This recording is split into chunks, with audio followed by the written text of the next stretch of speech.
Details are in Annexure A. Domestic best practices will be incorporated, and appropriate technical and financial assistance will be sought from multilateral development banks. In Phase 1, 100 developing agri-districts will be covered. Atmanirbharta in pulses. Our government is implementing the National Mission for Edible Oil Seed for achieving Atmanirbharta in edible oils. Our farmers have the capability to grow enough for our needs and more.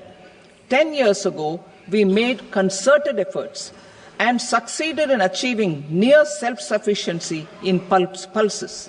Farmers responded to the need by increasing the cultivated area by 50%, and government arranged for procurement and remunerative prices. Since then, with rising incomes and better affordability, our consumption of pulses has increased significantly. Our government will now launch a 6-year mission for Atmanirbharta in pulses with a special focus on Tuar, Urad and Masoor. Details are in Annexure B.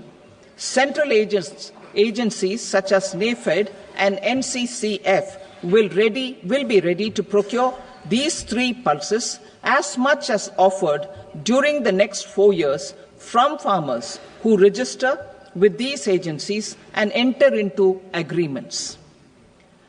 Comprehensive program for vegetables and fruits. It is encouraging that our people are increasingly becoming aware of their nutritional needs. It is a sign of a society becoming healthier. With rising income levels, the consumption of vegetables, fruits, and Sri Anna is increasing significantly. A comprehensive program to promote production, efficient supplies, processing, and remunerative prices for farmers will be launched in partnership with the states. Appropriate institutional mechanisms for implementation and participation of farmer producer organizations and cooperatives will be set up. Makhana board in Bihar. For this, there is a special opportunity for the people of Bihar. A Makhana board will be established in the state to improve production, processing, value addition, and marketing of Makhana. The people engaged in these activities will be organized into FPOs. The board will provide hand-holding and training support to Makhana farmers and will also work to ensure they receive the benefits of all relevant government schemes. A national mission on high-yielding seeds will be launched, aimed at 1. Strengthening research ecosystem, 2. Targeted development and propagation of seeds with high yield, pest resistance, and climate resilience, and 3. Commercial availability of more than 100 seed varieties released since July 2024. India ranks second largest globally in fish production and aquaculture. Seafood exports are valued at 60,000 crore rupees.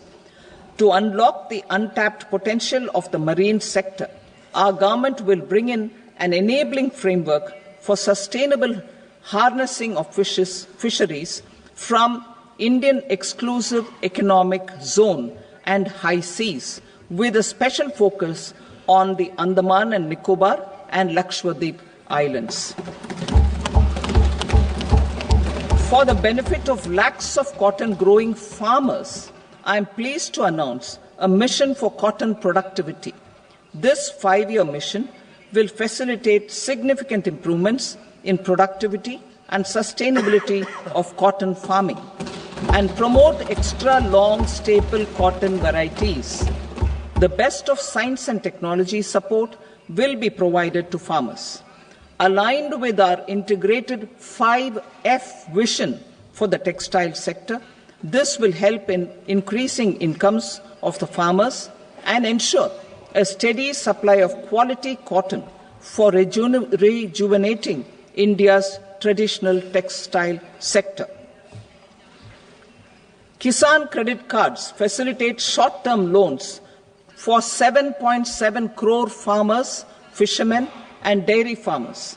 The loan limit under modified interest subvention scheme will be enhanced from 3 lakh rupees to 5 lakh rupees for loans taken through the KCC. For Atmanirbharta in urea production, our government had reopened 3 dormant urea plants in the eastern region. To further augment urea supply, a plant with annual capacity of 12.7 lakh metric tons will be set up at Namrup in Assam.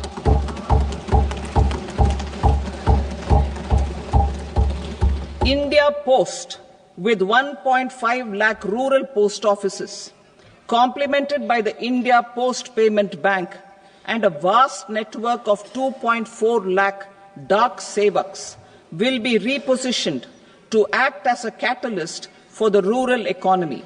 Details are at Annexure C. India Post will also be transformed as a large public logistics organization. This will meet the rising needs of Vishwakarmas, new entrepreneurs, women, self-help groups, MSMEs, and the large business organizations. Our government will provide support to NCDC for its lending operations for the cooperative sector. MSMEs as the second engine. Now I move to MSMEs as the second engine, which encompasses manufacturing and services with a focus on MSMEs numbering 5.7 crores. Currently, over 1 crore registered MSMEs, employing 7.5 crore people and generating 36% of our manufacturing, have come together to position India as a global manufacturing hub. With their quality products, these MSMEs are responsible for 45% of our exports.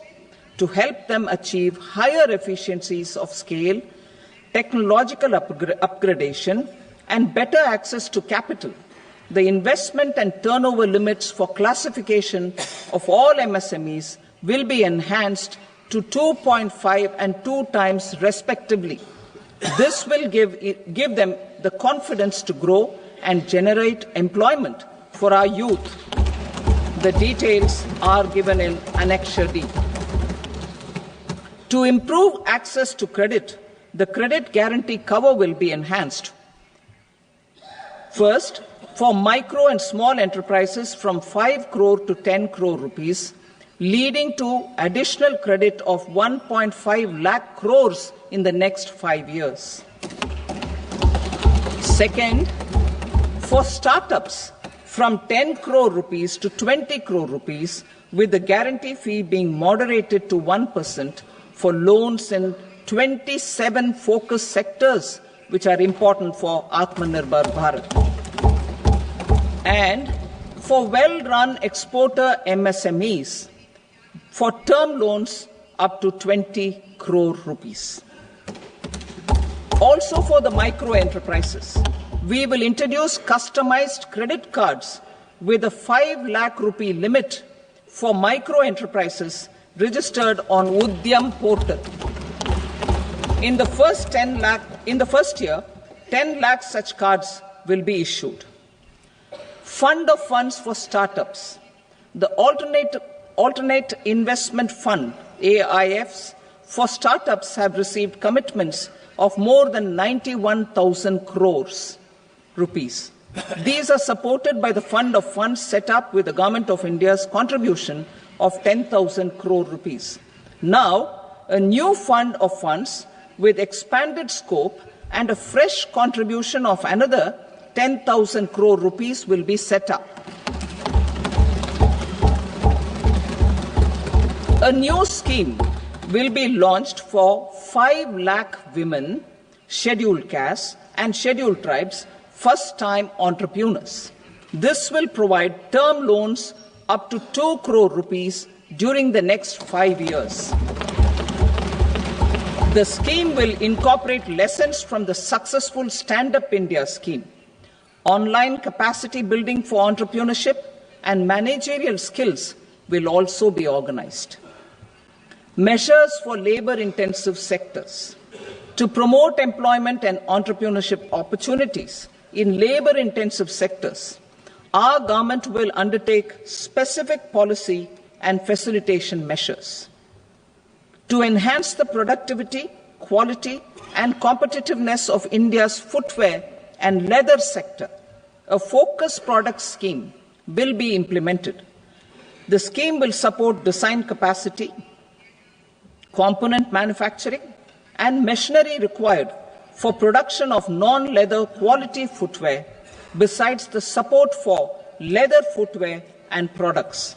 The scheme is expected to facilitate employment for 22 lakh persons, generate over 4 lakh crore rupees, and exports of over 1.1 lakh crore rupees. Measures for the toys sector. Building on the National Action Plan for Toys, we will implement a scheme to make India a global hub for toys. The scheme will focus on development of clusters, skills, and a manufacturing ecosystem that will create high-quality, unique, innovative, and sustainable toys that will represent the Made in India brand. Support for food processing. In line with our commitment towards Purvodaya, we will establish a National Institute of Food Technology, Entrepreneurship and Management in Bihar. The institute will provide a strong fillip to food processing activities in the entire eastern region. This will result in 1. Enhanced income for the farmers through value addition to their produce, and 2. Skilling entrepreneurship and employment opportunities for the youth. Manufacturing mission, furthering Make in India. Our government will set up a national manufacturing mission covering small, medium, and large industries for furthering Make in India by providing policy support, execution roadmaps, governance, and monitoring framework for central ministries and states. Details are in Annexure E. Given our commitment to climate-friendly development, the mission will also support clean tech manufacturing. This will aim to improve domestic value addition and build our ecosystem for solar PV cells, EV batteries, motors and controllers, electrolyzers, wind turbines, very high voltage transmission equipment, and grid-scale batteries. Investment as the third engine. Now I move to investment as the third engine, which encompasses investing in people, investing in the economy, and investing in innovation. Investing in people. Saksham Anganwadi and Poshan 2.0. Saksham Anganwadi and Poshan 2.0 program provides nutritional support to more than 8 crore children, 1 crore pregnant women and lactating mothers all over the country, and about 20 lakh adolescent girls in aspirational districts and the Northeast region. The cost norms for these nutritional support will be enhanced appropriately. Atal Tinkering Labs. 50,000 Atal Tinkering Labs will be set up in government schools in the next 5 years to cultivate the spirit of curiosity and innovation and foster a scientific temper among young minds. Broadband connectivity to government secondary schools and PHCs. Broadband connectivity will be provided to all government secondary schools and primary health centers in rural areas under the BharatNet project. Bharatiya Bhasha Pustak scheme. We propose to implement a Bharatiya Bhasha Pustak scheme to provide digital form Indian language books for schools and for higher education. This aims to help students understand their subjects better and in their language. National Centers of Excellence for Skilling. Building on the initiative announced in the July 24 budget, 5 national centers of excellence for skilling will be set up with global expertise and partnerships to equip our youth with the skills required for Make for India, Make for the World manufacturing. The partnership will cover curriculum design, training of trainers, and a skills certification framework and periodic reviews. Expansion of capacity in IITs. Total number of students in 23 IITs has increased 100% from 65,000 to 1.35 lakh in the past 10 years.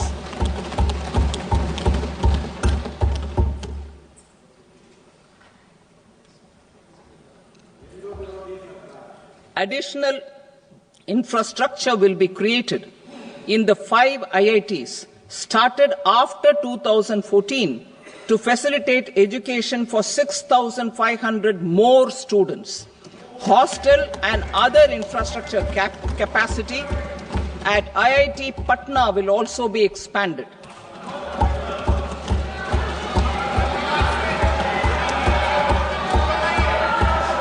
Center of Excellence.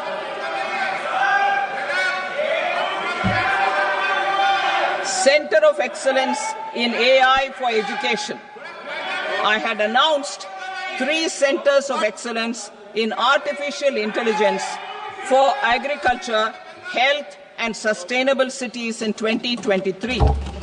Now a center of excellence in artificial intelligence for education will be set up with a total outlay of 500 crores. Expansion of medical education. Our government has added almost 1.1 lakh undergraduate and postgraduate medical education seats in 10 years, an increase of 130%. In the next year, 10,000 additional seats will be added in medical colleges and hospitals towards the goal of adding 75,000 seats in the next 5 years. Daycare cancer centers in all district hospitals. Our government will facilitate setting up of daycare cancer centers in all district hospitals in the next 3 years. 200 centers will be established in 25-26 itself. Strengthening urban livelihoods. Our government has been giving priority to assisting urban poor and vulnerable groups. A scheme for socio-economic upliftment of urban workers will be implemented to help them improve their incomes, have sustainable livelihoods, and a better quality of life. PM Swanidhi scheme has benefited more than 68 lakh street vendors, giving them respite from high-interest informal sector loans. Building on this success, the scheme will be revamped with enhanced loans from banks, UPI-linked credit cards with 30,000 rupees limit, and capacity building support. Social Security Scheme for welfare of online platform workers. Gig workers of online platforms provide great dynamism to the new age services economy.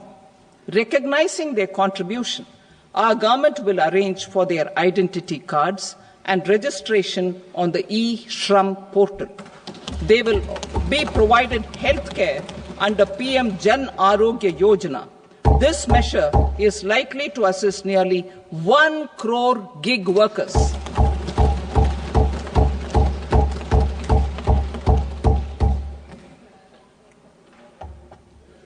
Investing in the economy. Public-private partnership in infrastructure. Each infrastructure-related ministry will come up with a 3-year pipeline of projects that can be implemented in PPP mode. States will also be encouraged to do so and can seek support from the India Infrastructure Project Development Fund, which is a scheme to prepare PPP proposals. Support to states for infrastructure. An outlay of 1.5 lakh crore is proposed for the 50-year interest-free loans to states for capital expenditure and incentives for reforms. Building on the success of the first asset monetization plan announced in 2021, the second plan for 2025 to 30 will be launched to plough back capital of 10 lakh crore in new projects. Regulatory and fiscal measures will be fine-tuned to support the plan. Jal Jeevan Mission. Since 2019, 15 crore households, representing 80% of India's rural population, have been provided access to portable tap water connections. To achieve 100% coverage, I am pleased to announce the extension of this mission until 2028 with an enhanced total outlay. The mission's focus will be on the quality of infrastructure and O&M of rural piped water supply schemes through Jan Bhagidari. A separate MOU or separate MOUs will be signed with the states and union territories to ensure sustainability and citizen-centric water services delivery. Urban sector reforms. Building on the July budget proposals, urban sector reforms related to governance, municipal services, urban land and planning will be incentivized. Urban Challenge Fund. The government will set up an Urban Challenge Fund of 1 lakh crore rupees to implement the proposals for cities as growth hubs, creative redevelopment of cities, and for water and sanitation purposes announced in the July budget. This fund will finance up to 25% of the cost of bankable projects, with a stipulation that at least 50% of the cost is funded from bonds, bank loans, and PPPs. An allocation of 10,000 crore is proposed in 2025-26. Power sector reforms. We will incentivize electricity distribution reforms and augmentation of intra-state transmission capacity by states. This will improve financial health and capacity of electricity companies. Additional borrowing of 0.5% of GSDP will be allowed to states contingent on these reforms. Nuclear energy mission for Vikasit Bharat. Development of at least 100 gigawatt of nuclear energy by 2047 is essential for our energy transition efforts. For an active partnership with the private sector towards this goal, amendments to the Atomic Energy Act and the Civil Liability for Nuclear Damage Act will be taken up. A nuclear energy mission for research and development of small modular reactors with an outlay of 20,000 crore will be set up. At least 5 indigenously developed small modular reactors will be operationalized by 2033. Shipbuilding. The shipbuilding financial assistance policy will be revamped to address cost disadvantages. This will also include credit notes for shipbreaking in Indian yards to promote the circular economy. Large ships above a specified size will be included in the infrastructure harmonized master list. Shipbuilding clusters will be facilitated to increase the range, categories, and capacity of ships. This will include additional infrastructure, facilities, skilling, and technology to develop the entire ecosystem. Maritime Development Fund. for long-term financing for the maritime industry, a maritime development fund with a corpus of 25,000 crore rupees will be set up. This will be for distributed support and promoting competition. This will have up to 49% contribution by the government, and the balance will be mobilized from ports and from private sector. UDAN regional connectivity schemes. UDAN has enabled 1.5 crore middle-class people to meet their aspirations for speedier travel. The scheme has connected 88 airports, and operationalized 619 routes.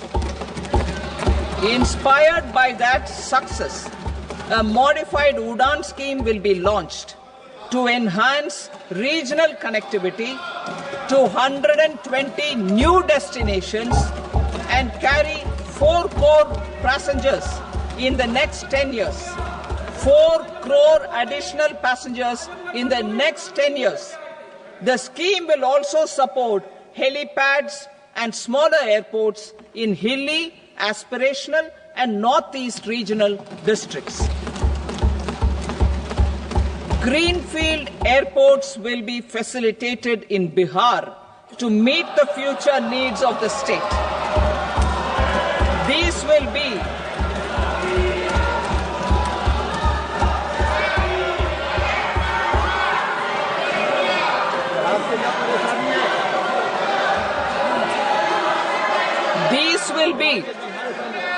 These will be in addition to the expansion of the capacity of Patna Airport and a brownfield airport in Beta. Western Kosi Canal project in Mithilanchal. Financial support will be provided for the Western Kosi Canal ERM project, benefiting a large number of farmers cultivating over 50,000 hectares of land in the Mithilanchal region of Bihar. Mining sector reforms. Mining sector reforms, including those for minor minerals, will be encouraged through sharing of best practices and institutions of a state mining index. A policy for recovery of critical minerals from tailings will be brought out. Under the special window for affordable and mid-income housing, SWAMI, 50,000 dwelling units in stressed housing projects have been completed and keys handed over to home buyers. Another 40,000 units will be completed in 2025, further helping middle-class families who were paying EMIs on loans taken for apartments while also paying rent for their current dwellings. Building on this success, SWAMI Fund 2 will be established as a blended finance facility with contribution from the government, banks and private investors. This fund of 15,000 crore rupees will aim for expeditious completion of another 1 lakh units. PM Gati Shakti data for private sector. For furthering PPPs and assisting the private sector in project planning, access to relevant data and maps from the PM Gati Shakti portal will be provided. Tourism for employment-led growth. Top 50 tourist destination sites in the country will be developed in partnership with states through a challenge mode. Land for building key infrastructure will have to be provided by the states. Hotels in these destinations will be included in the infrastructure harmonized list. The following measures will be taken for facilitating employment-led growth. Organizing intensive skill development programs for our youth, including in institutes of hospitality management. Providing mudra loans for homestays. Improving ease of travel and connectivity to tourist destinations.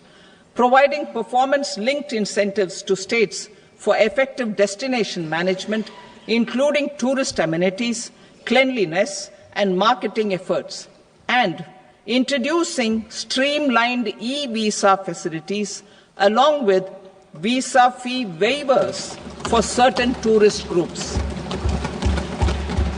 Continuing with the emphasis on places of spiritual and religious significance, in the July budget, there will be a special focus on destinations related to the life and times of Lord Buddha. Medical tourism and heal in India. Medical tourism and heal in India will be promoted in partnership with the private sector, along with capacity building and easier visa norms. Investing in innovation. To implement private sector-driven research, development and innovation initiatives announced in the July budget, I am now allocating 20,000 crore rupees for this purpose. A deep tech fund of funds will also be explored to catalyze the next generation startups as a part of this initiative. In the next 5 years, under the PM Research Fellowship Scheme, we will provide 10,000 fellowships for technological research in IITs and IISc with enhanced financial support. The second gene bank with 10 lakh germplasm lines will be set up for future food and nutritional security. This will provide conservation support to both public and private sectors for genetic resources. We will start a national geospatial mission to develop foundational geospatial infrastructure and data. Using PM Gati Shakti, this mission will facilitate modernization of land records, urban planning, and design of infrastructure projects. A Gyan Bharatam mission for survey, documentation, and conservation of our manuscript heritage with academic institutions, museums, libraries, and private collectors will be undertaken to cover more than 1 crore manuscripts. We will set up a national digital repository of Indian knowledge systems for knowledge sharing. Now I move to exports as the fourth engine. We will set up an export promotion mission with sectoral and ministerial targets driven jointly by the Ministries of Commerce, MSME, and Finance. It will facilitate easy access to export credit, cross-border factoring support, support to MSMEs to tackle non-tariff measures in overseas markets. A digital public infrastructure, Bharat Trade Net, for international trade will be set up as a unified platform for trade documentation and financing solutions. This will complement the Unified Logistics Interface platform. The BTN will be aligned with international practices. Support will be provided to develop domestic manufacturing capacities for our economy's integration with global supply chains. Sectors will be identified based on objective criteria. Facilitation groups with participation of senior officers and industry representatives will be formed for select products and supply chains. Through this, there are huge opportunities related to Industry 4.0, which needs high skills and talent. Our youth have both. Our government will support the domestic electronic equipment industry to leverage this opportunity for the benefit of our youth. A national framework will be formulated as guidance to states for promoting global capability centers in emerging Tier 2 cities. This will suggest measures for enhancing availability of talent and infrastructure, building bylaw reforms, and mechanisms for collaboration with industry. Our government will facilitate upgradation of infrastructure and warehousing for air cargo, including high-value perishable horticultural produce. Cargo screening and customs protocol will be streamlined and made user-friendly. Reforms as the fuel. Over the past 10 years, our government has implemented several reforms for convenience of taxpayers, such as faceless assessment, 2, taxpayer charter, 3, faster returns, 4, almost 99% returns being on self-assessment, and 5, Vivad Se Vishwas scheme.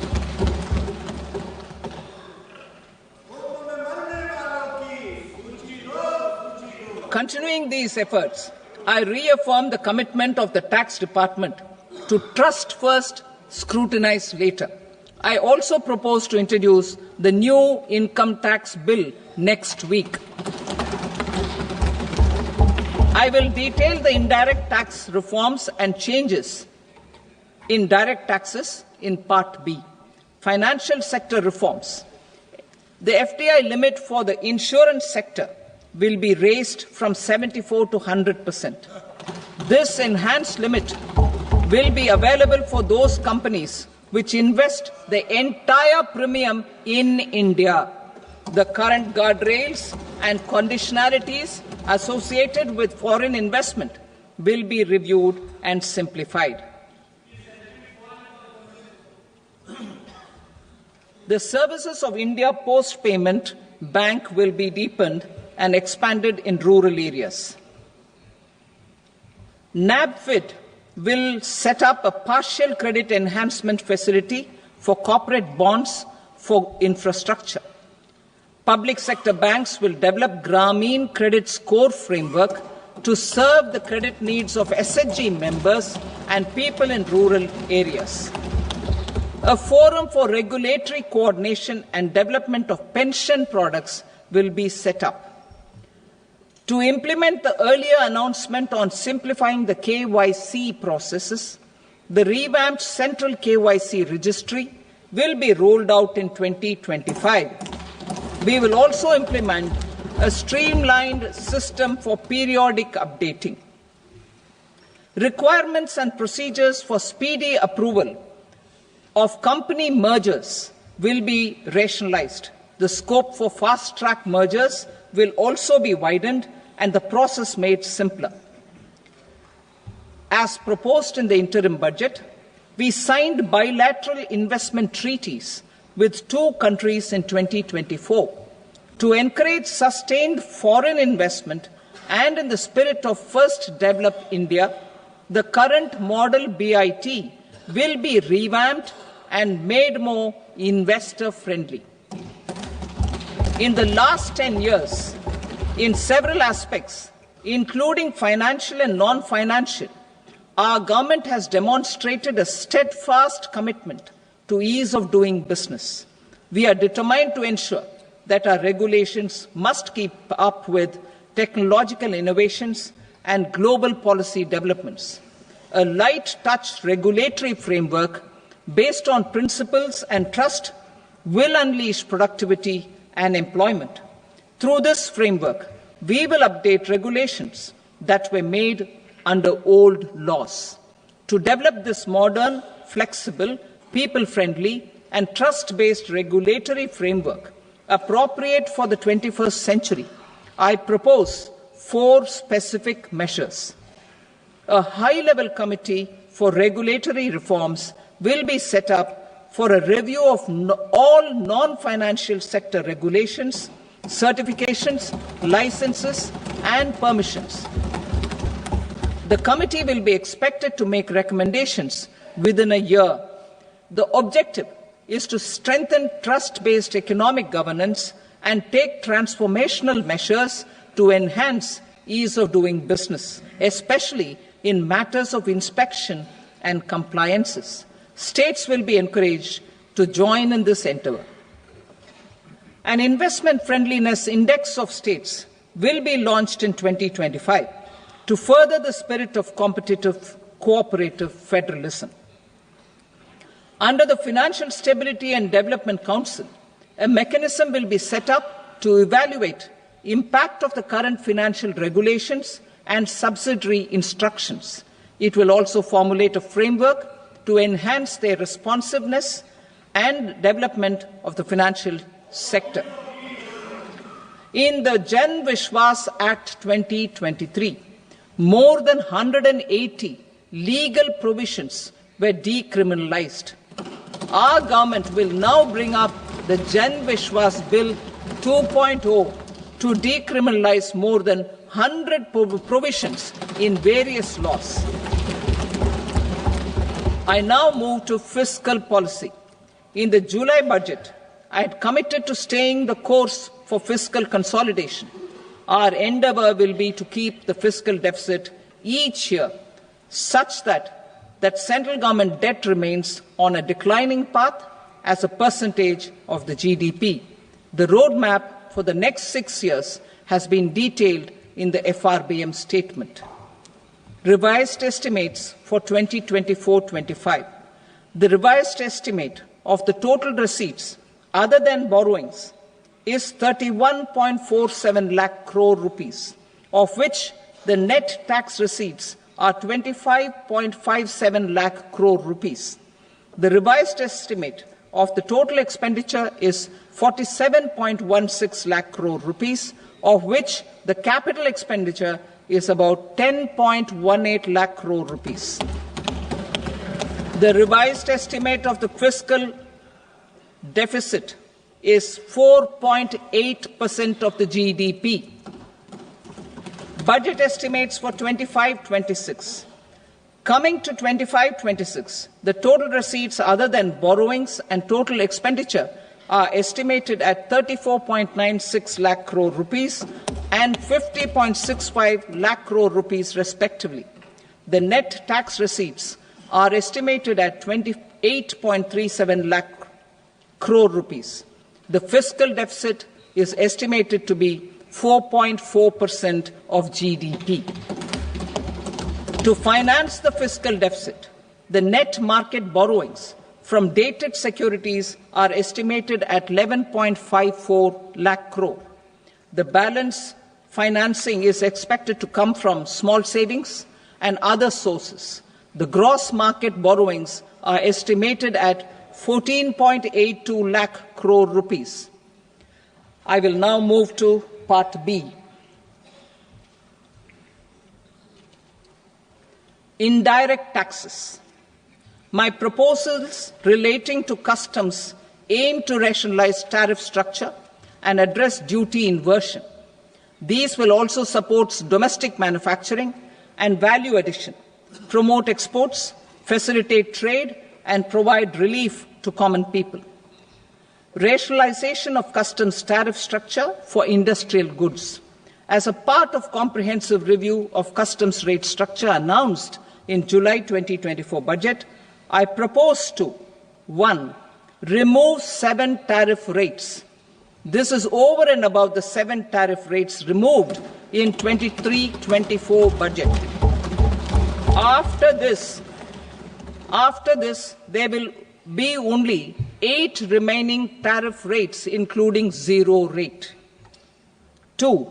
Apply appropriate cess to broadly maintain effective duty incidence, except on a few items where such incidence will reduce marginally. 3. Levy not more than 1 cess or surcharge. Therefore, I propose to exempt social welfare surcharge on 82 tariff lines that are subject to a cess. I shall now take up sector-specific proposals.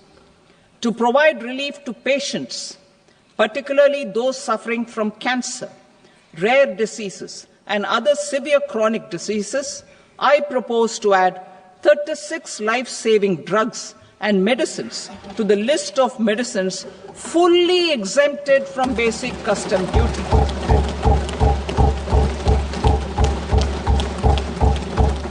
I also propose to add 6 life-saving medicines to the list attracting concessional custom duty of 5%. Full exemption and concessional duty will also respectively apply on the bulk drugs for manufacture of the above. Specified drugs and medicines under patient assistance programs run by the pharmaceutical companies are fully exempt from BCD, provided the medicines are supplied free of cost to the patients. I propose to add 37 more medicines along with 13 new patient assistance programs. Support to domestic manufacturing and value addition. Critical minerals. In the July 2024 budget, I had fully exempted BCD on 25 critical minerals that are not domestically available. I had also reduced BCD of 2 other such minerals to provide a major fillip to their processing, especially by MSMEs. Now, I propose to fully exempt cobalt powder and waste, the scrap of lithium-ion battery, lead, zinc, and 12 more critical minerals. This will help secure the availability for manufacturing in India and promote more jobs for our youth. To promote domestic production of technical textile products such as agro-textiles, medical textiles, and geotextiles at competitive prices, I propose to add 2 more types of shuttle-less looms to the list of fully exempted textile machinery. I also propose to revise the BCD rate on knitted fabrics covered by 9 tariff lines from 10 or 20 to 20% or 115 rupees per kg, whichever is higher. Electronic goods. In line with our Make in India policy and to rectify inverted duty structure, I propose to increase the BCD on interactive flat panel display from 10% to 20% and reduce the BCD to 5% on open cell and other components. In 23-24 budget, for the manufacture of open cells of LCD, LED TVs, I had reduced the BCD on parts of open cells from 5% to 2.5%. To further boost the manufacture of such open cells, the BCD on these parts will now stand exempted. Lithium-ion battery. To the list of exempted capital goods, I propose to add 35 additional capital goods for EV battery manufacturing and 28 additional capital goods for mobile phone battery manufacturing. This will boost domestic manufacture of lithium-ion batteries, both for mobile phones and for electric vehicles. Shipping sector. Considering that shipbuilding has a long gestation period, I propose to continue the exemption of BCD on raw materials, components, consumables, or parts for the manufacture of ships for another 10 years.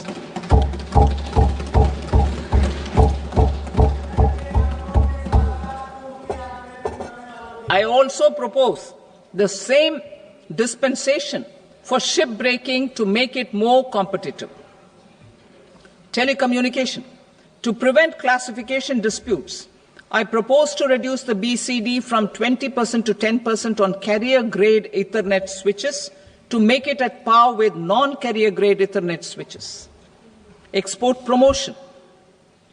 To facilitate exports of handicrafts, I propose to extend the time period for export from 6 months to 1 year, further extendable by another 3 months if required. I also propose to add 9 items to the list of duty-free inputs. Leather sector. I propose to fully exempt BCD on wet blue leather to facilitate imports for domestic value addition and employment. I also propose to exempt crust leather from 20% export duty to facilitate exports by small tanners. Marine products.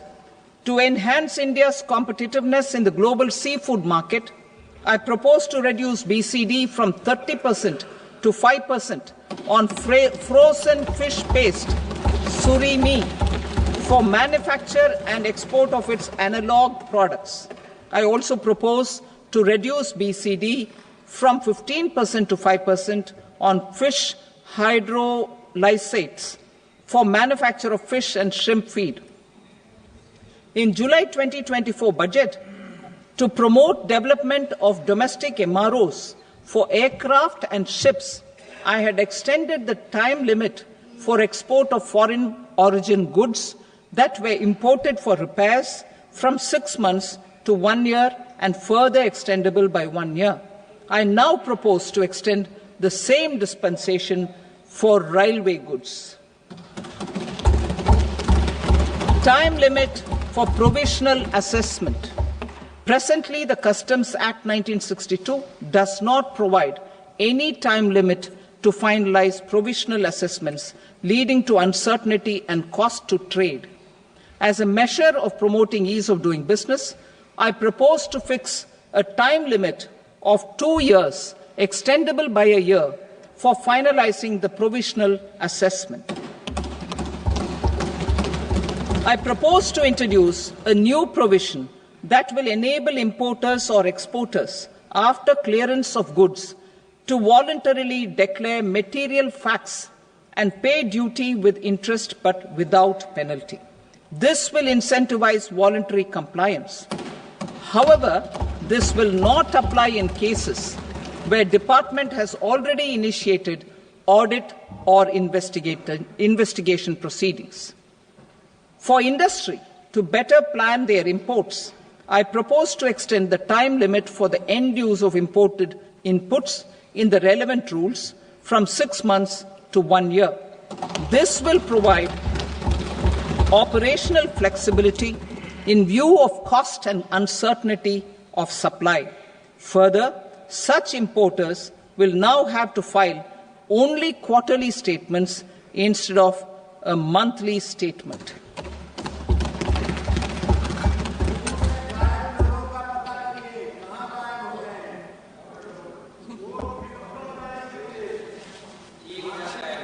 I now come to my direct tax proposals. In Part A, I have briefly underlined taxation reforms as one of key reforms to realize our vision of Vikasit Bharat. In respect of criminal law, our government had earlier ushered in Bharatiya Nyaya Sanhita, replacing Bharatiya Danda Sanhita. I am happy to inform this august House and the country that for new income tax bill will carry forward the same spirit of Nyaya in its drafting as well. The new bill will be clear and direct in text, with close to half of the present law in terms of both chapters and words. It will be simple to understand for taxpayers and tax administrators, leading to tax certainty and reduced litigation. Reforms, however, are not a destination. They are means to achieve good governance for our people and economy. Providing good governance primarily involves being responsive. The Tirukural captures this in verse 542, which reads, "Vaanokki vaazhum ulagallam, mannavan kol nokki vaazhum kudi," meaning, just as the living beings live expecting rains, citizens live expecting good governance. Our government is committed to keeping an ear to the ground and a finger on the pulse and responding while balancing our national building efforts.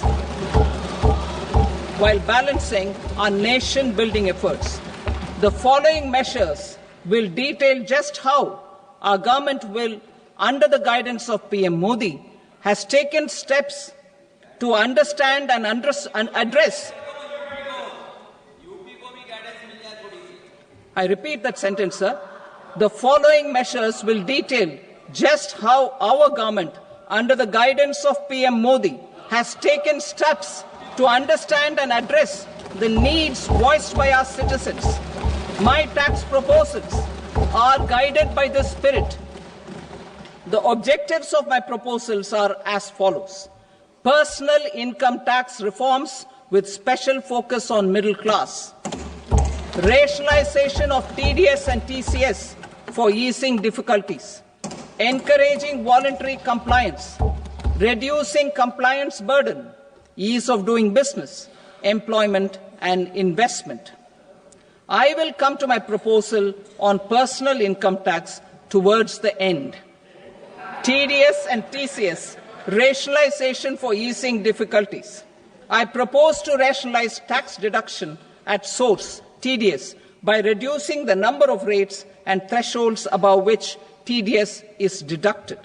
Further, threshold amounts for tax deduction will be increased for better clarity and uniformity. The limit for tax deduction on interest for senior citizens is being doubled from the present 50,000 rupees to 1 lakh rupees. Similarly, the annual limit of 2.40 lakh rupees for TDS on rent is being increased to 6 lakh rupees. This will reduce the number of transactions liable to TDS, thus benefiting small taxpayers receiving small payments. The threshold to collect tax at source, the TCS, on remittances under RBI's liberalized remittance scheme, the LRS, is proposed to be increased from 7 lakh to 10 lakhs. I also propose to remove TCS on remittances for education purposes, where such remittances is out of a loan taken from a specified financial institution. Both TDS and TCS are being applied on any transaction related to sale of goods. To prevent such compliance difficulties, I propose to omit the TCS. I also propose that the provisions of the higher TDS deduction will now apply only in non-PAN cases. In July 2024, the delay for payment of TDS up to the due date of filing statement was decriminalized. I propose to provide the same relaxation to TCS provisions as well. The government under the leadership of Prime Minister Modi believes in Sabka Saath, Sabka Vikas, Sabka Vishwas and Sabka Prayas. In line with this, we brought in updated return facility in 2022 for voluntary compliance by taxpayers who had omitted to report their correct income. Our trust in taxpayers was proved right. Nearly 90 lakh taxpayers voluntarily updated their incomes by paying additional tax.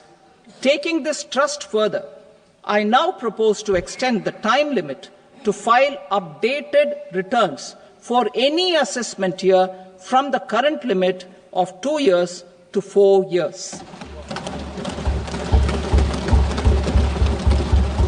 I propose to reduce the compliance burden for small charitable trusts and institutions by increasing their period of registration from 5 years to 10 years.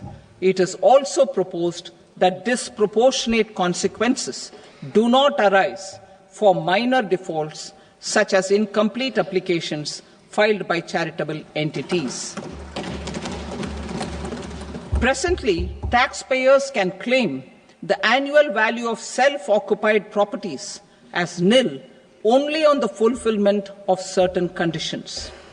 Considering the difficulties faced by taxpayers, it is proposed to allow the benefit of 2 such self-occupied properties without any condition.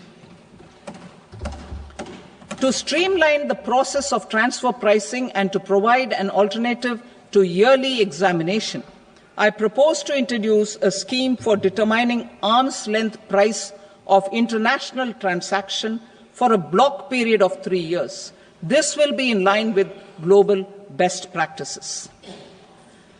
With a view to reduce litigation and provide certainty in international taxation, the scope of safe harbor rules is being expanded. A number of senior and very senior citizens have very old national savings schemes accounts. As interest is no longer payable on such accounts, I propose to exempt withdrawals made from NSS by individuals on or after 29th August 2024.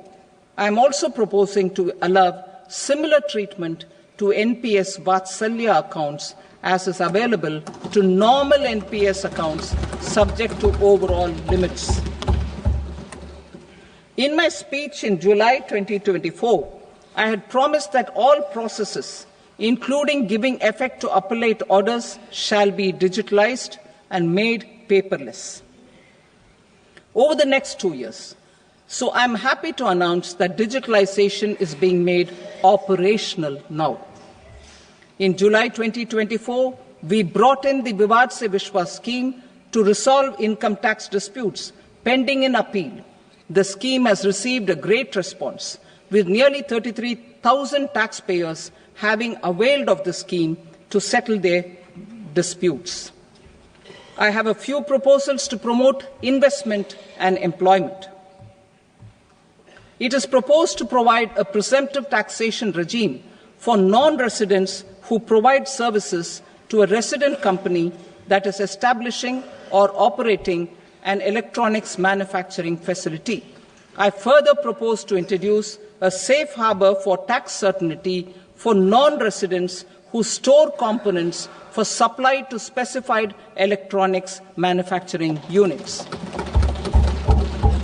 Presently, the tonnage tax scheme is available only to sea-going ships. The benefits of existing tonnage tax scheme are proposed to be extended to inland vessels registered under the Indian Vessels Act 2021 to promote inland water transport in the country. Extension for incorporation of startups. We continue to support the Indian startup ecosystem. I propose to extend the period of incorporation by 5 years to allow the benefit available to startups which are incorporated before 1/4/2030.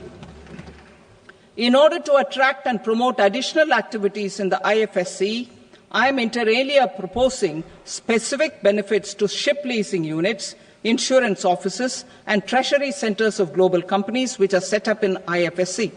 Further, to claim benefits, the cut-off date for commencement in IFSC has also been extended by 5 years to 31/3/2030. Category 1 and Category 2 AIFs are undertaking investments in infrastructure and other such sectors.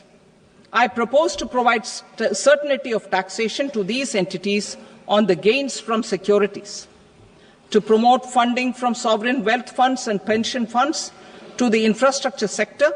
I propose to extend the date of making an investment by 5 more years up to 31st March 2030.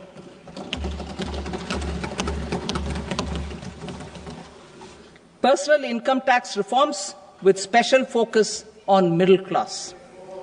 Democracy, demography, and demand are the key support pillars in our journey towards Vikasit Bharat. The middle class provides strength for India's growth. This government, under the leadership of Prime Minister Modi, has always believed in the admirable energy and ability of the middle class in nation building. In recognition of their contribution,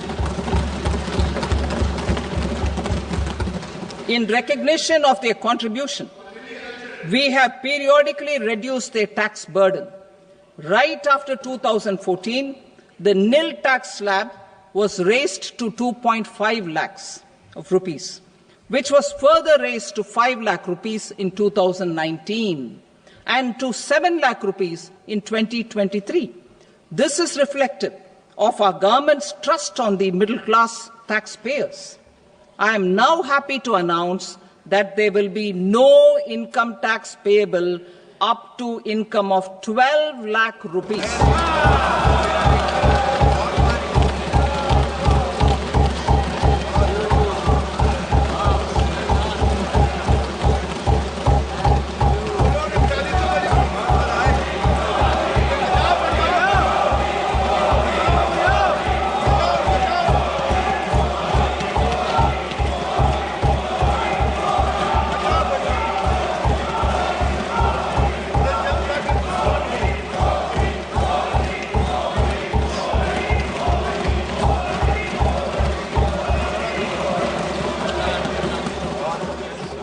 So, average income of 1 lakh per month other than the special rate income such as capital gains under the new regime.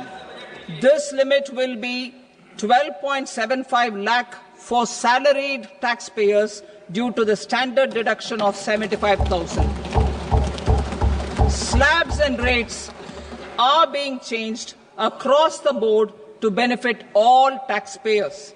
The new structure will substantially reduce the taxes of the middle class and leave more money in their hands, boosting household consumption, savings and investment. In the new tax regime, I propose to revise tax rate structures as follows: 0 to 4 lakh rupees nil, 4.8 lakh rupees to 4 to 8 lakh rupees 5%, 8 to 12 lakh rupees 10%, 12 to 16 lakh rupees 15%, 16 to 20 lakh rupees 20%, 20 to 24 lakh rupees 25%, and above 24 lakh rupees 30%. To taxpayers up to 12 lakh of normal income other than special rate income such as capital gains. I read that again. To taxpayers up to 12 lakh of income other than special rate income such as capital gains, tax rebate is being provided in addition to the benefit due to slab rate reduction in such a manner that there is no tax payable by them. The total tax benefit of slab rate changes and rebate at different income levels can be illustrated with a few examples. A taxpayer in the new regime with an income of 12 lakh rupees will get a benefit of 80,000 rupees in tax, which is 100% of tax payable as per the existing rates. A person having income of 18 lakh rupees will get a benefit of 70,000 rupees in tax, that is 30% of tax payable as per existing rates. A person with an income of 25 lakh gets a benefit of 1,10,000 rupees, that is 25% of his tax payable as per existing rates. Details of my tax proposals are given in the annexure. As a result of these proposals, Honourable Speaker, sir, revenue of about 1 lakh crore in direct taxes and 2,600 crores in indirect taxes will be foregone. Mr. Speaker, sir, with this, I commend the budget to this august House.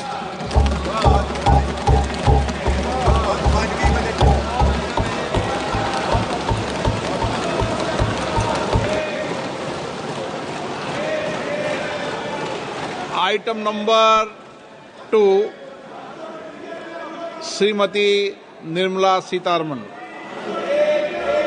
Sir, with your permission, I rise to lay on the table the following statements under Section 3(1) of the Fiscal Responsibility and Budget Management Act 2003, medium-term fiscal policy cum fiscal policy strategy statement and macroeconomic framework statement. Item number 3, Srimati Nirmala Sitharaman.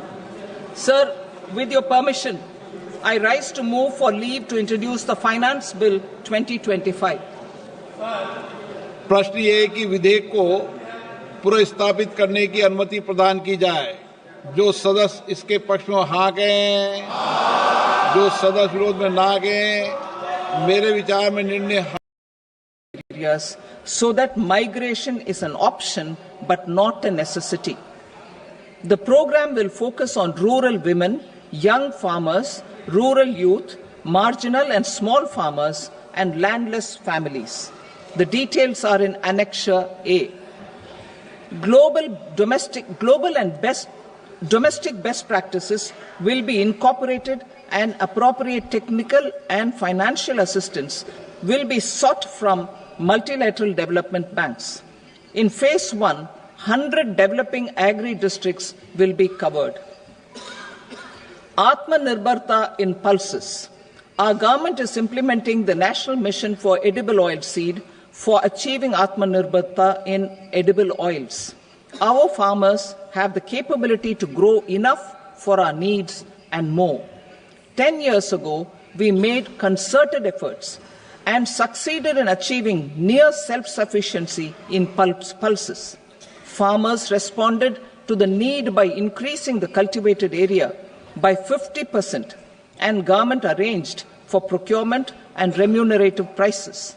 Since then, with rising incomes and better affordability, our consumption of pulses has increased significantly. Our government will now launch a 6-year mission for Atmanirbharta in pulses with a special focus on Tuar, Urad and Masoor. Details are in Annexure B. Central agencies such as NAFED and NCCF will be ready to procure these 3 pulses as much as offered during the next 4 years from farmers who register with these agencies and enter into agreements. Comprehensive program for vegetables and fruits. It is encouraging that our people are increasingly becoming aware of their nutritional needs. It is a sign of a society becoming healthier. With rising income levels, the consumption of vegetables, fruits, and Sri Anna is increasing significantly. A comprehensive program to promote production, efficient supplies, processing, and remunerative prices for farmers will be launched in partnership with the states. Appropriate institutional mechanisms for implementation and participation of farmer producer organizations and cooperatives will be set up. Makhana Board in Bihar. For this, there is a special opportunity for the people of Bihar. A Makhana Board will be established in the state to improve production, processing, value addition, and marketing of makhana. The people engaged in these activities will be organized into FPOs. The board will provide hand-holding and training support to makhana farmers and will also work to ensure they receive the benefits of all relevant government schemes. A national mission on high-yielding seeds will be launched, aimed at 1. Strengthening research ecosystem, 2. Targeted development and propagation of seeds with high yield, pest resistance, and climate resilience, and 3. Commercial availability of more than 100 seed varieties released since July 2024. India ranks second largest globally in fish production and aquaculture. Seafood exports are valued at 60,000 crore rupees. To unlock the untapped potential of the marine sector, our government will bring in an enabling framework for sustainable harnessing of fisheries from Indian exclusive economic zone and high seas, with a special focus on the Andaman and Nicobar and Lakshadweep Islands. For the benefit of lakhs of cotton growing farmers, I am pleased to announce a mission for cotton productivity. This 5-year mission will facilitate significant improvements in productivity and sustainability of cotton farming and promote extra long staple cotton varieties.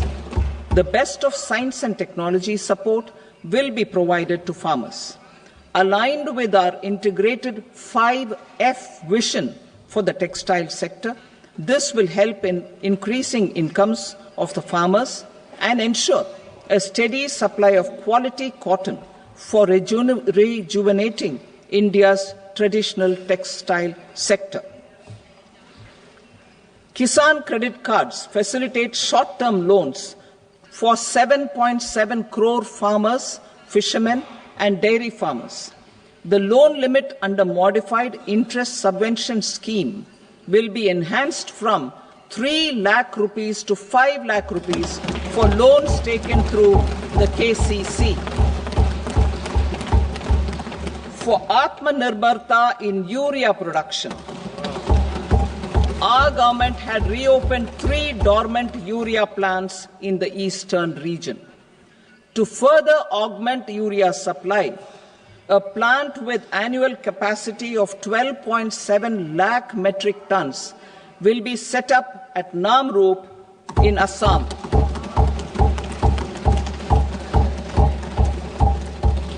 India Post, with 1.5 lakh rural post offices, complemented by the India Post Payment Bank and a vast network of 2.4 lakh Dak Sevaks, will be repositioned to act as a catalyst for the rural economy. Details are at Annexure C. India Post will also be transformed as a large public logistics organization.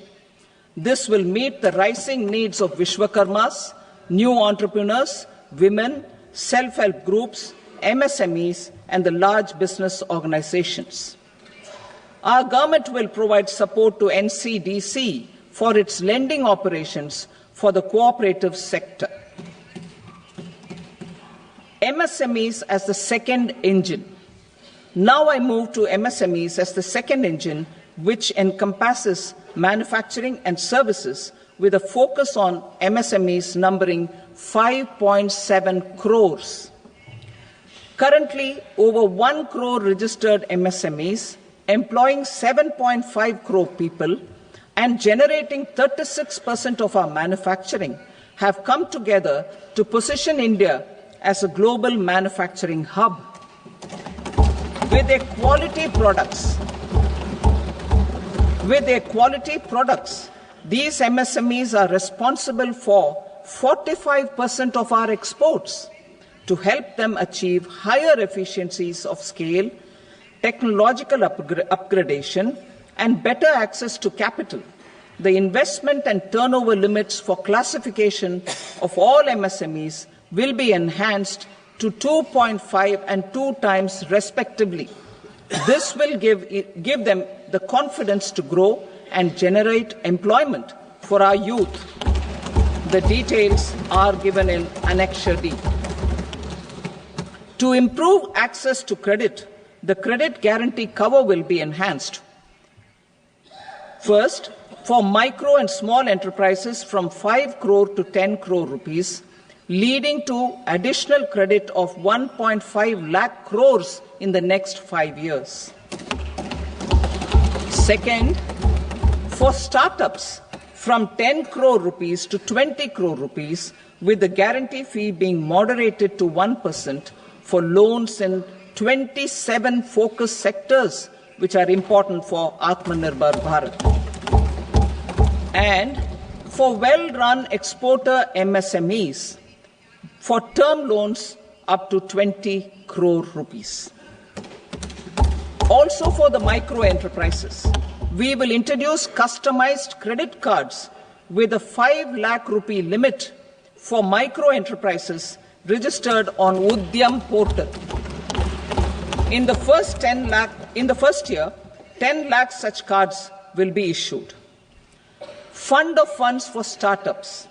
The alternate investment fund, AIFs, for startups have received commitments of more than 91,000 crores rupees. These are supported by the fund of funds set up with the Government of India's contribution of 10,000 crore rupees. Now, a new fund of funds with expanded scope and a fresh contribution of another 10,000 crore rupees will be set up.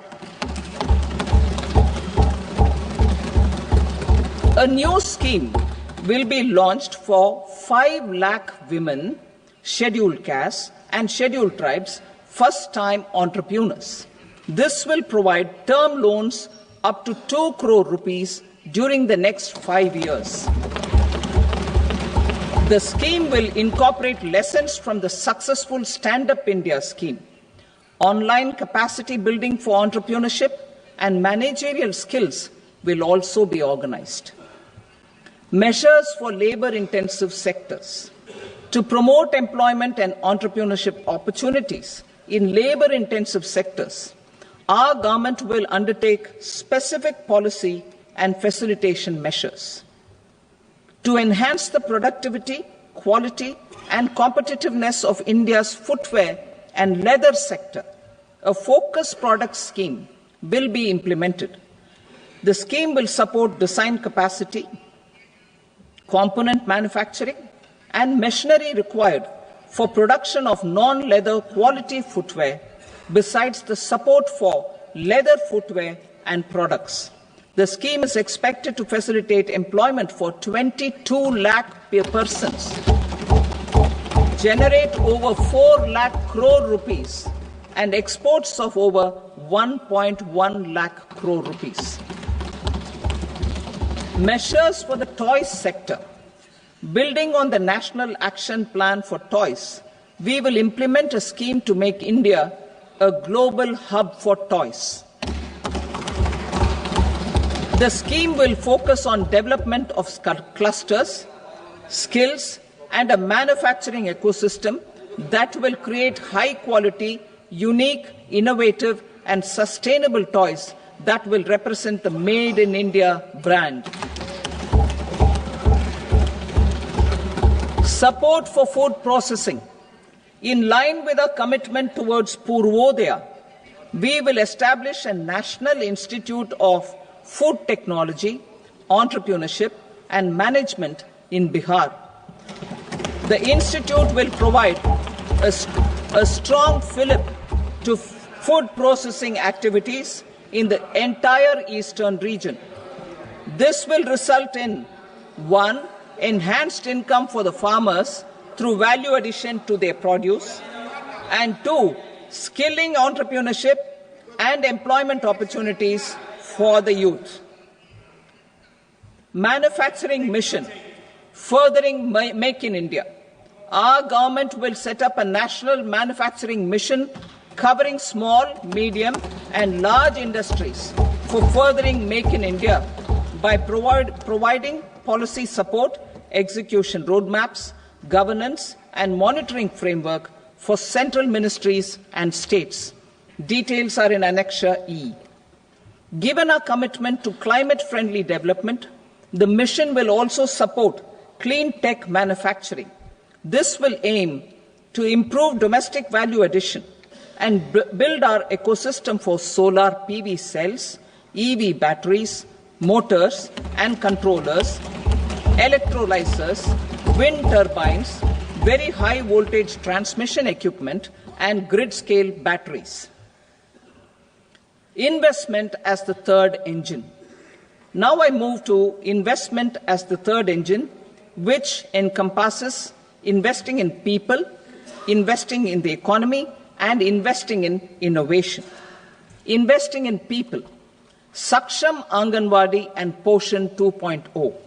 Saksham Anganwadi and Poshan 2.0 program provides nutritional support to more than 8 crore children, 1 crore pregnant women and lactating mothers all over the country, and about 20 lakh adolescent girls in aspirational districts and the Northeast region. The cost norms for these nutritional support will be enhanced appropriately. Atal Tinkering Labs. 50,000 Atal Tinkering Labs will be set up in government schools in the next 5 years to cultivate the spirit of curiosity and innovation and foster a scientific temper among young minds. Broadband connectivity to government secondary schools and PHCs. Broadband connectivity will be provided to all government secondary schools and primary health centers in rural areas under the BharatNet project. Bharatiya Bhasha Pustak Scheme. We propose to implement a Bharatiya Bhasha Pustak scheme to provide digital form Indian language books for schools and for higher education. This aims to help students understand their subjects better and in their language. National Centers of Excellence for Skilling. Building on the initiative announced in the July 24 budget, 5 national centers of excellence for skilling will be set up with global expertise and partnerships to equip our youth with the skills required for Make for India, Make for the World manufacturing. The partnership will cover curriculum design, training of trainers, and a skills certification framework and periodic reviews. Expansion of capacity in IITs. Total number of students in 23 IITs has increased 100% from 65,000 to 1.35 lakh in the past 10 years.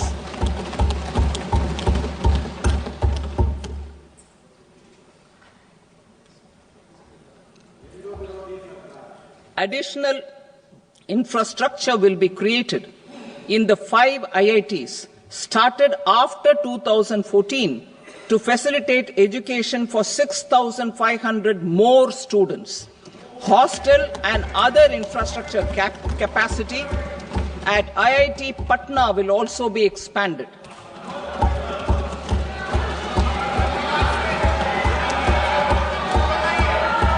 Center of Excellence.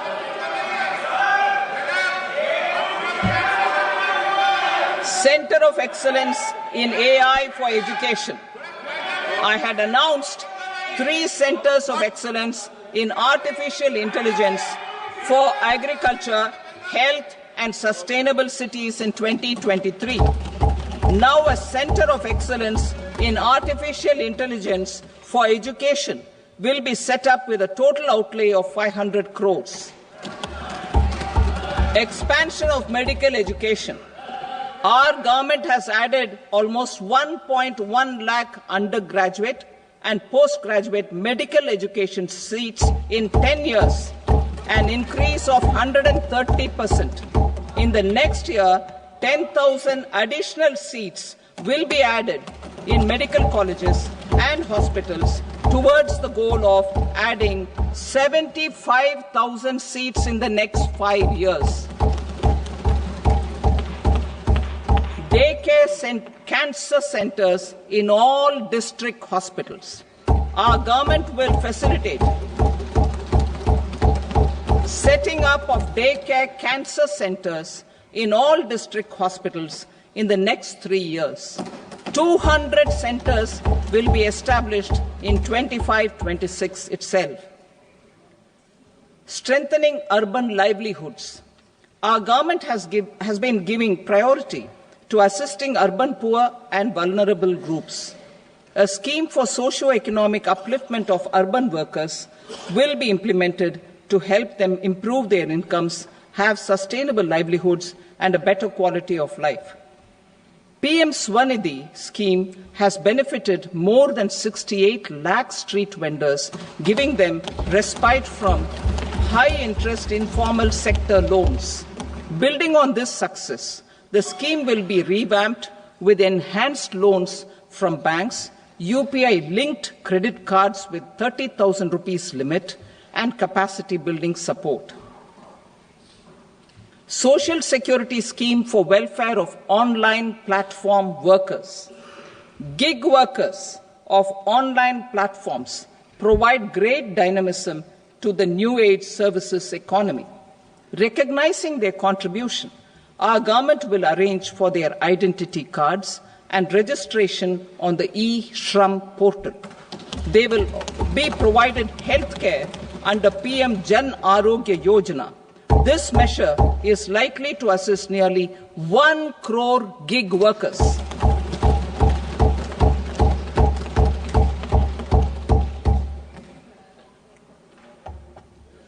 Investing in the economy.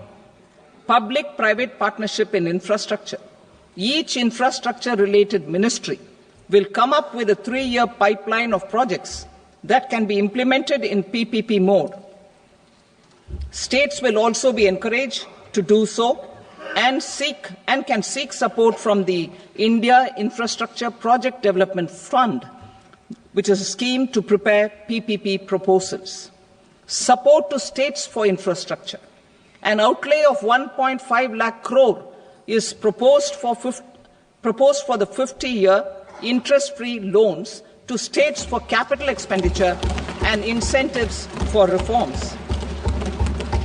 Building on the success of the first asset monetization plan announced in 2021, the second plan for 2025 to 30 will be launched to plough back capital of 10 lakh crore in new projects.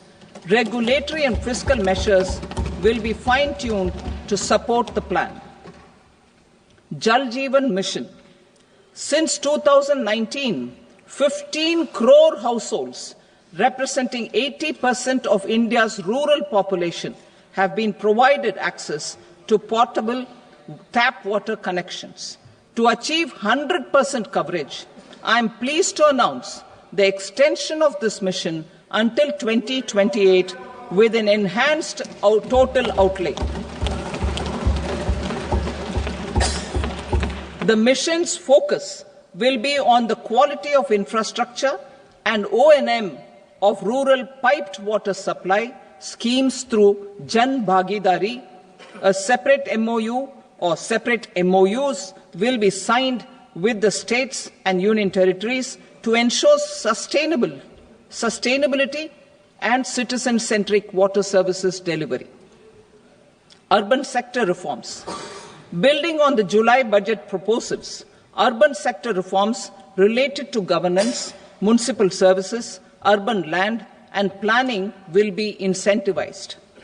Urban Challenge Fund. The government will set up an Urban Challenge Fund of 1 lakh crore rupees to implement the proposals for cities as growth hubs, creative redevelopment of cities, and for water and sanitation purposes announced in the July budget. This fund will finance up to 25% of the cost of bankable projects, with a stipulation that at least 50% of the cost is funded from bonds, bank loans, and PPPs. An allocation of 10,000 crore is proposed in 2025-26. Power sector reforms. We will incentivize electricity distribution reforms and augmentation of intra-state transmission capacity by states. This will improve financial health and capacity of electricity companies. Additional borrowing of 0.5% of GSDP will be allowed to states contingent on these reforms. Nuclear energy mission for Vikasit Bharat. Development of at least 100 gigawatt of nuclear energy by 2047 is essential for our energy transition efforts. For an active partnership with the private sector towards this goal, amendments to the Atomic Energy Act and the Civil Liability for Nuclear Damage Act will be taken up.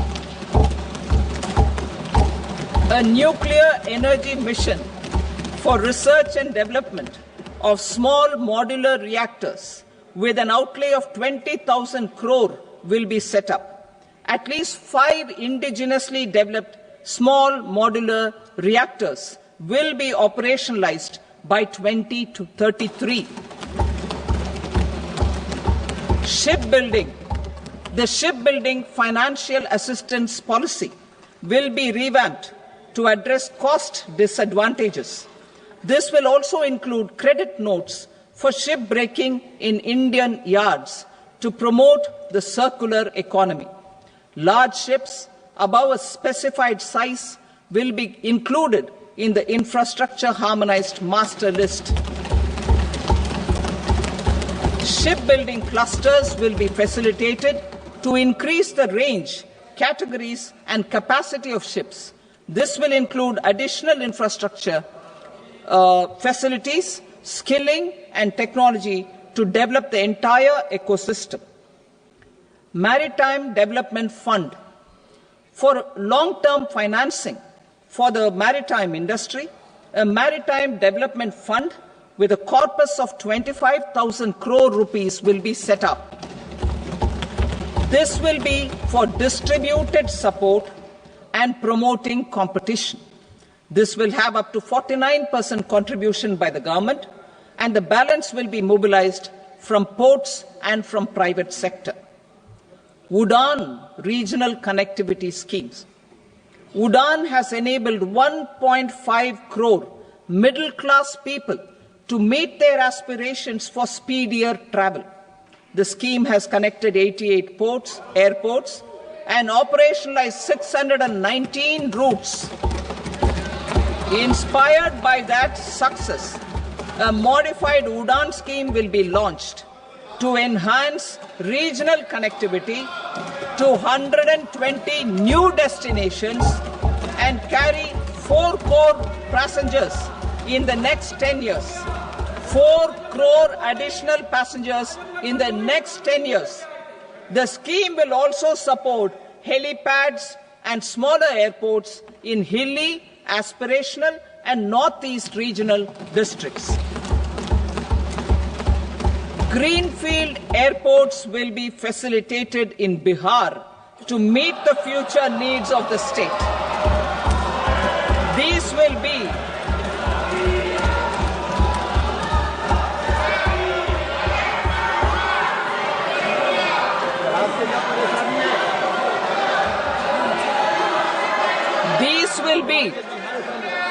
These will be in addition to the expansion of the capacity of Patna Airport and a brownfield airport in Beta.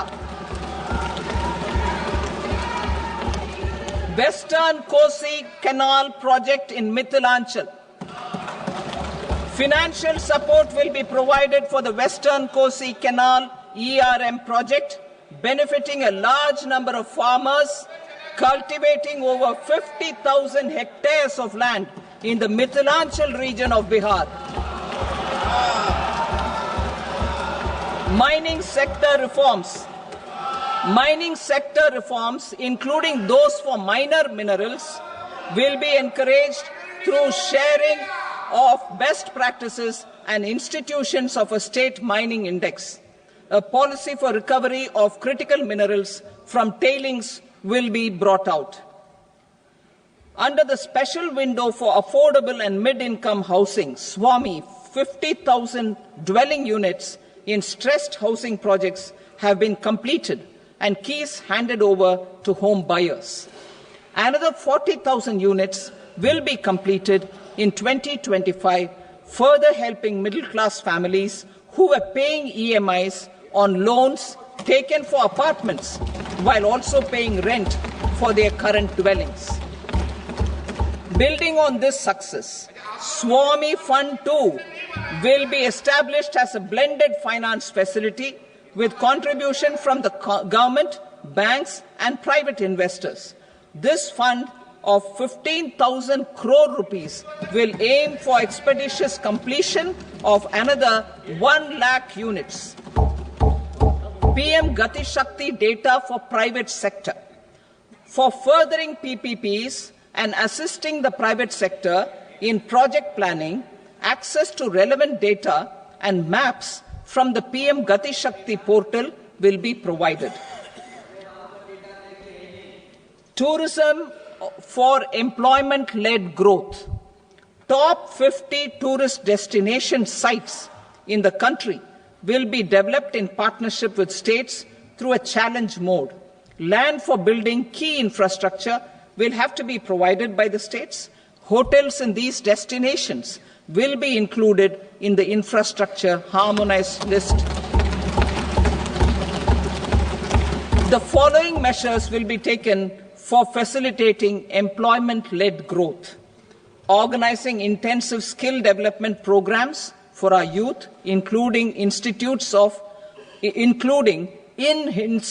of hospitality management. Providing mudra loans for homestays. Improving ease of travel and connectivity to tourist destinations, providing performance-linked incentives to states for effective destination management, including tourist amenities, cleanliness, and marketing efforts, and introducing streamlined e-visa facilities along with visa fee waivers for certain tourist groups. Continuing with the emphasis on places of spiritual and religious significance, in the July budget, there will be a special focus on destinations related to the life and times of Lord Buddha. Medical tourism and Heal in India. Medical tourism and Heal in India will be promoted in partnership with the private sector, along with capacity building and easier visa norms. Investing in innovation. To implement private sector-driven research, development and innovation initiatives announced in the July budget, I am now allocating 20,000 crore rupees for this purpose. A deep tech fund of funds will also be explored to catalyze the next generation startups as a part of this initiative. In the next 5 years, under the PM Research Fellowship Scheme, we will provide 10,000 fellowships for technological research in IITs and IISc with enhanced financial support. The second gene bank with 10 lakh germplasm lines will be set up for future food and nutritional security. This will provide conservation support to both public and private sectors for genetic resources. We will start a national geospatial mission to develop foundational geospatial infrastructure and data. Using PM Gati Shakti, this mission will facilitate modernization of land records, urban planning, and design of infrastructure projects. A Gyan Bharatam mission for survey, documentation, and conservation of our manuscript heritage with academic institutions, museums, libraries, and private collectors will be undertaken to cover more than 1 crore manuscripts. We will set up a national digital repository of Indian knowledge systems for knowledge sharing. Now I move to exports as the fourth engine. We will set up an export promotion mission with sectoral and ministerial targets driven jointly by the Ministries of Commerce, MSME, and Finance. It will facilitate easy access to export credit, cross-border factoring support, support to MSMEs to tackle non-tariff measures in overseas markets. A digital public infrastructure, Bharat Trade Net, for international trade will be set up as a unified platform for trade documentation and financing solutions. This will complement the Unified Logistics Interface platform. The BTN will be aligned with international practices.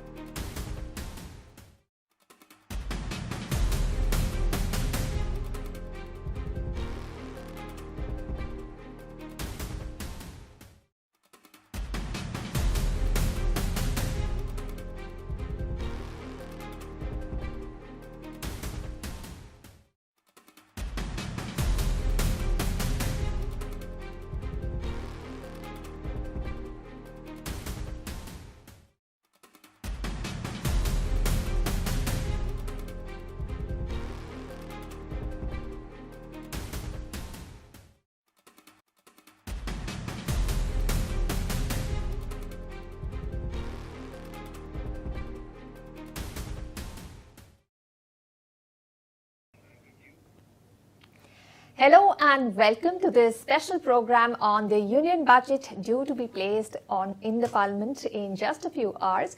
Finance Minister Nirmala Sitharaman is set to present her 9th consecutive budget. She is the longest serving Finance Minister to hold the post continuously, and like every year, this year too, expectations are running high. Over the next few hours, we will be speaking to experts, economists and industry leaders to find out what are their budget expectations. And after the presentation of the budget, we will analyze the big announcements of the budget, decode the fine print, and bring you reactions from across the industry, common citizens and tax experts. With last year's budget, Finance Minister Nirmala Sitharaman hit an out-of-stadium sixer, giving significant relief in income tax to stoke middle-class consumption while maintaining fiscal discipline. The rationalization in GST before Diwali was another push for consumption, putting more money in the pockets of consumers. So will the focus of this budget be on manufacturing, particularly the defense sector, and exports which have been hit hard by the Trump tariffs? Will the much-promised reforms in customs duty be announced in the budget? Is there scope for even more relief in income tax rates or perhaps introduction of health insurance exemption in the new tax regime? I have an expert panel joining me today to discuss the expectations from the budget. I'm happy to welcome veteran journalists Anil Padmanabhan and Meghna Bal, Director, Asia Center. This is a tech policy think tank. And very happy to welcome Professor Nilanjan Banik, Program Director, BA Economics and Finance, and Program Chair, PhD Program at Mahindra University. Thank you all for joining us this morning to give us your thoughts on what we can expect from the budget. Anil, let me start with you. You have seen Nirmala ma'am present 9 budgets, and you have analyzed them very closely. What works in her favor? Because initially when she started out, she had very large boots to fill, that of Arun Jaitley. What do you think is coming up in this budget? And how do you see as a part of her journey as a finance minister? Slight correction. First off, it's a 9th budget. So she's presented 8 so far. Yeah. So which is why it's going to be a record, because no finance minister has presented 9 consecutive budgets. But the fact is, what is working in her favor is that expectations around her were low for the first 8 years. No one expected her to pull off what she pulled off, especially given all the circumstances that India went through. Go back to 2019, she was nominated against the run of play. And then by the time a second budget happened, COVID-19 pandemic happened. Then after that, for the first time in the history of the modern world, you never had such a series of back-to-back economic shocks, beginning with the COVID-19 pandemic, Russia-Ukraine war, the US Fed, go on and on. So with this backdrop, every crisis, she turned it into an opportunity. I mean, it's not her alone, but the entire team. But as a team leader, she gets the credit. So what's working in her favor, not in her favor today, is expectations have gone up dramatically at the end of 8 years. So a 9th budget is probably a chance for her to cement her legacy.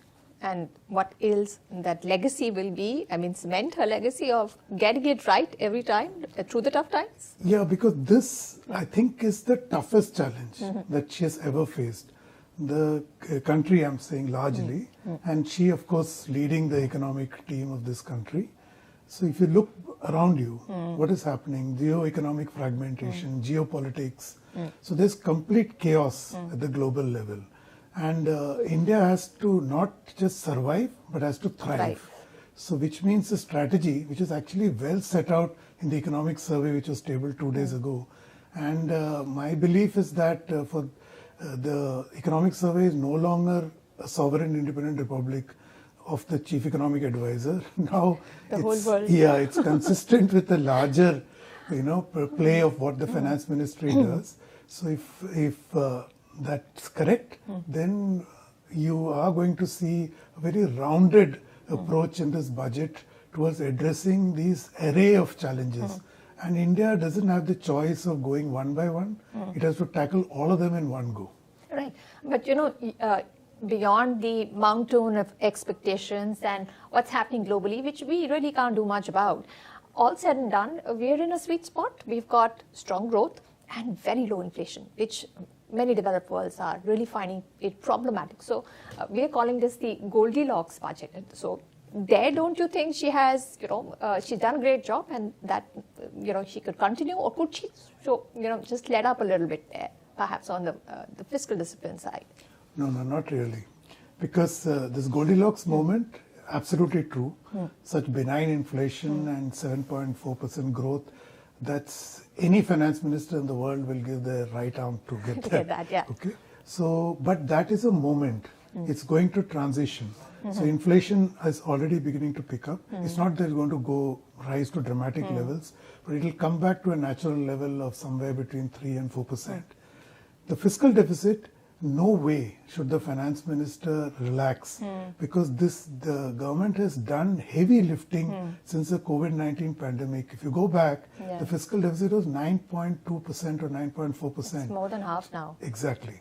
So if you have gained global recognition among investors, bond Rating managers, agencies. everywhere. Rating agencies. Exactly. And when you control fiscal deficit is why you have been able to control inflation.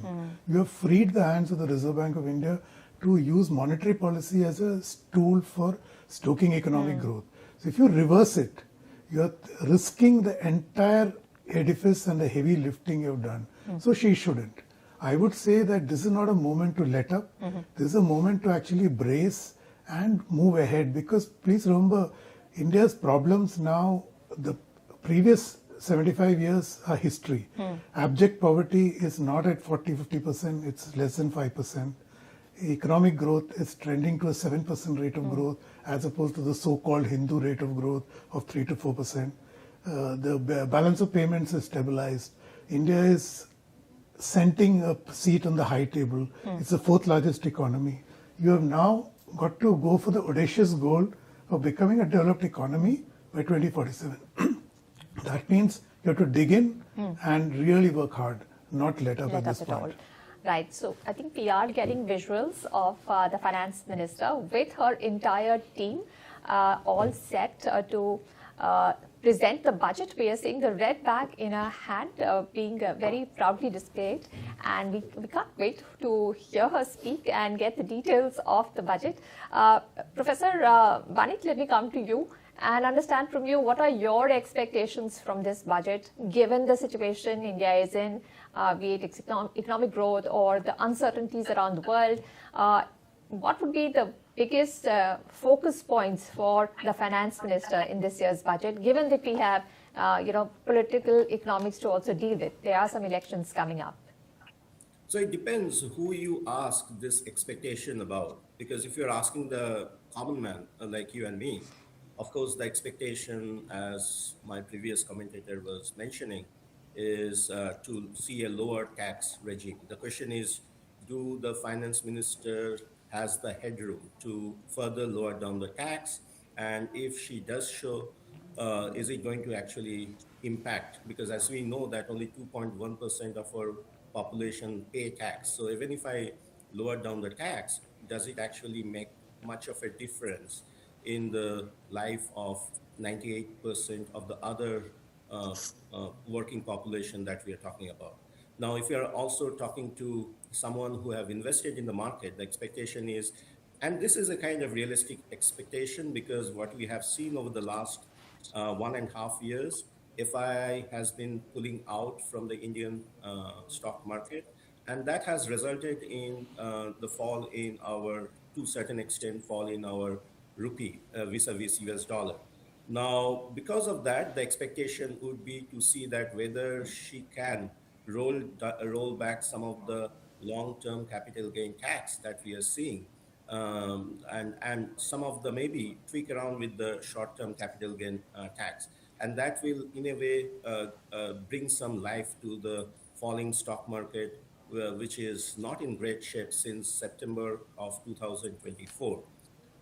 So far as the entrepreneurs or MSME sector is concerned, because right now we are talking about lots of global headwinds, in particular arising because of Trump tariff. So do I see some kind of interest subvention scheme which might actually help the small and medium scale enterprises some breadth in terms of getting cheaper access to capital? Or for that matter, do I see some subsidy given to these small and marginal enterprises, which might actually help them to actually survive this? Because as you know that when we are talking of the Trump tariff, and if I'm looking into the major exports items which are going out from India, most of the major items are not actually getting impacted, be it refined pharmaceutical, refined petroleum. or pharmaceutical, only the small and marginal enterprises, which has to do with the textile, shrimp, gems and jewelry. These are the firms which are actually getting impacted. So therefore, expectation would be, do I see some kind of a subsidy or a PLI related scheme be extended to this kind of labor intensive export units, which will actually help them to create jobs, So as I said, that there are a lot of expectation, and we are going to see which one of this is going to come along. Right. Meghna, let me ask you. He said, Professor Banik said that, a very small set of people give taxes in our country. But, that pool is expanding because formalization is happening, education is improving. Now, the Economic Times focused on AI. Now, how important is this piece going to be? Because, there is stress in the MSME sector when it comes to employment. So is there a big threat to jobs with AI? And what is the Economic Service saying about AI and technology and its impact on Indians in the years to come? So it's interesting because the Economic Survey references a study by McKinsey that says that out of the number of firms it surveyed, 88% had started dabbling with AI. Mm-hmm. But once you dig deeper into that data, only about 7% had it diffuse across their organizations, which means that while firms are exploring it, widespread diffusion is not there at the firm level, mm-hmm. so within the firm itself. Then it cited other data and other information as well, that these expectations of extreme disruption of labor mm-hmm. Are perhaps now being tempered by data that is coming to the fore. That being said, it does caution that at the end of the day, it is likely to be a disruptive force. Mm. And on that front, it recommends pacing diffusion across industry. Now, there, I'm not certain how that would be affected, and I'm not certain to what extent that would be merited or very wise, because it would create perhaps problems of competitiveness for mm-hmm. industries over here relative to foreign counterparts where such diffusion is not being controlled. Also, one thing to consider is that the MSME sector technological diffusion is typically slow there because it is considered capital intensive. There are technical skill gaps that exist over there. So the extent to which it is going to diffuse there is, I think, something that has to be studied. And that is something that the government must do, which is that it must collect data about the pace of diffusion across sectors, and then the pace of rationalization as well, like what jobs are being rationalized. And ultimately, if you want to stem that, you have to revise or invest in reskilling your population, not only in terms of vocational skilling, but also at the education level as well. You have to understand what kind of skill sets you have to develop and imbue that complement this technology rather than trying to control the way organizations use it and adopt it. But what did this McKinsey study say on why the diffusion is slow? And is this because of the skill gap? And is this actually an indication to the government that we need greater spending on education or new outlook to education? You may not be spending more, but you may be doing different things. So why is the diffusion slow?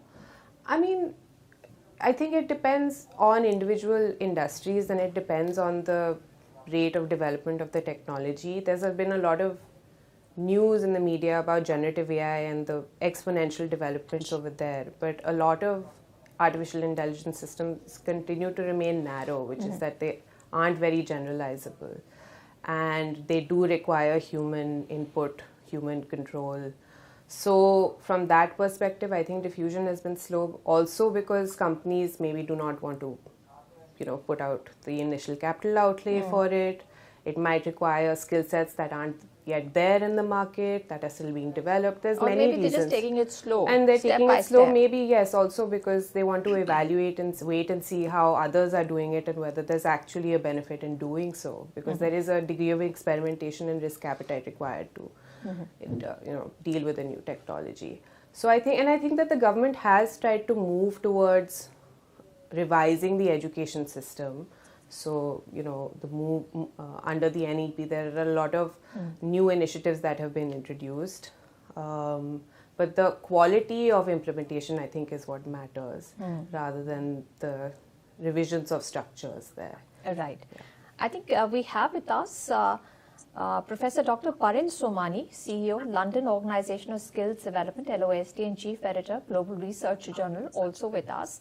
Dr. Somani, Meghna is talking about AI in diffusion and impact on jobs. And we heard Professor Banik say that you need more jobs for incentives for labor-intensive industries, which again may not be doing very high-skilled work, but you need to give them jobs and opportunities. So how do you balance this? You're saying on one hand, skill our youth to be able to work with AI. On the other hand, you're saying incentivize industries which perhaps use more of blue-collar workers. Do you see some, announcements from the finance minister towards the labor side? Because on the labor side, we have seen labor reforms come through. That's a big plus for investors watching India. What are you expecting when it comes to job creation and the way jobs will be created when the finance minister presents her budget? Sorry, I've been lost my voice. But first of all, I want to say good morning and a namaste to all of you. The main important part is I personally think AI does not take the job away. AI is the source of getting more jobs created. And I personally think right now the society is going crazy and we think the economy of India is behind the work of AI. No. AI, they are working with AI, but I understand pre-budget 2026 expectation and expanded the thought leaders inside. They're looking at the main thing is caps as a growth multiplier, even though we are looking at how we can create the jobs even at the time of AI. I think the capital expenditure must remain a central pillar of budget 2026. Strategic investment in infrastructure, renewable energy, logistic, and a digital public infrastructure not only creates immediate employment but also crowds in private sector participation in the area of different areas as well. If we look at the rural areas of agriculture, and especially with caps, has a long-term multiplier effect, strengthening the productivity, improving connectivity, and positioning India as a resilient global economic power. But then let's talk about the MSME as the economic backbone. MSME are the backbone of India's economy, contributing significantly to employment and a grassroots innovation. So, Budget 2026 should focus on reducing compliance complexity, expanding collaborative free credit, and improving access to market and technology.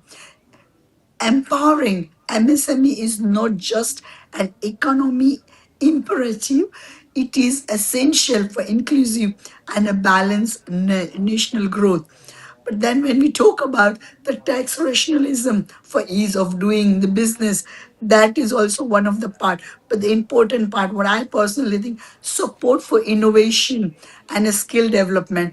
As the industry evolves, our workforce must evolve along the side with the budget 2026 should align skilling initiatives with emerging sectors such as AI, green technology, healthcare, and digital services. That the increased funding for research, innovation, hubs, and the public private skilling partnership will help India transition from job seeking economy to the job creating. And always remember the inclusive and the sustainable growth. The true economic growth must be inclusive. So budgetary policy should strengthen support for women, lead enterprises, social entrepreneurs, and underserved communities. At the same time,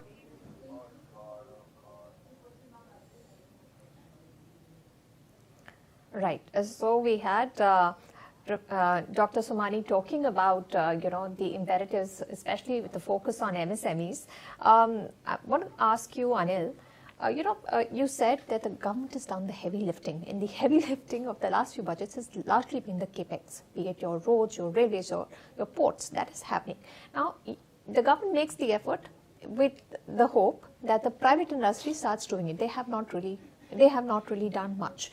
Do you think that is set to change? Because after a few years of slow growth, now because of more money in the hands of people, more spending, it is going to change. The private industry will now make the investments in capex as well.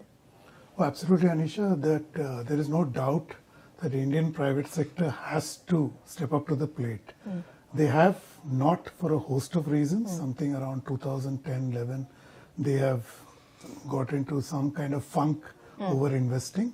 And most people do not understand that while the government has been doing a fantastic job in stepping up capital spending, but they are not the main driver. If the engine is of capital spending, the government's is about 30%. 70% is in the private sector. So if 70% is not functioning, basically 30% is powering the Indian economy. So flip it and assume that even if 10% of the 70% was to kick in, then your economic growth, which is growing at 30%, will accelerate. So it is, at this point, the private sector needs to develop more risk appetite because they have been worried about the uncertainty, understandable, but uncertainty is not going away. Trump may go away, but uncertainty won't go away. So it's going to stay with you, which means you have to now develop an investment appetite which takes into account these kind of risks which are par for the course. Just like any normal risk, this is now uncertainty is part and parcel of investment. So this, like you said, I don't think the Indian economy is in a better spot than it has been at this point of time. The income tax which you mentioned earlier in passing, most people are not aware that I had actually checked out the data over the last 10 years. The middle bracket, which is the middle income tax bracket for salaried, I'm not even talking about income, has grown, that is 10 to 25 lakhs, 15 to 20 lakhs, has grown from 10 lakh filings in 2014 to something like 70 lakhs in 2023. That's a big jump. Huge. It's a 600% jump. What does that tell you? It tells you that incomes have grown, and the middle bracket is where it has grown the most. Yes, a lot of attention gets taken by the 1% of India, which are the billionaires and unicorns, etc. But the middle chunk is growing. They form the backbone of the consumer economy. So if India Inc. is looking for some kind of incentive or potential, this is right in front of them. Right, and I think that is another reason why India has done so well over the last few years, is because it's largely inward looking. As the fourth largest economy, our exports are 2% of the world's exports. So, Professor Banik, is that a blessing, or is that no longer going to work for us? Because many people feel that if you want to grow and grow fast, become the fourth largest, third largest, and larger still, you need to develop manufacturing and you need to develop exports. So does the weaker rupee not help us there? Because you championed in your first comment saying that the depreciation of the rupee thanks to foreign outflows is becoming troublesome. But if you want to encourage manufacturing, should you be doing it for domestic consumption, which is bound to increase, or should you also be looking at larger scale of global footprint? So let me touch upon some of the points just to complete the story. Like some of the things that you have mentioned is one of the good thing about the Indian economy is if I'm looking into the marginal propensity to consume. Now, if I'm looking into the various components of GDP, you have consumption expenditure, investment expenditure, government expenditure, exports, and now out of these 5 components, the most important component at this point of time is the consumption expenditure, which is explaining close to 60% of our national income. Now, if I just do back of the envelope calculation with a marginal propensity to consume around 0.6, what it tells you that our multiplier is around 2.5. What it means in a very simple terms, it means that if government is spending, let's say 100 rupees, it is going to create an output worth of 250 rupees, So this is a great thing because almost 2/3 of our domestic economy is run by factors which is coming from the Indian economy itself. We don't have to depend on the foreign economy. Now, coming to the manufacturing sector, I think the wish list is how to have more fund outlay for the production linked incentive scheme, because we have seen some green shoot in terms of the number of electronic items getting exported from India. For instance, number of Apple iPhone which are now getting exported from India is one of the largest in the world. We are also seeing some green shoot in terms of pharmaceutical products, where earlier PLI scheme was extended. As you know, that India is also one of the largest exporter of generic drugs. Now, if I look into amount of money which was actually given for the PLI scheme, it is only 10,000 crore of 10,000 crore of rupees, as opposed to the amount of money. Just to put it into perspective, on agricultural subsidy alone, we are spending 1,20,000 crore rupees. As opposed to that, when we are spending only 10,000 crore rupees on PLI scheme, I think there is a space to give more such funding for making our manufacturing sector competitive. Because as we were mentioning, that some of the sectors have already started performing well thanks to the PLI scheme being given to them. The idea is whether we can actually extend the PLI scheme to these other sectors which are also employing lots of people. For instance, as I mentioned, textiles, gems and jewelry, shrimps. These are also the items which are getting impacted by Trump's tariff, Now, it's the other thing that we are now signing FTA with EU, which is a kind of a blessing in disguise, in the sense that our textile items, gems and jewelry and shrimps will now have a big market in the European Union. We also have signed FTA with Oman and New Zealand. So these are the good things which are happening. But in addition to that, in order to make our manufacturing more competitive, I would recommend that more fund being allocated for the PLI scheme, as well as try to incentivize our domestic manufacturing sector to invest on R&D. Because if I'm looking into the research and development component of our domestic industry, India is only spending 0.75% of GDP on R&D activities, as opposed to what China is spending close to 4% of their GDP.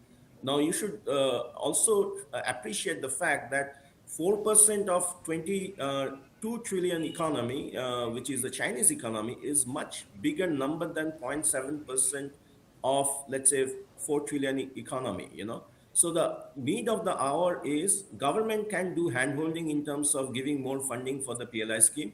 But from the private sector, there should be some attempt to make our industry much more technology intensive, much more competitive. Because so far the innovation that we are seeing happening in the Indian context is the process innovation. It's not the product innovation.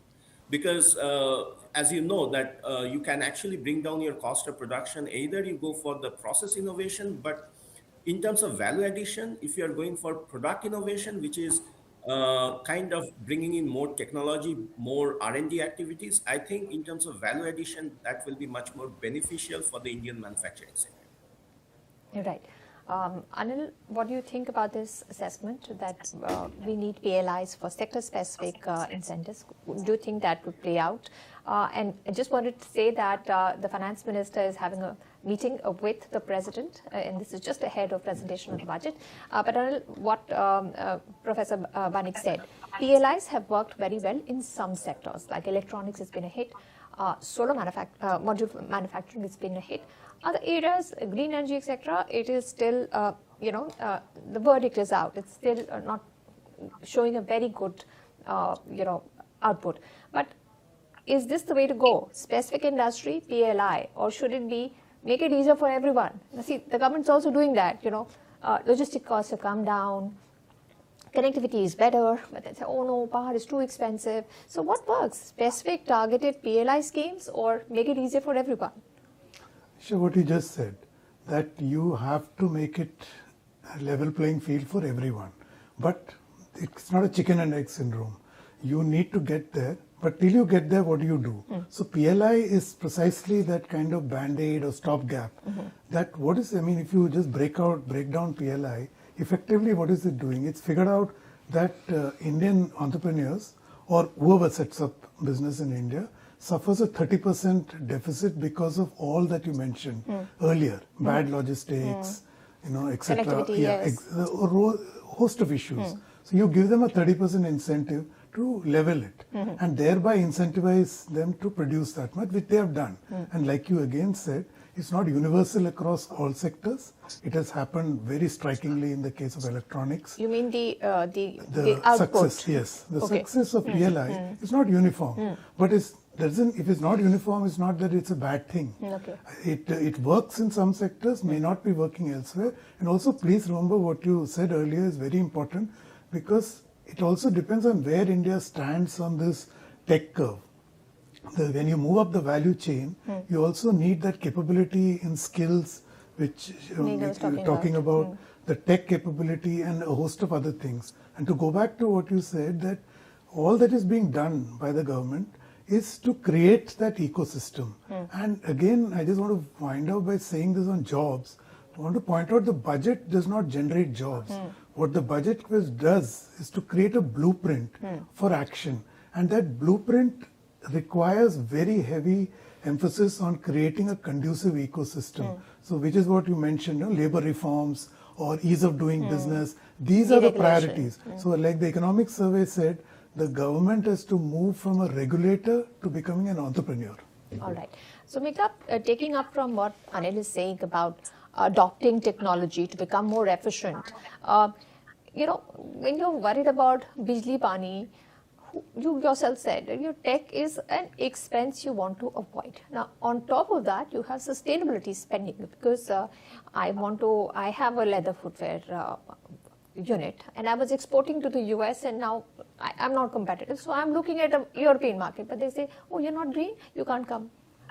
Clean up your act. Why should my industry suffer when it makes green investments? You can't do it. So technology as an expense, technology as an enabler, technology is a problem, especially for smaller companies. How do we overcome it? And can the budget give us any direction there?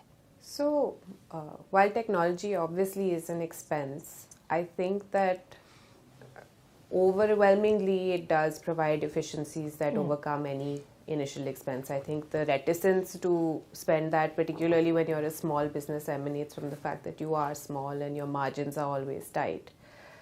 A lot of that can be alleviated by state investment in programs. And what I really liked in the economic survey was this emphasis on enhancing and expanding state capacity and defining what that means. And specifically in the context of manufacturing, in fact, there was an entire section devoted to why manufacturing is a more, let's say, critical lever for pushing the state to expand its capacity than services. Not to say that services aren't important, because of the very things that you mentioned, problems in logistics, problems in all the real world problems, that all the physical problems that you deal with, or that you deal with as a manufacturer. The state has to come in and fix those problems, whether it be municipalities, whether it be bad roads, whether it be a lack of connectivity, or compliances. And so it falls to the state to create those alleviating factors, and manufacturing, emphasis on manufacturing and understanding its value, not only as a job creator, which everyone looks, not only in the context of job creation, which it has always been considered, but also now, given that services may see some kind of rationalization because of artificial intelligence. Of course, there will be job creation as well.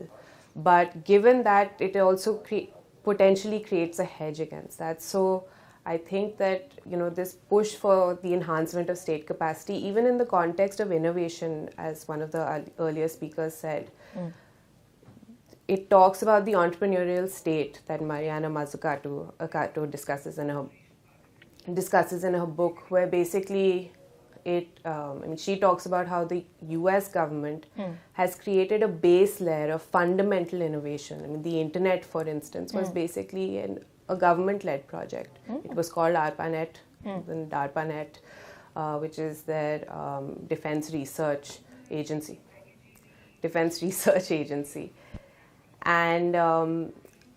And then on top of all these fundamental innovations that the state has invested in, because it has much greater risk appetite than private enterprise, you've had Google, the Googles and the Apples and the Metas of the world develop. So the state has to create that fundamental layer of innovation, and on top of which private industry can grow. So just on the point of innovation and on the larger point of state capacity, the state has to understand that it must look at investments not from a return perspective or a pecuniary return perspective, but from a national interest perspective. And how it facilitates and how it facilitates further growth. Yes. Right.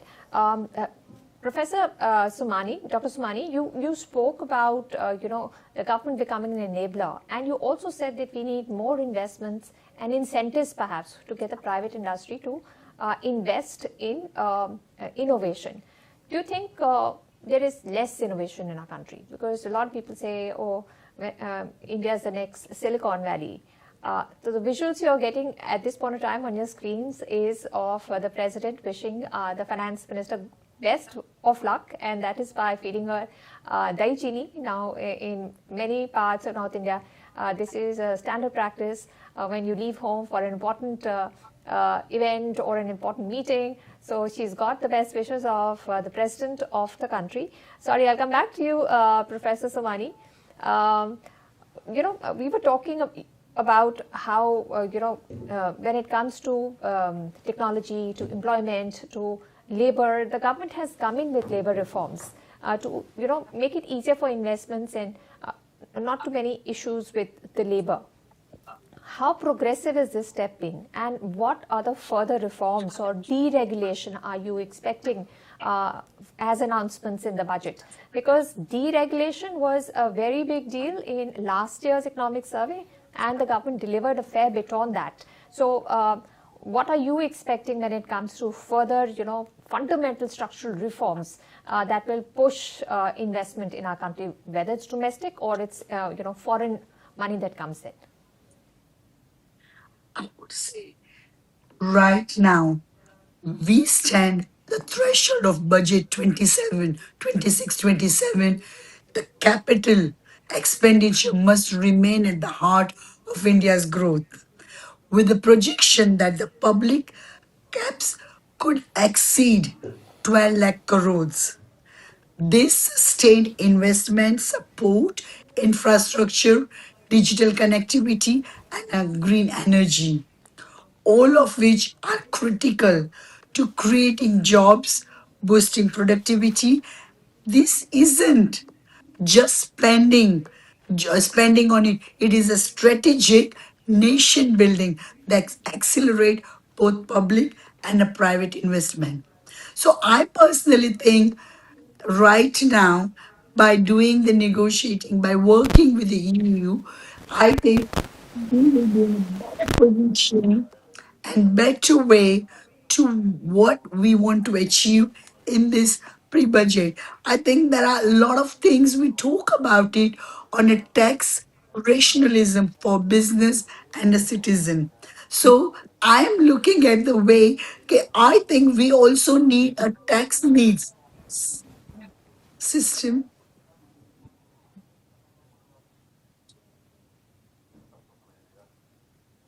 Right. All right. She was talking about further rationalizations and incentives on tax as well. Starting with the tax thing, Anil, I'll come to you. Now, there has been a rationalization in the GST rates, and that would have had an immediate effect in the collections of the government. When it comes to the budget maths, where do you think the government's placed? Because we're expecting strong growth, right? On nominal basis, 10%. What are the other numbers, the important numbers you'll be watching out for? Tax receipts, borrowings, and dividends. Because then all of that also has to be balanced. I would focus a lot more on expenditure than the receipts, because first I'll explain why. On the indirect tax side, like you said, GST is outside the purview of Parliament. Yes. It's GST conducted by Council. the GST Council. Direct taxes, whatever has to be done, she has fixed, beginning with 2019, the corporate tax rejig, and then the rejig which she undertook last You're year. not expecting any more. There can be a small, this nothing radical. I don't expect anything radical. Okay. So, and on disinvestment, we know the way things are going. So, non-tax revenues are not really accepting for dividends.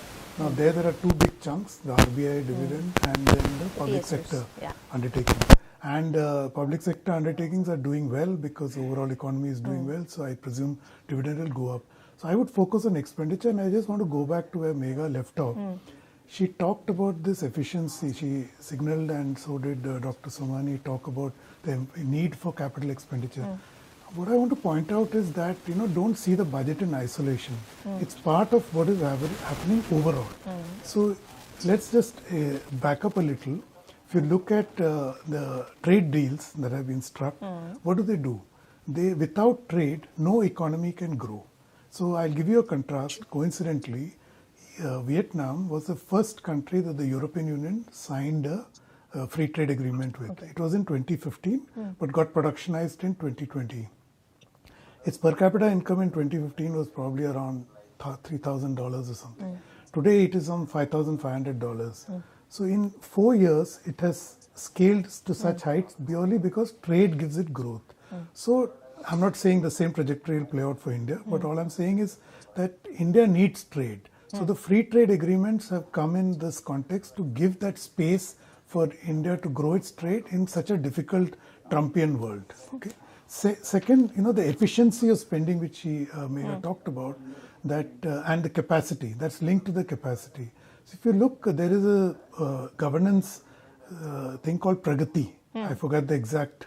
It's a platform, I think. Yeah, it's a platform which the Prime Minister heads, but it's got two levels. One at the state level, and then whatever interstate, and then intra-government, and then if there's some major crisis, it escalates. Long story short, to give you an example of what I mean, the Navi Mumbai airport, if it had been the Chalta Hai, the usual approach that Government of India adopts, it would have been launched in 2049. It would have taken longer. Yeah, because of the intervention of Pragati, it's up and running. May not be up to the best of. So you think Pragati is getting the accountability in? No, governance. It's fixing governance and efficiency in spending, the capacity problem that Megha talked about. So if you that's very, very important. You need efficient spending, not just a lot of spending. Yeah, but look at the state governments. You got freebies. Is that efficiency? Exactly. See, so like I said, it is not you're highlighting the problem and you're fixing it. So Navi Mumbai is not a union government project. Yes. So are the other projects under Other state Pragati. governments, yeah. So they are all state governments. Most of them are state government. So you are seeing an engagement, unprecedented engagement in actually a case of cooperative federalism, where the center and states are engaging in dialogue to unlock key infrastructure projects. That is again efficient spending, capacity creation. Now that capacity creation can, I presume, have an osmosis effect and go into other sectors like you say, which again the economic survey, to go back, the governance in cities. India's cities are a mess. Yes. So you cannot progress to the next level without fixing governance in cities. Again, it comes back to the capacity issue that Megha talked about. So the budget, what it has to do is to signal these intents and to point to policy change, particularly ease of doing business, capacity creation. So the efficiency in spending, and eventually it will show up in productivity and growth, which is why we take process reforms, structural reforms. What do? If I remove that layer, like you said, logistic costs have come down. They were about 11-12%. Now they're at 7-8%. That's huge. If you're a business person, look at GST. You are working through 36 states and union territories, basically 36 countries. Today you're one country, economically unified. Look at the efficiencies. So which is exactly why you're seeing the buoyancy in GST revenues. So as you create efficiencies, they start seeping in. So efficiency of spending and capacity creation are hugely important, and I hope the budget signals fresh intent in this direction. Meghna, are you expecting something there? In terms of, so I think when we talk about, since Anil was talking about governance, and we were talking about rationalization of compliances, I'll go to, and this, there has been so much emphasis on developing internal capacity, not only for the state but also for our entrepreneurs in the AI space and technology spaces, particularly in relation to data. So I think in that context, what needs to be considered, and maybe the budget is not the best place for it, but certainly thought needs to be given, is that our Data Protection Act currently has a lot of restrictions that it places on the wider use of data. So, for instance, one good example is, while it says that publicly available data is exempt, it is only exempt if the person to whom it pertains, whose personal data it is, has made it public themselves.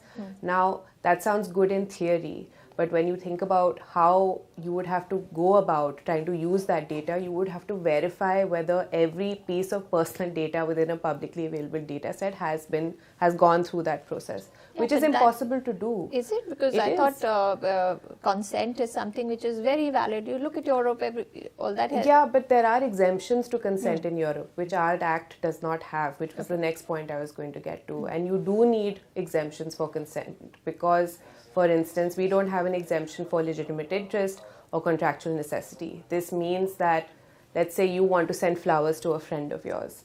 That company is going to be given her address. They cannot process that order because there is no exemption for contractual necessity, because she may not be a customer of theirs, and they don't have her consent to process her personal data, which you have given to deliver the order. So it leads to these kinds of absurd outcomes. Frictions would be one thing, but this would be an absolute stoppage of service. And I think that these things need to be considered, these internal rationalizations need to be made before we start talking about wider kinds of reforms in any field, but particularly in technology, when we're talking about building sovereignty, building local capacity. We have to think about what are the different kinds of chinks in our armor, what is the sand in the gears that exist that we can do away with very easily, we can rationalize very easily before we move on to more systemic things. Right. I think the Finance Minister has reached Parliament and we expect her to start her budget speech at 11. Till then, we'll speak about what is expected from the budget this year. Professor Banik, Anil and Meghna are talking about better governance, capacity creation, so that with just efficiencies you do better. But the economic survey has pointed out that when it comes to state finances, and some people have called this nitpicking, but they're saying the state finances are not in a good state, and that does put pressure on the overall financial metrics. But there is a political economy. There are state elections coming up. So while you got Pragati for all the important infrastructure projects that you want to do, but when it comes to welfare, why is there so much mismanagement or perhaps not enough thought? Because at the end of the day, state governments themselves are finding hard to finance these freebies.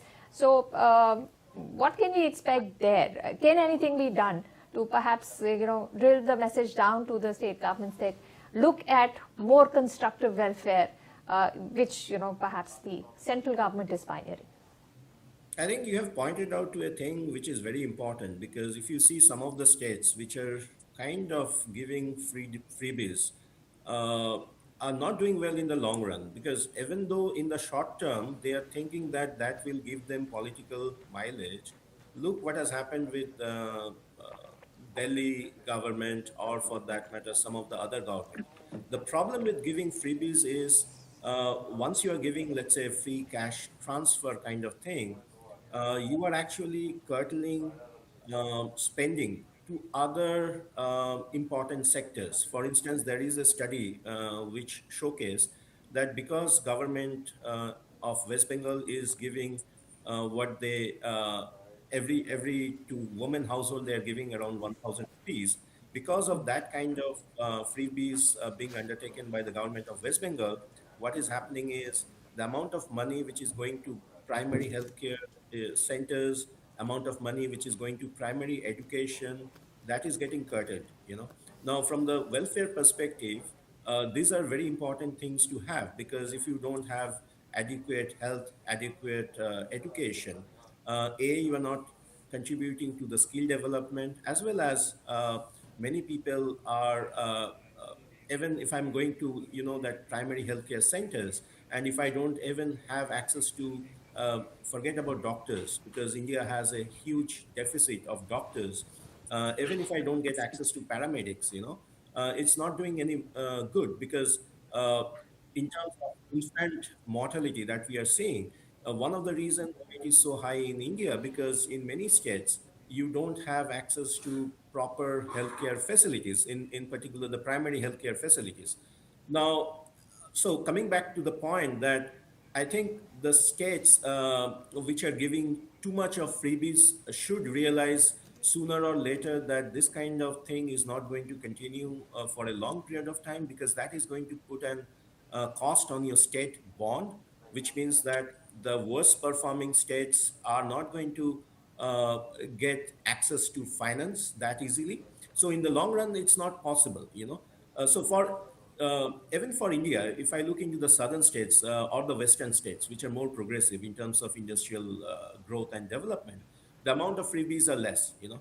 And this kind of signal should go to some of the states, for instance, Punjab, Delhi. I already mentioned that freebie culture did not work.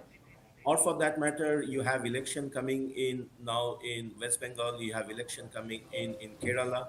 So all this kind of thing is basically trying to say that freebies can work up to a point, but not beyond a certain point.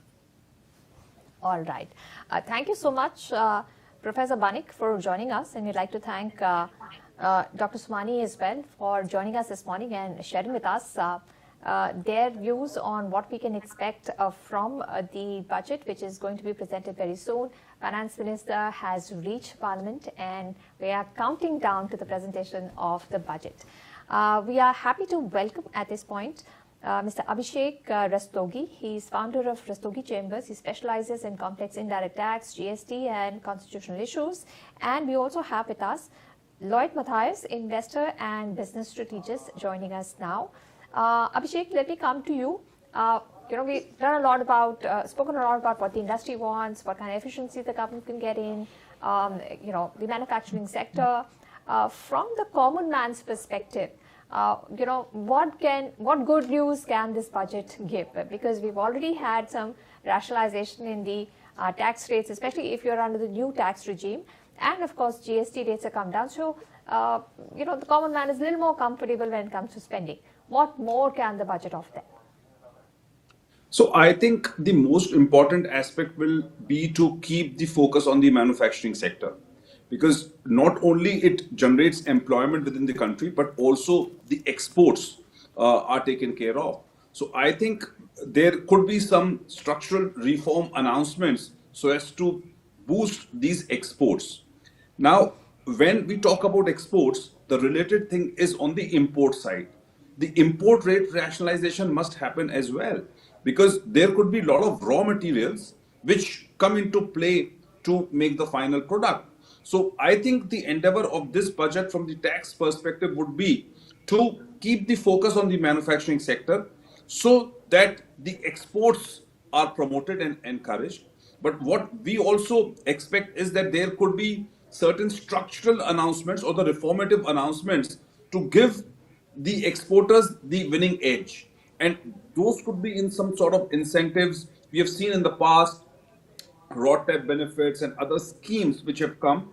The moot point which remains into focus is that to do this export, to emphasize on manufacturing, how would the imports be rationalized? So can we, on the raw material side, make imports competitive?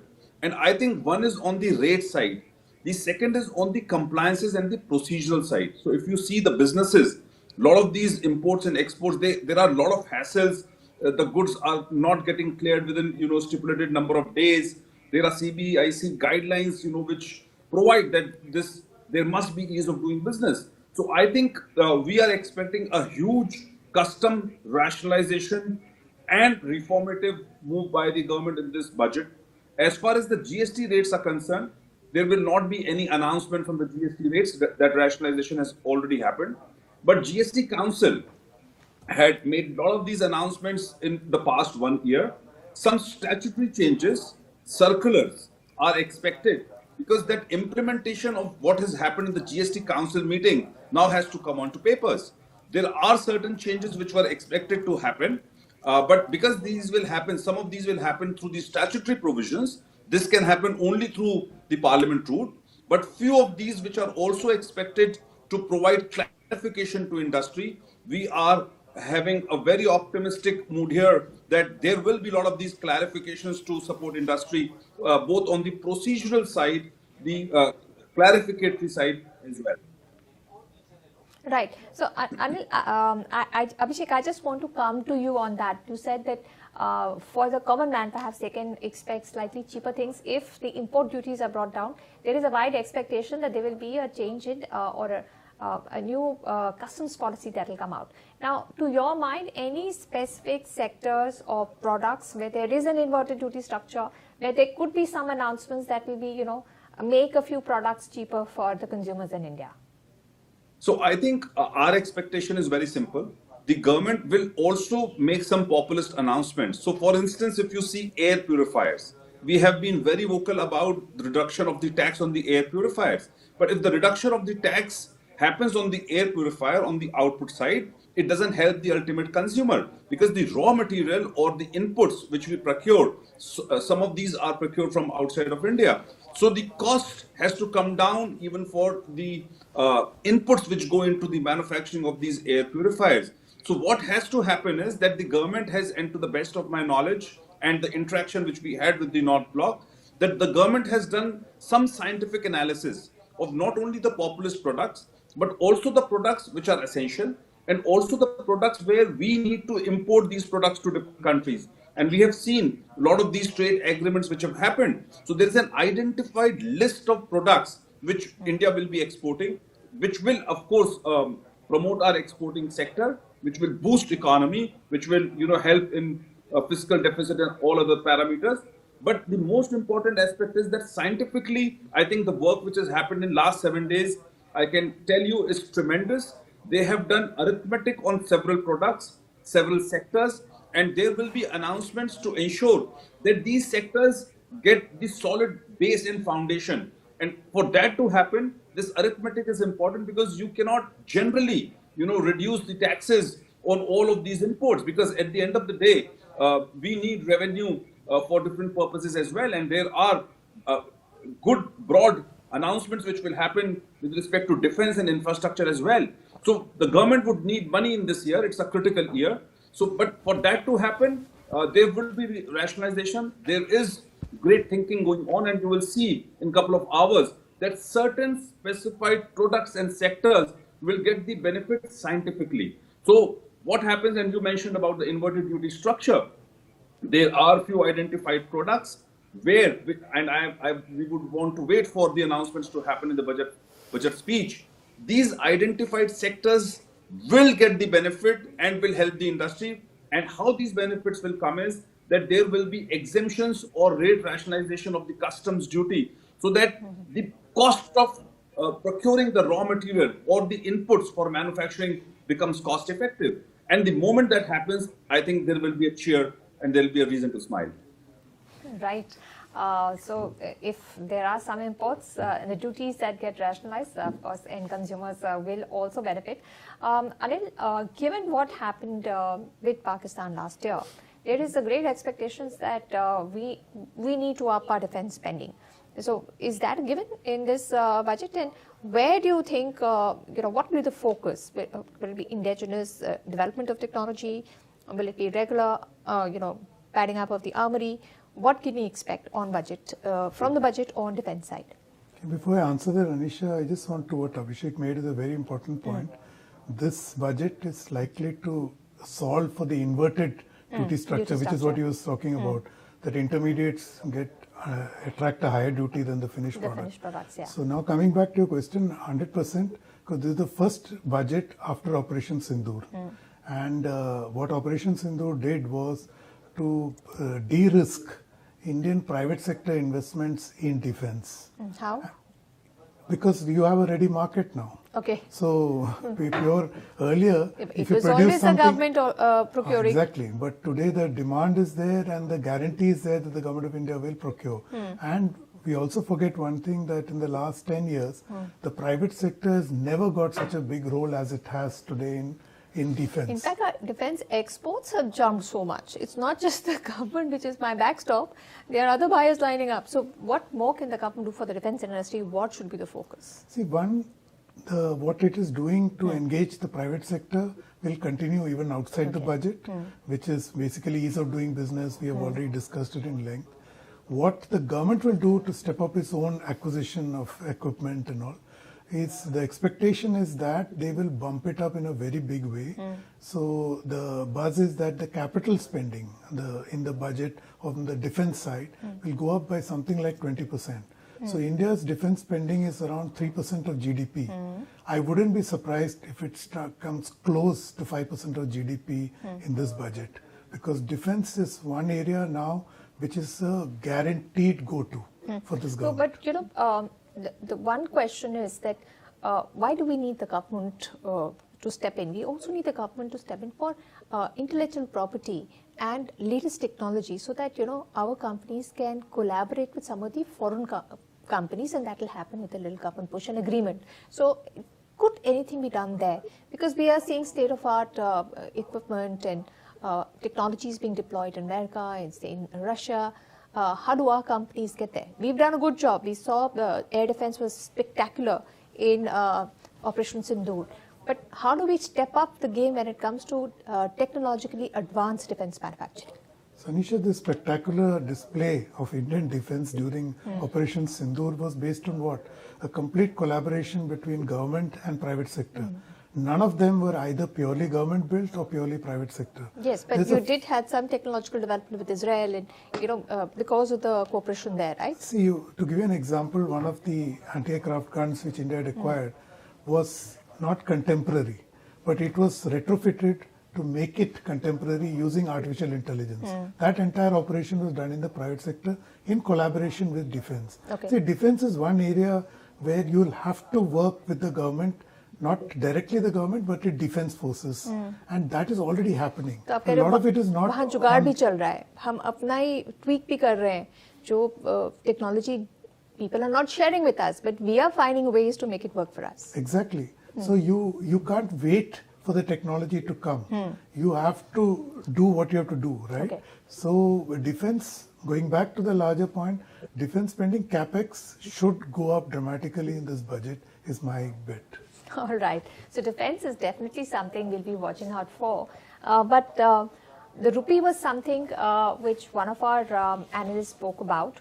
And the fact that when it comes to foreign flows, we are seeing some sort of outflows coming through, even for the last consecutive few years, even though it may not on a net basis be too much of an outflow. But the outflow is happening, and that is putting pressure on the rupee. The RBI has to intervene to make it stable to some extent. I have with me Mr. Lloyd Matthias, who's investor and a business strategist. Lloyd, the expectation is that something's got to be done to stem this outflow of foreign capital. Could that come through the tweaking of some taxes? First up is always an expectation that LTCG will be tweaked, reduced, removed. What are your expectations? Thank you, Anisha. I think it's been a year of fairly good success in terms of economic management. I think we've achieved a degree of macroeconomic stability, which we haven't over the last many years. I think things have been good, despite obviously all the tariff issues. So I think that part has played out well. I also think some of the things that the government locked in, starting with tax reforms last year, then of course the GST 2.0, I think also in terms of the labor codes, I think a lot of this has been reassuring and very positive for business. So I think the government can truly take a bow on issues of that sort. Where I would say is clearly work to be done. I think one is, and before I get to the foreign outflows, I think really there is work to be done on the ease of doing business. It used to be a big call out till 2019, And then, of course, there was that little controversy about manipulation of the ease of doing business report and so on. That's kind of receded in the background. I think the realization is that India still has a long way to go before businesses can really function smoothly. It's nice to see a rush of our states, going to Davos and and pitching. But I think the importance of making the business environment more friendly, reducing the burden of compliances, not having everyone go to about 300 different organizations before they can get to start a business. I think a lot of work needs to be done. I think the focus needs to come back on that. Parallel to that, and literally beyond the scope of business, but equally critical, is actually ease of living, right? A lot of us living in the NCR and in vast swathes of our country today are finding the air quality completely suboptimal. It's not being spoken about openly, but clearly a lot of foreign businesses are beginning to rethink the existence of their teams in India, right? And I know the budget, can't specifically address the issue of pollution. It's a larger policy issue.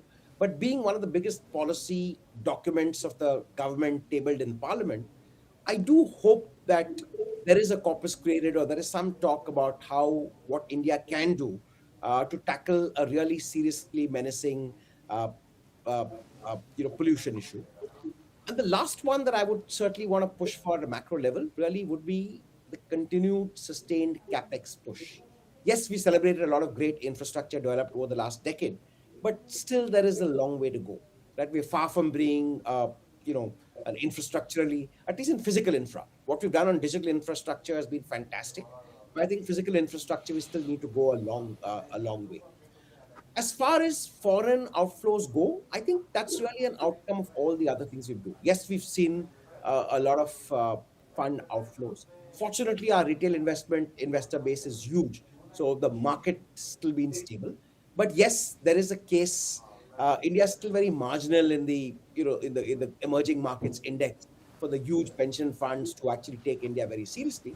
But given the headwinds that are being faced in global markets, more specifically the US, I think sooner than later that will correct itself. What we need to do, I think, one is the sustained capex push to boost our infrastructure. I think continue with our fiscal prudence, which we've done very well.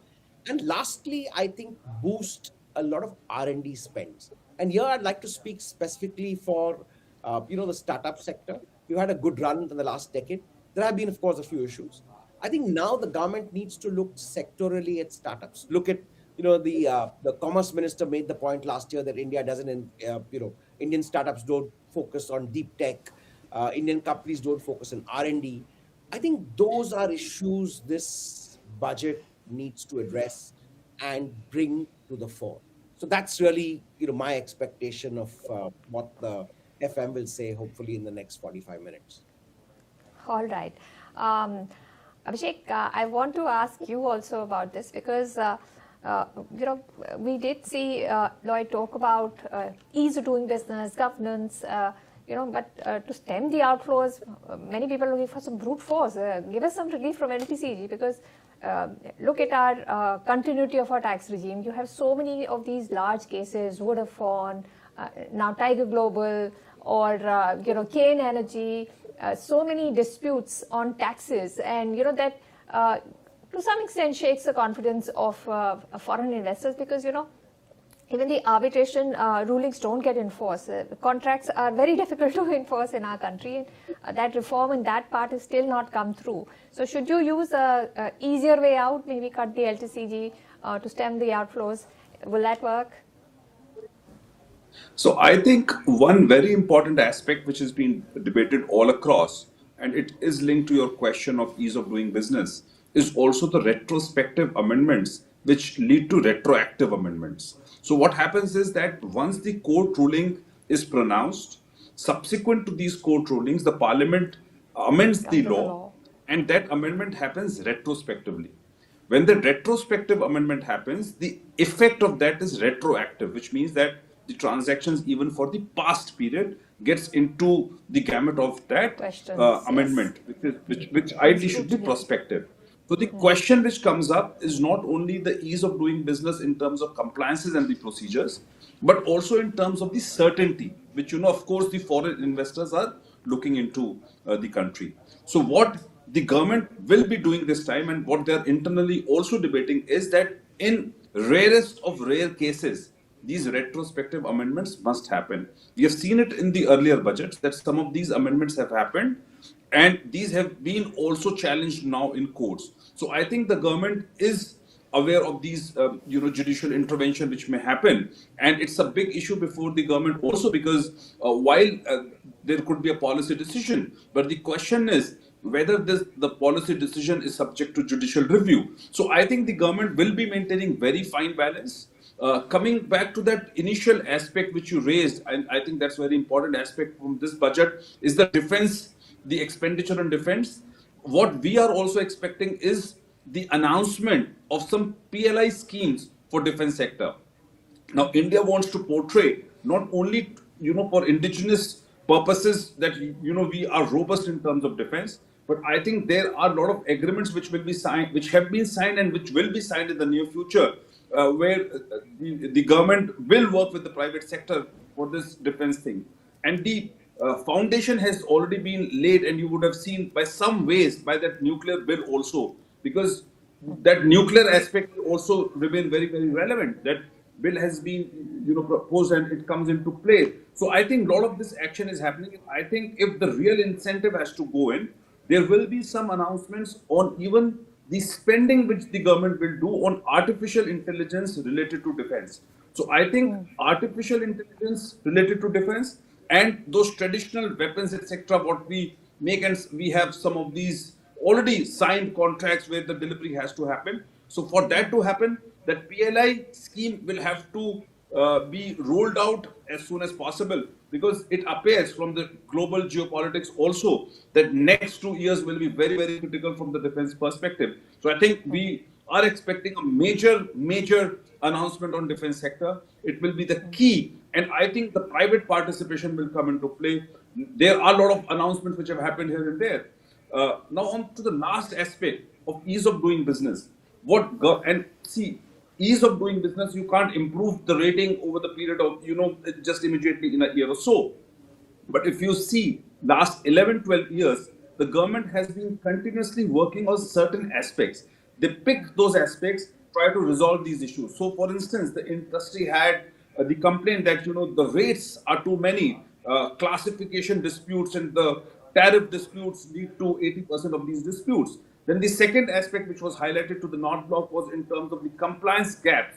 The government would at any stage would not want tax evasions to happen, but at the same time they would not want the businesses to suffer because of overburdening with compliances. So over the period of time, the reformative voice has been to resolve this ease of doing business aspect from different perspectives. So what has happened is that on certain parameters, the country still needs a lot of efforts.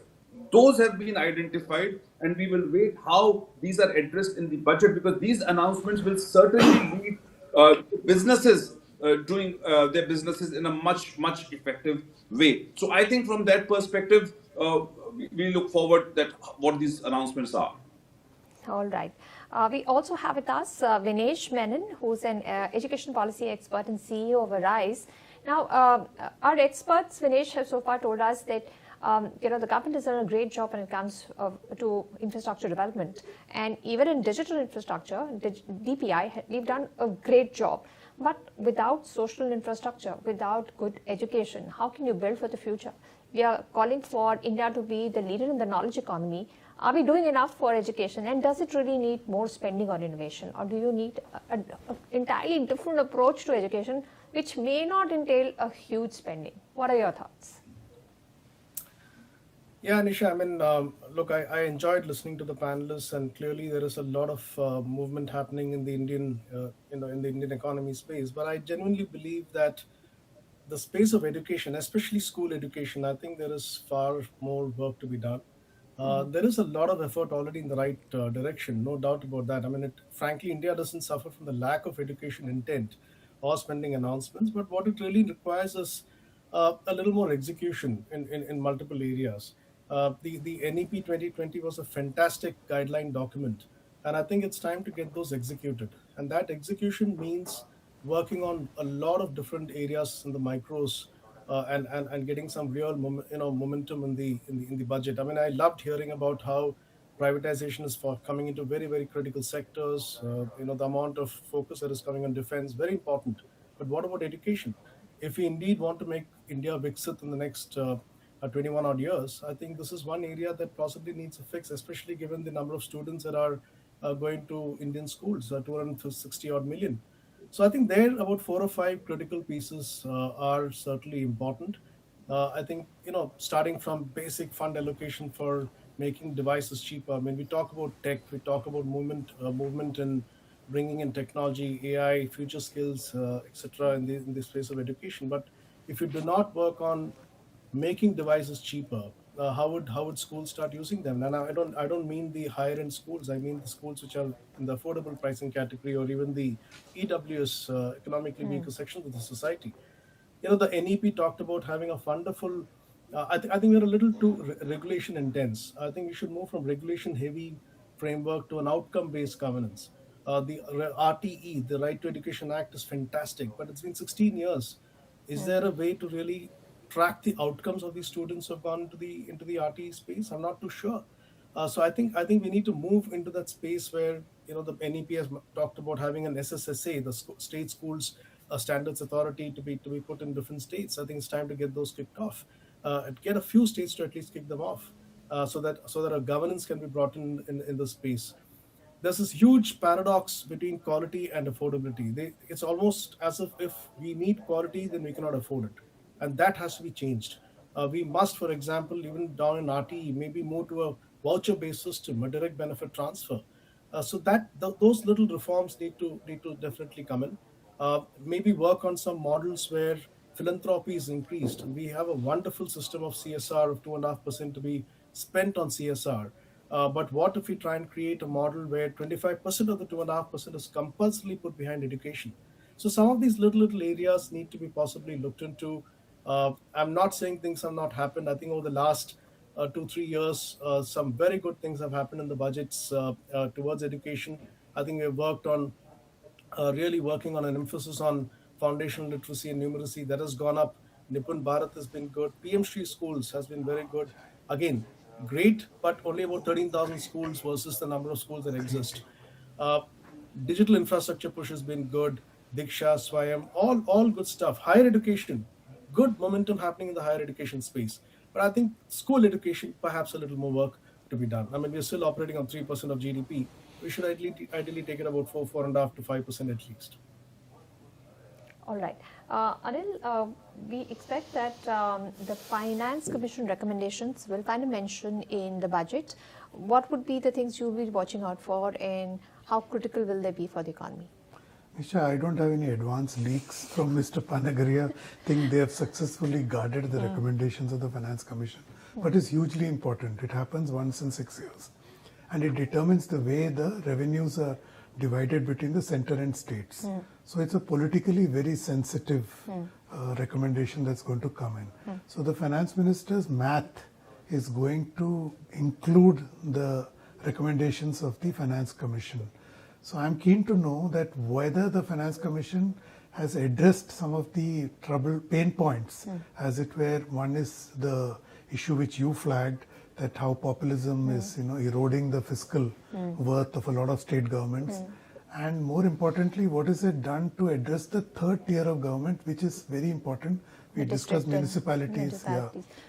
Yeah, but there are so many finance instruments available for, states are competing with each other to bring in the investment. Some are doing very well. Look at what Hyderabad has done when it comes to Andhra Pradesh is doing for land acquisition, etc. They are competing with each other, and the same can be done by municipalities as well. They have the options to go in for corporate, municipal bonds, etc. But we want that transparency to come in. Does that come in the scope of the Finance Commission? I am in Delhi. This is the capital. You can raise money, but show me what you're doing. The road in my house, in my colony, has been bad to worse for so many years. So really, what is the rocket science in making it easy? Blockchain makes it so easy. And we're talking about technological use. You're talking about capacity building. Why doesn't it happen at the lowest level? Precisely what you said, lack of capacity. And lack of capacity is not just in governance. it's also in revenue generation. So the municipalities depend on state governments to get their funds. So it is on the whims and fancies of the state government. So in a case like Delhi, which has now been corrected, it was such a complex governance model. You have the union government here, you have the state government here, then you have the municipalities which are divided into 7 zones. That luckily has been collapsed into one. So mercifully, the governance structure has been uncomplicated, but you cannot, unless you start earning your own revenue. If you're continuously dependent on somebody else, like having pocket money. If your father stops giving you pocket money, you can't spend. But if you are earning on your own, you're going to sustain your own spending, which will free your arms to invest. Yeah, I don't know why there is such a big problem in your earnings. You can do your waste management, you can charge for it, you charge for parking, you charge so many other, local issues. I don't know, local areas of charging are there. I think you're making an assumption here that the entire demography of Delhi is all of us. We are not. We are just about 5% of Delhi's demography. Most of them cannot afford to pay for you to get rid of your waste or to do other expenses. So which means the rich will have to start paying property taxes. Are we willing to do that? No, so some of us do pay. But Meghna, I want to ask you, why Anil is saying there is a problem of capacity building in technology, bringing in transparency in governance at all levels. How and when can this change? And can we see something in the budget here? Because, we've seen so many of those Twitter posts and social media posts about, look at this road, it's not good. Why can't you have a QR code of the guy who made the road? Let there be some accountability. Really, is that tough? Look at our UPI payment system. Even it's valid in Paris, but we can't fix this. Where is the capacity? Not there. There is a capacity to pay in Paris using UPI, but in transparency, no capacity. Yeah, so I think that, when it comes to transparency, it's not a function of capacity, but it is a function of will, accountability, and yes, will. And accountability,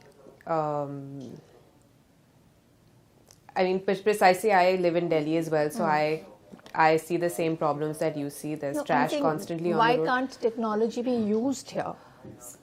Well, I'm not for technology to be used as a proxy for accountability, because what will you have? You will have dashboards that have to be updated by the very state institutions that you're trying to hold accountable. So there would be a conflict of interest there.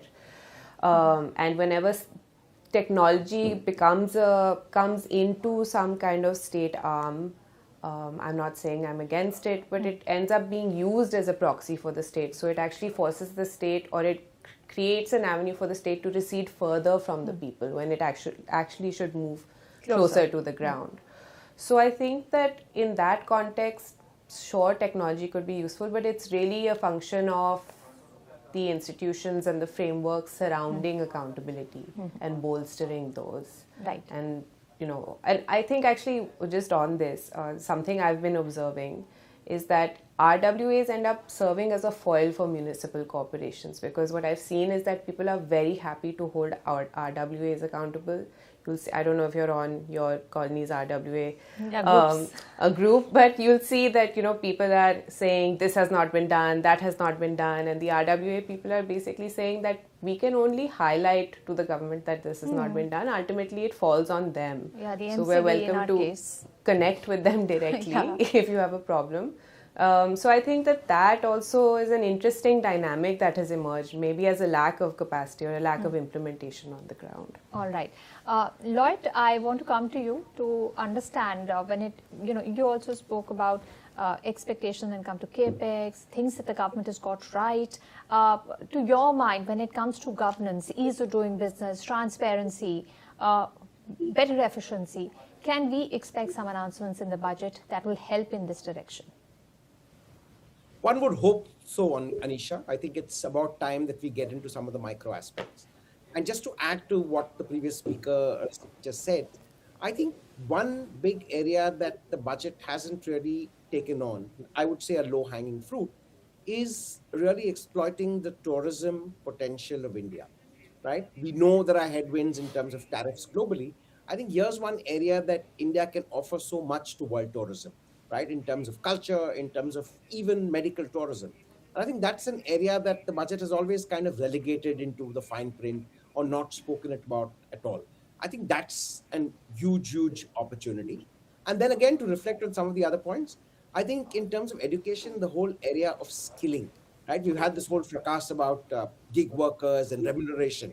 I think besides creating a bit of a regulatory environment there, a kind of board that comprises the regulator, the government, some of the large gig platforms, and indeed representative of the worker unions, I think there has to be a bit of a social security.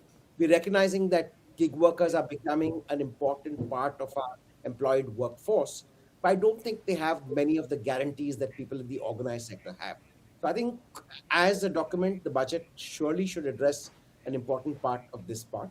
And finally, the issue on skilling, right? While education is important and the national education policy has made some bold new moves, I think we've got a long way to go in terms of skilling, which really links back to the issue of why is still a large percentage of our population so dependent on agriculture, when the reality is that agriculture is not able to kind of sustain so many lives. So until people consciously move into a more modern, skilled-based environment, I think we're still going to be having a few struggles. I would hope that these are areas that the FM would address and ponder on, and hopefully take the country towards in the days ahead. Right. We have a comment coming in from Priyanka Gandhi, a prominent Congress leader, and what she's saying about the budget is contrary to what we're hearing in our panel. She's saying that the expectations are low. So let's just listen to what she said. Budget से क्या उम्मीद है आप? What's your expectation from the budget? It's very. I don't have much expectation, but. जी, ma'am Epstein files पे कुछ कहेंगे? Budget से क्या उम्मीद है आप? What's your expectation from the budget? It's very. I don't have much expectation, but. जी, मैम एब्स्टीन फाइल्स पे कुछ कहेंगे? I think Prime Minister Modi has also arrived at Parliament, and yes, it's just about another 15 minutes before we hear the budget speech. And Anil, this political economy also has to be managed. You have state elections coming up, and before every election, we see some sort of freebies, whether it's free bus rides in Delhi or it's subsidized power in Bihar. So how do you manage this political economy and the costs it entails, and the costs it entails on planning also? Because there was a proposal, let's have all elections at one go instead of realigning how you're spending per se what election is coming up. So how do you manage the political economy, and can we see some announcement in the budget that will give us a clue on how this can be done better? See, Anisha, to the credit of the Union government, this fund in particular, over 2.5 terms, they have actually undertaken a massive reset in the political economy of this country, particularly when it comes to budgets. To sum it up, earlier, if the regime was about entitlement, they flipped to empowerment. And now, looking at the next 22 years, they are talking about livelihoods. So the logic of empowerment is that you teach them how to fish instead of giving them fish. When you talk about livelihood, you basically mean that you do a sustainable improvement in their lives. So when I mentioned earlier that abject poverty, which is about 40% at the turn of the millennium, is down to less than 5% now, which basically means that the Novu middle class, at the bottommost layer, are now looking forward to a livelihood creation. And that livelihood, again, like I said, don't look at the budget in isolation. It has to be seen in the context of a larger policy play. And to conclude, the budget is always a political document, and every finance minister has politics front and center of their speech. But you yourself said that the demographics have changed. We now have a large middle, right? And so what we plan for them becomes more sustainable over the long term. But that doesn't mean I'm going to announce free bus rides for ladies and those things. How will those be? I mean, can you somehow find a way out of it? First, differentiate between the two fields. One is the state government, which is what you're talking about, freebies. The union government's freebies are national in scale. So they're not going to get involved in bus rides. Yeah, yes. But they're more empowering. Correct. So they will give like Kisan for the farmers, stipend cards, income yes. and those kind of issues. But like I said, you look at the way the calibration of government policy has happened in the last 2 years in particular. What happened say about 3-4 years ago was when the finance minister started allowing those entering the salary brackets freedom to run their own money. Earlier, see, if you and I joined and your starting salary is say 3 lakhs, which is on the higher side, almost 30-40% of it is preempted by PF and all these other various preemptions. Exemptions and the cuts. She said, no, the onus should be on you. You're free to spend. See, that's also an acknowledgement that you are now no longer need the government to handhold you how to direct your savings, how to direct your investment. And look back at the last budget where she rejigged the income tax rates. She did an amplification of what I just mentioned in the budget. So middle class is getting the focus. The ease of doing business, which Lloyd talked about, by the way, again is outside the budget. The Jan Vishwas bill, which is the 3.0, was supposed to come in the winter session of Parliament, did not happen. So I suspect that will come now, which is, among many things, further decriminalize laws in this country, making it easier for business, and also ease of living is what we just discussed. Yeah. So budgets are, not necessarily The only a policy linear lever. response. Right. Abhishek, what do you make of the balancing act? Because Anil believes that all budgets are political statements. How do you view this? And what kind of the government is always committed to federalism, and of course the Finance Commission recommendations may also be included. So how do you see this playing out? Some sort of fiscal prudence coming in from the state. Can the budget give any direction? So I think they will have to certainly maintain a fine balance. This will be the year where there will be expenditure also on certain sectors, including infrastructure, education. So I think revenue augmentation also has to happen. The tax to GDP ratio also has to increase. But at the same time, what the government has been doing, and I think will continue, that trend will continue, to give more purchasing power to the middle class. And that we have seen by way of rate reduction, not only on the income tax side, but also rate reduction on the GST side. And how that happens is that the moment the purchasing power capacity of the middle class increases, the consumption increases, and as a result, there is a direct impact on the GDP and employment. So I think from that perspective, the key will remain, to maintain the fine balance. But I think what everybody talks, before the budget is the focus on the middle class. But I think what I would also want the government to focus is on the tax which is imposed on the rich by way of these high surcharges, which are as high as 25%. And I am making that statement with full responsibility. The moment you impose very, very high and exorbitant taxes on the rich, they will not be motivated to operate from the country. We have seen a lot of family offices in the last 12 months to 18 months being opened outside of the country, where the global incomes are being parked outside. The investments from the global incomes are also being done from the foreign assets or the foreign accounts. Now, what will happen is that the moment you impose, and we've been very vocal and we have given suggestions to the North Bloc even earlier when this surcharge from 37% came down to 25%. But I think any surcharge is not a good thing to do, because what you do by doing that is basically setting the tone that we want to tax those people at a very, very exorbitant rate who are, working very hard.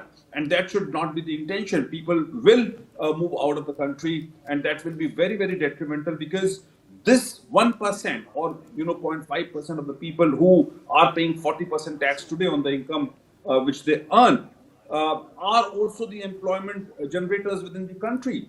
They would be less motivated to do any innovative thinking. They would be less motivated to take risks. And if that happens, I think there is a direct correlation on the GDP, the employment generation, and on various factors. So, for instance, we've been talking about the education sector.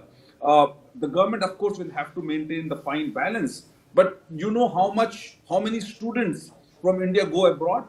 And there are today we are talking about the incentives of giving to these students, making life easy. But have we thought that how we could make India a hub where international students come to India? So I think I'm expecting that there'll be some announcements wherein even our universities, our curriculum, and our new methods of teaching and imparting, right from artificial intelligence to the traditional ways, are implemented within the country, so that one, we retain these students who are willing to go out, give them the best of facilities. They're in any case spending lot, and our balance of payments get hit. So one way is to tax these remittances. I don't know to what level will that happen. Will that be populist, or will that again lead to a lot of confusion?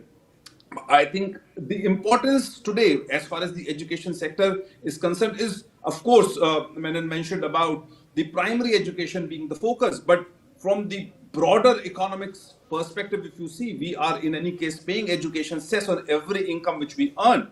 What must happen is not only to focus only on the primary, secondary education, but to focus on the skill development, make some of these universities a world-class universities, so come to India, but the amount of money which the Indian students spend, on education for some of these courses which are not very relevant, also, they must be retained in India. Balance of payments get the benefit, and I think it will be in a larger national interest to impose taxes at least on those courses where the country has enough number of seats here in the country, and students are just going out of the country because they just don't want to study here. And the most important aspect is, which must be considered, is when these students are going out of the country, they're spending huge money out there, for foreign universities, and they're not getting any jobs. I would not want to name the countries on your channel, but you can do that search, that in last 1 year to 18 months, there are very clear guidelines given by the governments to their respective embassies that these visas will not should not convert to work visas and things like that. So these students are spending a lot of money, coming back, and leads to pressure. And at the end of the day, we are losing a lot in terms of foreign exchange. So I think education from that perspective needs structural reform as well. Right. Vinesh, would you like to come in here? Because, first Abhishek started talking about the flight of capital, then he got into the whole debate about brain drain, because a lot of students go abroad to study. Now he says, why can't we have, universities of excellence in our country where students can go and study? Because Delhi University has a cutoff rate of 95 to 90%, you have reservations. It's easier said than done. I don't want to spend my parents' money on education abroad only because I want the experience. It's because opportunities here are hard. So what can you do in education? Because you have to build that capacity, good education, STEM and AI, etc. Otherwise, that innovation will not happen in our country. We will not scale to be Viksit Bharat. So what are you expecting in education where, some people are saying, let foreign universities have campuses in India? Will that help stem the brain drain and the capital being spent on education abroad? Yeah, I think Mr. Abhishek is absolutely right, and I think the government has started doing some work in this direction already. I think in 2023 they opened up the markets for foreign universities to come in, so long as they hold a minority stake. And I think there are some universities that have already started getting into India and started to set up the infrastructure here. And I think that's a step in the right direction to prevent brain drain. Having said that, I think there has to be a focus clearly to have more expansion of seats in higher education. I think today the whole problem is the whole pressure that the students are facing is to kind of get those unrealistic 95 to 99% marks just to get into the few number of seats that exist. So I think there has to be definitely an expansion in capacity within our own infrastructure, whether it is more medical seats, engineering, technology, whatever. I think there has to be a lot of funding in that direction. But I certainly think, going by what happened in the last budget, there is a certain momentum which has already been set in areas related to the digital infrastructure for education. That's going to lead to more online programs. So combination of more seats, more digital infrastructure, and of course opening up the market a little more to foreign universities to come in and award degrees here in collaboration with Indian institutions is a good step. And the government also has to be careful, because you cannot obviously just open up the floodgates for foreign universities to come in and break into the Indian way of teaching. So I think that that balance has started, but certainly more impetus to be done on executing some of the NEP guidelines, and of course this whole retention of students, 8th grade and onwards. I think that there has to be some work on that front also. Right. Lloyd, any specific announcements in clean energy, in greening? Because last year an important announcement came on SMRs, the small modular reactors coming through. Because sustainability and climate change was an important point flagged off in the economic, the eco survey as well. Are you expecting any more on that specific? Why I say, because some of the hard to abate industries have been given mandates, and there will be penalties if they don't fulfill those. So how does India go ahead? We are seeing some backpedaling happening in the US and the EU region. How should we take it from here? Valid expectation, Anisha. I think one big imperative for us is that consequent to signing of the EU FTA last week, I think a lot of manufacturing-led industries, starting with textiles, but other allied industries, will need to have a little bit of a focus on the green side, right? While there is backpedaling clearly happening in some parts of the Western world, I think long-term, the whole movement towards green and more sustainable futures is very much upon us. There's no going back. And we're seeing the consequences in India, specifically in Northern India, where all of us are. So I think the focus on green manufacturing is going to come in, specifically in the context of the EU FTA. And I do hope that there are going to be announcements and issues on that front. I do believe that India has made a lot of rapid strides overall in terms of adoption of clean and green energies, which is positive. To that, I would also like to add that I believe there is a strong case to boost R&D capability, and the government has to have a role to play on that front, right? Whether it's establishing centers for R&D or centers of excellence, or working together with private sector. I think earlier Anil touched upon the issue of defense spends and getting private sector involved. But I think the larger issue in terms of R&D and support, I think that's an area that has to also come about. But my two big wishes really, and we are very close to when the budget's about to start, I think one is, how does the government help boost private sector capex, right? Because the expectation has been on for a while, while recovery has happened in terms of growths in the private sector. I think boosting capex hopefully will fire this year. And then, of course, is halting the floor of FIIs and FPIs. We've seen a kind of incessant outflow, though our retail markets are still strong. I think that's one area that needs to be focused. And finally, of course, job creation, which is important as much as boosting exports. I think these are the things that I would really hope to hear in the FM speech in a few minutes from now. Right. I think the speech is going to start very shortly.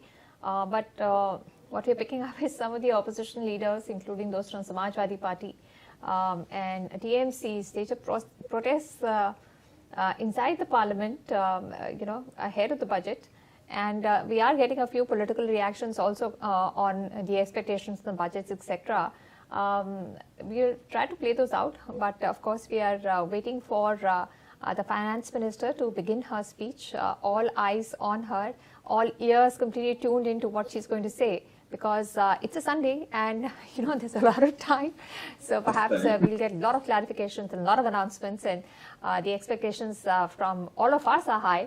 That this will be one where we will get a lot of good news coming in.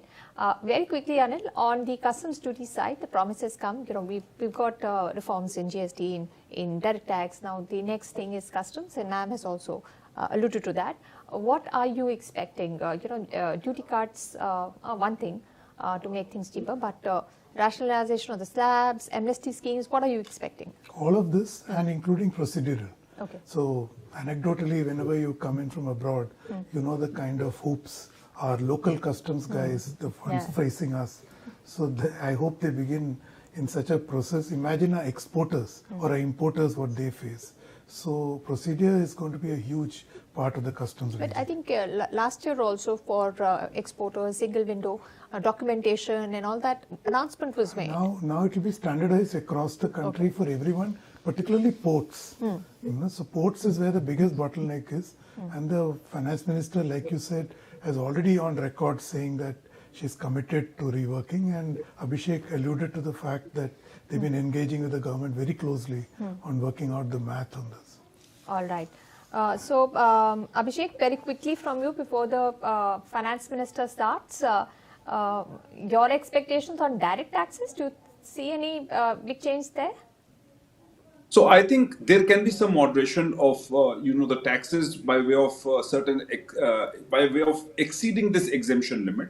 That can happen because, see, in any case, what was expected in the last time when this income range was increased was that it will go further. But I think they have done that in 2 steps. So, and that has helped because if you see the last time this exemption limit which went up saved a lot of middle class income taxpayers from the compliance burden. The consumption rose, and at the end of the day, it was neutral in terms of tax because the moment the consumption happens, there is more GST collection which happens. We have seen the numbers of GST growing as well and robust income tax collection as well. So I think from that perspective, it will be a populist. I'm sorry to interrupt you. We will continue with this conversation. But I think our finance minister is all set to place the budget on the floor of the House. Let's try to cut across and hear what Nirmala Sitharaman is saying. Thank you.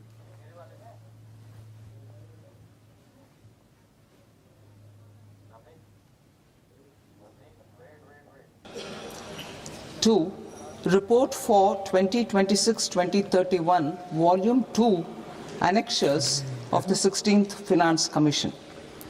Number 3, explanatory memorandum as to the action taken on the recommendations contained in the above report. Item number 2, माननीय वित्त मंत्री Nirmala Sitharaman ji.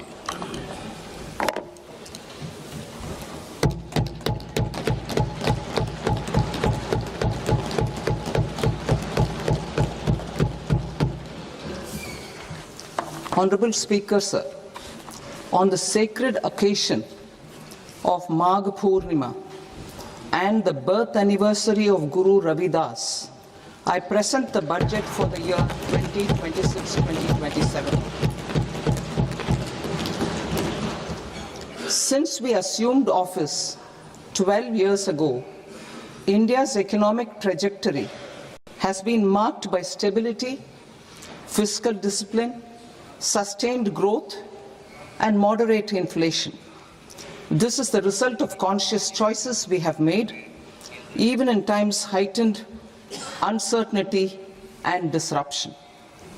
Our government, led by Honorable Prime Minister Modi, has decisively and consistently chosen action over ambivalence, reform over rhetoric, and people over populism.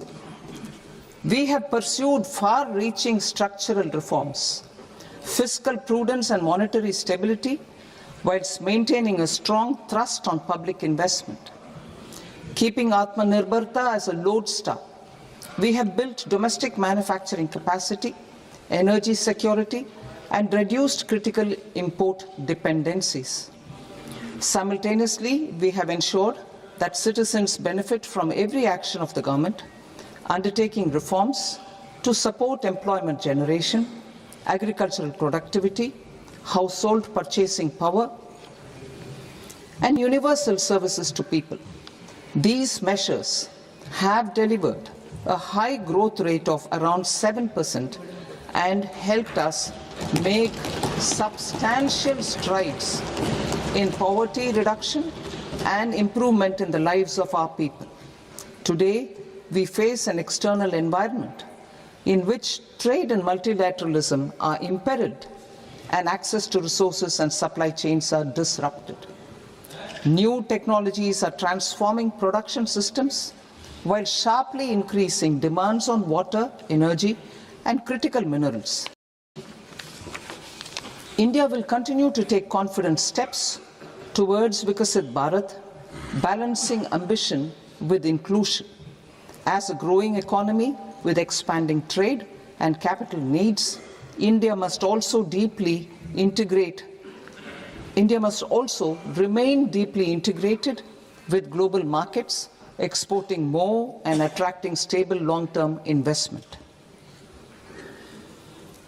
As I begin Part A, I want to express my gratitude to the people for standing firmly with us as we forge our way together towards becoming one of the largest economies of the world.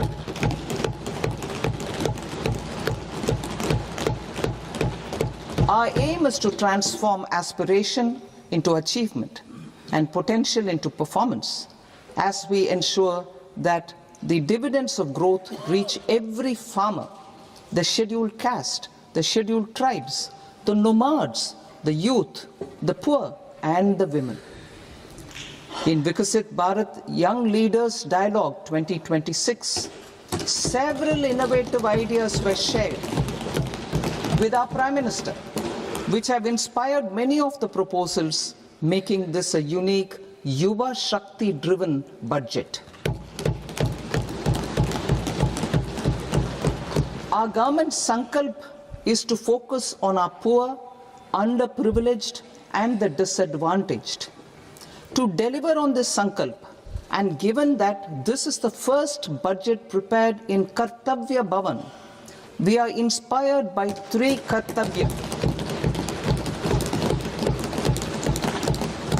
Our first Kartavya is to accelerate and sustain economic growth by enhancing productivity and competitiveness and building resilience to volatile global dynamics. Our second Kartavya is to fulfill aspirations of our people and build their capacity, making them strong partners in India's path to prosperity. Our third Kartavya, aligned with our vision of Sabka Saath, Sabka Vikas, is to ensure that every family, community, region, and sector has access to resources, amenities, and opportunities for meaningful participation. This threefold approach requires a supportive ecosystem. The first requirement is to sustain the momentum of structural reforms, continuous, adaptive, and forward-looking. Second, a robust and resilient financial sector is central to mobilizing savings, allocating capital efficiently, and managing risks. Third, cutting-edge technologies, including AI applications, can serve us as force multipliers for better governance. Reform Express. Our government has undertaken comprehensive reforms towards creating employment, boosting productivity, and accelerating growth. After the Prime Minister's announcement on Independence Day in 2025, over 350 reforms have been rolled out.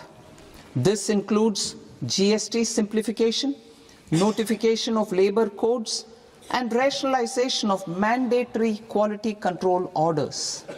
High-level committees have been formed, and in parallel, the central government is working with the state governments on deregulation and reducing compliance requirements. The Reform Express is well on its way and will maintain its momentum to help us fulfill our Kartavya. I now move to specific proposals. Under our first Kartavya, to accelerate and sustain economic growth, I propose interventions in 6 areas. 1. Scaling up manufacturing in 7 strategic and frontier sectors. 2.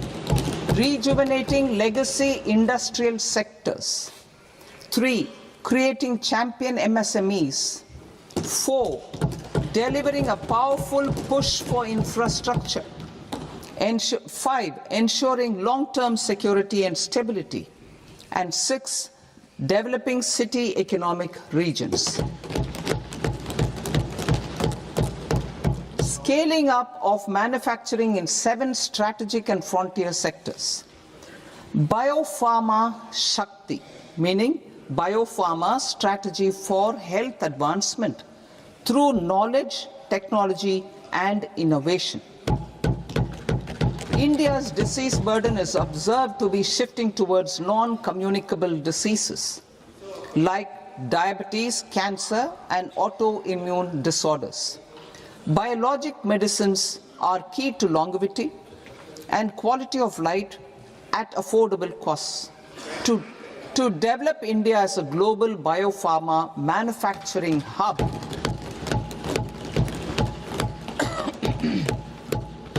I propose the Biopharma Shakti with an outlay of 10,000 crores over the next 5 years.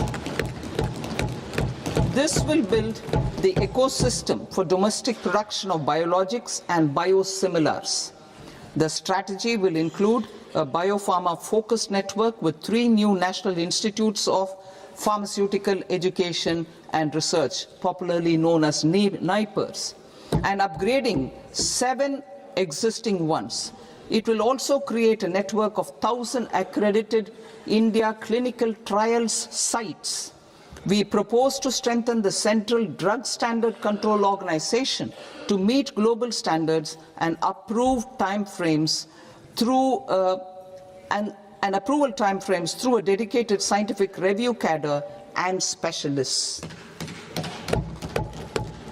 India's semiconductor mission 1.0 expanded India's semiconductor sector capabilities. Building on this, we will launch ISM 2.0 to produce equipment and materials, design full-stack Indian IP, and fortify supply chains. We will also focus on industry-led research and training centers to develop technology and skilled workforce. The Electronics Components Manufacturing Scheme, launched in April 2025, with an outlay of 22,919 crores, already has investment commitments at double the targets.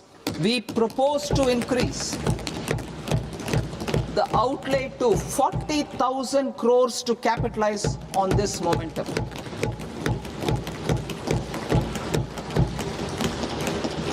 A scheme for rare earth permanent magnets was launched in 2025 November.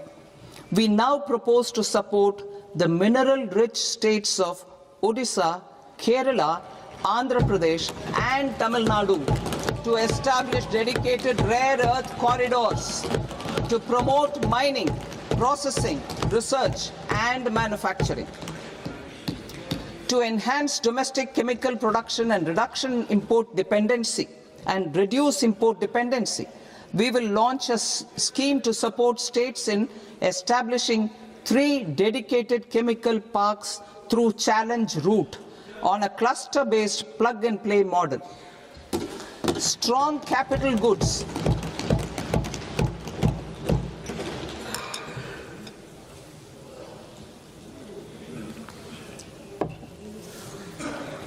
Strong capital goods capability is a determinant of productivity and quality across different sectors.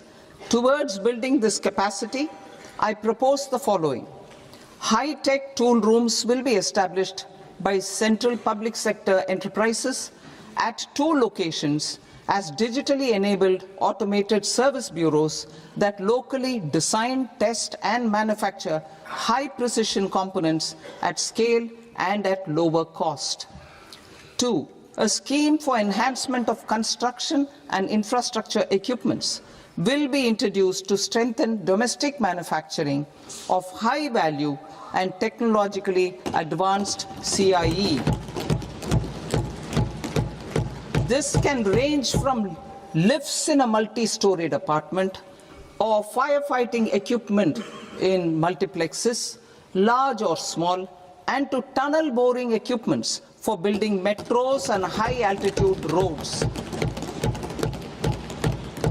I also propose a scheme for container manufacturing to create a globally competitive container manufacturing ecosystem with a budgetary allocation of 10,000 crores over a 5-year period. For the labor-intensive textile sector, I propose an integrated program with 5 subparts. 1. The National Fiber Scheme for Self-Reliance in Natural Fibers, such as silk, wool and jute, man-made fibers, and new age fibers. Textile expansion and employment scheme to modernize traditional clusters with capital support for machinery, technology upgradation, and common testing and certification centers. 3. The National Handloom and Handicraft Program to integrate and strengthen existing schemes and ensure targeted support for weavers and artisans. Tex Eco Initiative to promote globally competitive and sustainable textiles and apparels. Samarth 2.0 to modernize the upgrade the textile skilling ecosystem through collaboration with industry and academic institutions. Further, I propose to set up mega textile parks in challenge mode. They can also focus on bringing value addition to technical textiles. I propose to launch the Mahatma Gandhi Gram Swaraj initiative to strengthen khadi, handloom and handicrafts. This will help in global market linkage and branding.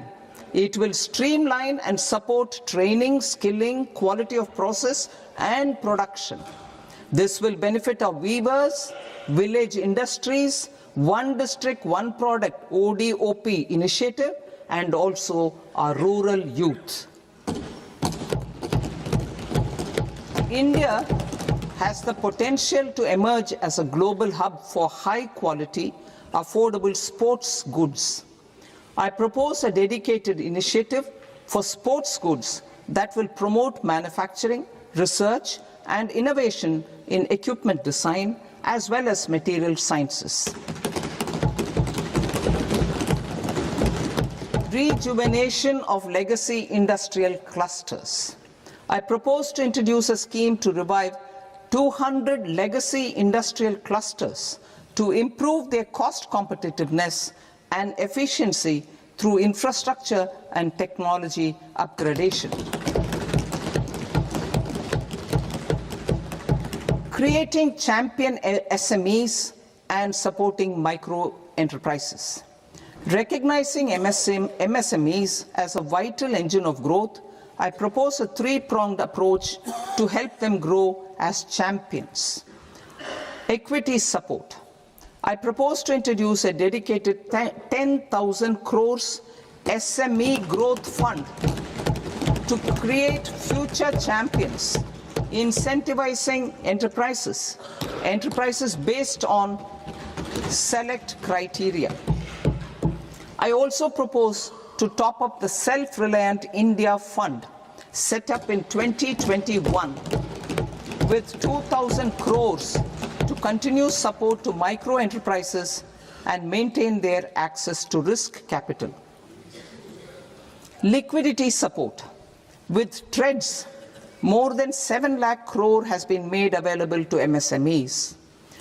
To leverage its full potential, I propose 4 measures. 1.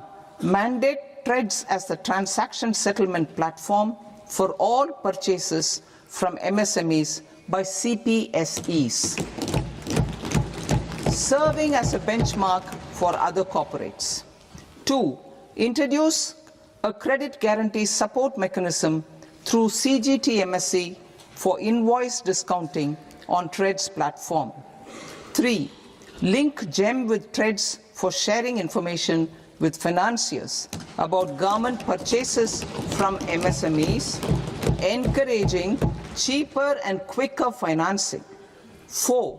Introduce TREDS receivables as asset-backed securities, helping develop a secondary market, enhancing liquidity and settlement of transactions. Professional support. Government will facilitate professional institutions such as the ICAI, ICSI, ICMAI to design short-term modular courses, and practical tools to develop a cadre of corporate mitras, especially in Tier 2 and Tier 3 towns. These accredited para-professionals will help MSMEs meet compliance requirements at affordable costs. Infrastructure. During this past decade, our government has undertaken several initiatives for large-scale enhancement of public infrastructure, including through new financing instruments such as Infrastructure Investment Trust (InvITs) and Real Estate Investment Trust (REITs), and institutions like NIIF and NABFID. We shall continue to focus on developing infrastructure in cities with over 5 lakh population, that is Tier 2, Tier 3 cities, which have expanded to become growth centers. Public capital expenditure has increased manifold from 2 lakh crore in 2014-15 to allocation of 11.2 lakh crore in BE 25-26. In this coming year, that is financial year 2026-27, I propose to increase it to 12.2 lakh crores to continue the momentum. To strengthen the confidence of private developers regarding risks during infrastructure development and construction phase, I propose to set up an infrastructure risk guarantee fund to provide prudentially calibrated partial credit guarantee to lenders.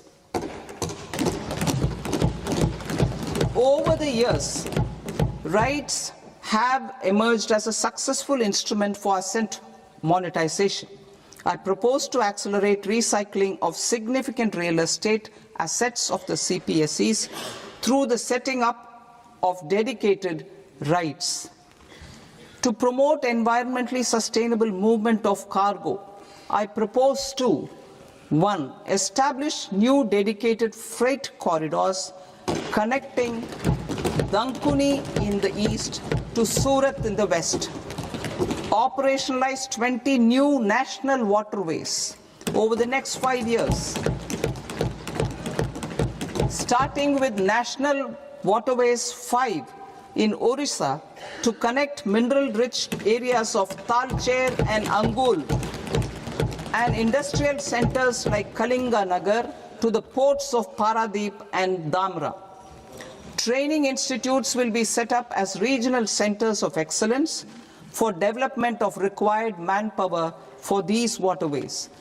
This will benefit youth in the entire stretch of the waterways to train and acquire skills. Further, a ship repair ecosystem catering to inland waterways will also be set up at Varanasi and Patna. And C, launch a coastal cargo promotion scheme for incentivizing a modal shift from rail to road to increase the share of inland waterways and coastal shipping from 6% to 12% by 2047. To enhance last mile and remote connectivity and promote tourism, I propose to give incentives to indigenize manufacturing of seaplanes. A seaplane VGF scheme will be also introduced to provide support for operations. Carbon capture, utilization and storage. Aligning with the roadmap launched in December 2025, the carbon capture, utilization and storage technologies at scale will achieve higher readiness and in end-use application across 5 industrial sectors, including power, steel, cement, refineries, and chemicals. An outlay of 20,000 crore is proposed over the next 5 years for this purpose. City economic regions. Cities are India's engines of growth, innovation, and opportunities. We shall now focus on Tier 2, Tier 3 cities and even temple towns, which need modern infrastructure and basic amenities. This budget aims to further amplify the potential of cities to deliver the economic power of agglomerations by mapping city economic regions based on their specific growth drivers. An allocation of 5,000 crore per CER over 5 years is proposed for implementing their plans through a challenge mode with a reform-cum-result-based financing mechanism.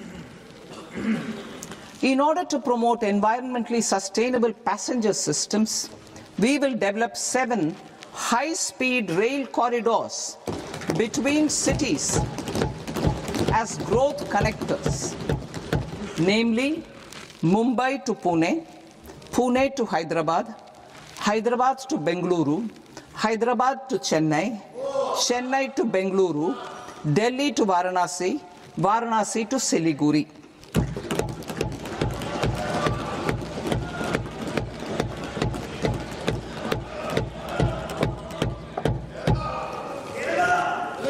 Financial sector. The Indian banking sector today is characterized by strong balance sheet, historic highs in profitability, improved asset quality, and coverage exceeding 98% of villages in the country. At this juncture, we are well placed to futuristically evaluate the measures needed to continue on the path of reform-led growth of this sector. I propose setting up a high-level committee on banking for Vikasit Bharat. High-level committee on banking for Vikasit Bharat to comprehensively review the sector and align it with India's next phase of growth, while safeguarding financial stability, inclusion, and consumer protection. The vision for NBFCs for Vikasit Bharat has been outlined with clear targets for credit disbursement and technology adoption in order to achieve scale and improve efficiency in the public sector NBFCs.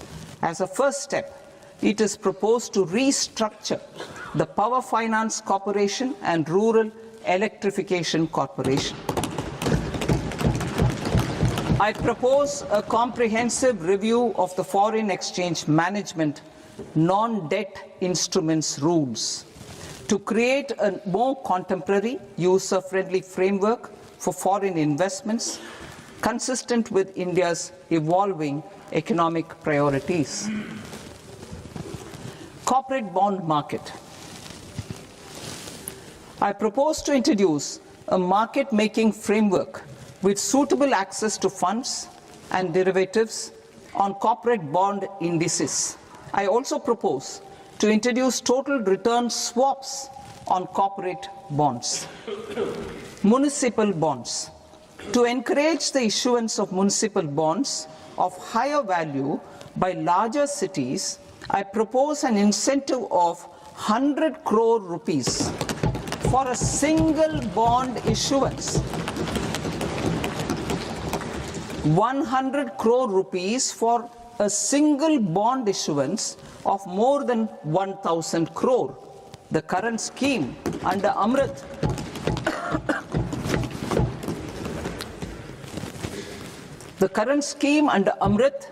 which incentivizes issuances up to 200 crores only, will also continue to support smaller and medium towns. That will also continue to support the smaller and medium towns. Ease of doing business. Individual persons resident outside India, PROI, will be permitted to invest in equity instruments of listed Indian companies through the Portfolio Investment Scheme. It is also proposed to increase the investment limit for an individual PROI under the scheme from 5% to 10%, with an overall investment limit for all individual PROIs to 24% from the current 10%. Emerging technologies including AI. 21st century is technology-driven. Adoption of technology is for the benefit of all people. Farmers in the field, women in STEM, youth keen to upskill, and Divyangjan to access newer opportunities. The government has taken several steps to support new technologies through AI Mission, National Quantum Mission, Anusandhan National Research Fund, and Research and Development and Innovation Fund. Our second kartavya is to fulfill aspirations and build capacities. Close to 25 crore individuals have come out of multi-dimensional poverty through a decade of our government's sustained and reform-oriented efforts.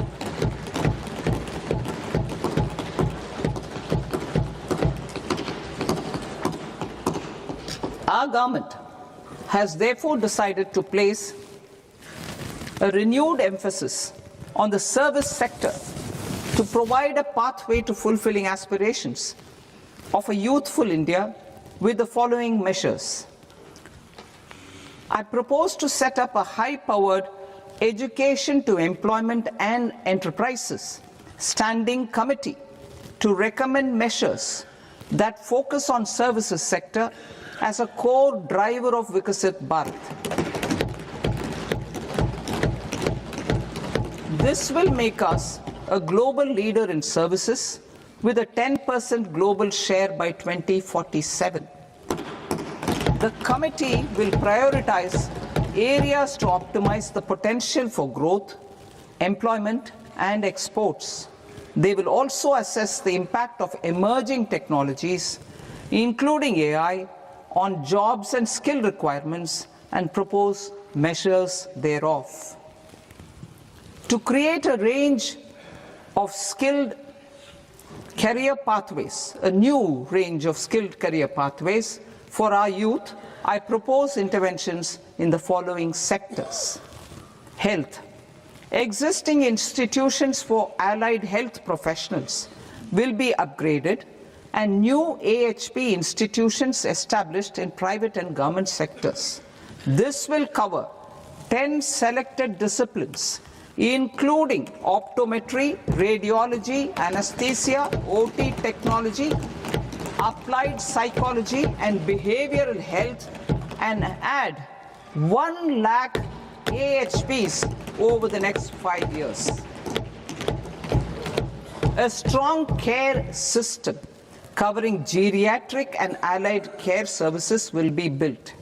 A variety of NSQF-aligned programs will be developed to train multi-skilled caregivers, combining core care and allied skills such as wellness, yoga, and operation of medical assistive devices. In the coming year, 1.5 lakh caregivers will be trained.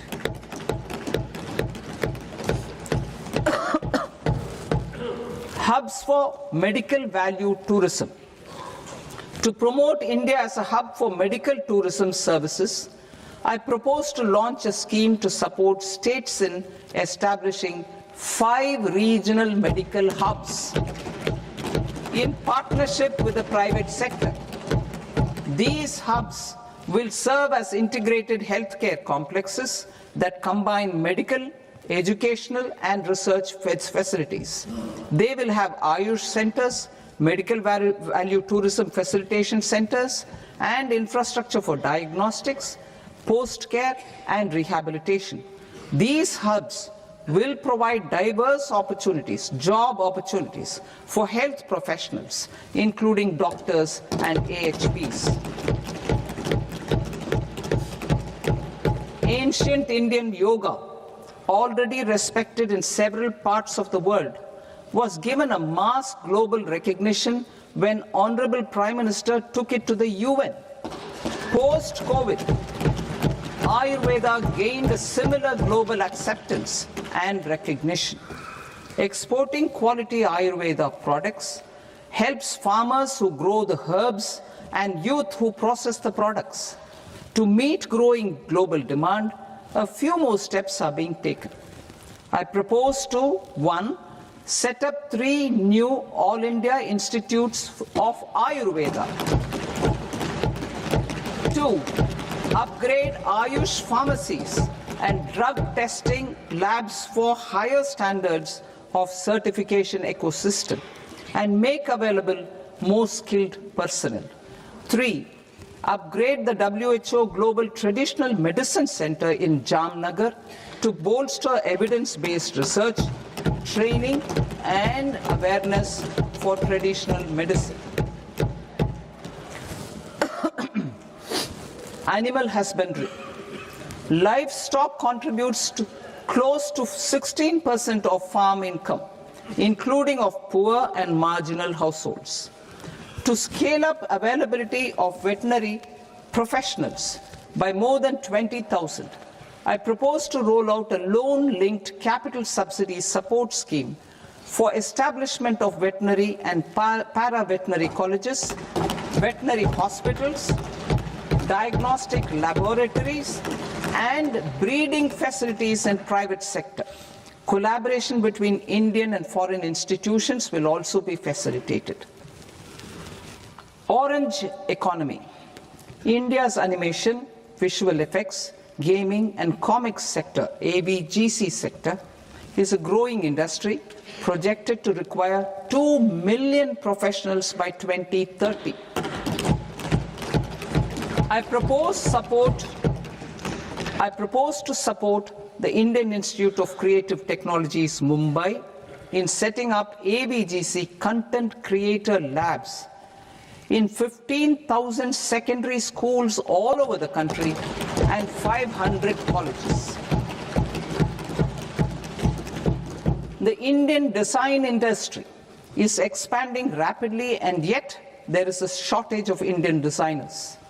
I propose to establish, through Challenge Route, a new National Institute of Design to boost design education and development in the eastern region of India.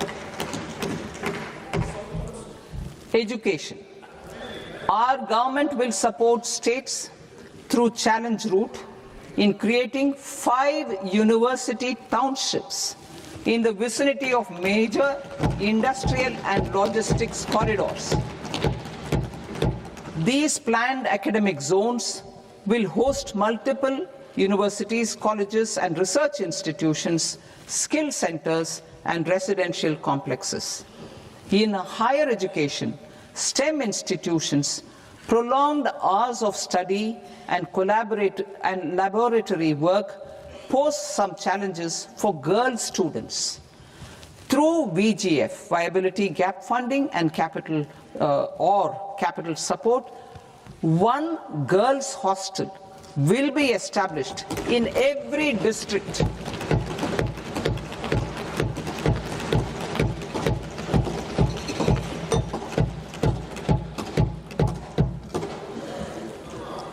To promote astrophysics and astronomy via immersive experiences.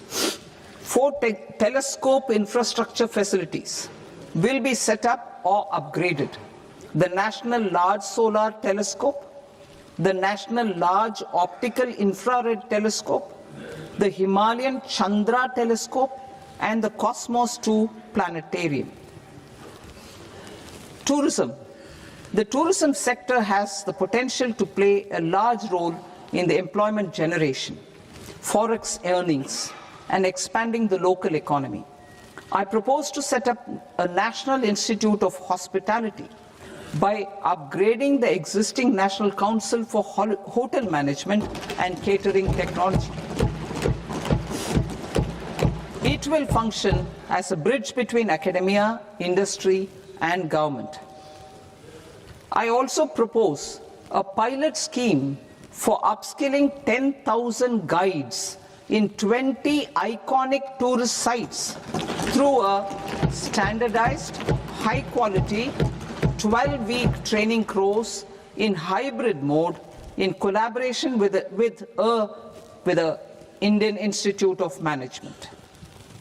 A national destination digital knowledge grid will be established to digitally document all places of significance, cultural, spiritual, and heritage. This initiative will create a new ecosystem of jobs for local researchers, historians, content creators, and technology partners. India has the potential and opportunity to offer world-class trekking and hiking experience. We will develop ecologically sustainable mountain trails in Himachal Pradesh, Uttarakhand, and Jammu Kashmir.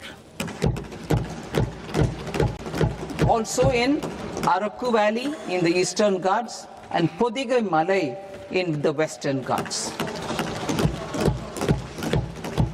Turtle trails along key nesting sites in the coastal areas of Odisha, Karnataka, and Kerala. And 3 bird watching trails along the Pulikat Lake in Andhra Pradesh, Tamil Nadu. It's on the border. Under the visionary leadership of Honorable Prime Minister, we established the International Big Cat Alliance in 2024. This year, India is hosting the first ever Global Big Cat Summit, where heads of governments and ministers from 95 range countries will deliberate on collective strategies for conservation. Heritage and culture tourism. I propose to develop 15 archaeological sites, including Lothal, Dolavira, Rakhi Gadi, Adichanallur, Saranath, Hastinapur, and Leh Palace into vibrant experiential cultural destinations. Excavated landscapes will be open to the public through curated walkways. Immersive storytelling skills and technologies will be introduced to help conservation labs, interpretation centers, and guides. The sports sector provides multiple means of employment, skilling, and job opportunities. Taking forward the systematic nurturing of sports talent which is set in motion through the Khelo India program earlier, I propose to launch a Khelo India mission to transform the sports sector over the next decade. The mission will facilitate an integrated talent development pathway supported by training centers which are foundational, intermediate, and elite levels. B, systematic development of coaches and support staff. C, integration of sports science and technology. D, competitions and leagues to promote sports culture and provide platforms. And E, development of sports infrastructure for training and competition. Our third Kartavya aligns with our vision of Sabka Saath, Sabka Vikas towards Vikasit Bharat. This requires targeted efforts for 1, increasing farmer incomes through productivity enhancement and entrepreneurship, with special attention to small and marginal farmers. B, empowering Divyangjan through access to livelihood opportunities, training, and high-quality assistive devices. C, empowering the vulnerable to access mental health and trauma care. D, focus on the Purvodaya states and the Northeast region to accelerate development and employment opportunities. Fisheries. We will undertake initiatives for integrated development of 500 reservoirs and Amrit Sarovars. 2, strengthen the fisheries value chain in coastal areas and enable market linkages involving startups and women-led groups together with fish farmer producer organizations. Animal husbandry. To provide quality employment opportunities in rural and peri-urban areas, we will support the animal husbandry sector in entrepreneurship development through A, credit-linked subsidy program, B, scaling up and modernization of livestock enterprises, C. Enhance creation of livestock, dairy and poultry. Enhance creation of livestock, dairy and poultry focused integrated value chains. And D. Encourage creation of livestock farmer producer organizations. High value agriculture. To diversify farm outputs, increase productivity, enhance farmers' incomes, and create new employment opportunities, we will support high-value crops such as coconut, sandalwood, cocoa, cashew in the coastal areas, agar trees in northeast, and nuts such as almonds, walnuts, and pine nuts in our hilly regions. These, all of them, will be supported. India is the world's largest producer of coconuts. About 30 million people, including nearly 10 million farmers, depend on coconuts for their livelihood. To further enhance competitiveness in coconut production, I propose a coconut promotion scheme to increase production and enhance productivity through various interventions, including replacing and non-productive trees with new saplings or plants or varieties in major coconut growing states. A dedicated program is proposed for Indian cashew and cocoa to make India self-reliant in raw cashew and coconut production and processing, enhance export competitiveness, and transform Indian cashew and Indian cocoa into premium global brands by 2030. Sandalwood. Sandalwood is closely linked to India's social and cultural heritage.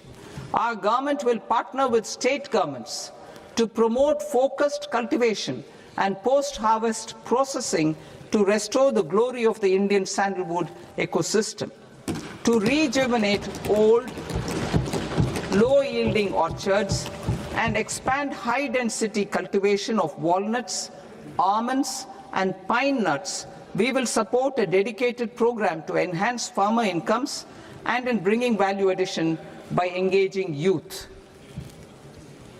Bharat Vistar, that is virtually integrated system to access agricultural resources.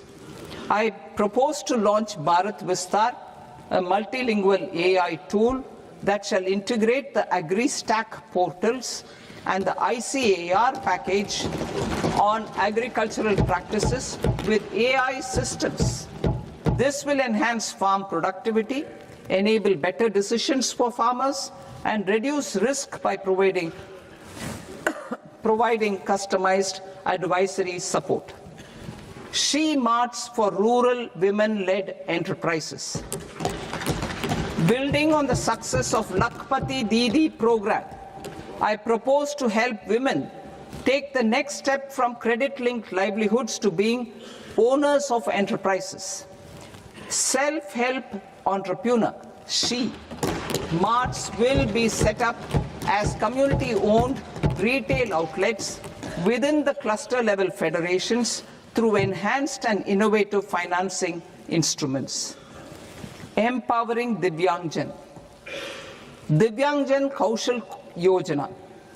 Information technology, AVGC sectors, hospitality and food and beverages sectors often offer task-oriented and process-driven roles which are suitable for Divyangjan. We will ensure dignified livelihood opportunities through industry-relevant and customized training specific to each Divyangjan group. Divyang Sahara Yojana. Timely access to high-quality assistive devices for all eligible Divyangjan is a fundamental need. I propose to 1. Support the Artificial Limbs Manufacturing Corporation of India, Alimco, to set up and to scale up production of assistive devices, invest in R&D and AI integration, strengthen PM Divyasha Kendras, and support setting up of assistive technology marts as modern retail style centers where Divyangjan and senior citizens can see, try and purchase assistive products. Reaffirming our commitment to mental health and trauma care. There are no national institutes for mental health care in North India.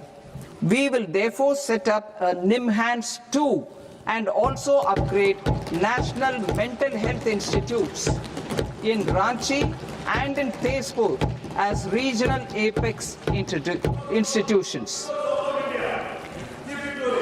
Emergencies expose families, particularly the poor and vulnerable, to unexpected expenditure. We will strengthen and increase these capacities by 50% in district hospitals by establishing emergency and trauma care centers. Focus on Purvodaya states and northeastern regions. Purvodaya. I propose the development of an integrated East Coast industrial corridor with a well-connected node at Durgapur, creation of 5 tourism destinations in 5 Purvodaya states, and the provision of 4,000 e-buses. Buddhist sites in northeastern region. The northeastern region is a civilizational confluence of Theravada and Mahayana or Vajrayana traditions. I propose to launch a scheme for development of Buddhist circuits in Arunachal Pradesh, Sikkim, Assam, Manipur, Mizoram, and Tripura.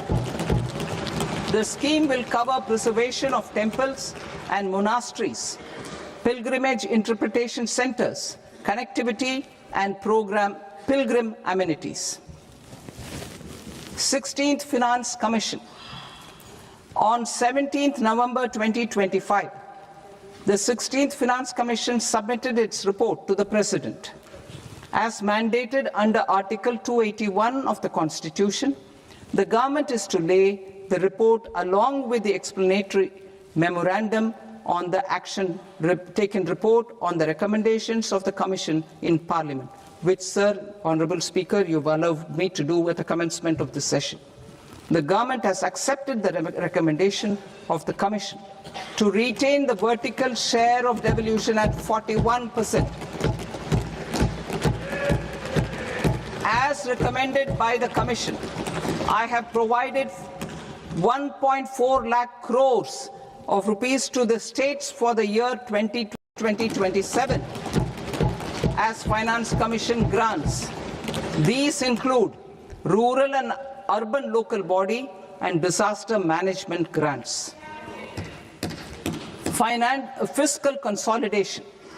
Government has been delivering on our fiscal commitments consistently without compromising on social needs. To strive towards accepted standards of fiscal management in Budget 25-26, I had indicated that the central government would target reaching a debt to GDP ratio of 50 plus or minus 1% by 2030-31. In line with this, the debt to GDP ratio is estimated to be 55.6% of GDP in BE 26-27, compared to 56.1% of GDP in RE 25-26.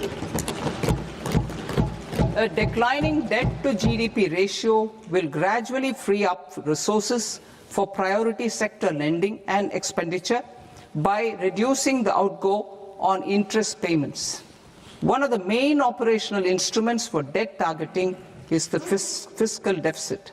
I am happy to inform this august House that I fulfilled my commitment made in 2021-2022 to reduce fiscal deficit below 4.5% of GDP by 25-26.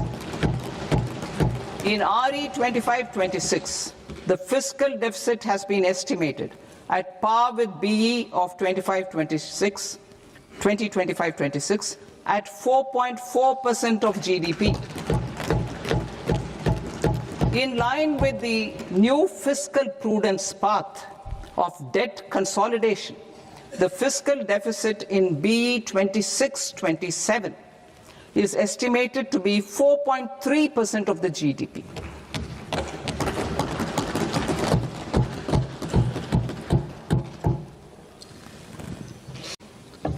The revised estimates of the non-debt receipts are 34 lakh crore rupees, of which the centre's net tax receipts are 26.7 lakh crore. The revised estimate of the total expenditure is 49.6 lakh crore rupees, of which the capital expenditure is about 11 lakh crores. Budget estimates 2026 to 2027. Coming to 26-27, the non-debt receipts and the total expenditure are estimated as 36.5 lakh crore and 53.5 lakh crore respectively. The centre's net tax receipts are estimated at 28.7 lakh crore rupees. To finance the fiscal deficit, the net market borrowings from dated securities are estimated at 11.7 lakh crore rupees. The balance financing is expected to come from small savings and other sources. The gross market borrowings are estimated at 17.2 lakh crore rupees. I'll now move to Part B. Part B, direct taxes.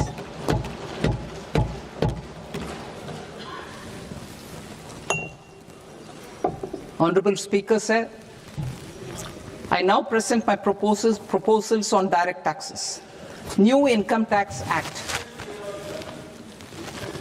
In July 2024, I announced a comprehensive review of the Income Tax Act 1961.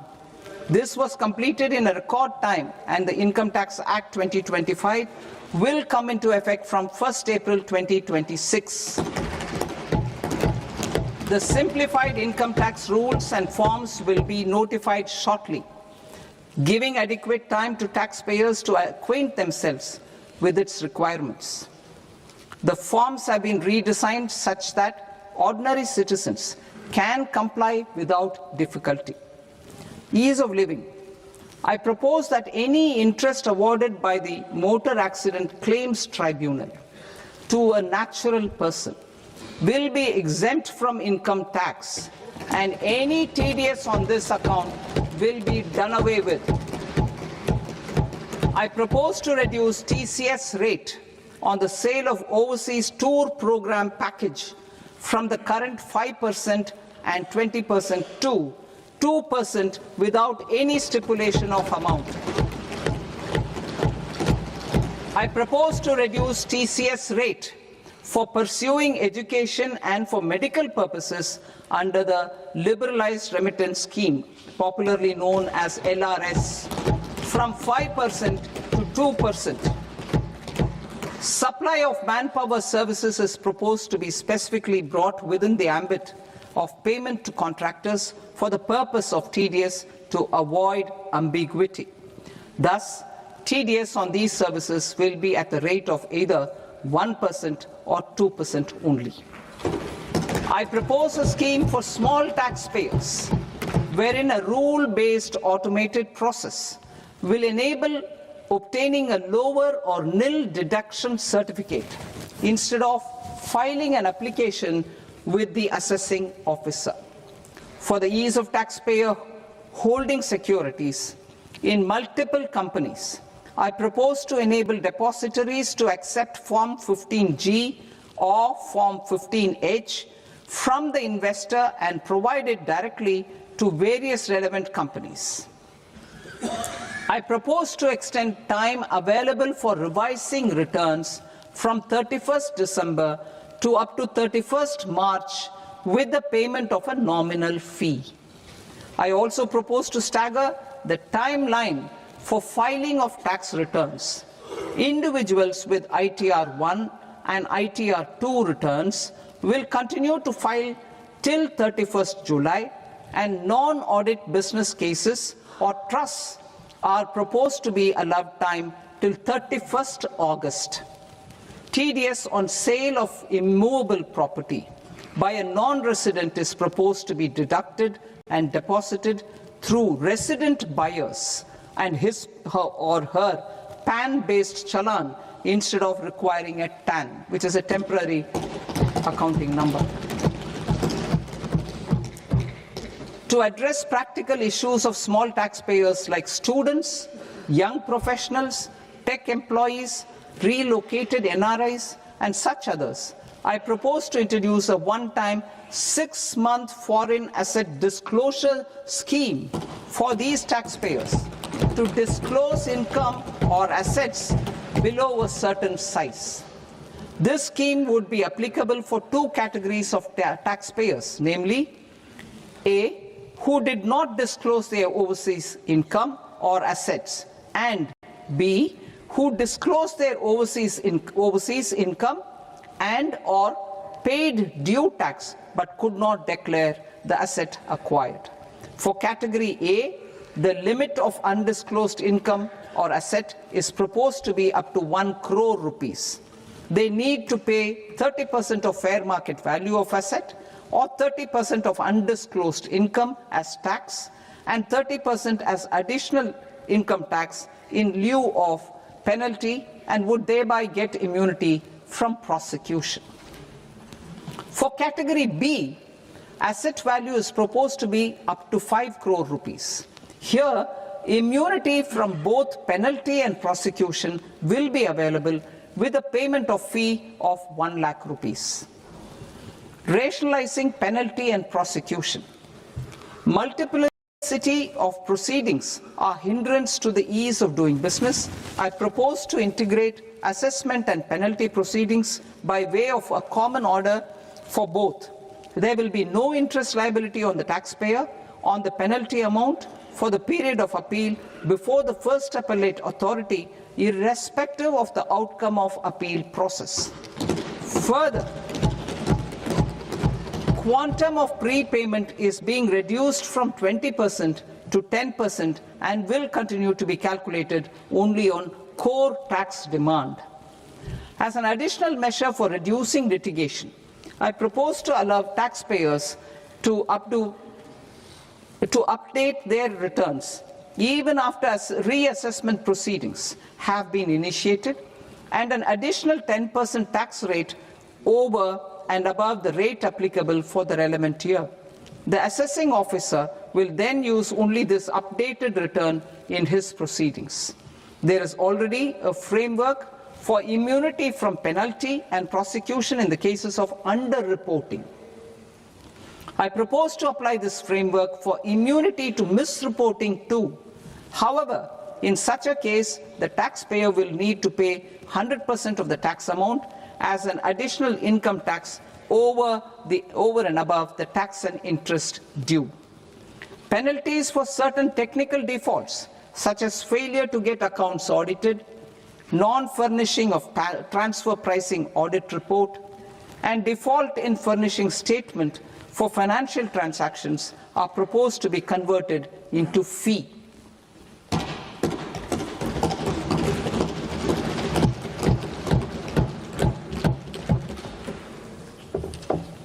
I propose to rationalize prosecution framework under Income Tax Act while maintaining a careful balance for deterrence in some serious offence. Non-production of books of account and documents and requirement of TDS payment where payment is made in kind are being decriminalized.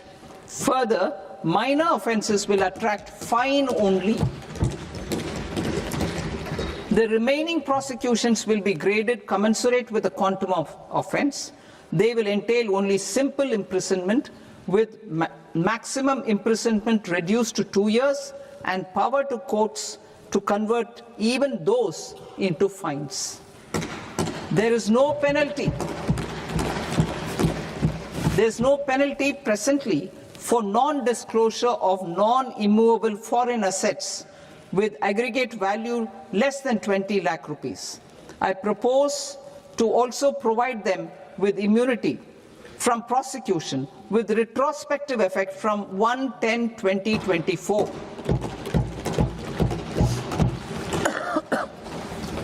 Cooperatives.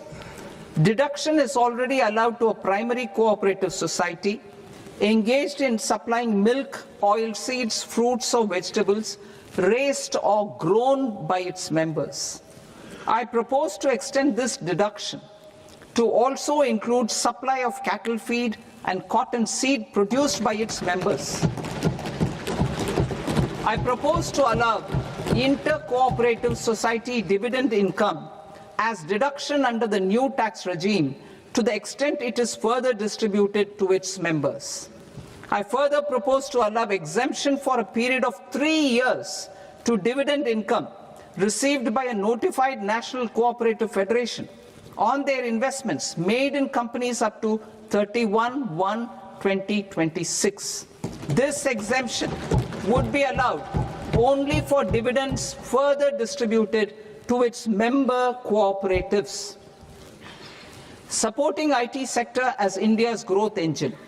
India is a global leader in software development services, IT-enabled services, knowledge process outsourcing services, and contract R&D services relating to software development.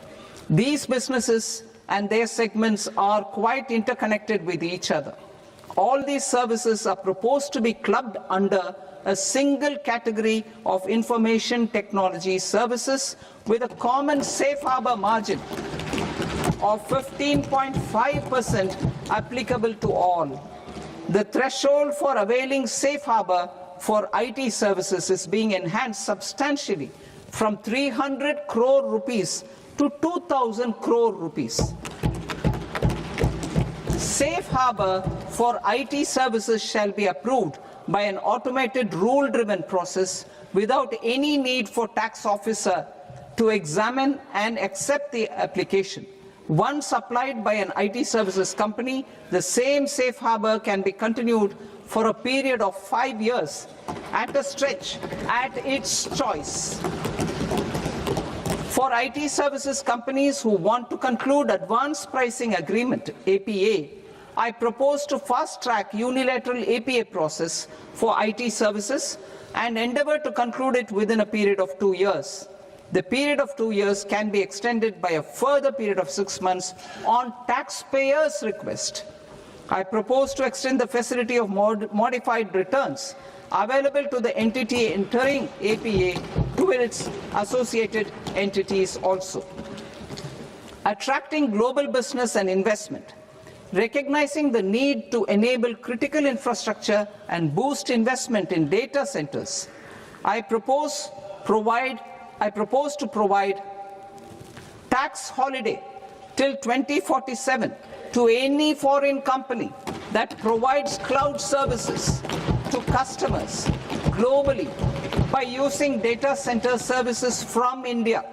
It will, however, need to provide services to Indian customers through an Indian reseller entity.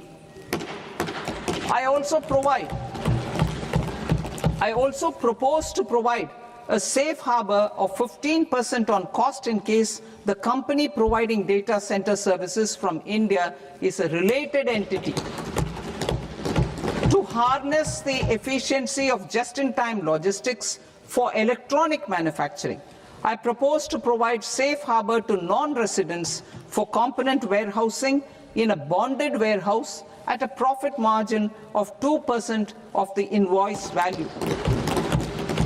The resultant tax of about 0.7% will be much lower than in competing jurisdictions. To provide fillip to toll manufacturing in India, I propose to provide exemption from income tax for 5 years to any non-resident who provides capital goods, equipment, or tooling to any toll manufacturer in a bonded zone. To encourage vast pool of global talent to work in India for a longer period of time, I propose to provide exemption to global, non-India sourced income of a non-resident expert for a stay period of 5 years under notified schemes. I propose to provide exemption from minimum alternate tax, the MAT, to all non-residents who pay tax on presumptive basis. Tax administration. I propose to constitute a joint committee of Ministry of Corporate Affairs and Central Board of Direct Taxes for incorporating the requirements of income computation and disclosure standards, the ICDS, in the Indian Accounting Standards, IND AS itself. Separate accounting requirement based on ICDS will be done away with from the tax year 27-28. To support Prime Minister Modi's vision of homegrown accounting and advisory firms to become global leaders, I propose to rationalize the definition of accountant for the purposes of safe harbor rules. Other tax proposals. Change in taxation of buyback was brought in to address the improper use of buyback route by promoters. In the interest of minority shareholders, I propose to tax buyback for all types of shareholders as capital gains. However, to disincentivize misuse of tax arbitrage, promoters will pay an additional buyback tax. This will make effective tax 22% for corporate promoters. For non-corporate promoters, the effective tax will be 30%. TCS rate for sellers of specific goods, namely alcoholic liquor, scrap, and minerals, will be rationalized to 2%, and that on tendu leaves will be reduced from 5% to 2%. I propose to raise the STT on futures to 0.05% from the present 0.02%. STT on options premium and exercise of options are both proposed to be raised to 0.15% from the present rate of 0.1% and 0.125% respectively. We reformed the taxation landscape for corporates in 2019 by providing them a simplified regime with lower tax rate so that they could productively focus on business rather than on claim of deductions and exemptions. To encourage companies to shift to the new regime, set off of brought forward MAT credit, minimum alternate tax credit, is proposed to be allowed to companies only in the new regime. Set off using available MAT credit is proposed to be allowed to an extent of 1/4 of the tax liability in the new regime. MAT is proposed to be made final tax, so there will be no further credit accumulation from 1st April 2026. In line with this change, the rate of final tax is being reduced to 14% from the current MAT rate of 15%.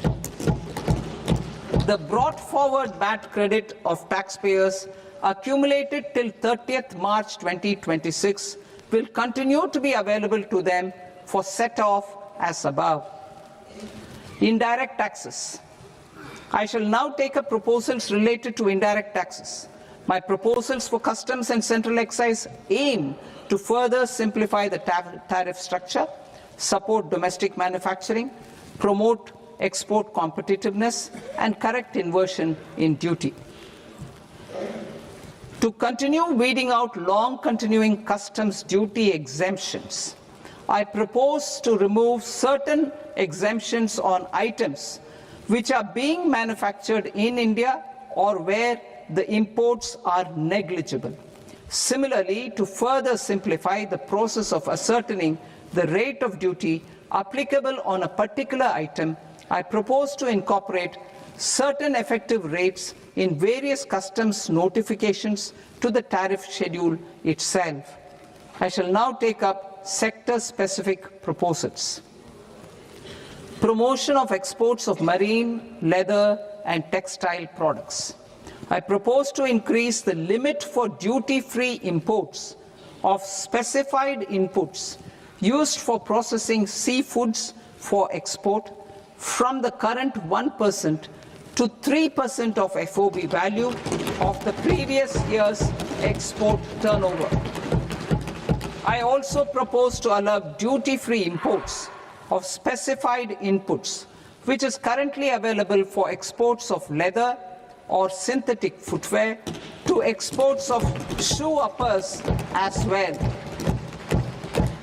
I propose to extend the time period for export of final product from the existing 6 months to 1 year for exporters of leather or textile garments, leather or synthetic footwear, and other leather products. Energy transition and security. I propose to extend the basic customs duty exemption given to capital goods used for manufacturing lithium-ion cells for batteries to those used for manufacturing lithium-ion cells for battery energy storage systems also. I propose to exempt basic customs duty on import of sodium antimonate for use in manufacture of solar glass. Nuclear power. I propose to extend the existing basic customs duty exemption on imports of goods required for nuclear power projects till the year 2035 and expand it for all nuclear plants irrespective of their capacity. Critical minerals. It is proposed to provide basic customs duty exemption to the import of capital goods required for the processing of critical minerals in India. Biogas blended CNG. I propose to exclude the entire value of biogas while calculating the central excise duty payable on biogas blended CNG. Civil and defense aviation. I propose to exempt basic customs duty on components and parts required for the manufacture of civilian training and other aircrafts. It is proposed to exempt basic customs duty on raw materials imported for the manufacture of parts of aircraft to be used in maintenance, repair, or overall requirements by units in the defense sector. Electronics. To deepen value addition in the consumer electronics sector, I propose to exempt basic customs duty on specified parts used in the manufacture of microwave ovens. Special economic zone. To address the concerns arising about utilization of capacity by manufacturing units in the special economic zones due to global trade disruptions, I propose as a special one-time measure to facilitate sales by eligible manufacturing units in SEZs to the domestic tariff area at concessional rates of duty. The quantity of such sales will be limited to a prescribed proportion of their exports. Necessary regulatory changes will be undertaken to operationalize the measures while ensuring level playing field for the units working in the DTA. Ease of living. To rationalize the customs duty structure for goods imported for personal use, I propose to reduce the tariff rate on all dutiable goods imported for personal use from 20% to 10%. To provide relief to patients, particularly those suffering from cancer, I propose to exempt basic customs duty on 17 drugs or medicines.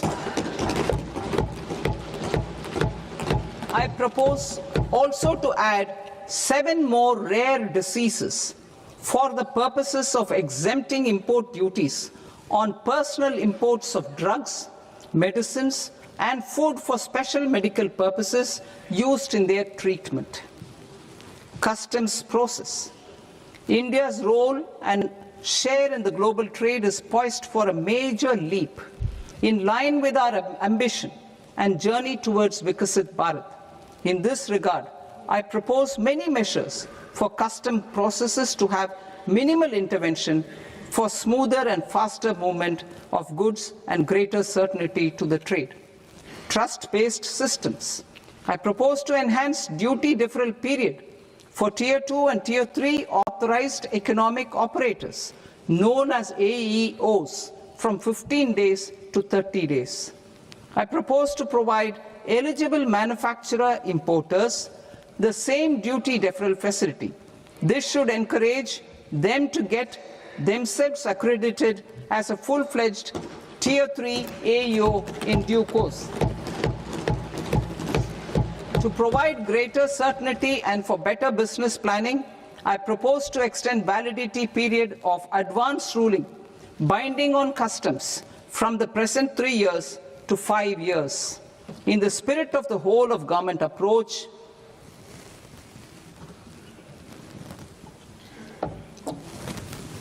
government agencies will be encouraged to leverage AEO accreditation for preferential treatment in clearing their cargo.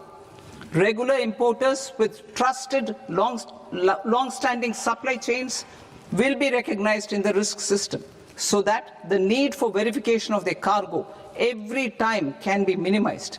Export cargo using electronic sealing. Export cargo using electronic sealing will be provided through clearance from the factory premises to the ship. For import of goods not needing any compliance, filing of bill of entry by a trusted importer and arrival of goods will automatically notify customs for completing their clearance formalities. This will enable goods to be released immediately on arrival. The customs warehouse framework will be transformed into a warehouse operator-centric system with a self-declarations, electronic tracking, and risk-based audit. These reforms will move away from the current system of officer-dependent approvals and reduce transaction delays and compliance costs. Ease of doing business.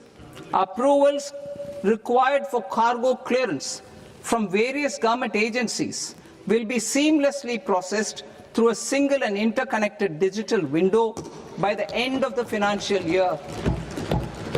Processes involved in clearance of food, drugs, plant, and animal and wildlife products, accounting for about 70% of interdicted cargo, will be operationalized on this system by April 2026 itself. For goods not having any compliance requirement, clearance will be done by customs immediately after online registration is completed by the importer, subject to the payment of duty. Customs integrated system will be rolled out in 2 years as a single integrated and scalable platform for all customs processes. Utilization of non-intrusive scanning with advanced imaging and AI technology for risk assessment will be expanded in a phased manner with the objective to scan every container across all the major ports. New export opportunities to support Indian fishermen to fully harness the economic value of marine resources beyond our territorial waters. The following measures will be taken. A. Fish catch by an Indian fishing vessel in exclusive economic zone or on the high seas will be made free of duty. Landing of such fish on foreign port will be treated as export of goods. Safeguards will be put in place to prevent misuse during fish catch, transit, or transshipment. To support aspirations of India's small businesses, artisans, and startups to access global markets through e-commerce, I am pleased to announce complete removal of the current value cap of 10 lakh rupees per consignment on courier exports. In addition, handling of rejected and returned consignments will be improved with effective use of technology for identifying such consignments. I propose to revise provisions governing baggage clearance during international travel to address genuine concerns of passengers. The revised rules will enhance duty-free allowances in line with the present-day travel realities and provide clarity in temporary carriage of goods brought in or taken out. There are honest taxpayers who are willing to settle disputes by paying all their dues, but they get deterred due to negative connotation associated with penalty. They will now be able to close cases by paying an additional amount in lieu of penalty. Honorable Speaker, sir, with this, I commend the budget to this august House. Jai Hind.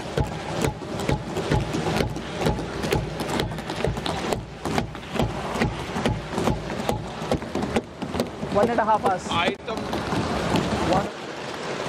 Item number 3 माननीय वित्त मंत्री जी.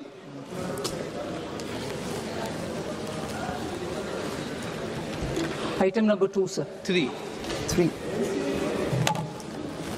Sir, with your permission, I rise to lay on the table of the following statements under Section 3(1) of the Fiscal Responsibility and Budget Management Act of 2003. Medium-term fiscal policy cum fiscal policy strategy statement and macroeconomic framework statement. Item number 4 माननीय वित्त मंत्री जी. Sir, with your permission, I move for leave to introduce the Finance Bill 2026. प्रश्न ये कि विधेयक को पुनर्स्थापित करने की अनुमति प्रदान की जाए. जो सदस्य इस पक्ष में हाँ गए, जो सदस्य विरोध में ना गए, मेरे विचार में निर्णय हाँ वालों के पक्ष में हाँ वालों के पक्ष में अनुमति प्रदान की जाती है. माननीय मंत्री जी, अब विधेयक पूरे स्थापित करें. Sir, I introduce the bill. माननीय सदस्यगण, आपको सूचित किया जाता है कि माननीय वित्त मंत्री जी के बजट भाषण की कॉपी पब्लिकेशन काउंटर पर ली जाती है. बजट भाषण और बजट से संबंधित दस्तावेज आपके मोबाइल फोन और मेंबर पोर्टल्स पर ही उपलब्ध है. सभा की कार्रवाई कल सोमवार दिनांक 2 फरवरी 2026 को प्राप्त 11 बजे तक के लिए स्थगित की जाती है.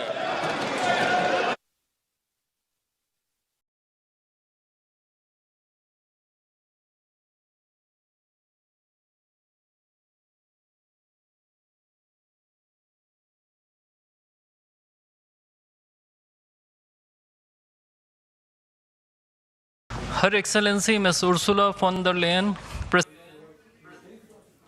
Right, so the Finance Minister Nirmala Sitharaman has presented her 9th budget, and honestly, the big bang reforms that we were expecting, there seems to be a little bit of underwhelmment there because there is continuity to what the government has been doing when it comes to their finances. The fiscal deficit is seen a tad lowered at 4.3% for this year, and we are also seeing capex spending keeping up the momentum marginally higher than last year. Though the industry was expecting a figure closer to about 14 lakh crores, is coming closer to 12.2 lakh crore rupees.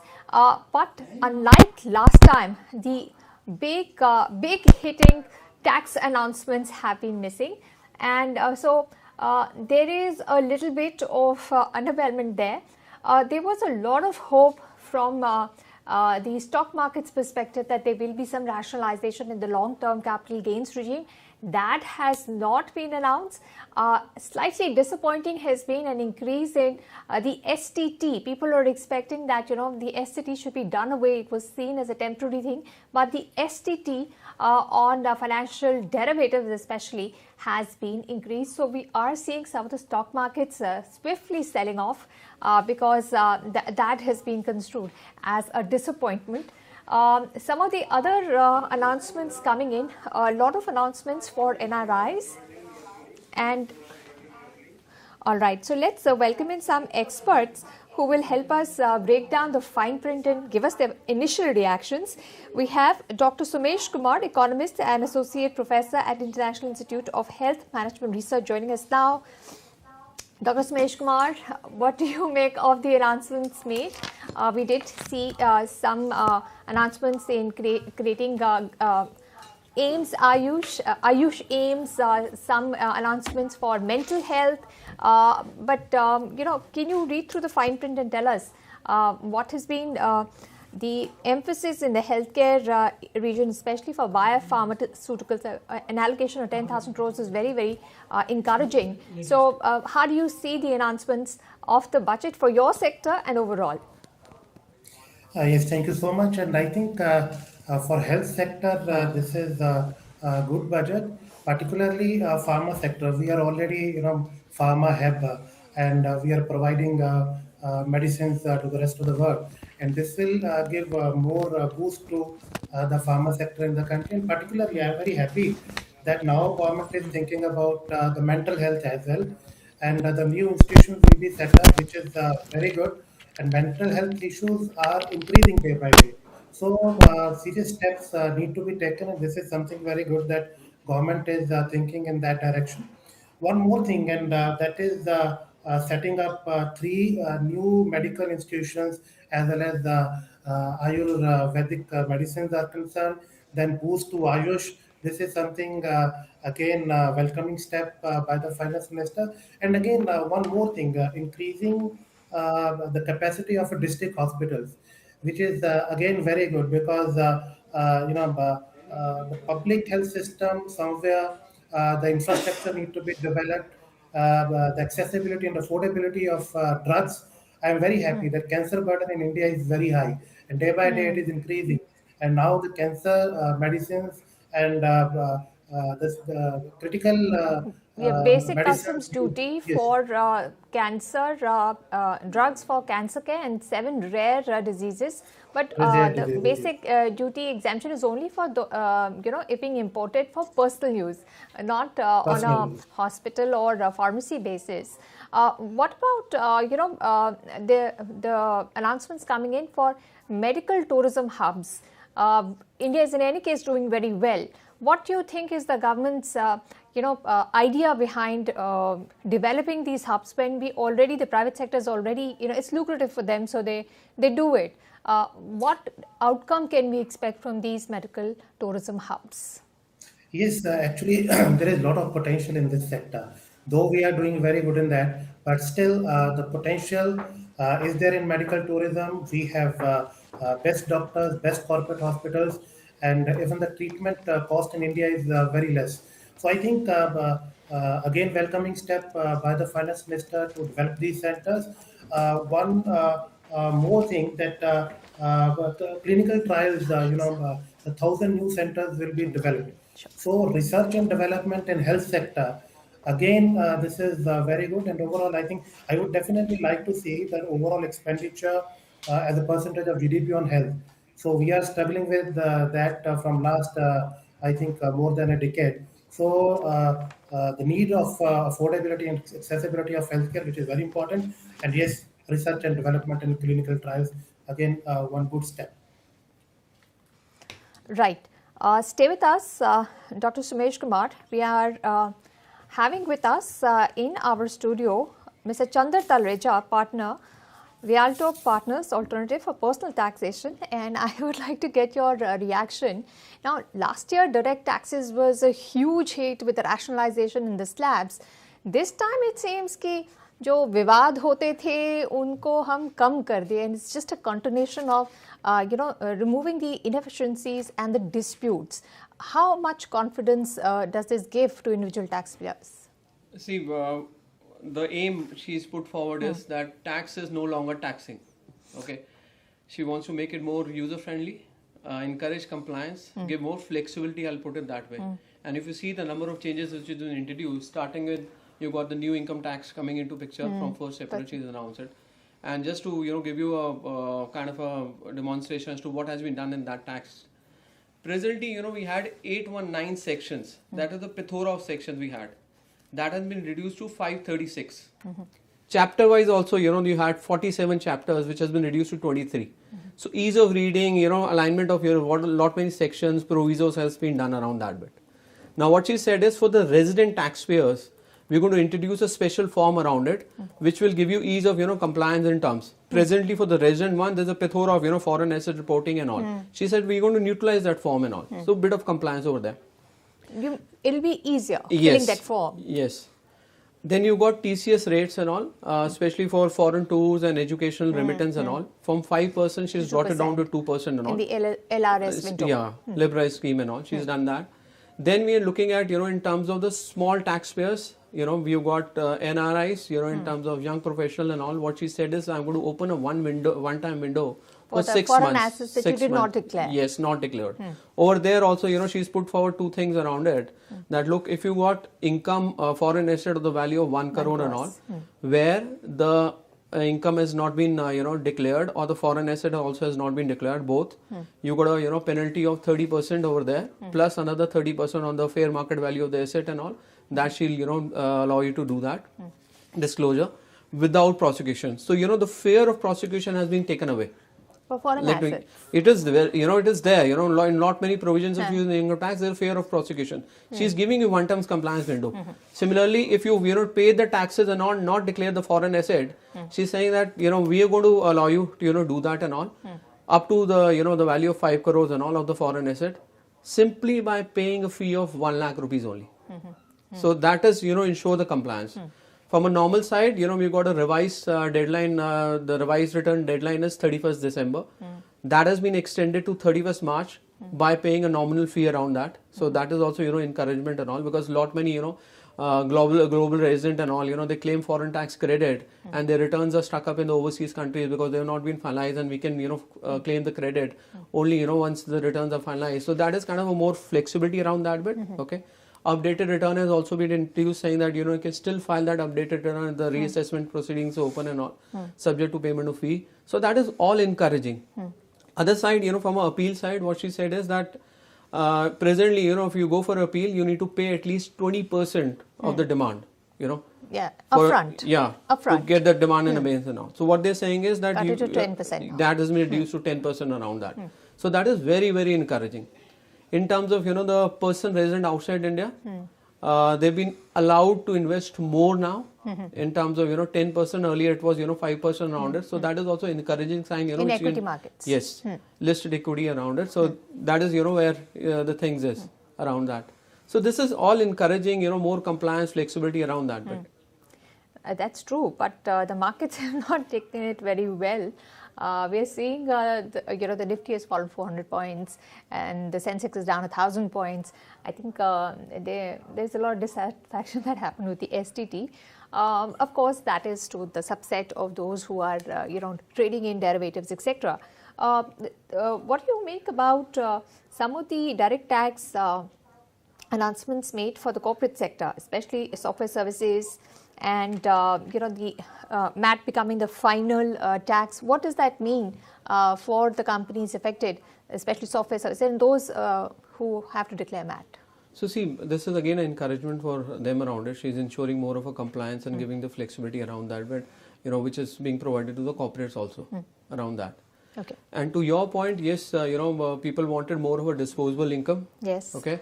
And it would have been, better around that bit and all. But like you said, last time also, there has been a pretty much 7 slab structure which has been introduced, pretty much formal, 4 lakh, 8 lakh, and then 5%, 10% likewise graded and all.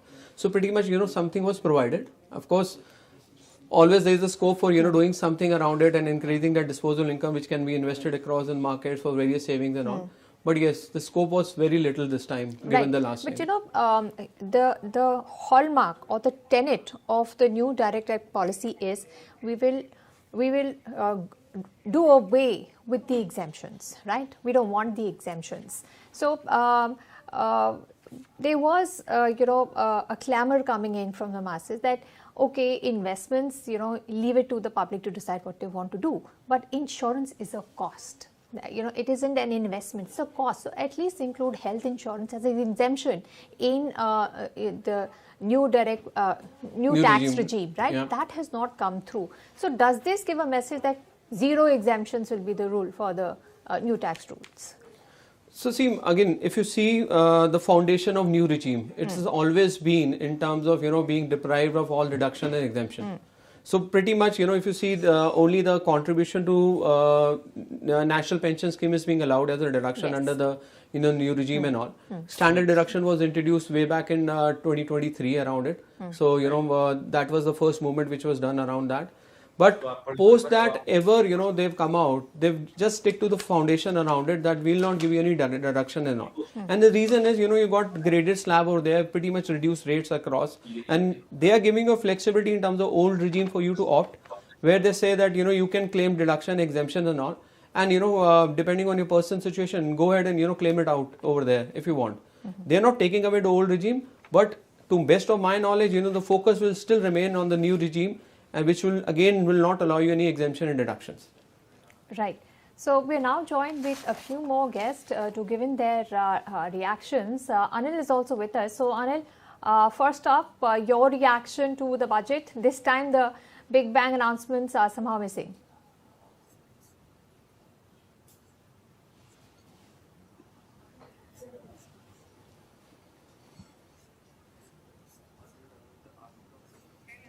Yeah. Anil, request you to please unmute yourself. I did that. Yeah.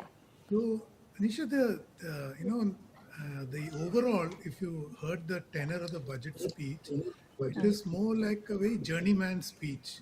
So, which is probably why it's getting a lot of bad press in the markets and elsewhere.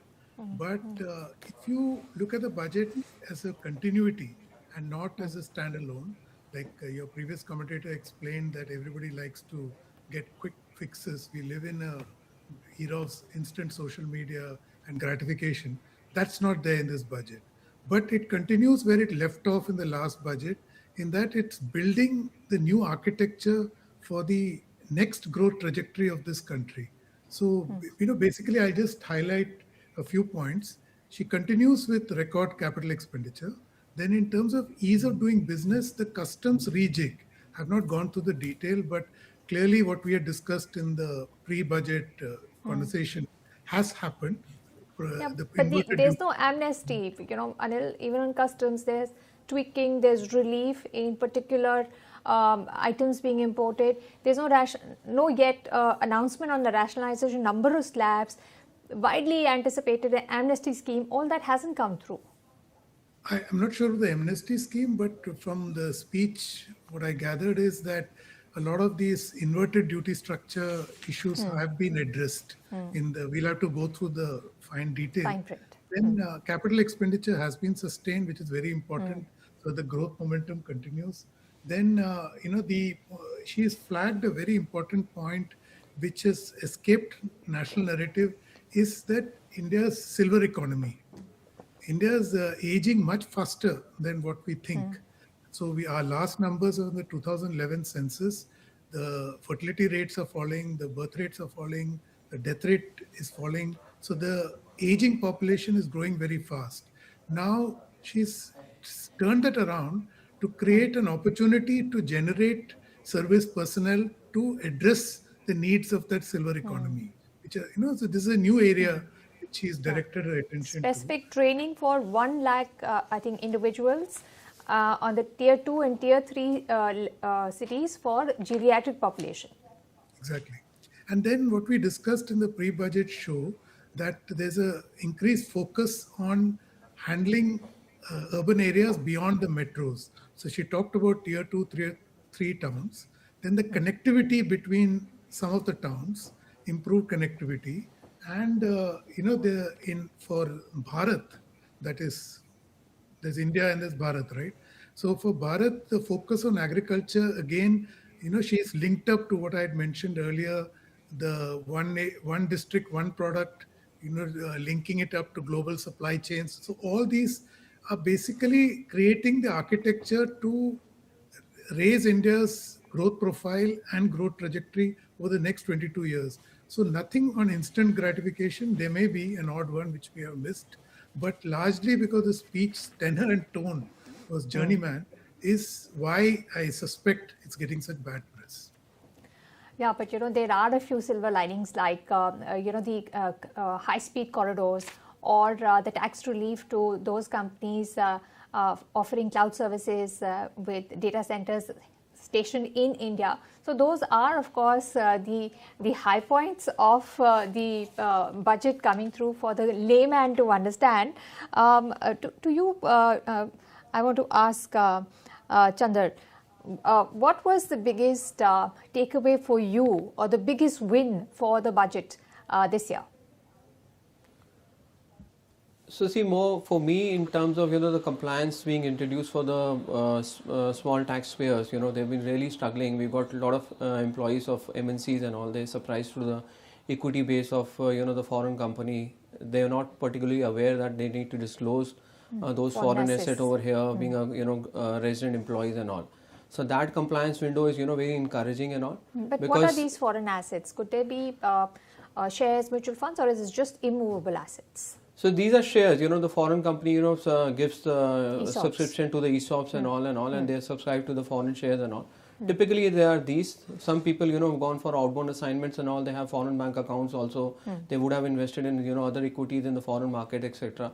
Once they have come back to India and they're qualifying as global resident in India, they're supposed to disclose all this and plus pay any tax on the dividend income being earned on those foreign income, foreign assets, shares, etc. So all this is required.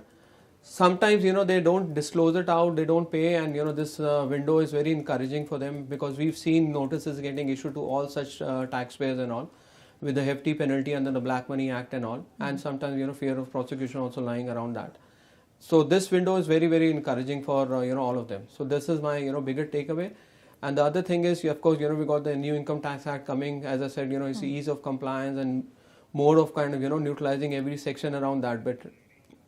So that is there. All right. We have with us Mr. Abhijit Sinha, Chief Economist at the Ease of Doing Business.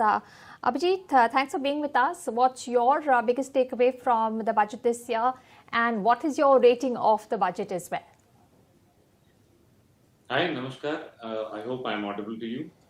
Yes, we can hear you. Please go ahead.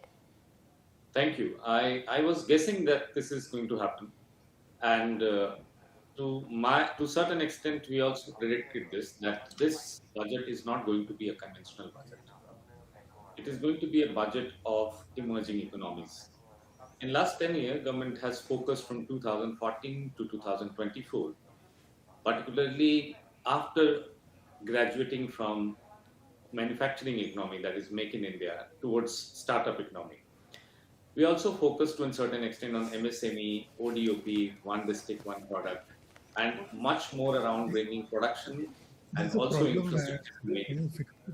But this budget, which is focusing on 2025 to 2030, it is in budget of new economies. And if I can compartmentalize these 5 new economies, which are emerging markets, then I can say it is also indicating to a certain extent a cultural economic boost.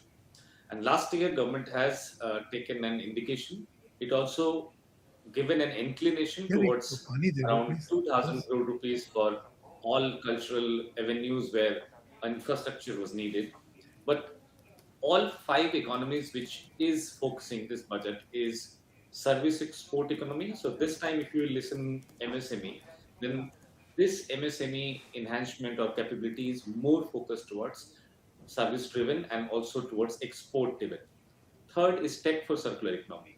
Carbon capture, climate financing, blended climate financing, taxonomy, these all were in the budget wish list from last 3 to 4 years. much could not happen into previous budget, but this year there has been a significant amount of allocation to it. Two more budgets are very visible, two more markets are very visible, is ease of living. Minister has repeatedly spoken about how ease of living would be able to bring in the mainstream, and many of these conversation has also brought ease of living. It is not only in terms of mobility, but also in terms of taxes and businesses. Other than that, the last but not least is also catering to ease of mobility. So logistic over a period of time, infrastructure into the last 6 months, 6 years, and now it is concluding to bringing the cost of logistic down from one production unit to an export unit. So for a long period of time, we were looking at that how these would be able to work together, and I think this is much visible now. Both these economies, service, tech for circular economy, ease of living and ease of mobility, are emerging markets. It would take some time for all experts and all market analysts to look at the budget, because conventionally those who are businesses are not looking at budget from their own perspective. They're looking it from their own expectations. But the budget which has came, it has came for emerging markets, and these emerging markets are not like non-existing. They are supposed to be a part of existing businesses, and this will only be possible if someone is going to take a trial. So I don't think so it is a budget which is not catering to the need of the nation.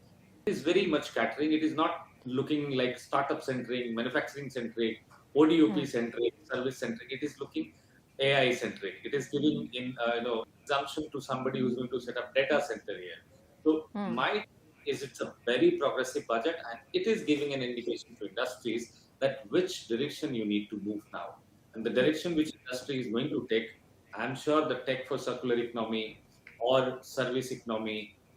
Previously, that announcement which government has done to 25,060 crore rupees for India $1 trillion service economy, and it has came in November only for 2025 to 2026 till 2030-2031 period. So 20,000 crore rupees for India's 1 billion export dream is definitely going to bring different outlays in the budget. It is bringing all fragmented schemes of Government of India under one roof, so that a product-driven outcome. And to me, it is sounding very convincing, because we have been talking about it, that ministries and teams coming from ministries are not in a coordination mode. They have been fragmented. They have been working on MSMEs. They have been working on startups. They have been working on manufacturing, but separately. Now, when all of them, they work together, it is more of a single window clearance for outcome, and it also has to be adopted. So tomorrow, when you look at the problems which have recently seen, and what we call it in our popular sense is twisted triple T, tariff trade and Trump's tariff trade. It is more of towards product. It was not towards the services.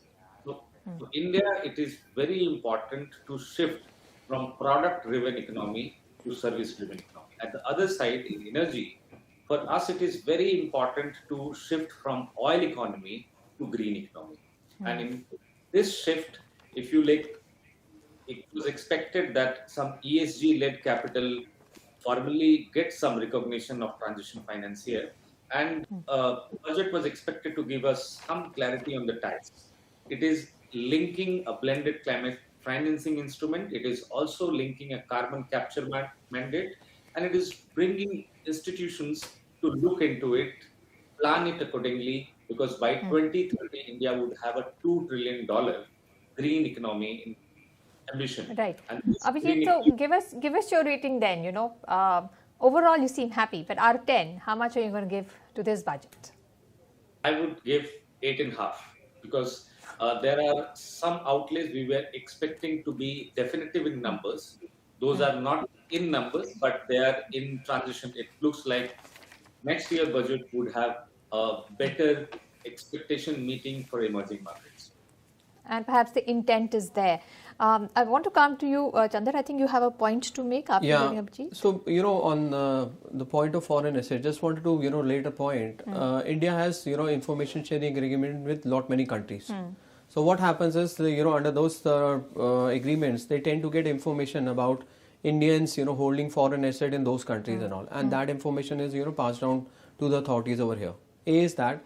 Second is, our tax department has been very, very forthcoming and, very helping around it. What we've seen in last 2 years, they've reached out to various clients and all, including us, encouraging us to, tell our clients, saying that, these compliances of foreign asset have not been undertaken. They're encouraging them to do that. And they've hold, webinar jointly with us, for all our clients around it and educating the employees. So that is a kind of a storyline which was there as a background for this one-time window to come across. They are encouraging, now they're forthcoming, look, we are providing it to you and pay some fee around it and disclose it out and get rid of prosecution. So that was, the point. So that helps in the ease of doing business, ease of living as well. Compliance, yes. Yes, it does help there. It may not sound in numbers and all, but, the people who are going through that chain, that audit proceeding and all, they can tell you how much relief they would be. Yeah. That headache is gone perhaps, or at least the relief is there. Yeah. We also have Mr. Sandeep Ghosh, business leader and political commentator, joining us now. Sandeep, your reaction to the budget and what do you make of the budget? Because like Abhijit said, it's a continuation of what the government has been doing for the longest time now. Many things are working. The fiscal deficit is in check, 4.3%. Capital spending is higher. Each sector seems to have given some sort of emphasis, especially those that are, impacted by the tariffs, be it leather, be it textile, even electronics getting a good outlay for the next few years. What is your rating of this budget?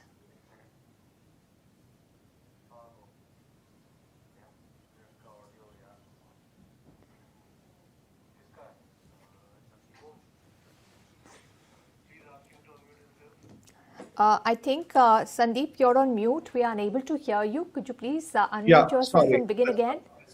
Yeah. So when you talk of ratings, I think we have to change the basis of our ratings for budgets. We tend to rate them with an old system, and we have to start looking at budgets with a new lens. And so far the way even we analysts, the stock market sees things with a very single lens, what is going to do affect its income and investment. Even we so-called analysts who come in, we look at it, I think, still with an older lens and a somewhat, if I may say, an elitist angle. Okay. Now, and then finally, we look at it, criticize the budget, analyze the budget, and finally, again, the government gets the stick later on for not generating employment and, having to dish out doles and, freebies and etc. So for them, it becomes a bit of a thankless job.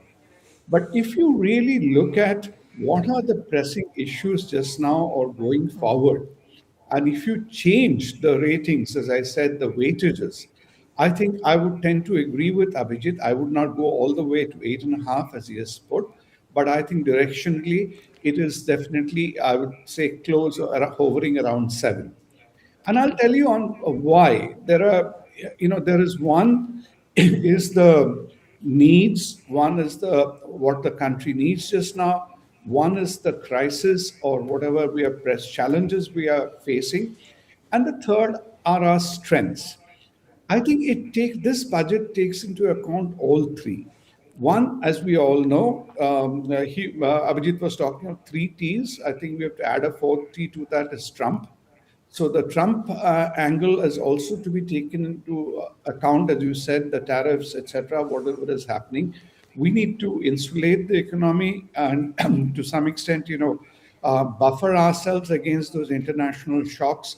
So that is where you are talking about. I don't want to dwell on exports and other industries, what has been done.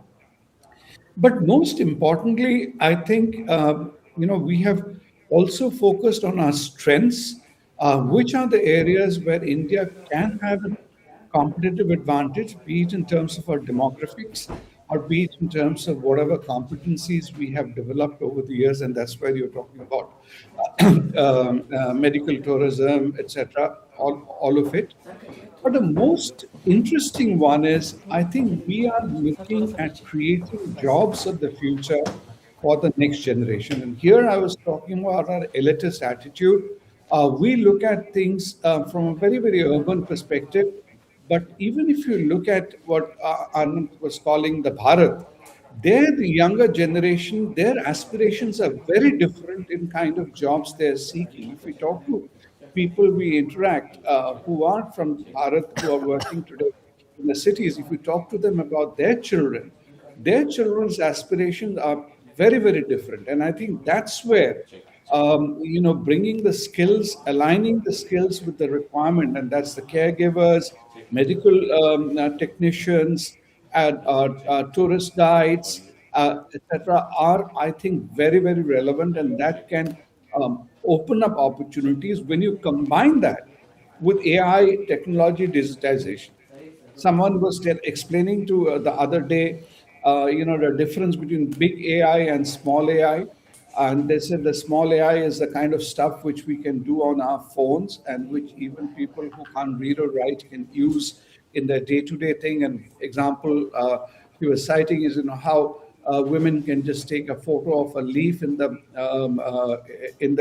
field and figure out what is the ailment over there and pass it on and get things done. So when you're talking about these caregivers, etc., these sort of AI technologies will enable them far more. And that is the way we have to look at creating jobs.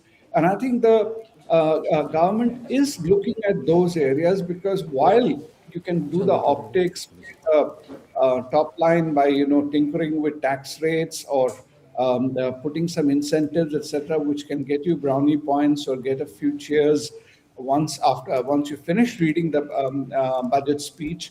The real issue will be how we have made a difference to the common people's life throughout the period. And employment is the big, the monster in the room, and we have to tackle it, and that cannot be tackled in our conventional ways. I don't want to belabor all the talk of skill building which we have done over the years.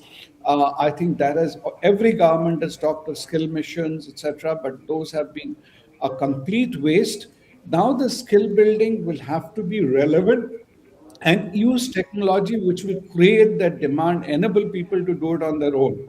Creating ITIs or getting government to do those things are not going to work anymore. We need to do this very rapidly, scale up very fast, and that's where the combination of AI, technology, everything will come in. So this emphasis on, I was very encouraged to hear about the creative labs in the schools which they are setting up to make people, STEM is also overrated. In our kind of country, you have to get people educated in the creativity and other forms, design, all these things which are happening. I think that's where I would give greater weightage and marks to this budget.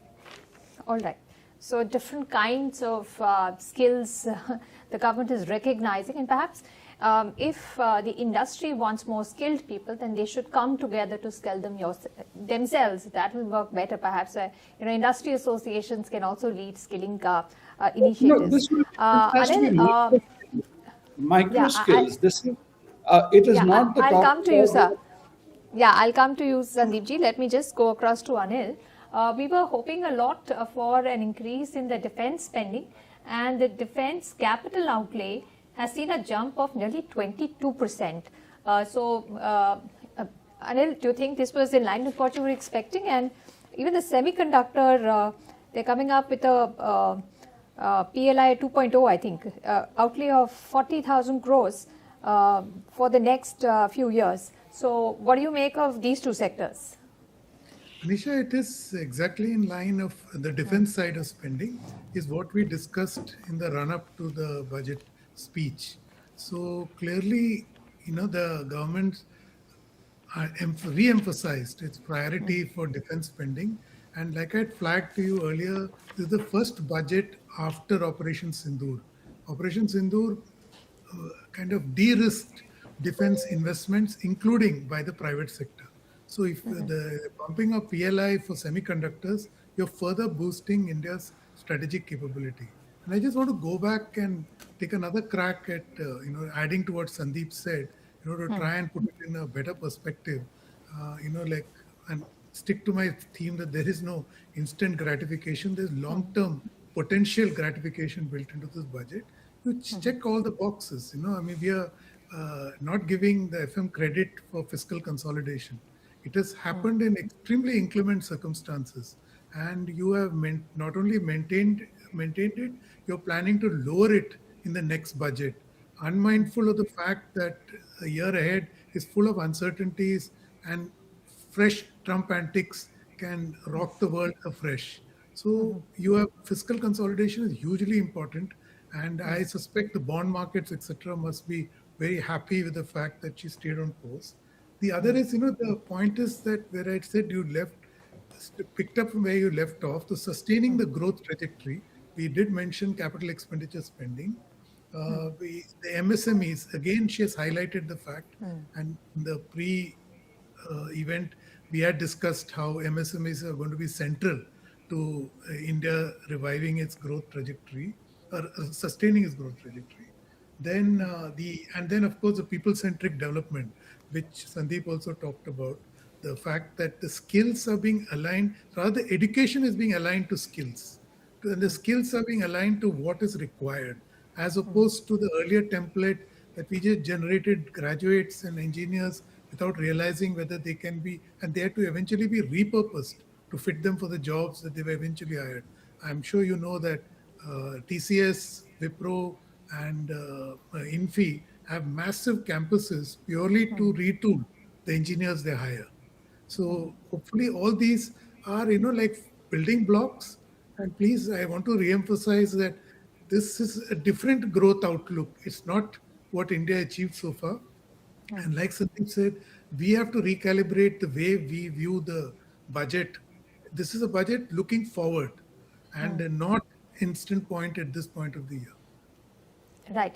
Abhijit, when it comes to the MSME sector, there were significant announcements, especially when it comes to access to capital.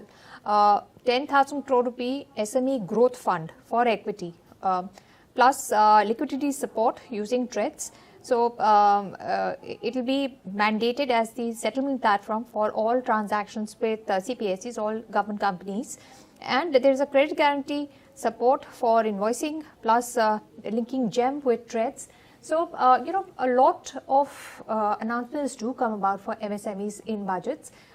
The sad bit is that a lot of MSMEs are not, they don't even know about these schemes, and hence they remain small. They don't utilize these facilities. Now the government is saying that they want to develop a cadre of corporate mitras who will help MSMEs with their compliance, with the schemes, with becoming bigger. How big do you think is this announcement? And of course, the financing measures ease of improving financial access for smaller companies. I think we have been speaking about it for more than 5 years, that only giving announcement or only putting an outlay or to schemes. MSME schemes does not help a lot.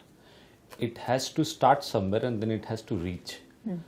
This time in budget, government has outlined the entire picture, that if you look at 10,000 crore which Finance Minister has spoken about, it's a specific growth for MSME. Add this 10,000 crore rupees with 25,000 crore which has announced as a export mission in November by the cabinet. Now altogether this 30,000 crore rupees is going to reach to MSMEs and SMEs only if they know where to go, how to access this fund, and it would not be possible if the chartered accountant culture will only remain to cities, it will only remain to corporates. It has to reach to tier 2, tier 3 cities. So I look at what Finance Minister has said, that there has to be a new cadre serving to tier 2 and tier 3 cities, which are in paramedic force type of chartered accountant who will be working with MSMEs and SMEs to tell them that all fragmented schemes of Government of India are under same roof, and your target is to build something which has an export value. This was felt for a long period of time. India built a lot of product, lot of technologies, which has an export value, but it does not reach because of three things. One, digital infrastructure does not help listing of our product, technologies and services into global market. So particularly when I joined SEPCS principal advisor, the first mission given to us is to make it possible that all Indian soft skill power is visible to countries, is visible to the globe. When you compare counseling or even teaching guitar globally, your Indian service sector is much at and much well placed in terms of pricing, not only the product driven economy, but this all are unorganized. They don't have any access to finance. They are not listed anywhere. Now the culture is going to shift, and this shift in the culture will include lot of unorganized services into organized services. I am sure that I look at this announcement of Nivesh Mitra and the new force of para chartered accountants would be a very significant step that government has taken. All right.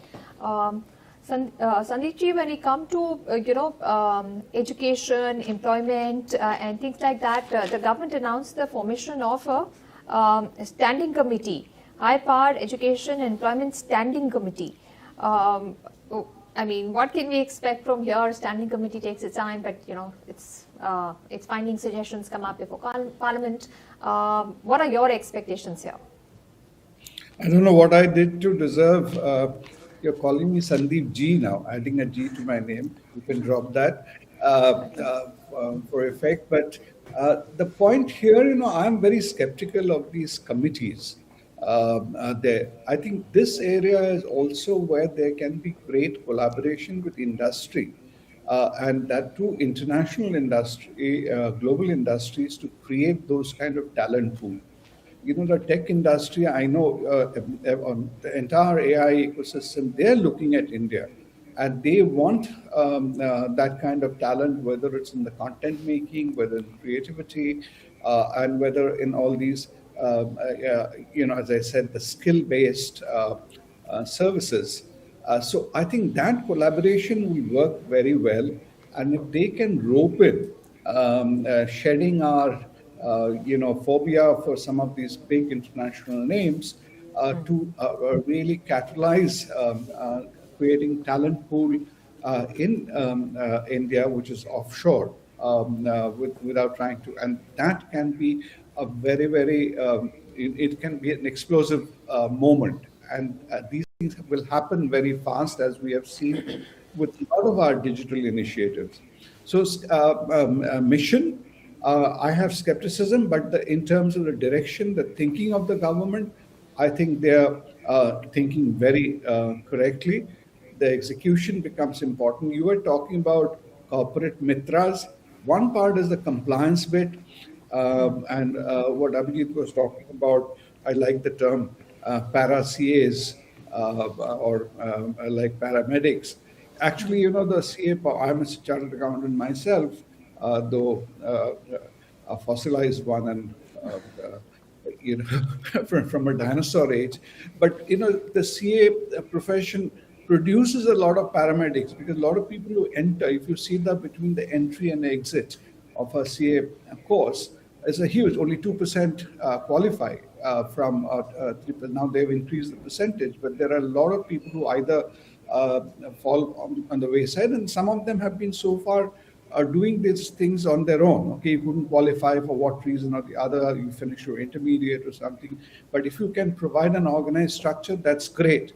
But what is required, I think today, one part is the compliance, for which you'll have to clear up bureaucracy and simplify rules, but also how do you connect the idea? People may be having the ideas and show them the way, sort of hand-holding to create those enterprises.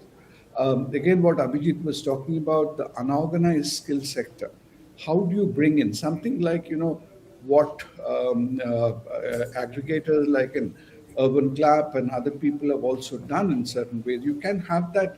I love the idea of what he is saying of teaching music. You could be doing that, long distance, but there will be people who are bringing them onto a platform and providing them that opportunity. And these kind of connections would be important. I have seen in Uttar Pradesh, I don't know what is happening in other states, the Yogi government has enlisted a lot of these youngsters from bright colleges who are like to come in to do like interns, associating with the government to do the incubation and startups.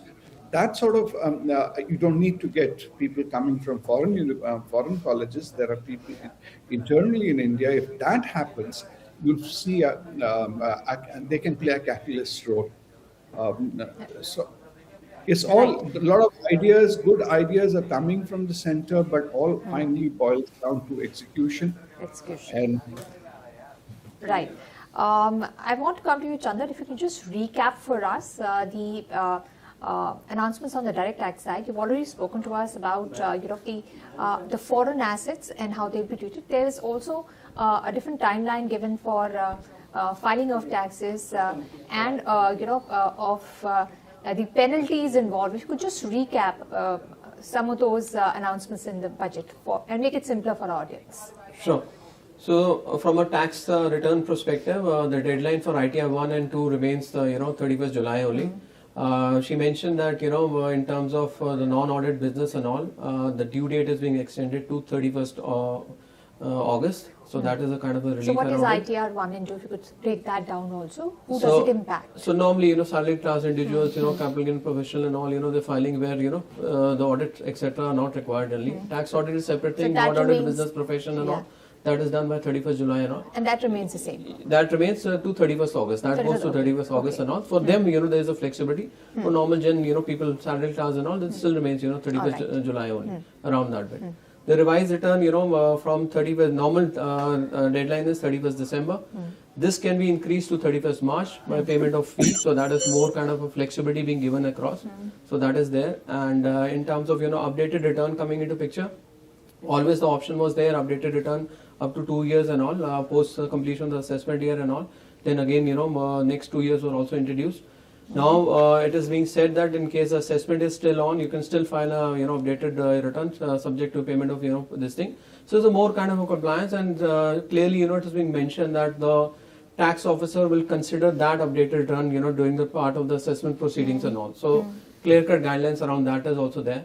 In terms of appeals, etc., we spoke about the demand which is there. At least you need to pay 20%. That has been reduced to 10%. Then they're saying that in case the appeal is being filed to the first appellate authority, that is CID appeals, then there would not be any interest being paid, okay, for the demand and all, irrespective of whatever is the outcome of the order. So that is very, encouraging in terms of, no interest, penal interest being paid and all. You can go and appeal across. So that is, more around that bit. And what about the penalties for errors when filing? What was said in the budget for that? So we need to see the fine print around it, around that bit. But clearly, more of those provisions are aligned where, prosecution is taken away and all. That fear of prosecution is taken away. And, it's more kind of a smoothing for the taxpayers. Right. Dr. Shumesh Kumar, I asked you a few questions on the provisions of the budget for the healthcare sector. To your mind, has the budget done enough when it comes to our social infrastructure? The physical infrastructure capex has grown. We don't have the numbers for the social infrastructure as such, but are you happy with what you heard for the social infrastructure of our country after the finance minister spoke? I think a lot need to be done in that, and as well as social infrastructure is concerned, first of all, if we focus on health infrastructure, so public health facilities that really need to be improved, particularly at sub-center and PHC level. So I was expecting more from the side of finance minister. Actually, this budget came in very difficult geopolitical and even global economic conditions.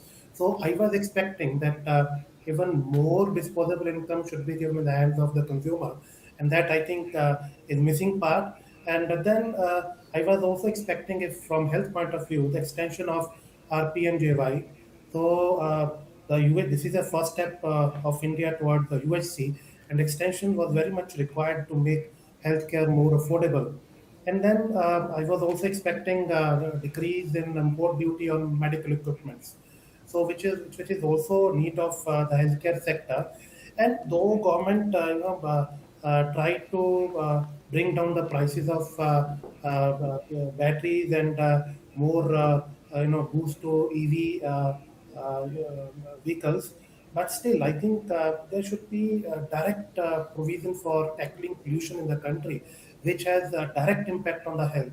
So that part again is missing, and obviously the human resource scarcity in the health sector that need to be addressed. Though for elderly care, 1.5 lakh health professionals will be trained, but I think a lot need to be done in that. So this is one part we need to create social infrastructure. I think that is missing in that part. And then attracting foreign direct investment and foreign portfolio investment again, which is very important. I was expecting that even some relief on short-term, long-term capital gain. And this is the reason you said market is not accepting this budget. This is the one reason. So apart from social infrastructure, these are also few things I was expecting in the budget in very difficult global geopolitical and economic conditions. All right. Thank you so much for sharing with us your views on where the budget delivered and where perhaps it didn't meet your expectations. We've got some reactions coming in from ministers to Nirmala Sitharaman's speech. Let's cut across and listen to how they reacted. And we hope to take forward the Prime Minister's vision of capitalizing on India's growth potential. You have seen a growth of close to 7.5%, a complete control on inflation coming down to 1.7%, a huge jump in capital expenditure from 2 lakh crore to almost 11 lakh crore this year to 12 lakh crore next year. So it's a budget that is going to empower India, is going to power India, and is going to take India on its trajectory, which is today the fourth largest economy to the third largest economy by next year and onward and forward. बिल्कुल manufacturing पर, और जो नए नए पूरे item है electronic component, mobile phone, बाकी chips, और इसके अलावे जो एक बहुत महत्वपूर्ण बात मैं कहना चाहूँगा कि टायर 2, टायर 3 सिटीज में कॉर्पोरेट मित्र की जो बात की गई है वो काफ़ी एक नई सोच है, तो अभिनंदन, बहुत अभिनंदन। मुझे बहुत ही खुशी है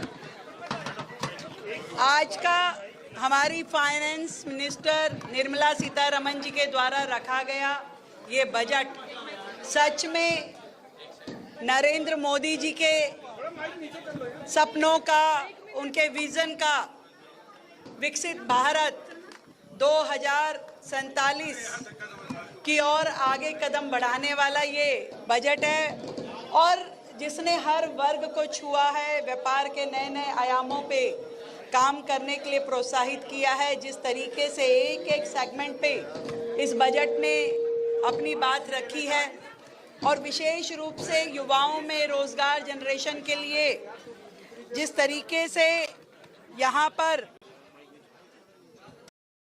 बात की, जिस तरीके से हमारे कल्चरल हेरिटेज के ऊपर उसको सजोने, उसको बहुत ही सुंदर टूरिज्म इंडस्ट्री के रूप में डेवलप करने की बात यहाँ की गई है, वो भी बहुत ही शानदार था। खेलो इंडिया मिशन पे नरेंद्र मोदी सरकार के विजन को भी ये बजट दर्शाता है, और विदेशों में जिस तरीके से ये बात कही गई कि आपको यदि एजुकेशन और हेल्थ केयर के लिए जाना है उसमें जो रिबेट्स मिली हैं वो भी बहुत ही शानदार है। आपदा प्रबंधन पे जो अनुदान शहरों को मिलेगा उसमें भी दिल्ली को मुझे लगता है बहुत उम्मीदें हमें हैं, और जो 1.4 लाख करोड़ का बजट हमें कैपिटल एक्सपेंडिचर के नाते राज्यों को मिलने वाला है वो भी एक बहुत सुंदर प्रयास है जिसमें हर राज्य आगे बढ़ पाएगा। मुझे लगता है कि इस बजट के लिए मैं जितनी बधाई दूं फाइनेंस मिनिस्टर को उतनी कम है, क्योंकि जिस तरीके से उन्होंने हर तरीके से हर सेगमेंट पे काम किया है, वो हेल्थ में शानदार नए प्रयासों पे काम हो रहा है, जो हमारा कंटेंट राइटर्स के लिए AVGS सेक्टर में काम करने की बात की, ये भी बहुत इम्पोर्टेंट है, विशेष रूप से दिल्ली जैसे शहरों के लिए।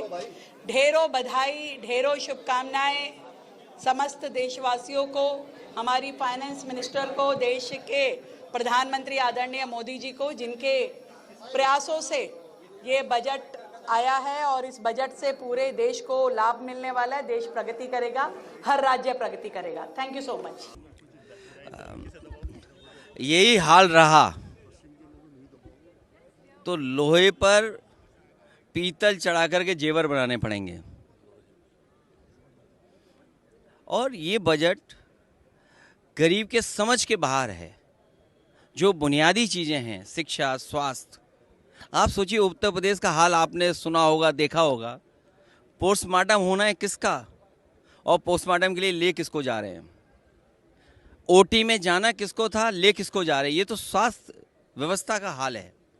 और शिक्षा का हालत ये है कि बिना शिक्षा के हम विकसित भारत कैसे बनाएंगे।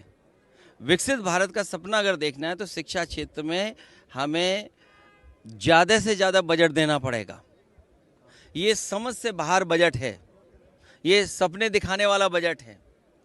जिन लोगों ने अपने पुराने घोषणा पत्र पे कोई काम ना किया, उनसे उम्मीद क्या करोगे। बीजेपी से उम्मीद ही नहीं तो बजट से उम्मीद क्या करेंगे। ये हमेशा बड़े लोगों के लिए, 5% के लोगों के लिए बजट बनाते हैं, आम जनता के निराश किया है। और फिर 25 करोड़ अगर गरीबी रेखा से बाहर आ गए हैं तो कम से कम ये बताएं कि जो 95% आबादी हमारे देश की है, उस जो गरीब है उसकी प्रति व्यक्ति आय क्या है। क्या सरकार ये बताएगी प्रति व्यक्ति आय क्या है।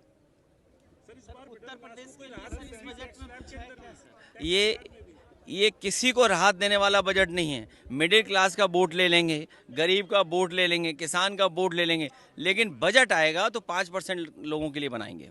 उत्तर प्रदेश के लिए प्रधानमंत्री मिल गए हैं, मुख्यमंत्री हैं, तो क्या जरूरत है और चीज की। अब सोचिए अयोध्या जैसी जगह पर तो इसीलिए मैंने कहा ये हालत रही तो सोने पर पीतल लगा करके जेवर पहनने पड़ेंगे। रिफॉर्म्स की बात कही गई है, रिफॉर्म्स कर रही लोग। कोई उम्मीद नहीं इनसे, बीजेपी से कोई उम्मीद नहीं है कि ना गरीब किसान गांव में रहने वालों के लिए कोई बड़ा फैसला लेंगे। जो बुनियादी ढांचा है उसको भी खत्म कर देंगे। For Kerala, total disappointment for Kerala. Total disappointment for Kerala. Last 7 years they are promising, last 10 years they are promising that AIMS is going to give to Kerala. In this budget also no mention about AIMS for Kerala. If you think about the tourism sector, Ayurveda sector, health sector, everything, Kerala has a very big contribution for this country. Nothing concretely for Kerala. What they are given to Kerala, some announcement, general announcement regarding some industries, and then one corridor for mineral resources. These are all for, for whom they are announcing all these things. This budget is not for common people. It's this budget for big corporates. Sabri rail issue was also been... No, ma'am. Then I don't know how much they are earmarking for Manrega. We would like to know about that. We will see the details and we'll comment on details. Market has crashed, sir. It means that people are not welcoming this budget. Do you think so? How can people welcome this budget? Nothing is there. Hollow. Completely hollow. क्या बताऊं यार, details तो बहुत कम मिले ना। जैसे कि 3-4 headline थे, लेकिन जब हम इंतजार कर रहे थे कि all India institute of Ayurveda कहाँ आएगी, हमारे केरला में चाहिए हमें। हमारे तो बहुत लंबी ट्रेडिशन है आयुर्वेदा के, लेकिन केरला का नाम नहीं सुना।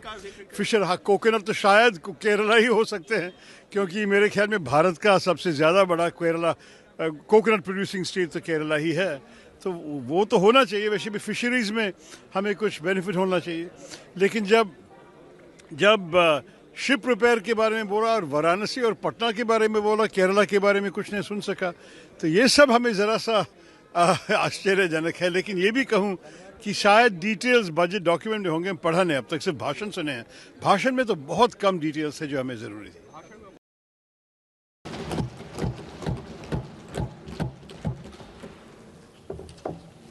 propose to rationalize prosecution framework under Income Tax Act while maintaining a careful balance for deterrence in some serious offence. Non-production of books of account and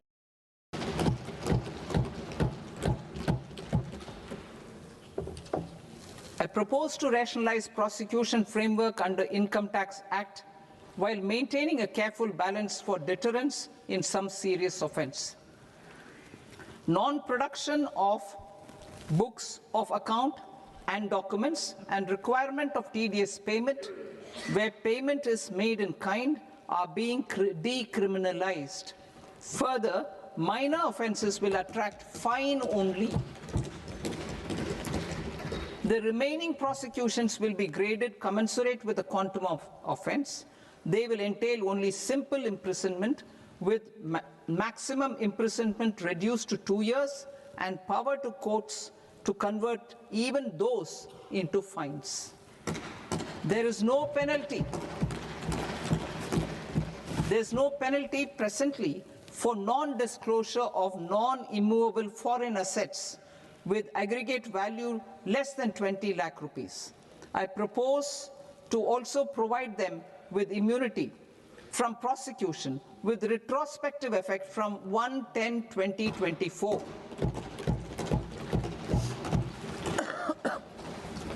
Cooperatives. Deduction is already allowed to a primary cooperative society engaged in supplying milk, oilseeds, fruits or vegetables raised or grown by its members.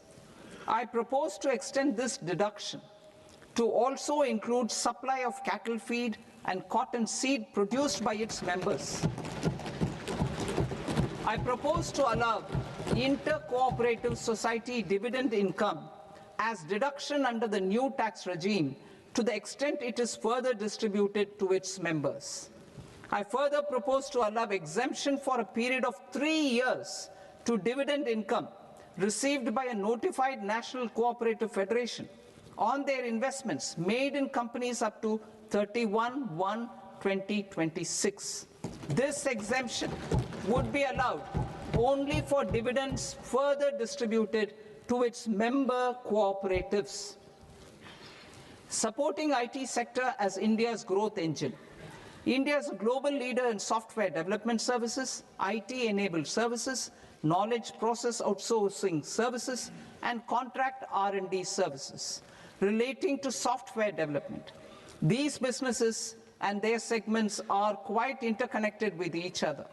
All these services are proposed to be clubbed under a single category of information technology services with a common safe harbor margin of 15.5% applicable to all.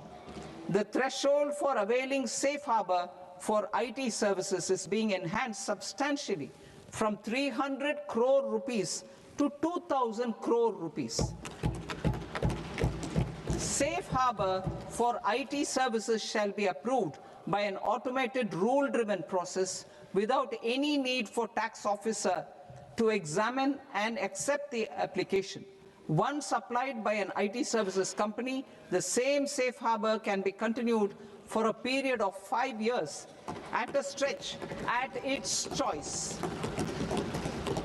For IT services companies who want to conclude advanced pricing agreement, APA, I propose to fast-track unilateral APA process for IT services and endeavor to conclude it within a period of 2 years. The period of 2 years can be extended by a further period of 6 months on taxpayers' request. I propose to extend the facility of modified returns available to the entity entering APA to its associated entities also. Attracting global business and investment. Recognizing the need to enable critical infrastructure and boost investment in data centers, I propose to provide tax holiday till 2047 to any foreign company that provides cloud services to customers globally by using data center services from India. It will, however, need to provide services to Indian customers through an Indian reseller entity. I also propose to provide a safe harbor of 15% on cost in case the company providing data center services from India is a related entity. To harness the efficiency of just-in-time logistics for electronic manufacturing, I propose to provide safe harbor to non-residents for component warehousing in a bonded warehouse at a profit margin of 2% of the invoice value. The resultant tax of about 0.7% will be much lower than in competing jurisdictions. To provide fillip to toll manufacturing in India, I propose to provide exemption from income tax for 5 years to any non-resident who provides capital goods, equipment, or tooling to any toll manufacturer in a bonded zone. To encourage vast pool of global talent to work in India for a longer period of time, I propose to provide exemption to global, non-India sourced income of a non-resident expert for a stay period of 5 years under notified schemes. I propose to provide exemption from minimum alternate tax, the MAT, to all non-residents who pay tax on presumptive basis. Tax administration. I propose to constitute a joint committee of Ministry of Corporate Affairs and Central Board of Direct Taxes for incorporating the requirements of income computation and disclosure standards, the ICDS, in the Indian Accounting Standards, IND AS itself. Separate accounting requirement based on ICDS will be done away with from the tax year 27-28. To support Prime Minister Modi's vision of homegrown accounting and advisory firms to become global leaders, I propose to rationalize the definition of accountant for the purposes of safe harbor rules. Other tax proposals. Change in taxation of buyback was brought in to address the improper use of buyback route by promoters. In the interest of minority shareholders, I propose to tax buyback for all types of shareholders as capital gains. However, to disincentivize misuse of tax arbitrage, promoters will pay an additional buyback tax. This will make effective tax 22% for corporate promoters. For non-corporate promoters, the effective tax will be 30%. TCS rate for sellers of specific goods, namely alcoholic liquor, scrap, and minerals, will be rationalized to 2%, and that on tendu leaves will be reduced from 5% to 2%. I propose to raise the STT on futures to 0.05% from the present 0.02%. STT on options premium and exercise of options are both proposed to be raised to 0.15% from the present rate of 0.1% and 0.125% respectively. We reformed the taxation landscape for corporates in 2019 by providing them a simplified regime with lower tax rate so that they could productively focus on business rather than on claim of deductions and exemptions. To encourage companies to shift to the new regime, set off of brought forward MAT credit, minimum alternate tax credit, is proposed to be allowed to companies only in the new regime. Set off using available MAT credit is proposed to be allowed to an extent of 1/4 of the tax liability in the new regime. MAT is proposed to be made final tax, so there will be no further credit accumulation from 1st April 2026. In line with this change, the rate of final tax is being reduced to 14% from the current MAT rate of 15%. The brought forward MAT credit of taxpayers accumulated till 30th March 2026 will continue to be available to them for set-off as above. Indirect taxes. I shall now take up proposals related to indirect taxes. My proposals for customs and central excise aim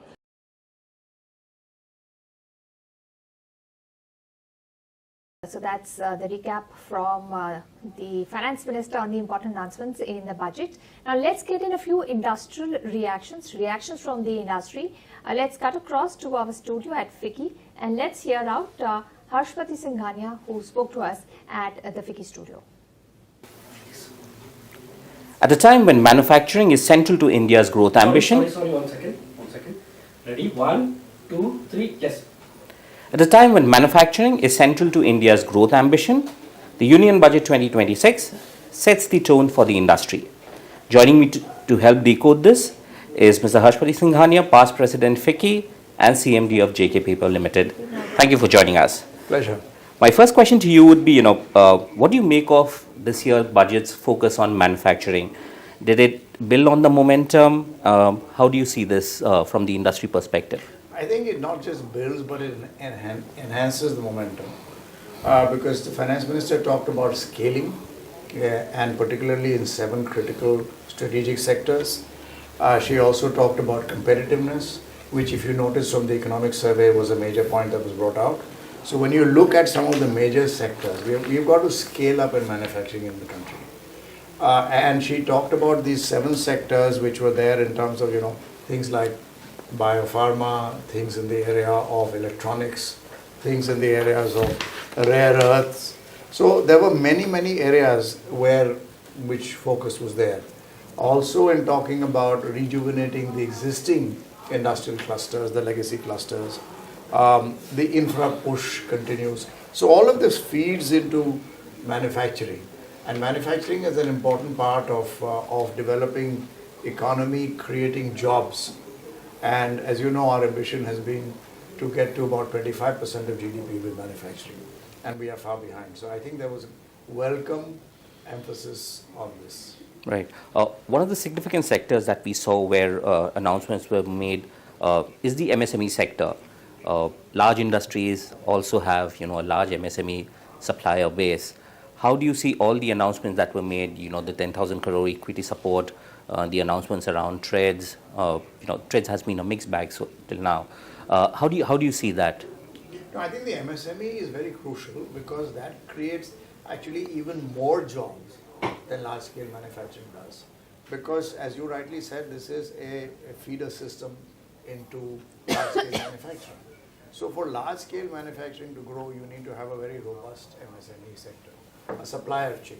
And as we are seeing global supply chains being disrupted, if we can strengthen our domestic supply chains, it's very important.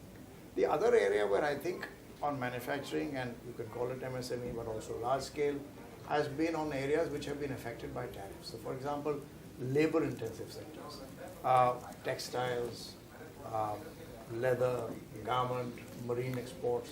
So a lot of these sectors have been affected. And in fact, if you notice, the Finance Minister has tried to provide some relief from SEZ to taxation reliefs to bring it to a domestic tariff area. Because these sectors have been affected by the tariffs. Right. You mentioned the word tariff. It'd be interesting to know from you, how much do you think of this year's budget has to do with what's happening geopolitically or the external sector? See, budgets or any plan cannot be made in isolation of what is happening globally. So one is the strengthening of domestic manufacturing by itself. The infra push, all of these are strengthening the country. The Finance Minister also talked about a strong and robust financial sector. So these are all, this is one part of it. The other part, if you notice, is about trying to attract foreign investment through data centers, the tax holiday on data centers by foreign companies. Also tolling margin for capital goods by foreign companies to be able to do this. Now, one of the areas which I would believe, which has been affected is the weakening of the rupee, is because money has been going out, we are not getting as much FDI as we would want. And in this kind of a global geopolitical situation, if we can attract money into the country, it helps our currency as well. So clearly this has been kept in mind. The third part is the softer side, which is the development of the skills required. You can have the hardware, but what about the software? And therefore, a lot of emphasis on skilling, on scaling up the human capital available in a variety of areas is very important. And one other point on a macro level that I'd like to point out, which is very, again, leads into that, is the fact that the government has continued on the path of fiscal discipline. The debt GDP ratio is coming down continuously. And India stands out as one of the few economies, and certainly amongst the very large and fast-growing economies, which is offering stability and certainty in a world which is full of turmoil. If you see the debt GDP ratios of many other countries, they're completely out of whack. Right. So yeah, I think fiscal deficit at 4.3 is what we are aiming at for next year. Last question to you would be, what are the hits and the misses? Every budget, the industry has expectations. Do you think there were some areas where the FM could have done a little better? Look, it's unfair for me to say what the misses are because we have to look at the fine print, and honestly, there is a lot that will be there in the details which is not there. I think overall, directionally, it is very positive. It is good. There was no mention, if you ask really what, there was no mention of GST, but then GST is a separate matter which is done by the GST Council. So it really doesn't have to feature into the budget.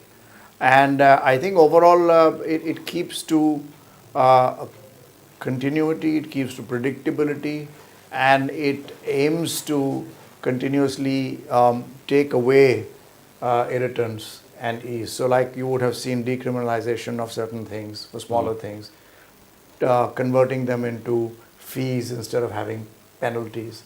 So I think it continues in a very positive direction. Great. Thank you so much for talking to us and giving your first views on the budget 2026. Pleasure. Thanks.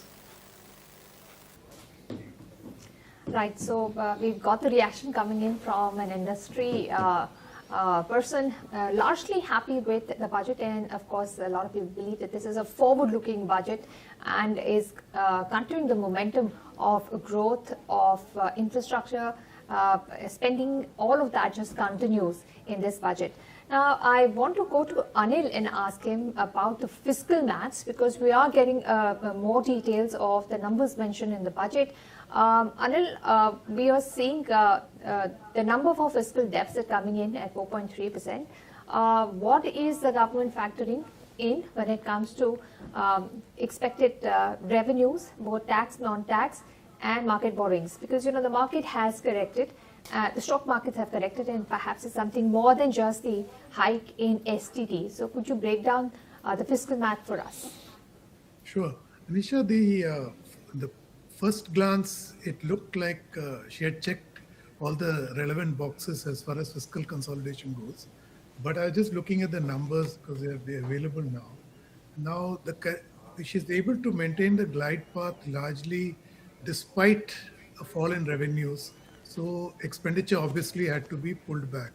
Now that we'll have to figure out where she has cut the expenditure. But for me, the bigger concern is looking at the next fiscal year, where she has been pretty optimistic about the revenue projections, not keeping in mind that the revenue realizations this year were lower than what was projected last year.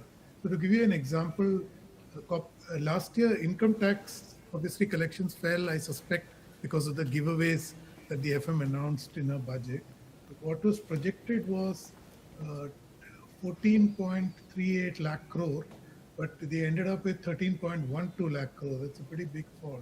But next year, they are expecting it to rebound to 14.66. I think a little optimistic, if I ask me. And then corporation tax actually what saved her, because it went up from the projected number of 10.8 lakh crore to 11.1 lakh crore. and next year she's projecting a 12.3 lakh crore jump. So basically, there's a red flag implicit in this fiscal math, and like I said earlier, we are looking at the uncertainty is par for the course in the next fiscal year. So we have to keep an eye out on the revenue side and thereby the overall fiscal number. But the borrowings are not projected to go up, but this is still very early in the year. We'll have to watch this number carefully. Yeah. So the borrowing figure was 17.2 lakh crore rupees. And that is something which is closely watched by the markets, because then that impacts the amount of funds available to the rest of India to borrow, plus also has an impact on the trajectory of interest rates. So the borrowing plan has come in a little higher than what the market was expecting. The borrowing, what they were expecting, was going to be closer to 16. The expected was will be about anywhere between 16.3 to 16.5 lakhs, and perhaps the borrowing figure is a little higher than anticipated, which is why we are seeing a sharp sell-off that came in for the markets. But now they seem to have stabilized.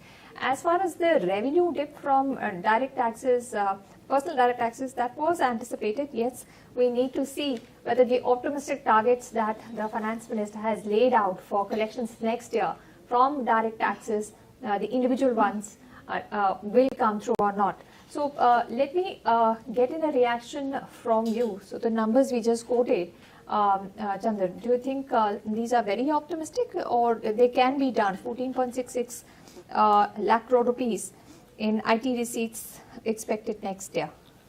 It could be done. They're encouraging compliance long time and all, and the way the budget has come, as I said, there may not be much in terms of the disposable numbers and all, but in terms of compliance, fines, penalties and all, the way she's encouraging those compliance, so moto people coming, paying fine, and what we've seen the trend in last, couple of budgets and all, and the impact they've got on the collection, this is optimistic target which should be, they should be able to achieve it. Right. We also have Lloyd with us now. He was joining us in the morning, and he's with us now. Lloyd Matthias, he's investor and business strategist. Lloyd, how do you see the budget? Most of our speakers concur that this is a forward-looking budget with not just the short-term wins, a focus on big announcements in the short term. It is more of a continuation of what the government reform agenda, the capex agenda. It all continues. What was your takeaway? The biggest yes or a plus for our country from this budget? I largely concur, Anisha. I think it's overall positive. Though my little peeve is that there's a lot of tinkering. I didn't see any kind of mega announcements. Let me call out what I think is clearly great positives. I think one is it's clearly forward-looking.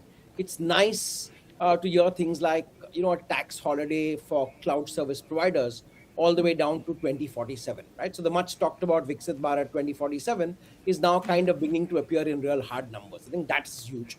I think the continuing growth in capexes, right? The thrust on infrastructure, which is both good in terms of what we need, also as a great employment generator. I think going up by 8.5%, 8.8% to be precise. I think that is great. And also I think it continues, or rather increases on the manufacturing impetus.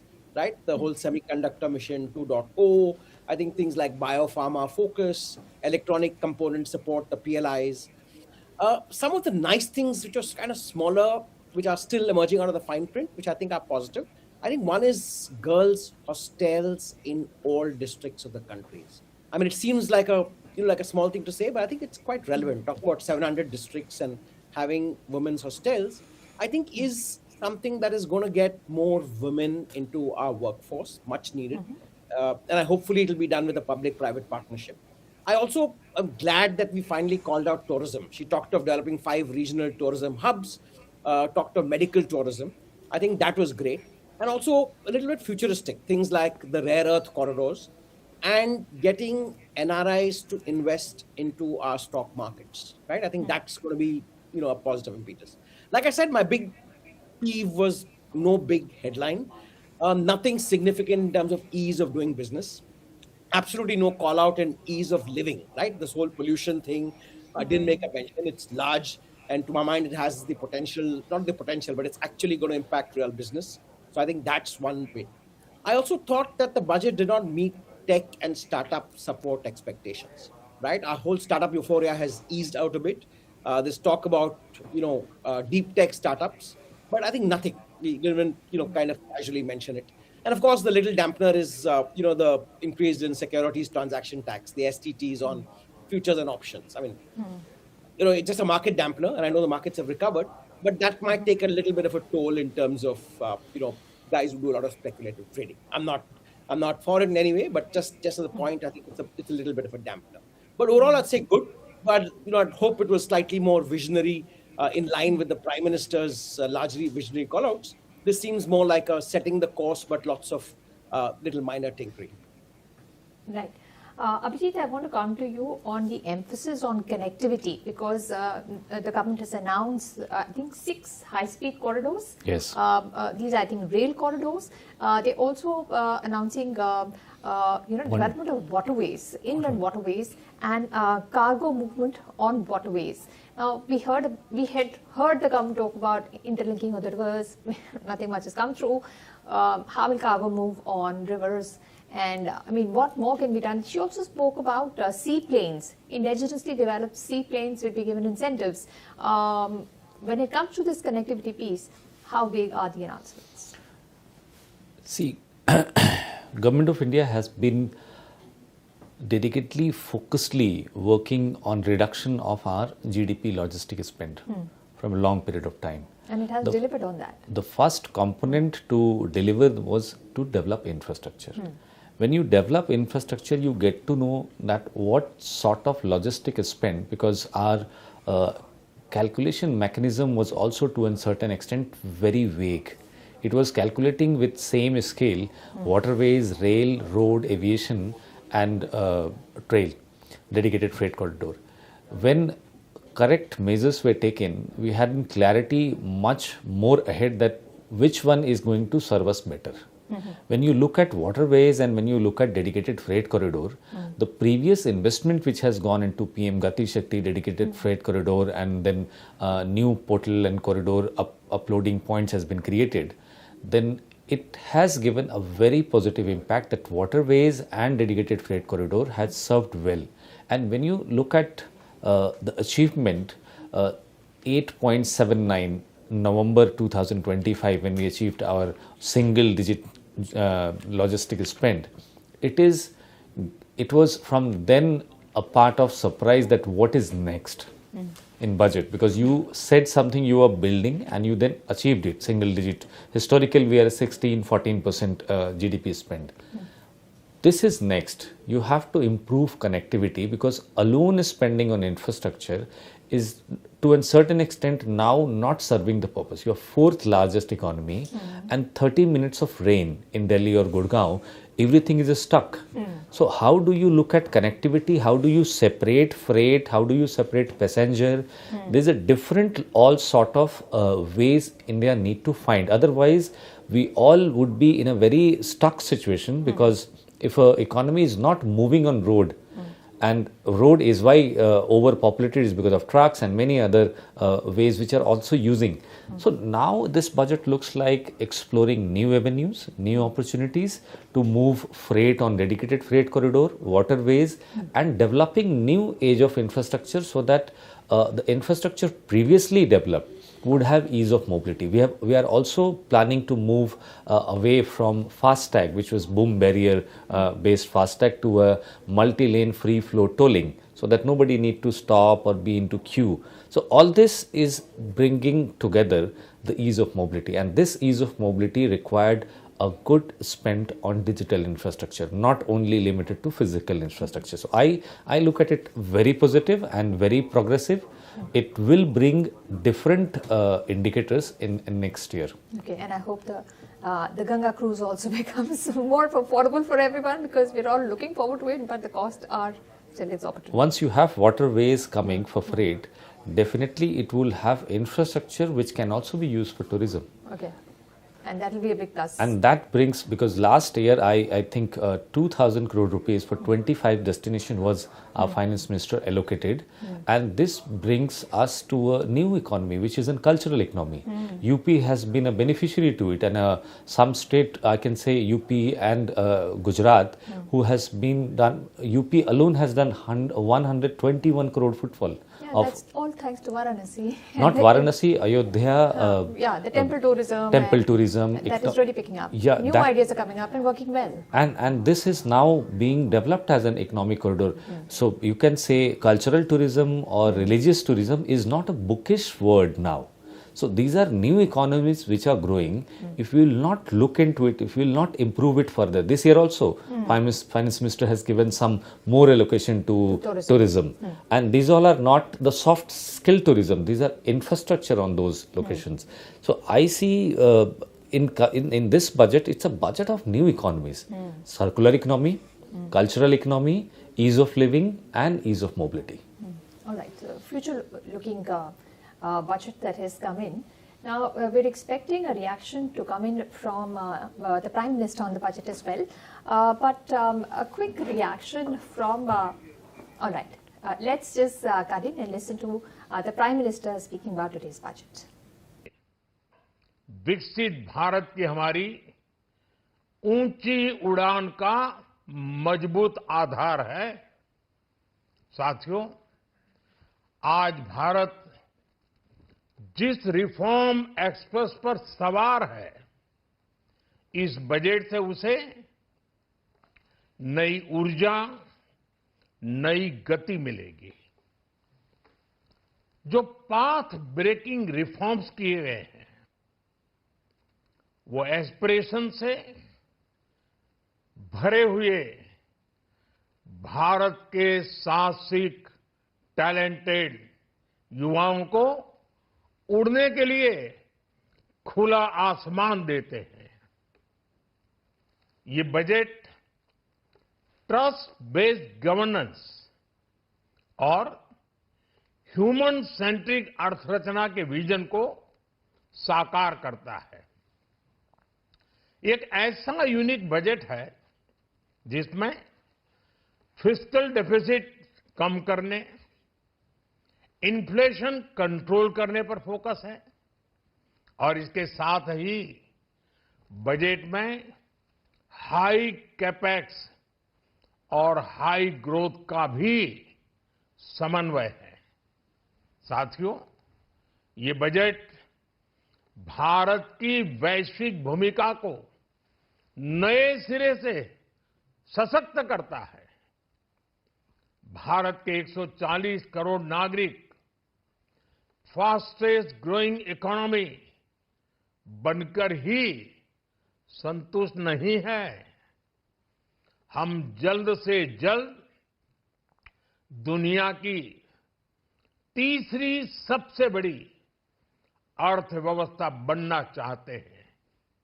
ये करोड़ों देशवासियों का संकल्प है दुनिया के एक trusted democratic partner और ट्रस्टेड क्वालिटी सप्लायर के रूप में भारत की भूमिका लगातार बढ़ रही है। हाल में जो बड़ी बड़ी ट्रेड डील्स भारत ने की है, मदर ऑफ ऑल डील्स, उसका मैक्सिमम बेनिफिट भारत के युवाओं को मिले, भारत के लघु और मध्यम उद्योग वालों को मिले। इस दिशा में बजट में बड़े बड़े कदम उठाए गए हैं। साथियों, इस बजट में मेक इन इंडिया और आत्मनिर्भर भारत अभियान को नई रफ्तार के लिए महत्वाकांक्षी रोड मैप प्रस्तुत किया गया है।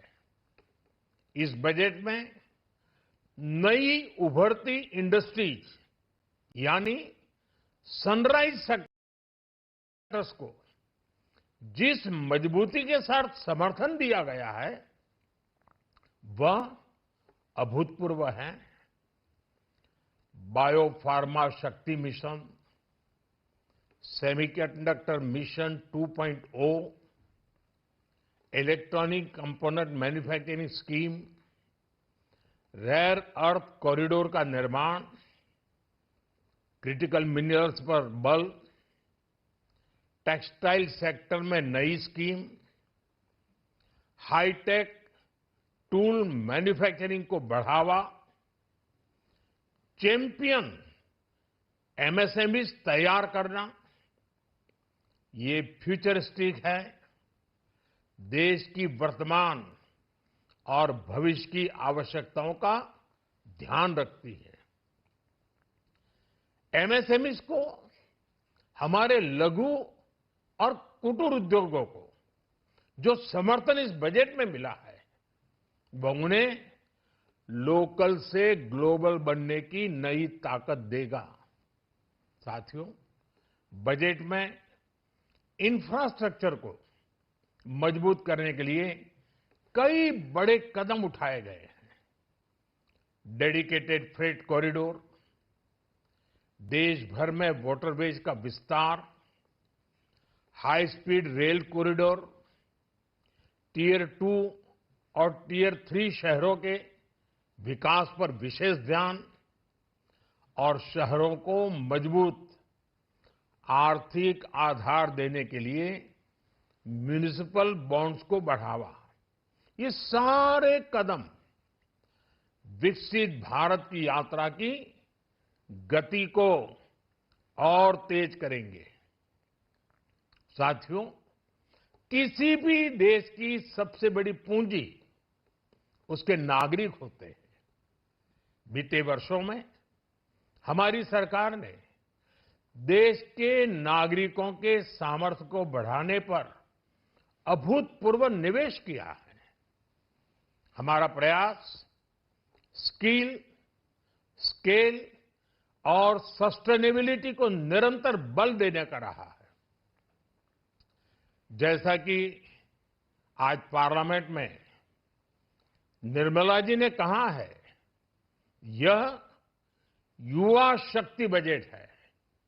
उसमें युवा की सोच भी है, युवा के सपने भी हैं, युवा का संकल्प भी है और साथ साथ युवा की गति भी है। बजट में जो प्रावधान किए गए हैं, उससे अलग अलग सेक्टर्स में लीडर्स, इनोवेटर्स और क्रिएटर्स तैयार होंगे।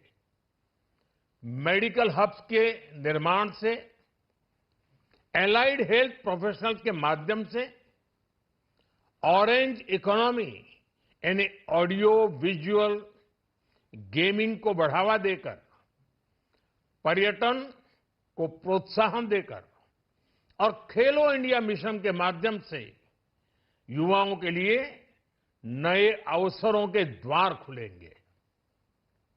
भारत को दुनिया का डेटा सेंटर हब बनाने के लिए टैक्स में बड़ी छूट की घोषणा भी की गई है। मैं भारत के युवाओं को विशेष तौर पर इस बजट की बहुत बहुत बधाई देता हूं, क्योंकि इससे एम्प्लॉयमेंट जनरेशन को बड़ा बूस्ट मिलेगा। मुझे बहुत खुशी है कि इस बजट में टूरिज्म और विशेषकर नॉर्थ ईस्ट में टूरिज्म को बढ़ावा देने के लिए भी ठोस कदम उठाए गए हैं। भारत के अलग अलग राज्यों को ताकतवर बनाकर संतुलित विकास की नींव भी इस बजट में मजबूत की गई है। साथियों, हमारे देश में 10 करोड़ से ज्यादा महिलाएं सेल्फ हेल्प ग्रुप से जुड़ी हैं और बड़ा सफल अभियान रहा है।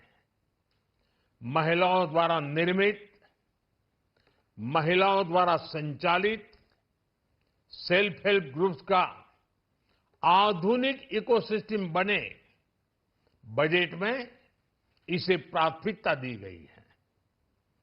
कोशिश यही है कि हर घर लक्ष्मी जी पधारे, हर जिले में छात्राओं के लिए नए हॉस्टल बनाने का अभियान भी शिक्षा को सुलभ बनाएगा। साथियों, भारत की कृषि, डेयरी सेक्टर, फिशरीज, इन्हें हमारी सरकार ने हमेशा सर्वोच्च प्राथमिकता दी है। इस बजट में भी नारियल, काजू, कोको और चंदन की पैदावार से जुड़े किसानों के लिए अनेक अहम कदम उठाए गए हैं। भारत विस्तार एआई, इस टूल से किसानों को उनकी भाषा में जानकारी मिलने से उन्हें बहुत मदद मिलेगी। फिशरीज और पशुपालन में उद्यमिता, उसको बढ़ावा देने से गांव में ही रोजगार और स्वरोजगार के और ज्यादा अवसर बनेंगे। साथियों, ये बजट एम्बिशियस भी है और ये बजट देश की एस्पिरेशन को भी एड्रेस करता है। मैं एक बार फिर निर्मला जी और उनकी पूरी टीम को इस फ्यूचरिस्टिक बजट के लिए, संवेदनशील बजट के लिए, गांव, गरीब, किसान का कल्याण करने वाले बजट के लिए बहुत बहुत बधाई देता हूं। बहुत बहुत धन्यवाद। Right, the Prime Minister hailing this budget is with us. And Anil, as a last word, I want to take a question to you on which is the one sector which has got the biggest benefit. Is it going to be electronics, to your mind, or data centers? And what was the biggest ouch point for you, not expected or underwhelming in the budget? Anisha, the ouch point is what all of us have said today is the lack of the big headlines.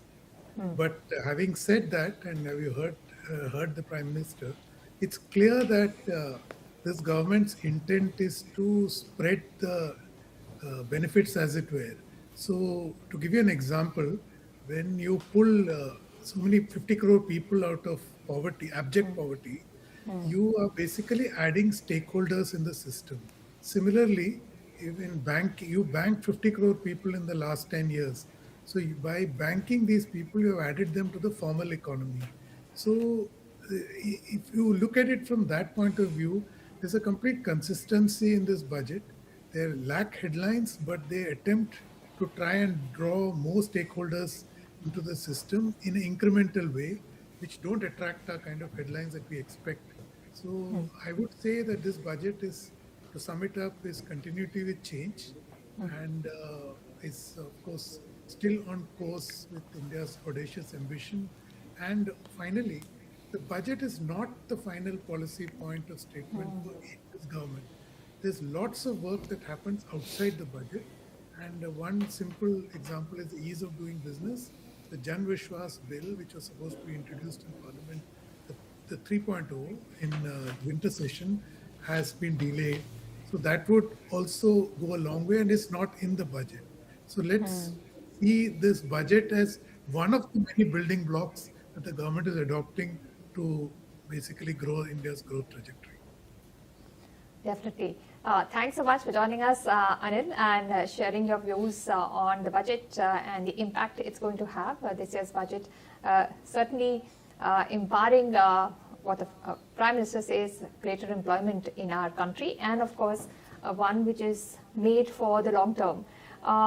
We want to get in some reactions from the industry, and Deepak Ajwani, editor, Economic Times Online, spoke with Pranav Satya of Ernst & Young. Okay, yeah, so we'll get that to you. But at this point of time, let's get in a few more industry reactions and hop across to our studios at FICCI.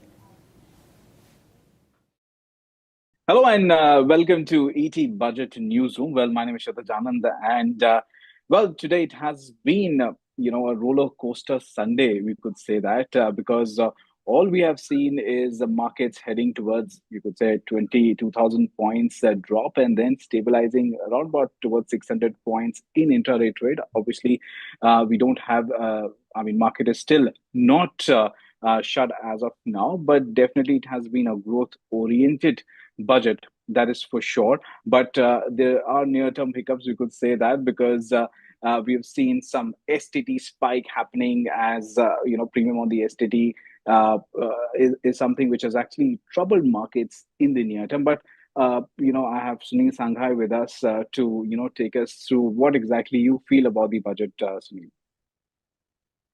Thank you, Chitij. As you rightly mentioned, that the Sunday, but I would say the Sunday well spent.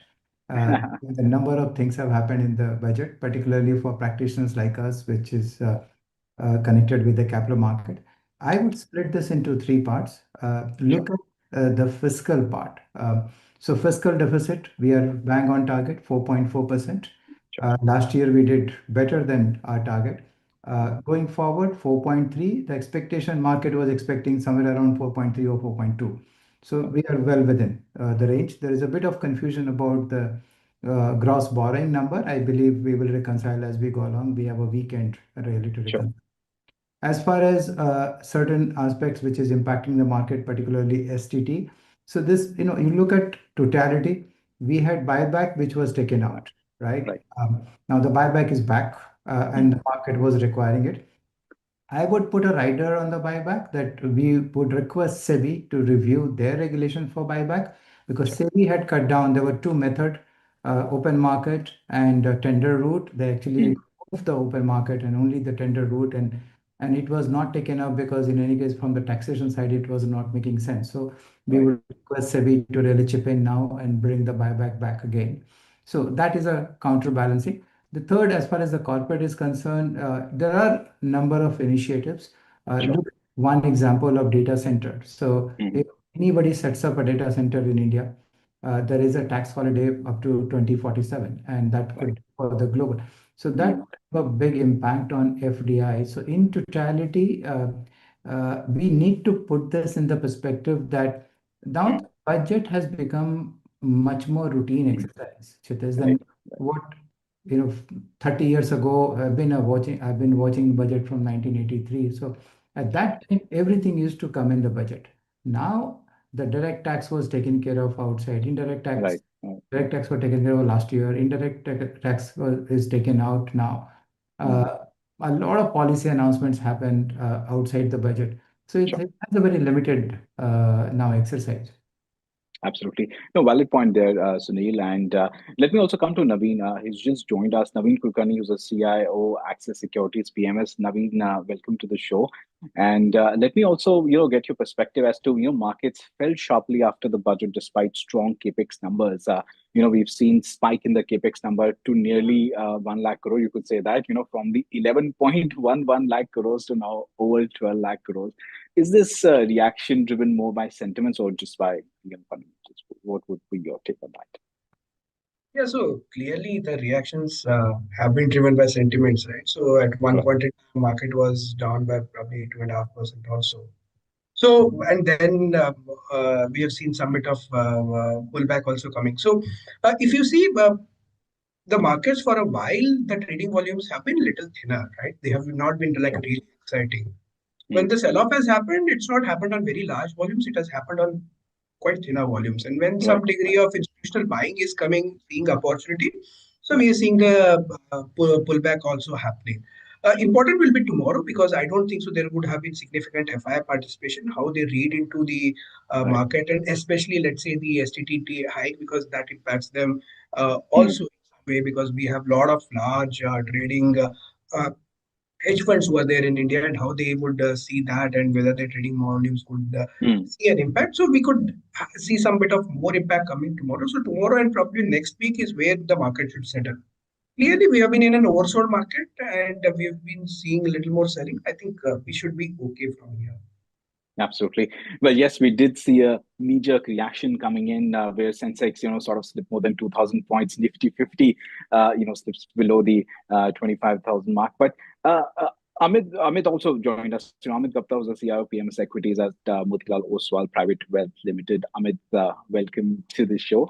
I'm sure you've seen all the action on a Sunday. Not the Sunday probably you were looking for, but yes, it's an adventurous one. But as Naveen rightly pointed out, that much of the action will be probably, we'll see it in the coming week, starting Monday when the foreign portfolio participation will start coming in. So, how will sort of the steep increase in STT on FNO changes trading behavior for retail and proprietors? Because you track all these things very closely. Amit, over to you on that. Yeah. So, see, this thing was very much there that the excessive leverage or excessive speculation, government was always looking to curb. So, number of times the papers came from SEBI, how to curb it. And then the contract values were increased over the period, but they did not stop it, right? So, but we have also seen that excessive speculation leads to a lot of losses also to many players in the market.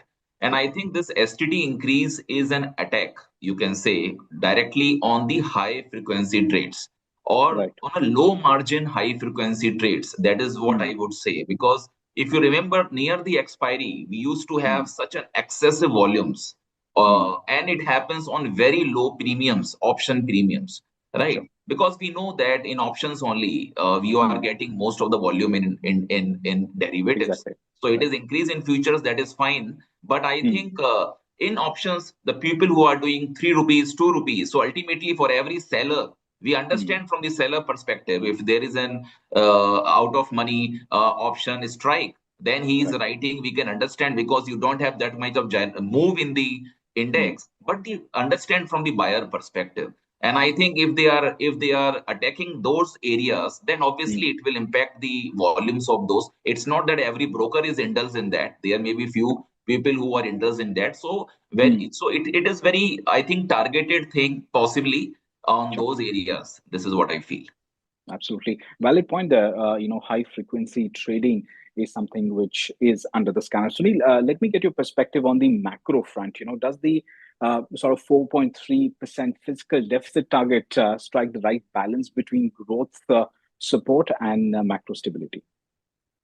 Very good question, Chitesh. I think, again, let me put this in the perspective. One is 4.3, as I mentioned to you, was in line with what market was expecting. We need to put that in the perspective that this is to be read with the capex. Now, the capex has gone up by 8-9%. Yes, the expectation, I saw the commentary, the expectation was more than 20% also. But of course, the constraint of the revenue. The third thing is that we are in a year where you have double cut on the tax. Direct tax, last year there was a significant cut on the direct tax. And GST this year, right? And our revenue growth, I think approximately 10.4% was the revenue growth target taken for next year. The revenue growth is going to be subdued given the lower inflation, because that's how you the nominal GDP and then you add on to that for the revenue growth. Given all this constraint, maintain 4.3, I think is remarkable. That's a positive job. Can I just take one more minute and add two more specific reforms? These things are hidden somewhere, and we need to really pull that out. One very interesting mention was on the banking sector reform committee being set up for the banking sector. Back to the banking sector, long back, we took a call that we will not allow corporates in the banking sector. We will not allow banks to come and acquire Indian banks, which has started happening. I hope this comprehensive review actually includes all of that, because we need capital in the banking. And for the growth of the economy, we need larger bank. And the government cannot keep supporting and the capital market cannot keep supporting. We need large pockets of the capital coming into the banking sector. And therefore, the whole review of the ownership, voting right, the promoter, all of that. So that's one good mention. The second point was around RBI FEMA guideline for non-debt. That's for equity. And that impacts your FDI because there are a number of valuation angles mentioned there. And this is again, there was a guideline which was set up in 2014-15 and it has not been updated thereafter. And these are all the irritants for inflow and outflow of the direct investment. So some of those areas has been actually been talked about, which is very positive. Absolutely, and much of the money is sort of moving from bank FDs to the equity market. That is also something which government has on its mind, how to sort of manage the liquidity in the banking system as well. Naveen, let me also get your perspective. The point where you left. I'll just pick up from there only. Because today is a holiday, and do you see the post-budget sell-off as as an overreaction to the STT hike, or a sort of a genuine shift in the market structure? Now, why I say that is because we've seen quite a bit of selling from the AFIs as well in the last year, 2025, more than 1.6 lakh crores sort of withdrawn. And then, so far in the month of Jan as well, the figure is close to 50,000 odd crores, or between 40 to 50,000 odd crores. So how do you see that as something happening in the coming week? If you look at it, the hike in, let's say, security transaction tax, both on futures as well as on. Right, we are delighted to be joined by Mr. Amitabh Kant, India's G20 Chairman and former CEO, Niti Aayog, joining us now. Mr. Amitabh Kant, thank you so much for joining us. Mr. Kant, the Prime Minister has hailed this budget as a forward-looking one which will generate a lot of employment. How do you assess this budget, which seemed to be a little low on big-ticket announcements? Yeah, but this is a very responsible and a prudent budget for very complex times. We are in the midst of geopolitical disruption. We are in the midst of breakdown of global supply chains. We are in the midst of emergence of new technology. The world is going through the kind of disruption which has never before happened in the history of the world. And therefore, at this time, to ensure that there is fiscal consolidation, the fiscal deficit comes down, to ensure that the debt to GDP ratio is brought down, to ensure that the capex spend goes up to 12.2 lakh crores, and is effectively about 4.4% of your total GDP, is, to my mind, a sign of a very, very responsible and prudent budget, because the budget lays a lot of emphasis on infrastructure, on manufacturing, and on cutting-edge areas of growth. Right. But Mr. Kant, we do need some of those big-ticket announcements, particularly since budget is seen as a platform. Now, the government is doing a lot of things. So right. I think we've got good growth, we've got low inflation, but we have the rupee at 92, and foreign outflows are coming in. The growth that we have should be a magnet for foreign investment coming through. That's not working. Short-term flows are going out, and we're doing nothing to stem that. So I think two things. One is that there is a big ticket announcement. I think the biggest and the smartest move in this budget is to provide tax exemption for data centers till 2047. 75% of the total investment in the world taking place today is in artificial intelligence and data centers. India has both data sets, and India has the talent, and if you are able to ensure that data centers are put up here, then you will be the champion of cloud, of AI, and of data centers of the future. So I think that, to my mind, is the big ticket, smart announcement.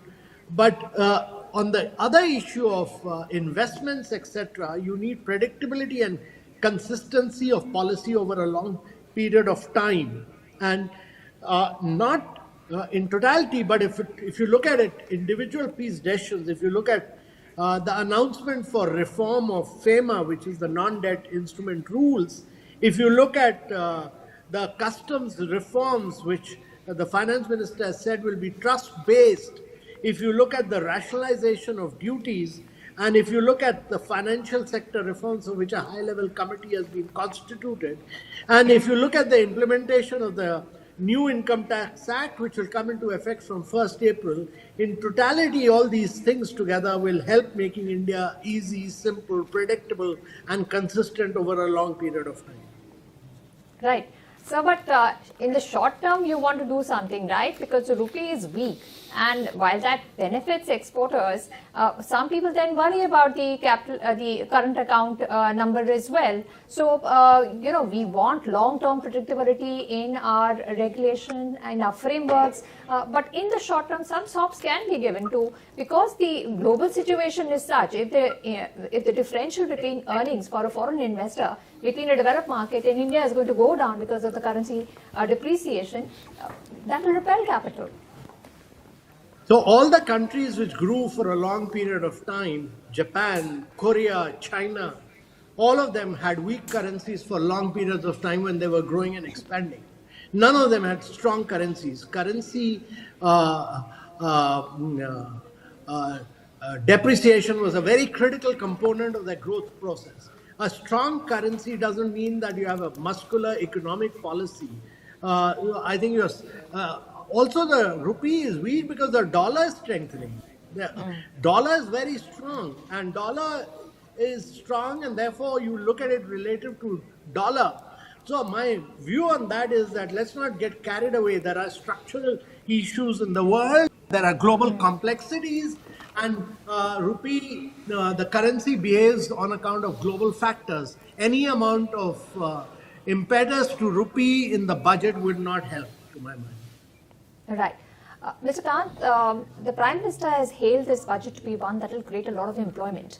Now, if you have a lot of tax incentives for data centers, and they do come up earnestly in our country over the next few years, it will create, employment for high-skilled STEM workers. But some people, like some of our analysts here and experts here, have said that that's not how Bharat works. Bharat needs different kind of employment. Do you think both needs will be fulfilled by this budget, the employment for Bharat and the employment for India? No, jobs are critical. You can't have growth without jobs, and therefore the budget lays emphasis on textiles. It lays emphasis on footwear and leather. It lays emphasis on marine sector. It lays emphasis on MSME sector, where it talks about 10,000. It talks about champions MSME, puts an allocation of 10,000 crore for MSME growth fund. It talks about strengthening trade.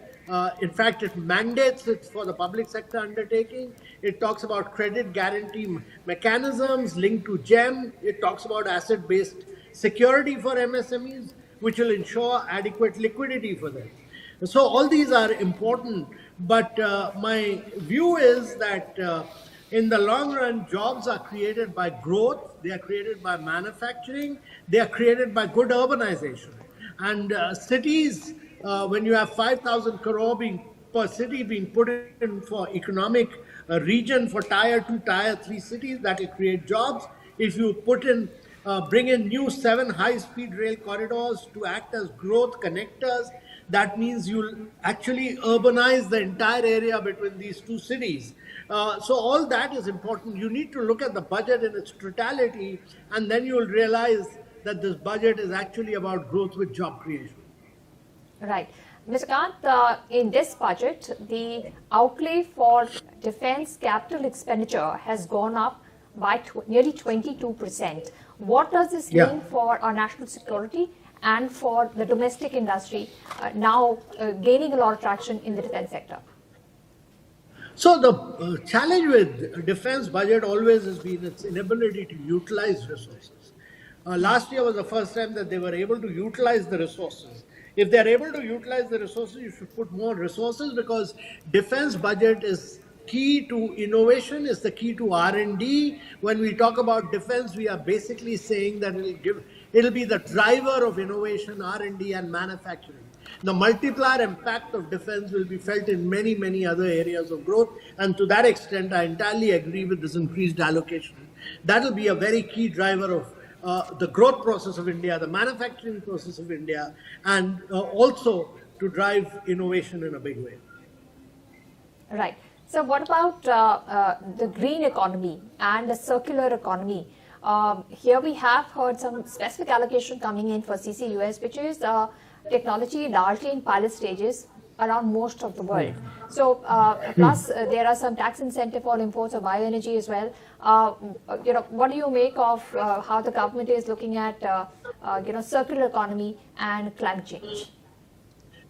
So India is actually one of the few countries which has done a lot of renewable. It's done about 260 gigawatt of renewable. It has one grid across the economy, but it needs to leapfrog, and therefore it is looking at new technologies. It's pushed for green hydrogen. It has a green hydrogen mission, and now in this budget it pushes for nuclear power. It pushes for lithium-ion cell. It pushes for critical mineral processing, and the four corridors for critical mineral, but more important, it pushes for CCUS. Now, CCUS is still in its formative stages. Its viability has to be established, and therefore government support will be required in the initial years, much like we've done for green hydrogen. We'll have to do it for CCUS. But carbon capture in the long run is what India should push for. That will help India accelerate the process of growth with sustainability. Right. Sir, we've seen a lot of reform coming through in the taxation regime. The new Income Tax Act will go on the floors from the 1st of April this year. GST also, we've seen some consolidation of the slabs coming through, some relief also coming through. Now, there was some announcement in the customs duty side where there was tweaking in the duties on different sectors and goods. Are you expecting more reform in the customs duty side, or do you think it will largely be compliance, procedural, and is that enough, or do you think the slab should also get rationalized? No, they have talked about trust-based customs reform, but they should have slashed the slabs into three, from 8 into 3. My view is that there should have been much more greater level of simplification announced in the customs. They should have done away with a lot of tariffs, and they should have rationalized the duty, but all this has been announced. They've also put up a financial sector reforms high-level committee, which hopefully should make more liquidity available and would reduce not merely the high-level committee should push for lower statutory liquidity ratio in India. It should also push for greater level of bank privatization. My belief is that you need more private banks, you need more insurance companies to be privatized, you need more private credit to GDP ratio should go up. Government debt is high, but private debt is low. So it should be the reverse in India. The government debt should come down and the private debt should go up if India has to grow at 8 to 9% over a long period of time. Sir, could you talk to us a little more detail about the financial sector? Because in the budget, a high-level committee for Viksit Bharat for banks has been announced. There are some incentives for municipal bonds. You get an incentive of 100 crores for every single bond issuance of more than 1,000 crores. And how to deepen the corporate bond market. Something about total return swaps also coming through. So what do you make of this? And when it comes to banking for Viksit Bharat, what change needs to happen? No, so my view on that is very clear, that you need more credit in the hands of private sector. You need more animal spirit to be revived. And you need India to grow on the back of private sector. So government has done its bit by putting in a lot of resources into public investment. It's the private sector investment which is the key to growth. That means greater capacity utilization, greater consumption demand, and greater investments by the private sector. You can't grow at 8 to 9% on the back of government. You need to do it on the back of private sector. That is the key. Right. Mr. Kant, there is expectedly some criticism coming in from opposition parties, the Congress party, saying that this is not a broad-based budget impacting the Aam Aadmi. This only focuses on particular sectors. So would you like to say something to this kind of opinion coming in on the budget? I think they should realize that these are very complex times. You need to grow with equity. You need fiscal responsibility. You need prudence. You need the finance minister to be very, very responsible, which he has been. You need to focus on infrastructure. You need to be steady as far as infrastructure and manufacturing is concerned, which is what this budget is all about. Right. Mr. Amitabh Kant, thank you so much for joining us and talking to us about the budget presented this year and what you feel will help continue with the momentum of growth that we're seeing in the country and what role this budget will play there. Thank you so much for being with us. Thank you. Right, let's get in a few more industry reactions. We were listening in to some of the reactions coming in from market participants. We have Deepak Ajwani, editor Economic Times Online, who spoke with Pranav Satya of Ernst & Young for his reaction. Let's cut in and listen in to what Pranav Satya had to say. Hi, welcome to the ET Budget Studio. Today we have with us Pranav Satya from Ernst & Young. Pranav, your core focus and area is direct tax. So let's just jump right into it. First of all, can you give us a sense on how and what kind of critical announcements have happened in the realm of direct tax for companies? And then we'll get on to individuals. But let's start with what happened when it comes to companies and what will be their impact. Understood. Very clear, Deepak. So this budget from a company and business standpoint, I think, is a budget of continuity, stability, predictability.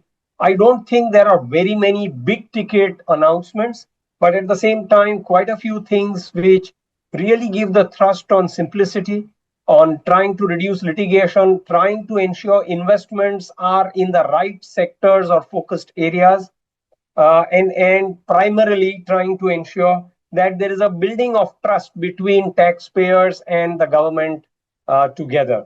So as I see it, for example, in terms of simplicity, quite a few provisions in relation to advanced pricing agreements, which will now be done in a time-bound manner, especially for IT services sector, safe harbor provisions, which have been increased significantly, bringing in more certainty on an expanded coverage of universe for safe harbors. Provisions like big tax holidays, which are for data centers trying to focus investments going into certain areas.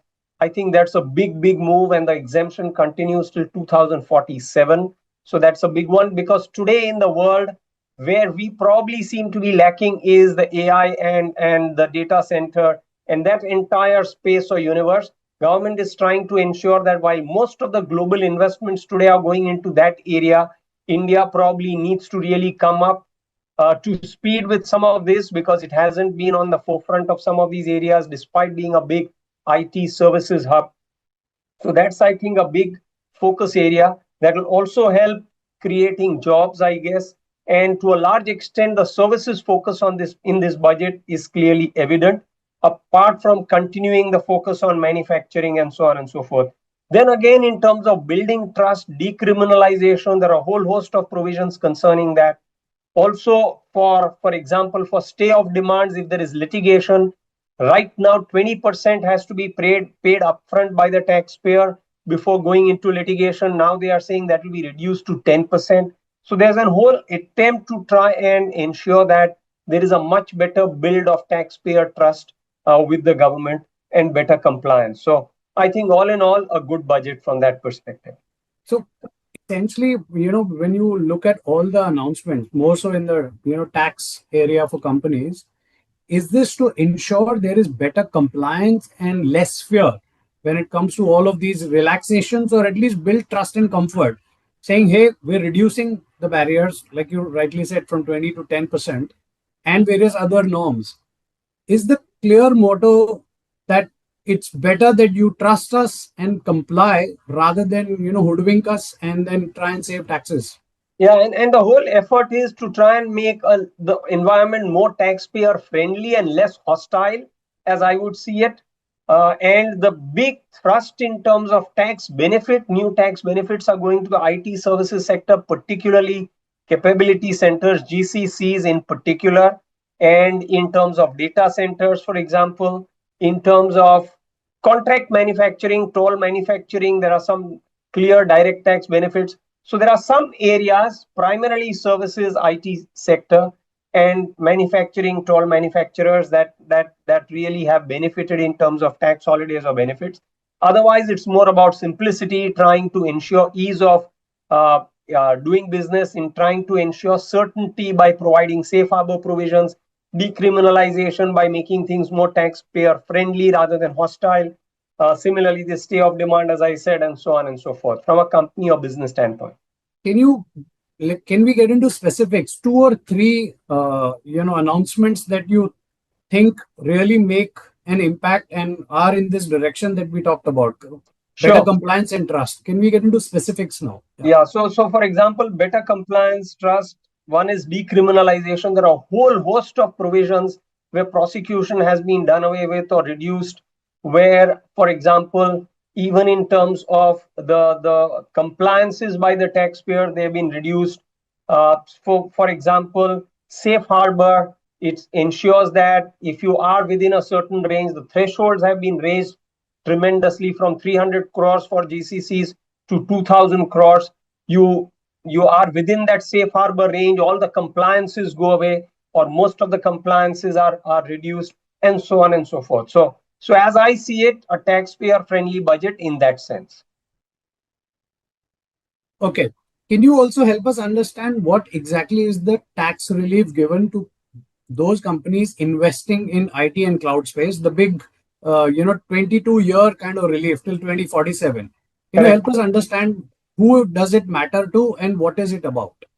So this relief is in terms of a tax holiday for cloud services that are provided for cloud services, data center services provided for cloud services, and for all practical purposes, it is for all customers. But for overseas customers, there's a full tax holiday. If there are Indian customers, the requirement is to have an Indian subsidiary, for example, as a reseller, which obviously will be subject to Indian tax. And again, then the overseas company is fully tax exempt. So what we are talking about here is full tax exemption for the next maybe till 2047. We have to see, of course, the full fine print.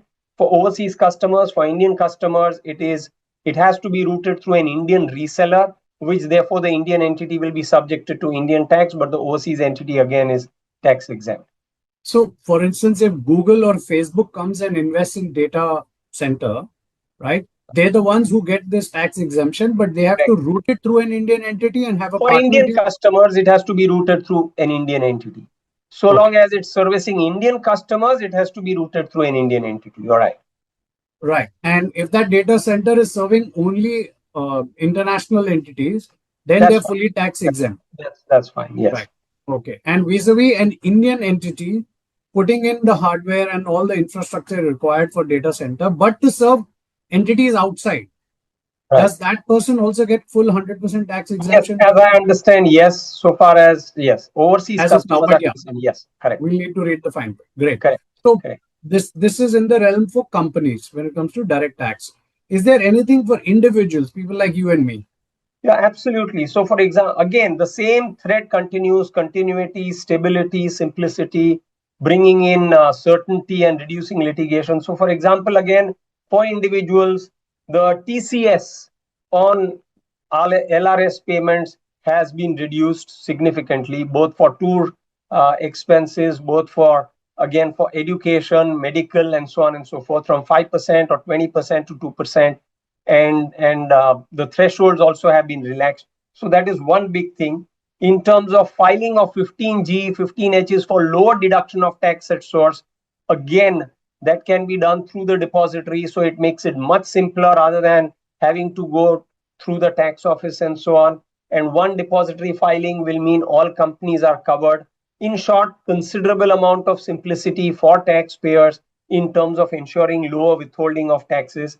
So those are the things which I believe are considerably helpful in terms of improving the taxpayer-friendly environment within the direct tax regime. In fact, there is something similar when it comes to customs. The procedural relaxations have been significant, and the whole effort is to try and come up with a procedure which is more based on self-assessment and reliance on the self-assessment for clearances and so on and so forth. So I think the whole thrust seems to be to try and streamline, rationalize, make things simpler, and build a taxpayer-friendly regime.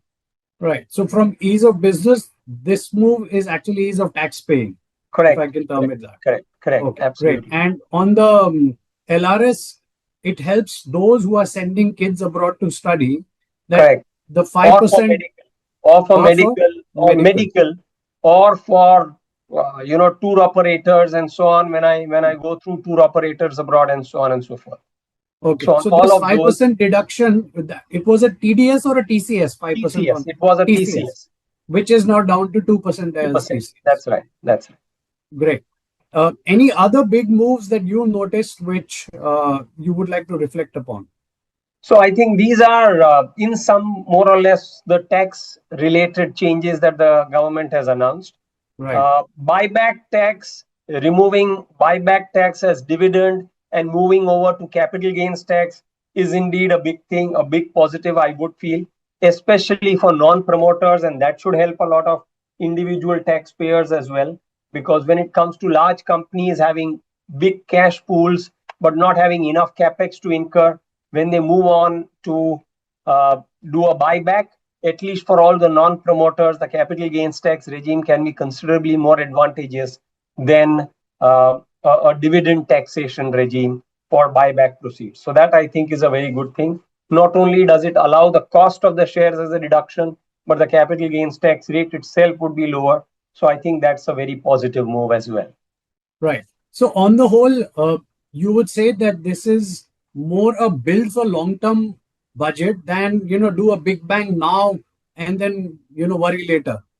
Correct. So I don't think, other than these one or two things like data center and buyback, there are any very big, so to say, swaps available for taxpayers, nor any big negatives as well. Right. Fair enough. So don't try to fix which ain't broken and Correct. continue on the path that was set out, because last Correct. year there were enough big bang reforms Absolutely. announced, at least on the taxation, individual Absolutely. taxation front. So this year more so, is this because there's so much of topsy-turvy at the geopolitical level that you don't want to change large course of metrics and take steps one step at a time? Correct. Fair enough. Thanks a lot, Pranav. Thank you so much, Deepak. Pleasure speaking to you. Bye. Right, so we've got in an industry view and a tax perspective as well. And now to understand what is going to be the impact of the budget provisions on financial planning, etc., we are now joined by Surya Bhatia, financial advisor and managing partners, asset managers. We also have with us Vijay Gopalan, CFO of Intellis and ex-CFO of AirAsia. Surya, let me come to you. Now, in the budget, no big hits in the direct tax, rationalization, no further rationalization coming in, but a lot of attempts to reduce friction, but some sternness also coming in for misreporting of income or hiding your income. How do you see the provisions of the budget when it comes to direct taxes? And one thing that we're picking up is on the sovereign gold bonds. Some reports saying that if you sell the sovereign gold bond from non-primary sources, it is liable for capital gains tax. So have you heard about this? Can you confirm this? And what do you make of the direct tax provisions of the budget?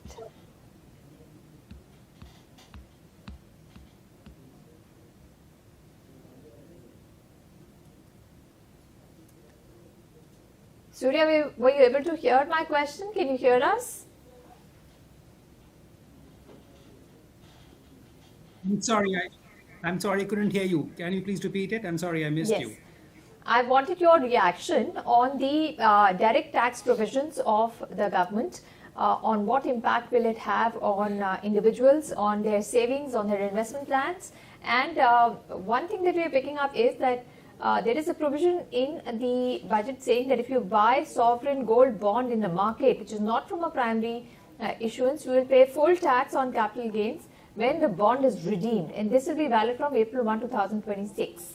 So can you confirm if you've heard about this? And all right, I think we're having a little problem with our connection with Surya.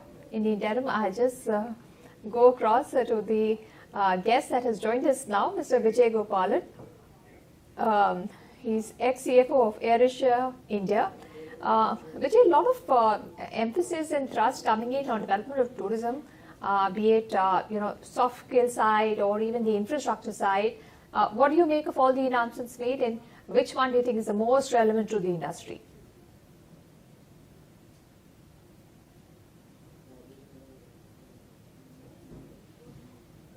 Truth be told, I think there is a lot of these kind of pushes over the last, especially over the last 4 to 5 years.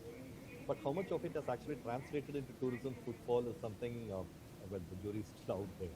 So I would tread these announcements a bit more cautiously to see how it pans out. But honestly, I know the finance minister is probably trying to do some amount of tightrope walk here, but there could have been a lot more, honestly, that could have been done for the industry, primarily on two counts. One is on the aviation, considering that we had a complete meltdown of our aviation sector as recent as in December. Definitely some amount of SOPs to ensure that you had more participation, you had more connectivity. I mean, those kind of things could have been a lot more tangible. And to answer your question on which announcement really stood out for me personally, the announcement on rare earths stood out significantly. I think the push for the rare earth corridor, especially in Odisha, Tamil Nadu, Andhra and Kerala, was much needed. Probably comes at the right time to be able to make our rare earth industry a lot more sustainable. All right. Right. I think let's cut across to the press conference of the finance minister and hear what she's saying.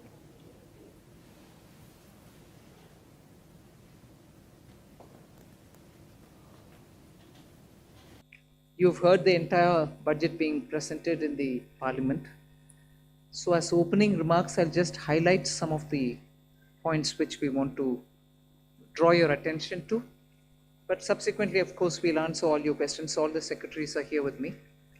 So this budget being the first one, as the Honorable Prime Minister said 2 days ago, this being the first one for the second quarter of this century, also leading towards Viksit Bharat 2047.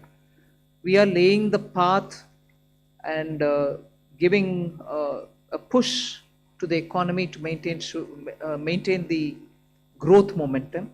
And for that growth momentum or sustained economic growth, which we want to ensure, primarily we are looking at building the ecosystem with structural reforms which will go on.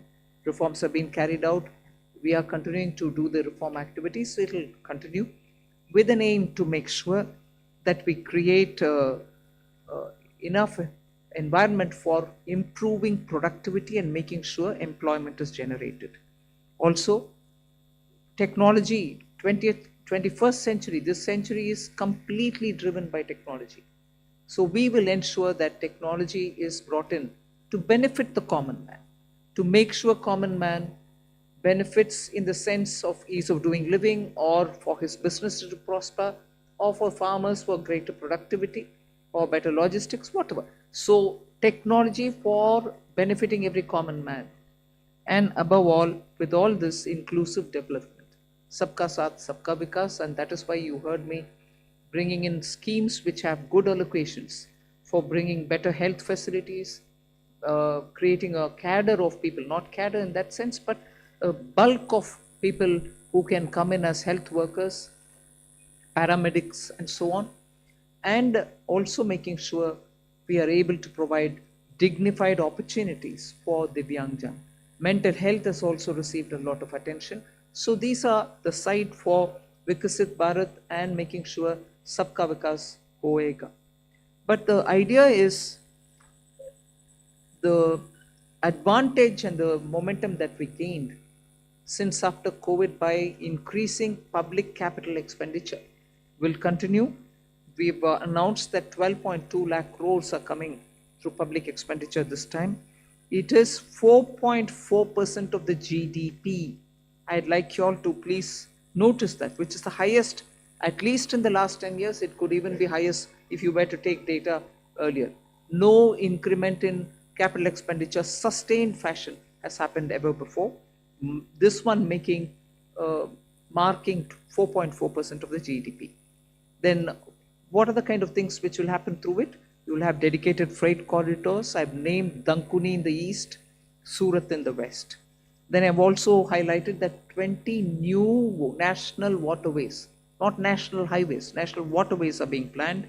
And again, there those are going to pass through some of the critical mineral areas. Orissa, where the mineral-rich state, you have the waterways taking it to the port, and the two ports have been identified, Paradip and Dhamra. Similarly, we are also making sure that the coastal cargo movements will be enabled through a cargo route, so that through the coastal area we are able to cut down on cost of movement of goods. City economic regions, developing them is a very big new measure that we're coming up with. And for that, an allocation of 5,000 crore per city economic region. Imagine the amount, 5,000 crores in 5 years, 1,000 crore per year per city is being given, and the emphasis is going to be largely on tier 2, tier 3 cities.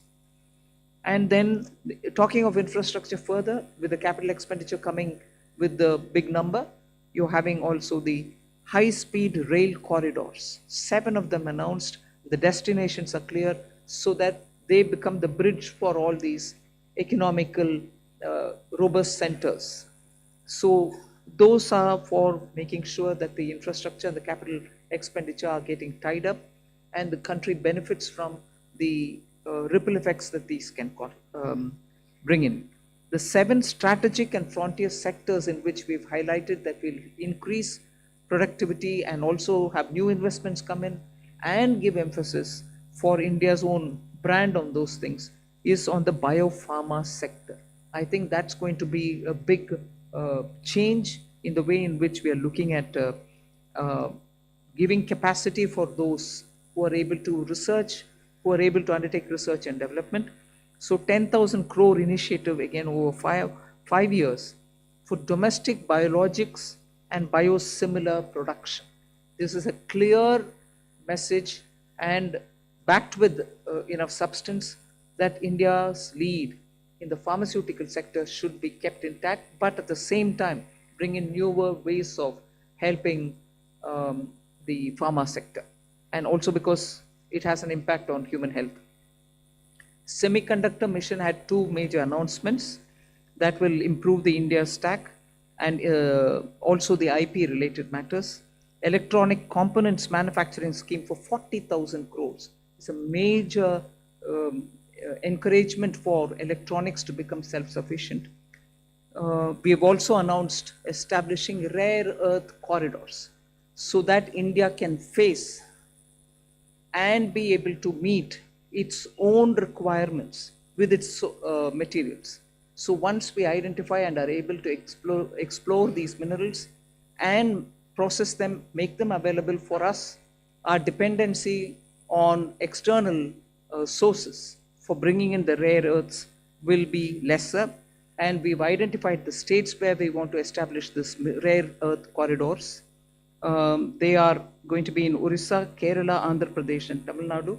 So these are very important developments, and they are going to have multiple decadal impact on the Indian economy. Our dependence on magnets and rare earths will be brought down. 3 dedicated chemical parks, again for reducing our import dependence. High-tech tool rooms for research that will be set up in 2 locations. Very important thing is about the construction equipment being imported.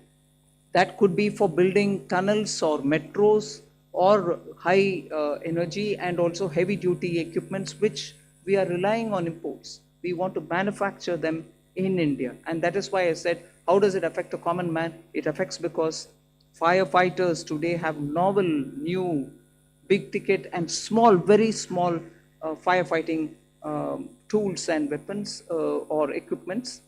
We don't have them in this country. That's why if there is a fire accident in some very congested area, our equipments are not able to reach those points. Whereas there are equipments which today are produced abroad, which can navigate those small corridors and go save people's lives.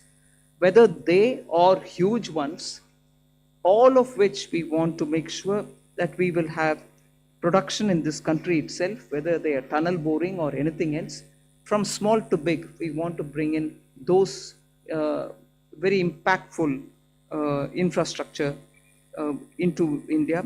So we'll support domestic manufacturing. Then container manufacturing is another which we'll support. I think I've gone in detail talking about the textile support in various forms. One very important announcement was made, Mahatma Gandhi Gram Swaraj initiative, which will make sure khadi, handloom, handicrafts will all be brought in, and one district, one product will all be brought in this initiative, and we'll be able to support rural artisans, rural workers, and handloom weavers in those areas. Legacy industrial corridors have got saturated.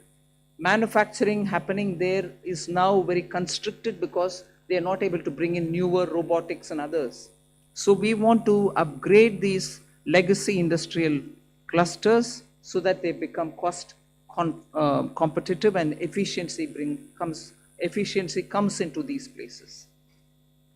Even more important is the champion MSMEs, small and medium industries, entrepreneurs, MSMEs, who are going to be given all the support, and three-pronged approach is being taken up there. We are giving equity support, we are giving also liquidity support, above all professional support for them, so that MSMEs, the equity support is supported by a 10,000 crore SME fund, growth fund.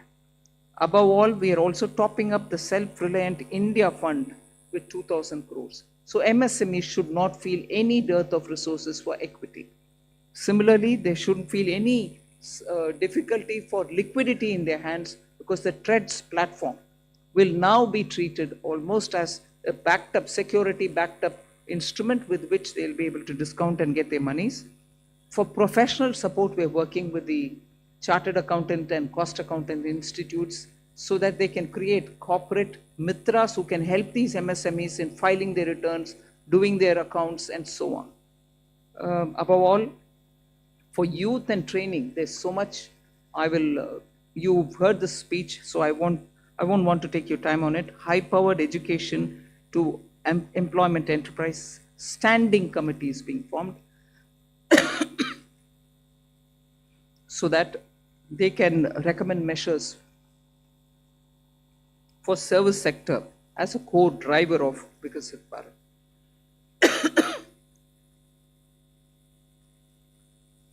Part B concentrated a lot on tax and related concessions that are being offered. More importantly is the process simplification which has been announced.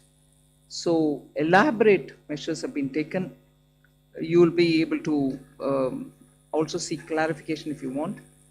New export opportunities for fishermen who can go into the economic India's zones, high seas, and also assess and access the global markets. The one very touching, and I really was moved by this proposal, is where we have identified 17 drugs or medicines which are going to be basic custom duty exempt, which are important for cancer patients. Similarly, 7 more rare diseases are added to the import exemption list of the import duties. Baggage clearance and personal items which you bring in when you travel are all being given enhanced duty-free allowance. Besides that, there are quite a few direct tax and indirect tax proposals. Decriminalizing the penalty proceedings and support to the IT sector are some of the high points. As an opening remark, I'll conclude here. I'm sure you'll be able to ask questions and seek clarification. Thank you for coming. Thank you, ma'am. I'll start this question, taking the questions. First question is 17. 17. Good afternoon, ma'am. Shishir here from Hindu Business Line. Ma'am, my question is that under the miscellaneous capital receipt, the provision is 80,000 crore rupees. And last year, the provision was 47,000 crore, which has been reduced to 37,000 crore rupees now. Does this mean that there will be more equity monetization this year, or there will be more focus on the asset monetization of CPSEs. So you've got it rightly. The intent is that we will have a very strong asset monetization plan in place. Last year, ma'am had announced in the budget that there will be a pipeline prepared, which is being done. So we hope to reap the dividends from that.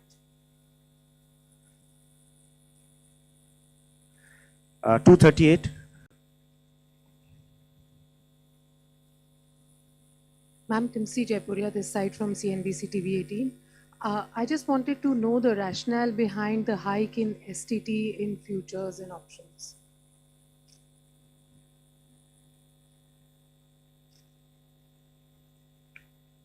So, first of all, I believe some confusion. In fact, the question that you have asked rightly reflects the announcement itself, that the only change made in STT is in the future and options. All the other STT rates remain the same.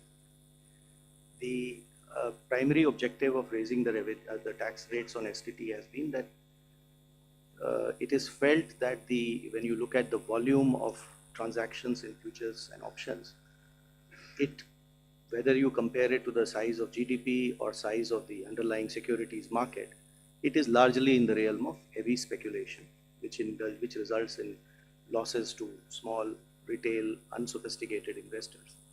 And the government's intention is to discourage speculative tendencies. And the increase in rate is essentially in that direction.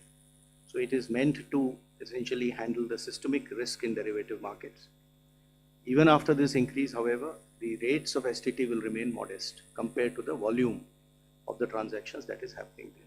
This is the reason. 54. Ma'am Tarun Sharma from Zee Business. Ma'am आपने पूरा budget जो है वो new emerging sector पे बड़ा focus रखा है. Ma'am मेरा सवाल आपसे दो हैं यदि आप अलाउ करें. एक मैम आपने जो एक्साइज ड्यूटी का कैलकुलेशन किया है वो पिछले बजट एस्टिमेट से इस बजट एस्टिमेट में तकरीबन 22% की ग्रोथ देखने को मिली है. दूसरा मैम जो आपने एमएसएमई के लिए कहा कि जो ट्रांजैक्शंस होंगे उसके लिए आप एक्सचेंज प्लेटफॉर्म का यूज़ करना होगा, तो क्या मैम ये सीपीएसईज के लिए कंपलसरी होगा जो डिस्काउंट ट्रेडिंग की जो बात है? I'll take the second question, ma'am. So हाँ, ये CPSEs के लिए मैंडेटरी होगा कि discounting as well as non discounted bills दोनों को ही ट्रेड्स पे करना होगा ताकि वो 45 दिन में भुगतान एमएसएमई को कर पाए. और ये हर तरह से चेक कर लिया गया है कि ये हो सकता है. So we want to make CPSEs as pioneers. We hope, like ma'am has said in her speech also, that other corporates will also follow.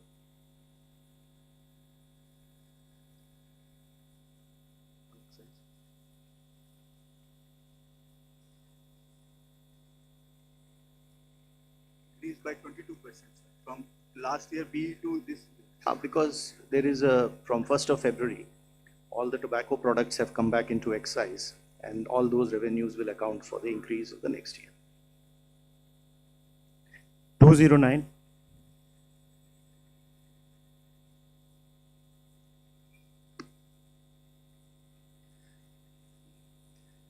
Ma'am, Prakash Predashi from ET now. The budget has announced restructuring of PFC and REC. What will this restructuring look like? And does this also mean that these NBFC will be merged going forward? What is the later part of your question? That these NBFCs are not will going be merged going forward? I've said we are rationalizing it. You'll get to know as we go forward. We want to streamline it, and therefore we'll be taking some steps. We'll let you know the moment we decide how to go about it. 234.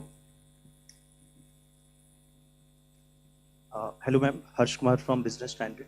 Ma'am, two questions. One is, you said that a high-level committee will be formed on the banking reforms in order to 2047.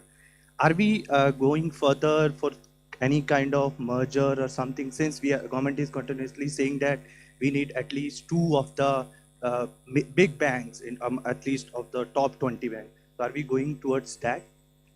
No, first of all, when I say that it's going to be a high-level committee which is going to look into it, the terms of reference will be prepared And we are looking at committee to go into the entire expanse of the banking sector so that they come up with recommendations which help us to plan for banking for 2047. We need, by the time we become a Vikasit Bharat, 2047 is our goal. We need to understand what are the other steps that we need to take in the banking area, and based on the recommendations, we'll go forward. But we have the Secretary, Department of Financial Services. We'll ask him to also give us, please. I think you have rightly responded. There are large number of aspects relating to the banking requirement. For example, the credit to the GDP, commercial credit to the GDP ratio low, and the expansion of the banking network, and what kind of procedures currently we have that is impeding both the deposits as well as credit. All those aspects will be looked at by an expert panel committee, and well, we will definitely have TUR, and then also consult the all the stakeholders, and the government will take a view on how to lay strong foundation for 2047 Viksit Bharat. Ma'am, one more question. 229. Left side, yes. Ma'am, Premangshu from Ananda Bazar Patrika. Ma'am, have you consciously avoided announcing any bonanza for the poll-bound states? And secondly, can you elaborate on this East Coast corridor, industrial corridor you announced? See, the industrial corridors are very critical for supply chains. We need a predictable mineral, rare earth and magnet related products to be made available for India's manufacturing, whether it's lithium ion, whether it's automobile sector, whether it's the new age solar. You need these rare earths to be processed and be made available. We have enough raw materials. The coastal areas are rich in these minerals, and therefore states also felt, I mean, I must credit that the interaction that I had with the finance ministers pre-budget, many states felt that there are rare earths which they can utilize. We then sat up in the budget group that we have, Revenue Secretary, DFL, Secretary DA, and thrashed out, talking with the states. What are the kind of things that we can do so that their capacities to extract these minerals, process them, make them something which the industry can benefit from. So India can be less dependent on imports of these materials. That is where, having spoken to states, we thought it's very important to recognize the corridor and give a policy for it so that industries can invest, private sector can come in, governments, state and center can come together on it. That is where these corridors were announced. And looking at the success of the defense corridor, I can confidently say these rare earth corridors will make that big a difference to the Indian economy. The first question, I think there's enough to cover all the election states. If I do, you will ask me, why have you done it only for the election states? Now I've done it for election and non-election states as well. You want me to spell out what has been done only for the election states? I'm quite happy to do it. 262, front. At the front, please. Yeah. Front. Good afternoon, ma'am. Sapna Das here from CNBC TV 18. Two quick questions. Just wanted to understand the gross borrowing at over 17 lakh odd crore. Would the government look at it as being on the higher side? Just asking that. And within that also, if you look at your net tax revenue stream, of course, B to RE, it's higher. And a lot of concessions have been given away both on direct and indirect taxes. But the trend seems to be a bit flat, around 28 lakh odd crore. So if you could explain to us, how is this entire thing looking? And second, ma'am, in terms of the disinvestment aim, 80 odd thousand crores, would this also include IDBI stake sale sometime in FY27, ma'am? Thank you very much. So you've covered a number of secretaries all at one go. So on the borrowings, no, we don't think it's on the higher side because The net market borrowings are in the range of 11.73, which is been plus around that number for the last couple of years. The larger number is because we have 5.5 lakh crores which have to be repaid this year. So to that extent, we don't think that it's a large number. We have a plan how to manage this. And according to that plan, which also gets released from time to time, the markets would also know, as well as all of you. 4. Okay. So, on the tax stream, because of some concessions that were given this year, there has been some course correction. But if you look at the next year, the direct tax is growing at 11.4% and continues to be 3.1% of the GDP. The total collection would be 6.9%. The indirect tax excise is growing very healthily because of the base correction, the base which has got added. Customs too is showing a decent buoyancy. So on the tax revenue, I think we are looking up. And even GST, as you would have seen the collection figures today, after rate rationalization, the buoyancy which we had expected, and in this hall we had discussed about it, you can see that coming back on the tax. Hi, ma'am. Meghna Mittal from Money Control. The fiscal deficit target that you have set for next year from 4.4 to 4.3 is being seen as very, very gradual. Is there a specific reason, or is it because of the global uncertainties as one of the major factors for being such a gradual fiscal consolidation path?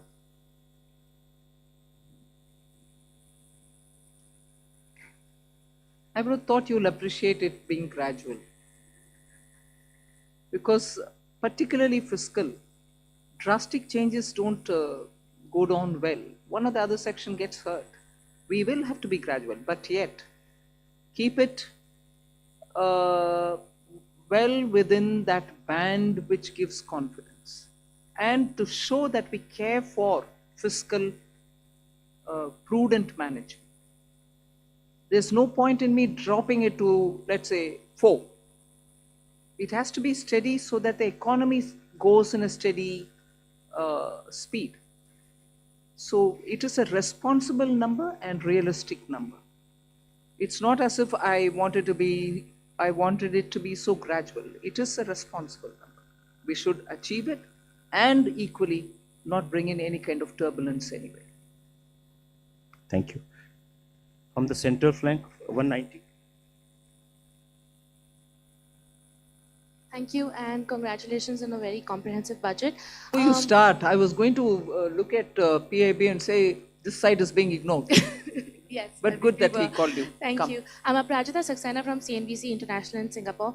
I'm very curious because you started talking about tech, and I want to ask a question about the ISM 2.0. There are those on the outside who say that India sort of lags when it comes to AI innovation, especially innate innovative LLMs. Is the strategy of ISM 2.0 to sort of become part of the global value chain, or are you more positioning towards India creating its own native LLMs? Thank you. I think Kashmini Vaishnav, the minister, has been speaking extensively about this. There are several aspects of it. We want to be sure that in the semiconductor domain, we have every expertise for all those 5 major chip or modeling or the infrastructure, design, every aspect of it. So he is talking about creating abilities capacities within the country to be able to have that kind of a infrastructure well laid out within the country. And similarly, if you're looking at the way in which our startups are working, using AI, and very clearly we have also shown a path that it is not just the large language models, but also smaller ones, medium-sized ones, which can serve the requirement of your economy.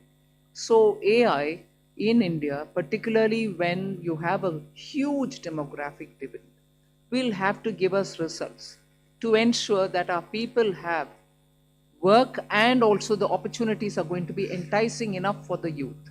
It cannot replace human efforts. So we are at the same time redefining for ourselves, if I may use that expression, on how to use AI, what is the capacity that we have to create, the kind of infrastructure that we have to lay in the ground for it. Equally, the products which come out of it will have to benefit our people, because our youth are revving to do more and new. For them to do something new and for them to do something more, we have to create benefits out of AI rather than, push along with AI unthinkingly that it doesn't serve our people. So I think these many different factors play in making a decision on semiconductor. And that is where semiconductor ISM 2.0 looks into these aspects as well. And I'll ask the CEA to speak a bit on it because he spent a lot of time so that he could write effectively capturing what's happening now. Ananta, you want to say anything on it? Actually, we have to see the semiconductor mission and the announcements related to the rare earth corridor, which ma'am talked about a few minutes ago. All of them as part of the framework that we presented a couple of days ago here on the strategic resilience part. So, in fact, many elements of this ma'am's budget speech focus both on equipping us to handle the AI-related technology as well as skilling the population in areas where they can be immune to some of the AI-related impacts as well. So it covers both dimensions, and therefore the semiconductor mission, the rare earth corridor, and also some of the Part B announcements ma'am made about the various electronics and manufacturing sectors were all part of the initiatives to make sure that we make ourselves strategically resilient in a very fraught global environment. 138 at the back side.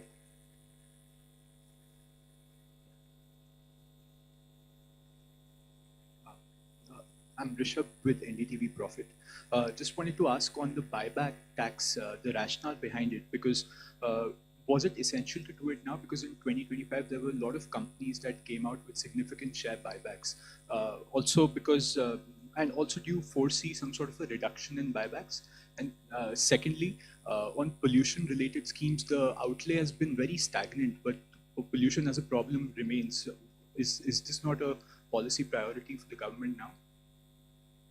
On the buyback, I'll have Revenue Secretary brief us.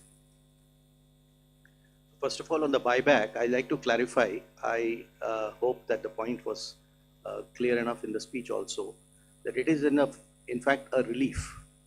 It's not a tax, additional tax, it is a relief. Buyback tax system was changed to make it as a dividend income, which is income at the applicable income tax rate at the hand of the shareholder. It has been corrected now, and we have put the tax to be in the hands of shareholder as a capital gains tax, which long term, for example, will be only 12.5%. So there is a correction and a relief which has been given to the shareholders. All that has been done is, the whole objective of doing that change at that time was misuse of a tax arbitrage by promoters. So the change made for promoter is that additional buyback tax on them, which again keeps things status quo for them.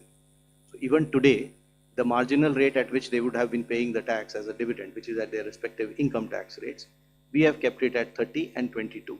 If it is a corporate, 22. If it is an individual, 30. So as far as promoters is concerned, it is status quo. As far as the other shareholders concerned, it is actually a very big relief. So that is probably what may make the point a little clearer, the announcement itself clearer. 76 at the front side.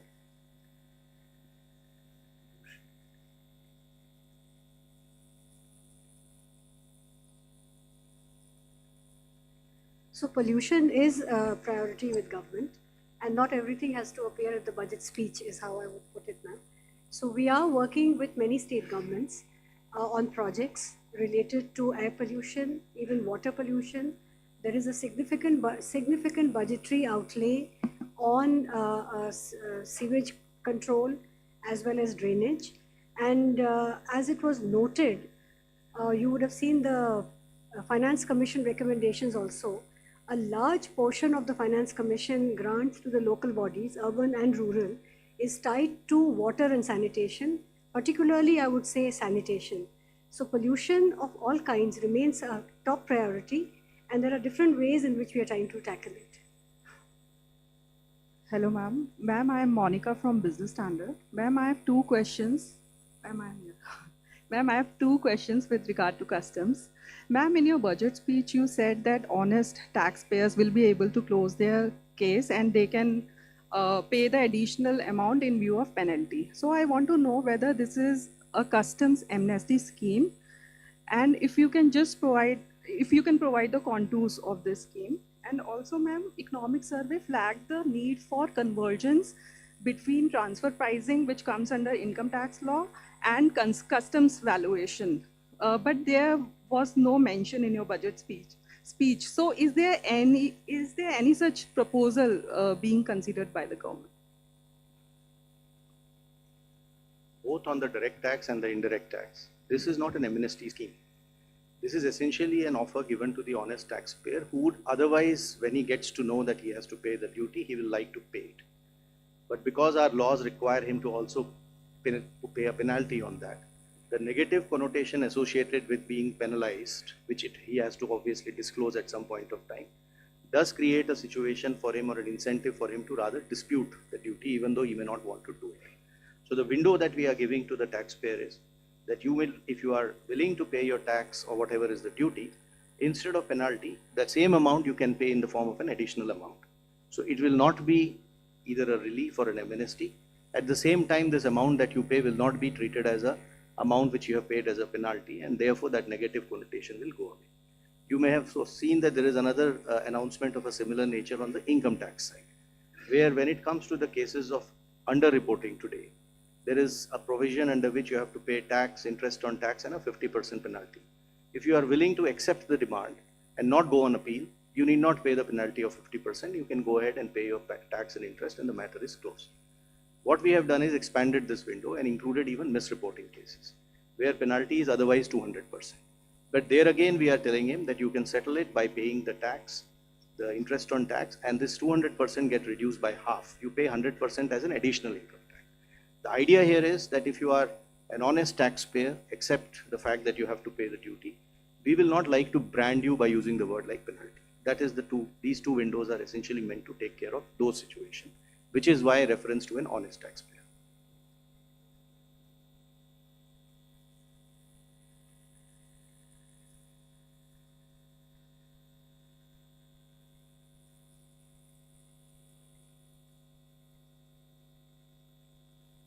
Yeah, we are examining that separately. 194. Left side, yes. Back. Ma'am, this is Amitod Singh from CNBC International. Congratulations to you and your entire team. I have two questions. The first is around foreign investors. There were a number of expectations that taxation structures would be changed, particularly when you think about things like withholding tax. So what we want to understand is whether that was even discussed within the government. And my second question is 15% defense spend increase. How much of that has to do with global uncertainty?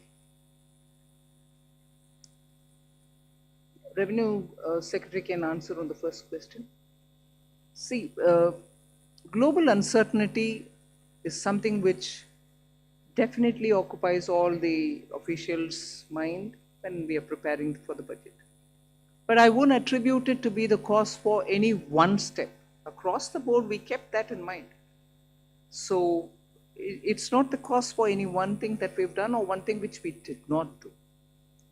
That's kept in our mind. Our macroeconomic fundamentals are strong. You heard the CEA speak that despite you having a macro sound economic foundation, you're still sort of facing a world which is uncertain. And therefore, when currency, Indian rupee versus the dollar becomes an issue, you have done everything within the country to make sure your fundamentals are fine.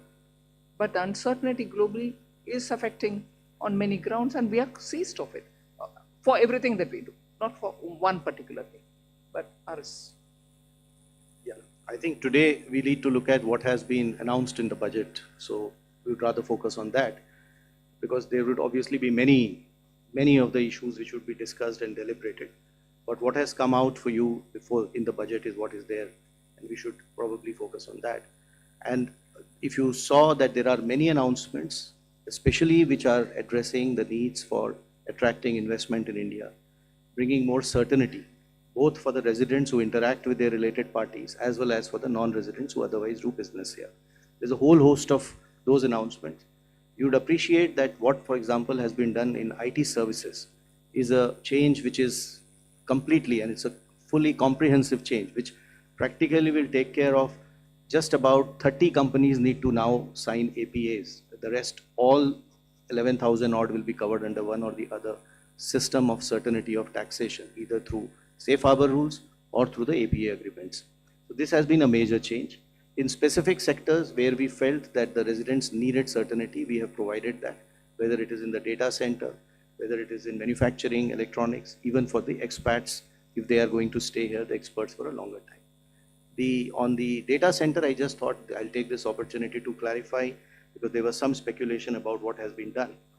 The thought process in this is that a global entity which is providing kind of cloud-based data services uses data centers all over the world to provide services to the customers. So it is very difficult to connect one-on-one as to which data center has resulted in what type of revenue. So the international entity of this nature would like to set up data services centers in India, which is a net economic plus for us, because it adds to that level, scale and level of economic activities. It has strategic purpose too. So the arrangement we have done is, just because that entity will set up data service centers and will use this as one of the many to provide services globally, should not become a cause of uncertainty for it that its global income will get taxed here. So that is the certainty which we are giving to it. Quite naturally, the data service center, which is located in India, will be taxed depending on the way it is positioned. And that entity will be selling its services to customers in India through a reseller entity, which again gets taxed. What we are excluding from taxation is this global entity, which is essentially doing cloud-based services, using data services centers across. And we do not want it to be deterred from enhancing its business footprint in India to provide such global services. I'll just come in to add to that point on foreign investors, to point out one or two points on the Part A side also, which are important. One is that this was this ask from AIFs for a very long time, that most AIFs in our country are formed as trusts. Their request had been for a pretty long time to consider if the LLP Act can be modified and amended to align it with the functional requirements of AIFs. That has been announced today, which is a very big sort of move forward, as it will allow them to, the amendments are going to be of such a nature that by becoming LLPs, first of all, the liability will get limited. And then there are going to be amendments which will also allow for document filing rationalized for entry and exit of partners, and similar such things to make it easy for the AIF partners. So that's one of the announcements today. The other was the announcement on the PROIs and the relaxations given therein of how much they can invest in a company individually and together. So those limits have been significantly enhanced, and all of it has been rationalized in line with OCIs and NRIs. Other than that, the FEM NDI rules, we intend to review it for two things. One is, again, we are continuously in touch with investors. There are asks over there. So instead of doing it one by one, this shows the intent of the government to actually reach out and address the world which is interested in investing in India and make it easy for them to do so. 214. Ma'am मैं आलोक प्रियदर्शी हूँ CNBC आवाज से। Ma'am मेरा सवाल यही है कि जो सवाल STT से रिलेटेड है, सिक्योरिटी ट्रांजैक्शन टैक्स से, मैम यहाँ पे मैम जो पॉलिसी है फ्यूचर एंड ऑप्शन लेक को लेकर सरकार की क्या पॉलिसी है, थोड़ा सा स्पष्ट करें। और दूसरा कि जो STT बढ़ाया गया है, बहुत ही जैसे रेवेन्यू सर ने कहा कि बहुत मामूली बढ़ोतरी की गई है, तो क्या इससे जो सरकार की पॉलिसी कि रिटेल इन्वेस्टर्स को ऐसे जो बहुत हाई रिस्की इंस्ट्रूमेंट है उनमें निवेश से एक तरह से कॉशन करने की पॉलिसी है, तो क्या इससे ये मकसद हासिल होता है क्या? I'll ask the Revenue Secretary to go into the details, but आपका विषय जो मकसद के ऊपर बात कर रहे हैं ना, मैं पिछले बजट के समय में भी इसका एक्सप्लेन भी की. We are touching only the futures and options. So that was the Finance Minister breaking down the fine print and explaining the intent of the government behind the different announcements coming in through the budget. I still have Abhijit Sinha with me in the studios. Now, you've heard a lot, the speech, the analysis and the fine print by the Finance Minister in the press conference. Could you wrap it up, your feel about the budget? Because some people are critical, but what do you feel about this? I think this budget could not be made without keeping geopolitical consideration. And that the finance minister said that. Yes, we all are aware of what is everybody, happening. even Mr. Amitabh Khan said that this is a very difficult time. If you look at to anchor geopolitical consideration at this stage of time, oil import is something which is terribly shaken because of conflicts and because of a lot of. So this gives a result to circular economy or clean economy, whatever you call it. Second threat into geopolitical sector is twisted trade and tariffs. What TTT we spoke in the beginning in the morning. If you have to give a long-term solution to these two, I think this budget stands very good, very positive. Is because a 10,000 crore rupees for MSME to make them export ready, to make them ready to market and to grow and link that entire cycle, how MSME has to grow and reach there to become more solution oriented. Even service is included into that. And at the other side, oil side, electric vehicle sector, renewable energy sector, we're looking, and almost in all expectation we heard that rare earth material requires some more allocation. This announcement of critical rare earth corridor with another announcement of 20,000 crore rupees for carbon capture, it is something which did not happen before. It means when before we were talking about a decarbonization of surface transport or decarbonization of household and industry, there used to be a coin toss between how that particular ministry outlay and their budget is going to work, and then how carbon credit will link with it. But in this 20,000 crore rupees, when we are talking about carbon capture, it is not talking specifically about any industry. So anybody who does it means it is meant for them. Yes. So it's a good decision that now we're talking into that sense. Second, I would add in this is tech budget. Everyone is saying now it's an emerging tech budget. So for emerging tech budget, there is a chain of reforms. So I may, or many of us would not be able to see what finance minister is planning to go through and what is coming up next. But if there is a chain of reforms, there is an accountability to perform also. And then if these two meet, we reach to an overall transformation. If this chain of reform is broken in last 6-7 years, we will not be able to make large reforms. And then there is no large overall industrial transformation. Tax holiday for 2030 to 2047 and till now is first time visible. For data centers. So if you look at Viksit Bharat National Master Plan, this is first time visible into numbers. And anyone who is looking into it, spending, going to invest in India, into tech, particularly into cloud, for them it is very important that it is a 25-year span. Many people may see it as an emerging tech budget, but I see it as 2022 to 2047 is 25 years, last 25 years of India. It has actually came late.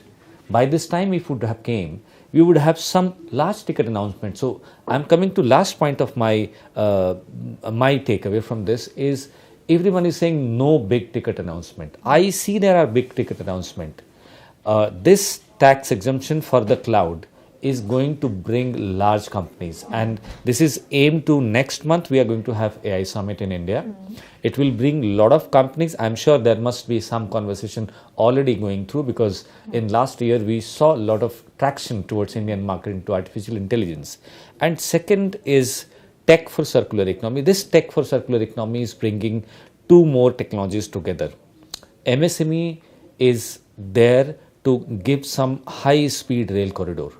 There are duty exemption on lithium, nuclear, carbon, and also carbon capture storage. So BES, battery storage system, and duty exemption on lithium battery components was an industry demand. So if we are going to interpret it into why this is 40,000 crore rupees into electric and 7 speed rail corridor, then it is making cities connected to each other.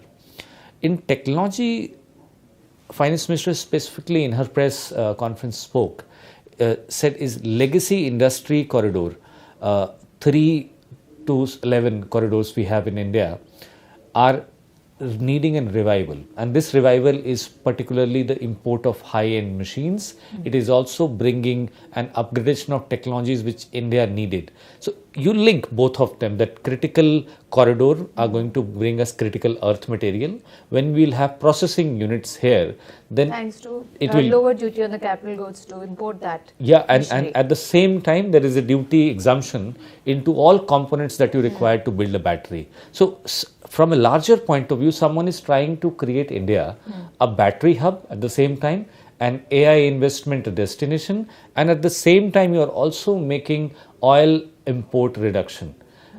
All four of them, they add to MSME sector, and MSME sector, if they look into what need to be developed, what need not to be developed, then this no large ticket announcement budget, to me it sounds like a fashion which finance minister has carried.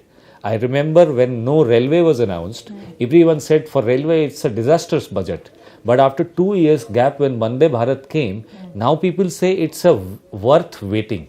So, and another example of pharma. In pharma, we have third largest manufacturer, and we are 11th in value. So those who are expecting and having an expectation from this budget that we as a sector or microeconomy have not received anything, they must look into it, that what we as a country want to be. Are we willing to become a product-driven and manufacturing-driven country for a long period of time, or we are going to enter into an advance 40,000 crore rupees for electronics? So if you are looking at Japan, it is giving you a time to plan those peripheral injections and boost around it. But the electronics will still count as industry only. It will not count as knowledge economy or something No, like no, that. not knowledge economy. Electronic industry is different industry from the hardcore manufacturing economy. It is small in size, it is more sophisticated. Making a mobile phone and making a tractor are two different things. Okay, right. Thank you so much for giving us your inputs, Abhijit. We also have Surya Bhatia joining us. He is a financial advisor and managing partner, asset managers. Surya, having heard the finance minister's speech in Parliament, her press conference, what do you make of the budget when it comes to individual taxpayers and investors? Because there is some relief on the accident insurance that you get, but no big relief on more exemptions or tax relief or income tax coming in for direct taxpayers, and no incentives given to promote any particular investment scheme either.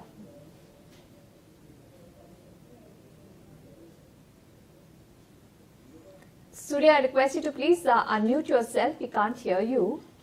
Sorry, can you hear me now? Yes, please go ahead. So I'm saying sometimes you can always call this as no news as good news, honestly, huh? So while a lot of people were expecting things to happen and get changes, I think we saw in the last budget a lot of changes happening. So you don't expect some magic wand to come to you every year and change the course of the game. That's not happening. What actually we like is consistency, continuity, and I think the tax reforms should bring that, as the FM very clearly said, that the new Income Tax Act will come into effect from 1st of April of this year. So I think you don't expect big bangs happening. I think they could have actually not tinkered too much on the STT. I think the numbers will come out, how much really the impact will come out to. But I think the good part for the same budget, and I got some cues from there, was how much longevity you can look at from a overall perspective. So by giving that clean way of having the data centers with 2047 as a period to go for, I think for me that longevity is what really matters. And if I can really bring that to my taxation also, and I can very clearly say, next 5 years, 10 years, I'm not going to change with my tax laws beyond a point. I think that's something what a tax assessee really wants. All right. So no explicit promise being made like that, but at least I think it seems like the intent is with the Income Tax Act coming in 2026, 1st April, that the exemptions and all of those all the work that we did in investments to avoid taxes, at least that is not happening. You will get more money in your pocket. You decide whether you want to spend or you want to invest. So that's what is coming in from the finance minister when it comes to direct taxes for individuals. We did get a chance to hear Naina Lal Kidwai, ex-prominent banker, talk about the budget, especially with some announcements being made about making the banking sector ready for Viksit Bharat. So let's just listen into what she had to say.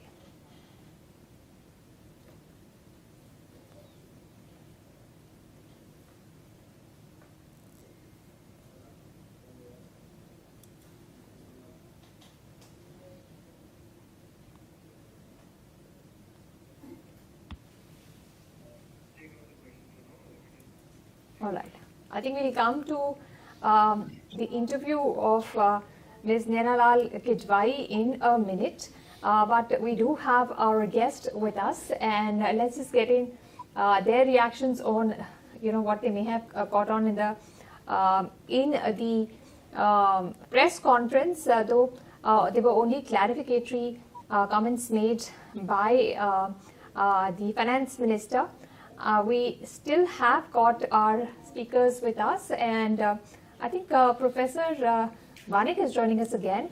Professor Vanik, would you like to give your reactions to the budget? What do you make of it? And any one big clarification that you could take away from the press conference of the finance minister? I think what finance minister did is to kind of look into the long-term measures, because everyone was thinking that she will tweak around with the ST short-term capital gain and the long-term capital gain tax, which is kind of going to maybe help the stock market. That didn't happen. But instead, what we saw in the budget is an increased allocation to the capital expenditure, because right now, if I read the numbers correctly, it is around 12.2 lakh crore rupees, which is kind of up from around 3 lakh crore rupees around even 6 or 7 years back. Now, what the finance minister, the other highlight is she has been able to contain the fiscal deficit to 4.3% of GDP. Now, both of them are going to yield result in the long term, because when you are talking about, let's say, capital expenditure, and in this case, we are talking about more freight, railways, road being laid. We are also talking about, she has also mentioned about connectivity of the various river network, which is going to pass through various states. So basically what we are talking about is she is trying to look long term, in terms of building more roads, railway network systems and ports, so which is basically trying to see that the cost of doing business comes down, which is going to actually help our manufacturing sectors. The other thing that you note from the budget is some of the our dependence on imports, like active pharmaceutical ingredients, or for that matter, some of the manufactured items, rare earth materials and minerals. So she has taken steps so that India become much more that way. We are self-reliant. We don't have to rely on the foreign imports, So something which I have noticed at the time of COVID, how because of lack of active pharmaceutical ingredients coming from China, our generic drugs industry got kind of affected, So some of these steps, maybe you are not going to see the impact coming in the short run, but of course, this thing will materialize in terms of maybe higher growth generated from within the Indian economy in the longer period of time. So that would be my short take on this budget. All right. Also believing that this is the budget looking at growth at the longer end and will do wonders in that department. Let's listen into what Naina Lal Kidwai, noted ex-banker, had to say about the budget. We caught up with her in our Fiscal studios. Let's listen in. The Union Budget 2026 has been presented, setting the tone for India's economic and fiscal priorities. Beyond the numbers, the real question is, how is this budget going to balance growth, stability, and inclusion? Joining me to share her perspective is Naina Lal Kidwai, past president, FICCI, and chairperson, Rothschild India Private Limited, founder and chairperson, India Sanitation Coalition. Yeah. Thank you, ma'am, for joining us today. So let's look at the part where we take it between confidence versus caution, continuity versus course correction. If you step back from the fine print now, what is your overall reading of the budget? Does it strike the right balance between growth, stability, and long-term competitiveness? We heard the FM talking about, competitiveness, Yeah. inclusion. Does it strike all the right notes? I believe it does. I think, the time when we have a big hoopla around budgets must go. And what we're getting here is the direction. So 6 key industries, all which are critical for the country and have great opportunity, were mentioned right up front. We have yet to see what the detailing on each of those would mean. But just the semiconductors, biopharma, the focus on sectors which rare earths, etc., are all very important in terms of the country's growth going forward. I think it's worth also looking at, and a FICCI survey before the budget actually suggested from CEOs that job creation was very important for the country. Right. And across different industries, the theme that has been developed is around skilling, training, which in turn obviously focuses therefore on employment, employability, and therefore employment generation and employability come hand in hand. And tourism, which I believe is a very important sector for jobs, got mentioned. There's direct focus on sites and the way government will look at developing those, but also, allocations for guides and the whole area of skilling, which must feed into the tourism sector as well. So I think skilling we've seen there, a lot of mention for healthcare delivery, caregivers, etc., again, in terms of skilling, and creative industries. There was mention of new labs and abilities therein, astronomy. So you're in different pockets of skill development, national education institutions, etc. I think the desire to skill our people so we can really yield the demographic dividend through, and with direct intervention from the center, are quite noteworthy. In the areas that I work in, through sanitation and water, I think the developments and discussion around developing our tier 2, tier 3 cities and this idea of city economic regions is a very good one to create urban clusters, because our cities get interconnected, whether it's through rail corridors and logistic support, but also through wastewater treatment. And a classic case is what you would see for the Yamuna, that if you do not connect your cities, if one city is not managing its effluent right, the city down the river is clearly going to suffer. So doing it through a cluster approach is going to be very important, and in the development of urban infrastructures. And I think the mention of it, now of course we have to see how it gets implemented, is important. And related to that is the push for municipal bonds. There's support going to be provided from the center of 100 crores for every 1,000 crores plus of municipal bonds that are offered. And I think this will encourage our states to look at municipal bonds for their lesser urban cities as well. So it's not just about our big 5, 6 cities, but others as well. So the funding for it and the design therein are quite significant in terms of how they will show the development of India going forward in our tier 2, tier 3 environments as well. Right. Yeah. You did, comment on the highs probably of the budget. Every budget also has some gaps. Yeah. Were there some things that you were looking at and probably, the FM could have maybe, mentioned those? I would like to believe that and frankly, even the last year has shown that everything doesn't have to be in the budget. The direction setting that we are looking for is in the budget, but there will be many announcements between now and the next budget. I think the markets have clearly reflected their disappointment, so I don't have to explain that. And it comes, I think there was a high expectation that there would be some reprieve around the capital gains tax. Right. Personally, I would have liked to have seen more parity between debt and equity in terms of capital gains tax treatment. because the development of our bond markets is important. Right. Not that the bond markets have been ignored. I mean, municipal bonds go into that. There is also some mention of aiding the bond markets. But really, a lot of that will have to come to SEBI. But clearly, the tax treatments therein, I think, have been amiss. That could have supported bond market development in terms of at least the capital gains treatment therein. But other than that, I think the direction in terms of the macros are great. There is an increase in infra. There was a fear that that might not happen because there is a fear that tax collections may actually be now leveling off or even down. So that focus is important. The fiscal glide path being maintained, Right. the GDP debt ratios being maintained. These are highly disciplined approach to the way India is embarking on its growth. And it is a big high.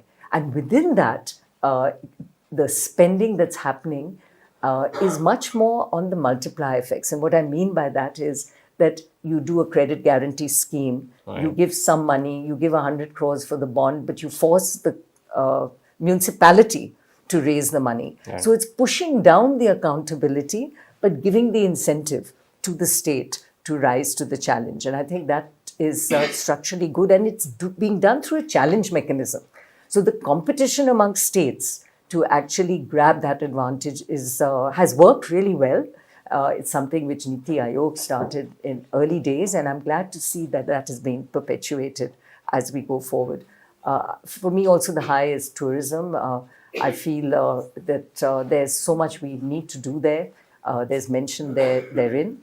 And also in the whole healthcare, provision of healthcare, push for biopharma, research within the biopharma sectors, these are the highs. And on the misses, I mean, other than tax, I would have liked to hear... Maybe a little bit more on sustainability? So sustainability got mentioned. Again, we have to read the fine print that there's something on carbon capture for that's key, the only thing. for hard to abate industries. So it's there. Like steel, yes. So it was steel, cement, our big hard to abate industries. So we have to see what provision there would be there.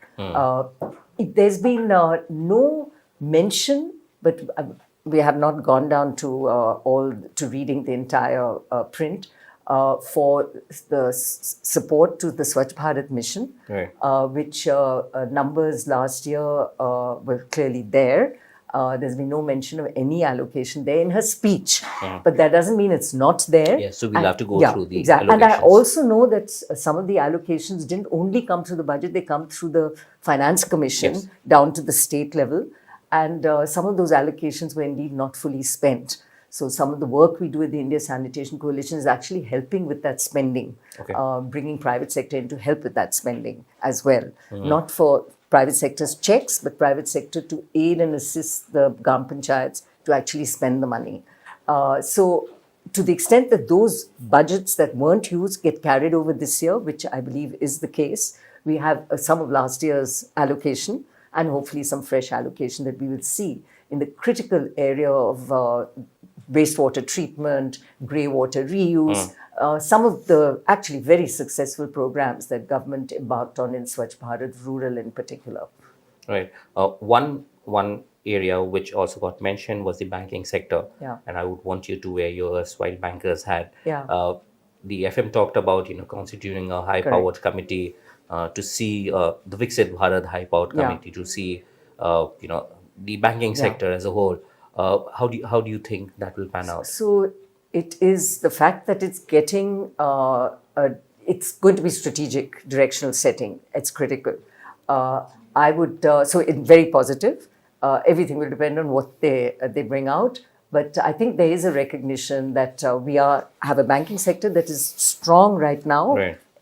We have really very little issues in terms of NPAs, etc. But we really do need a bigger banking sector to support Viksit Bharat. So what does that take?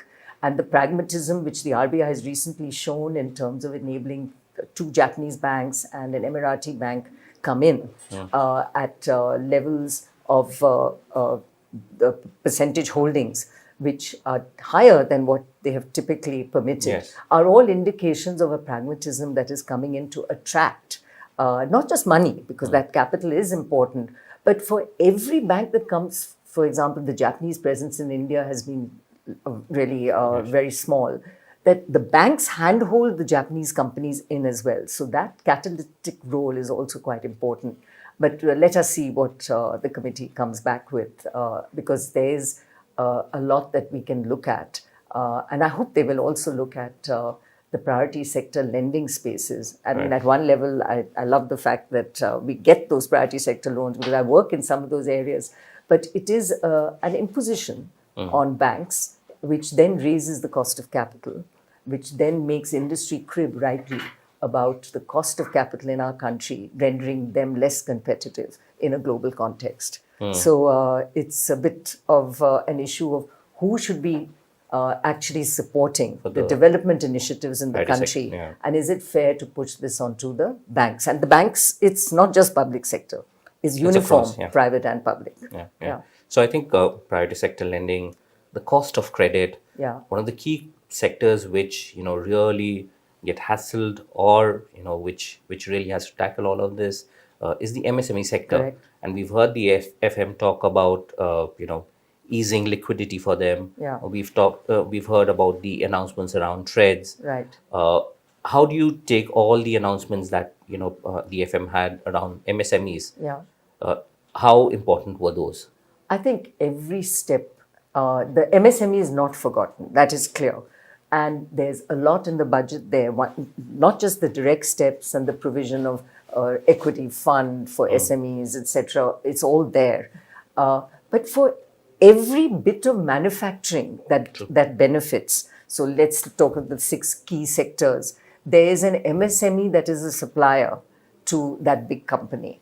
So electronics is a case in point. It was one of the, and continues to be a key focus for our country, and with some success. So yes, and Apple is now exporting a large number of iPhones, but to provide the inputs for Apple, you have a huge supply chain, and replacing the imported supply chain with domestic manufacture can fall squarely into the MSME's court. So MSMEs as suppliers to OEMs will be the whole manufacturing sector focus that this budget has provided will benefit MSMEs across the board. And I think other than the direct financial and liquidity support that has been mentioned in the budget. And the other area that MSMEs, in fact, all industry benefits, but MSMEs being such a core part of it will benefit, is everything to do with skilling. So when you talk of biopharma and skilling in the health universe, then any companies that are indeed suppliers therein use those skills. The training we provide, the employability provision that we give to our people become a very important aspect of how can I run my business as an MSME. And if I can avail of these skills, then it makes me more competitive and able to provide services. So I think that whole ecosystem for manufacturing, through skilling, through cost of capital, frankly, all the factors of production, land costs are an issue. Therein, there's this approach of clustering, opening up SEZs for domestic release of product, even though it's announced as a one-time initiative. But it's been a big ask from industry. I've set up a plant, only 60% is getting used for export. Why can I not do 100% and that 40% be used for the domestic market? Has been an ask. And that has been, in fact, acknowledged and provided for in this budget. So that helps all industry in terms of capacity utilization. Right. One last quick question to you would be, if you had to flag one issue that businesses and policymakers should watch out for in the next 1 year before we get to that next budget, what would that be? I think the whole issue of compliances, where there's recognition in this budget that at the one end, there are punitive penalties, including imprisonment, for what don't look like such major offenses and are not necessarily offenses that are done intentionally, because we have very complex interpretations of some of these rules. So there's been a lot of work that has happened, but more work that needs to continue. And again, the FICCI survey from CEOs mentioned, 80% of those CEOs said that there needed to be much better streamlining of the custom side of it. Now, if we are looking to be an exporting nation, we better sort that out. And again, on dispute resolution, on clarity of tax, these are things which are ongoing. And we do need to see the ease of doing business, particularly from tax compliance, tax interpretation, dispute resolution, etc., continuing to improve, both through, I think, the use of intelligent AI, not just being applied in a superficial way. Also, and by intelligent AI, I also mean that if you keep raising the same issues across the board for taxpayers, then it must indicate that there's lack of clarity in that sense. So AI should point to what isn't working. Right. Or if the same tax officer loses every case that goes up for litigation, there's an indication that maybe there's something that needs to be done there. So let's use this for the efficiency therein. And I think this will be a big ask and continue to be an ask in terms of tax compliances and how they get implemented over the year and across the board. And the good news is this budget recognizes it. It's got a number of important measures announced. And I think that will have to continue to be something which we will see, frankly, over the years as we go forward. Perfect. I think that's a good place to end this conversation. Thank you so much for talking to us, Ms. White. Thank you. Thanks. So we are getting a lot of reactions from the industry and from the experts on what is the impact of the budget on the industry and the economy. Surya, I want to ask you now, though no big announcements, what do you think will be the impact of the budget on the middle class? Because that is, expanding because people are moving up the income chain and they are paying taxes and they are spending, they are also investing. So what impact do you see on the middle class of this budget? And have you been able to break down what's going to become cheaper or what's going to become more expensive for the middle class? See, the impact to middle class, you don't have a direct impact coming to anyone actually for that matter, because there is no change in the income tax slabs rates, except for the person, the investor who's actually trading in an F&O. And we have got very clear indication from the SEBI and the RBI that we do not want people to actually trade through F&O segment. And I think the data which came out... They want to cut speculation, basically. Absolutely. So I think which is very fair, but I think you do not want the retail trader to come into participation.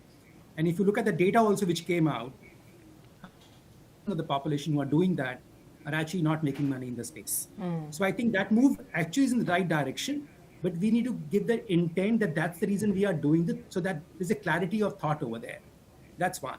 Second, as far as impact on the middle class is concerned, I think typically you find the leather goods, your footwear, your microwave ovens getting cheaper. The EV gets benefit. But real impact on the middle class, I'm saying it's not too much. Maybe the fine print we can throw something more to us as we really do the fine of the same. But overall, the impact on the middle class remains the same. Don't say too much changes happening. Yes, the ease of filing of returns becomes better for the middle class, but for them the date remains the same. For the ITR 1 and ITR 2s, that's still 31st of July. It's only for the other assessees which can get pushed to the 31st of August. So overall, I think the status doesn't change too much for the middle class. Right. We do know that overseas tourism packages will become cheaper because I think the TCS there has been reduced. Plus, education abroad also, there's been a little rationalization of the TCS.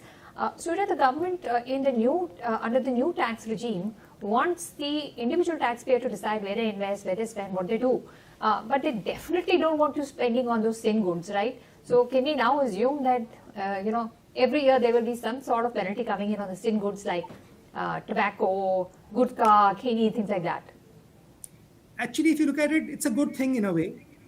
You really don't want your citizens of your country to go in that direction. And you want to create that when you're pushing your Ayurvedas, you're pushing your Ayush, you want that segment to remain protected and don't want to make your investors, your SSCs, your citizens to go in that direction. So I think overall, every budget you find that sin tax actually going up. While I may not like the use of that word typically, the word of sin, but okay, so far so good. Other than that, I think it's a move in the right direction. I really don't see too much of changes happening in even the ensuing budgets on that space. That's something we have to live with. And what about things like, the government doesn't want speculation in the stock markets, but can you put two and two together and say that the government also wants to discourage gambling, gaming, very risky gaming, or even cryptos for that sake? Because the clarity that we want on crypto exchanges, etc., is still not coming through as per policy. What do you make of that?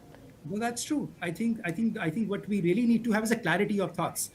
It's not about it's right and wrong. It's about the clarity of thoughts, which really everyone wants to understand that how do I really take this? So if we talk to our clients, if we talk to our investors or tax assessees, they need to know, can I or can I not?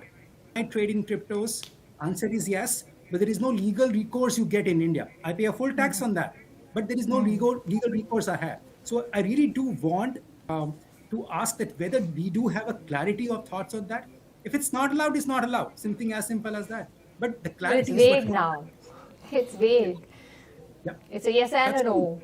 So let's hope there will be more clarity on that. Thank you so much, Surya, for joining us and sharing our thoughts on what's going to be the impact of the budget on the middle class. We did get a chance to catch up with Anand Goenka, President FICCI, Vice Chairman RPG Group, in our FICCI studios. Let's listen in to his reaction to the budget. The Union Budget 2026 comes at a time when India is balancing growth ambitions with global uncertainties. The choices made today will shape investment, competitiveness, and confidence across sectors. Joining me to decode the budget from an industry lens is Anand Goenka, President of FICCI and Vice Chairman, the RPG Group. Thank you for joining us. No, thank you for having me, Pran.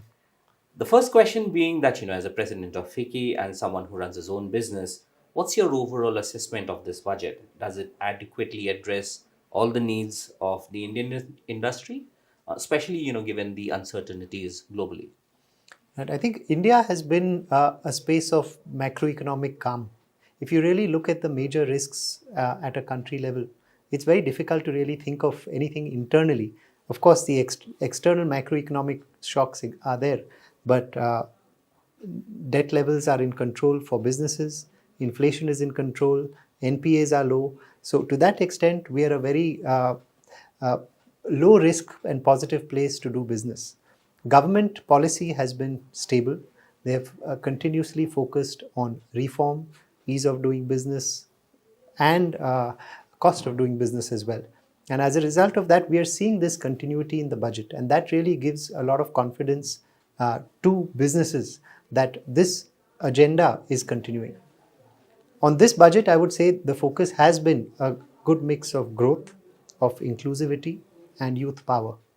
On growth, what we've seen are Reform Express continues, infrastructure push, which has a multiplier effect on jobs as well as cost of doing business, and manufacturing, where they have laid thrust on 7 specific sectors, which is also within those 7 sectors a good balance where we have to be Atmanirbhar or strategically important to us with areas of high employment such as textiles and shoes and apparel.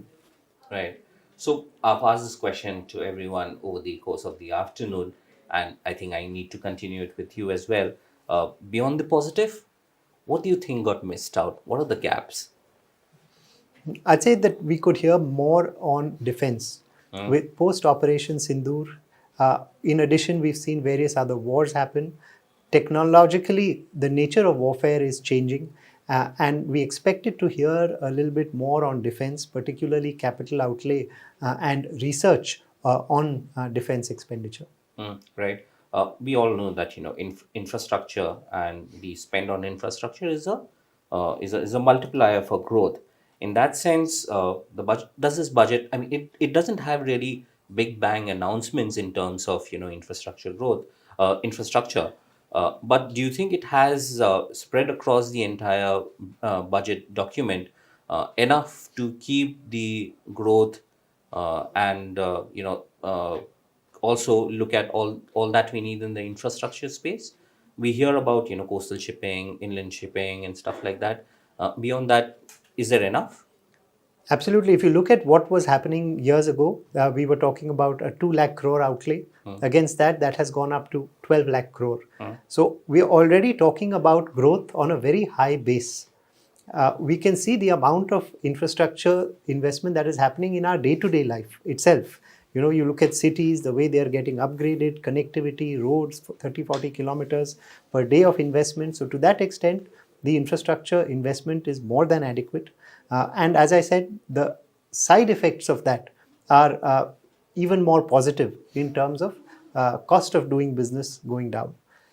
One more area indirectly that infrastructure was touched upon was data centers. Right. That the tax holiday given to multinational companies to come in and invest, that has a staggering effect in terms of energy transition, more need for power and renewable power to feed the data centers. So all of these are in some way interrelated that feed into the infrastructure story. And everything that was mentioned around AI, around rare earth, around manufacturing in the high-tech segment, did you like all that you hear? Yes, I think these are all areas for the future. So whether semiconductors, rare earths, we heard in the economic survey that we have to move from Swadeshi to strategic indispensability over time. And I'm absolutely agree with that belief system that if we play in the areas where we are seeing high growth or future S-curves, that is what will result in our growth as well. We are in a place where minerals, resources are being used as negotiating tools. Yes. So if we continue to invest in this, not only will we be self-reliant, but we will have the negotiating leverage for the future. Right. There were a couple of announcements in the pharma, in the biotech space, plus in the healthcare as well. What do you make of that? Yeah, I think the focus on biosimilars or biopharma is something which was very positive to hear. The increase in certain health conditions is very prevalent in India and around the world. And the focus on biopharma is something which is a space for the future. So our investments in these spaces will help in terms of cancer, chronic disease, autoimmune disease, and that I think is very encouraging and positive for the industry. So yours is a group that straddles everything from the auto sector to IT, and you work with a number of MSMEs as well. So the FM had a lot of announcements for the MSMEs. What do you make of that? Do you think this will strengthen that space? So MSMEs are the backbone of Indian industry.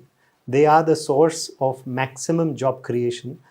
They form a very large vendor ecosystem to even the larger corporates. So that focus on MSME is absolutely very, very important. I would say that the focus on MSME, even from an export promotion perspective, is something that was very positive to hear. We have seen the German Mittelstand, which stands out globally. In Japan, you have small handicraft and small manufacturers in rural Japan that make the best products in the world. So why can't we do that in India? And this is just one step towards promoting our own strength areas. There was touch upon Ayurveda, yoga, tourism, and areas of our own strength, which we are looking at leveraging. Right. In terms of exporting, and given what we see across the world, this is the age of also, industrial policies. Do you think the budget is done enough when it comes to all these areas of exports, pushing manufacturing in India and, making sure that we are competitive in each and every space? So it's a continuous journey. We've seen a shift in creating demand last year. Then we had the labor codes coming in. We are looking at this continuous reform journey happening as the cost of manufacturing comes down. The investment in infrastructure is bringing down the cost of logistics. So I say we've made some way. There is still some way to go, which I think the continuity and stability that we are seeing gives us confidence for the future as well. Last question before we get to budget 2027. Okay, from a industry point of view, from an entrepreneur point of view, what is that one, factor, policy or economic that you would really watch out for? I'd say very difficult to say for 2027, but I would say that there's various announcements that have happened in the recent past. We had the RDI 1 lakh crore scheme, National Manufacturing Mission.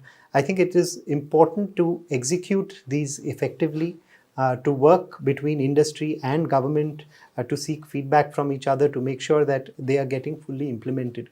So the announcements are correct. It is now about executing these more effectively. Right. So the announcements are correct. Now it's the time to execute it.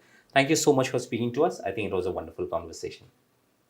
Thank you, Pran. Good to be here. Right. Industry giving us their assessment of the budget. While there are positives, there doesn't seem to be a lot of enthusiasm among the industry players. No big bang announcements coming through. But Abhijit, what do you make of the timing of the way the budget is structured? Last year you had a big ticket announcement for greater tax relief. That was, I guess, required. This one seems very subdued, very long. Long dated, looking at growth in the longer term. That doesn't make either the middle class or the industry immediately, point about or very happy about what's happening. Was this anticipated? Is this the need of the hour? Because you have to look at the long term also someday. So if you, as I told you, the geopolitical impact, oil, twisted trade, and tariff, and defense. So in defense, we are up by 22%. Oil, there are announcements around it for critical mineral, EV and components. In district trade, there are MSME championship. If you add 10,000 crore rupees, which is mapped to MSME, and you add another 20,000 crore rupees, which is for export promotion, announced by cabinet in November, both of them, they bring around 30,000 rupees. But what you are asking is whether this budget is at this stage of time making some sense to middle class or for people. Definitely at this stage of time when fiscal consolidation is inevitable, you have to do it. There is no other, there was a recession expected in 2026, 2027. Almost India has skipped it, and what hit tariff could have given us, that also we have managed to subsidies. Long-term solution may require some groundwork. By 2026, if you are not taking decisions which can give you large ticket benefit, large ticket boosters to your economy, by 2029, 28, when you have to give something back in the hand of middle class. That is when you face the electorate again. Yeah. So, and each time it has happened. Last time, I think we have seen that government missed that opportunity to give the largest gift to middle class, not in 2024, but in 2025, post-election. This announcement came that one household which is earning 12 lakh rupees, husband, and 12 lakh rupees wife, altogether 25 lakh rupees earning household does not have to pay any income tax. This was expected from last many years, but it came after 6 years of background work. So right now, if you look at that, in this era of geopolitical uncertainties, some background work is happening to change the nature of economy we have in India. Our economy is going towards emerging tech, circular economy, cultural economy, infrastructure linked with tourism, service export is linked with MSME. Chain is being created so that MSME accessibility to schemes, credit, listing in the international market may increase. It is all groundwork which is going to create a large amount of demand. But to make it possible that we are not back in advanced technologies, it is much important to attract large players. And that is what this National Viksit Bharat National Master Plan 2047 is now visible into numbers. That someone who is planning India for an AI destination or a cloud destination, so they will be giving some meritorious consideration because there is a tax exemption till 2047. And I'm sure that earlier it used to be a culture that government is going to announce a lot of things in budget. This budget is saying government is not going to announce. Government is only going to give direction. Announcement is going to come from the industry, and not even a month within this month in 2026 February, AI Summit of India is going to give large ticket announcement. Trust me, this heads up for 2047 is going to give you very, very large companies a destination announcement in India for a cloud GPU and data centers. And at the same time in energy, India Energy Week has consolidated European countries to look into India as a solution provider. So last COP, India rejected that package which came to us as 300 billion, that will not take that package. Since then, India has started making its own green economy. So mothers of all deal, right from Davos to Delhi, from Delhi to Goa, India Energy Week, where majority of European companies were participating, this has given a very strong and articulated concrete statement that India is going to pose as a transition pathway for many economies. And those economies who are looking for China is not a very trustworthy market to work with. And India gives a very good ecosystem export opportunity where you can go down and do much of infrastructure development in countries outside India. So make it a rail road, or India Middle East corridor, or India Bodoland, the B3 corridor. India at this stage of time is also building an ecosystem development possibility where you can go out and create electric highways. You can go out and create low emission zones. But to do also, you have to prove it here. So for middle class, I'll only say two things, and then we'll be able to give you some heads up. One is 5,000 crore rupees for city ground infrastructure. Cities were crumbling into infrastructure of mobility. These 5,000 crore rupees is specific to intra-city movement within the city. Second, 7 high-speed rail corridor. It is specifically to middle class. Middle class does not travel. Each one of us are not traveling into flights. We need railways, good railways. This also gives a pathway for a lot of Vande Bharat. So 7 high-speed corridor and 5,000 crore rupees for intra-city mobility is definitely going to give us ease of mobility, ease of moving. Right. So that is definitely some, the math working around how the middle class may not directly be benefited, but indirectly there may be some cause of happiness at least coming in. Now let's listen in to what Ms. Jyoti Vij, Director General FICCI, had to say on her reactions to today's budget. At a time of global uncertainty and high domestic expectation, Budget 2026 sets the direction for the economy. Joining me to break it down from the industry perspective is Ms. Jyoti Vij, Director General, FICCI. Thank you, ma'am, for joining us today. Let me get the first question to you. We've heard the Finance Minister's budget speech. From the perspective of the Indian industry, what stands out most from Budget 2026? So continuity and stability is, I think, a big takeaway from the budget that has been just announced. And what I feel is that continuity has given us growth, and stability also helps in bringing in more investors, and kind of gives a sense that yes, we are in a certain direction and it is not going to change. So both of that is very important for economic growth and be able to achieve the goals that we have set out for ourselves. So I think from that standpoint, this is very important. And when you say continuity, I think the thrust on the right kind of areas, be it manufacturing, infrastructure, ease of doing business, ease of living, etc. I think these are very important elements on which the focus has been continuing.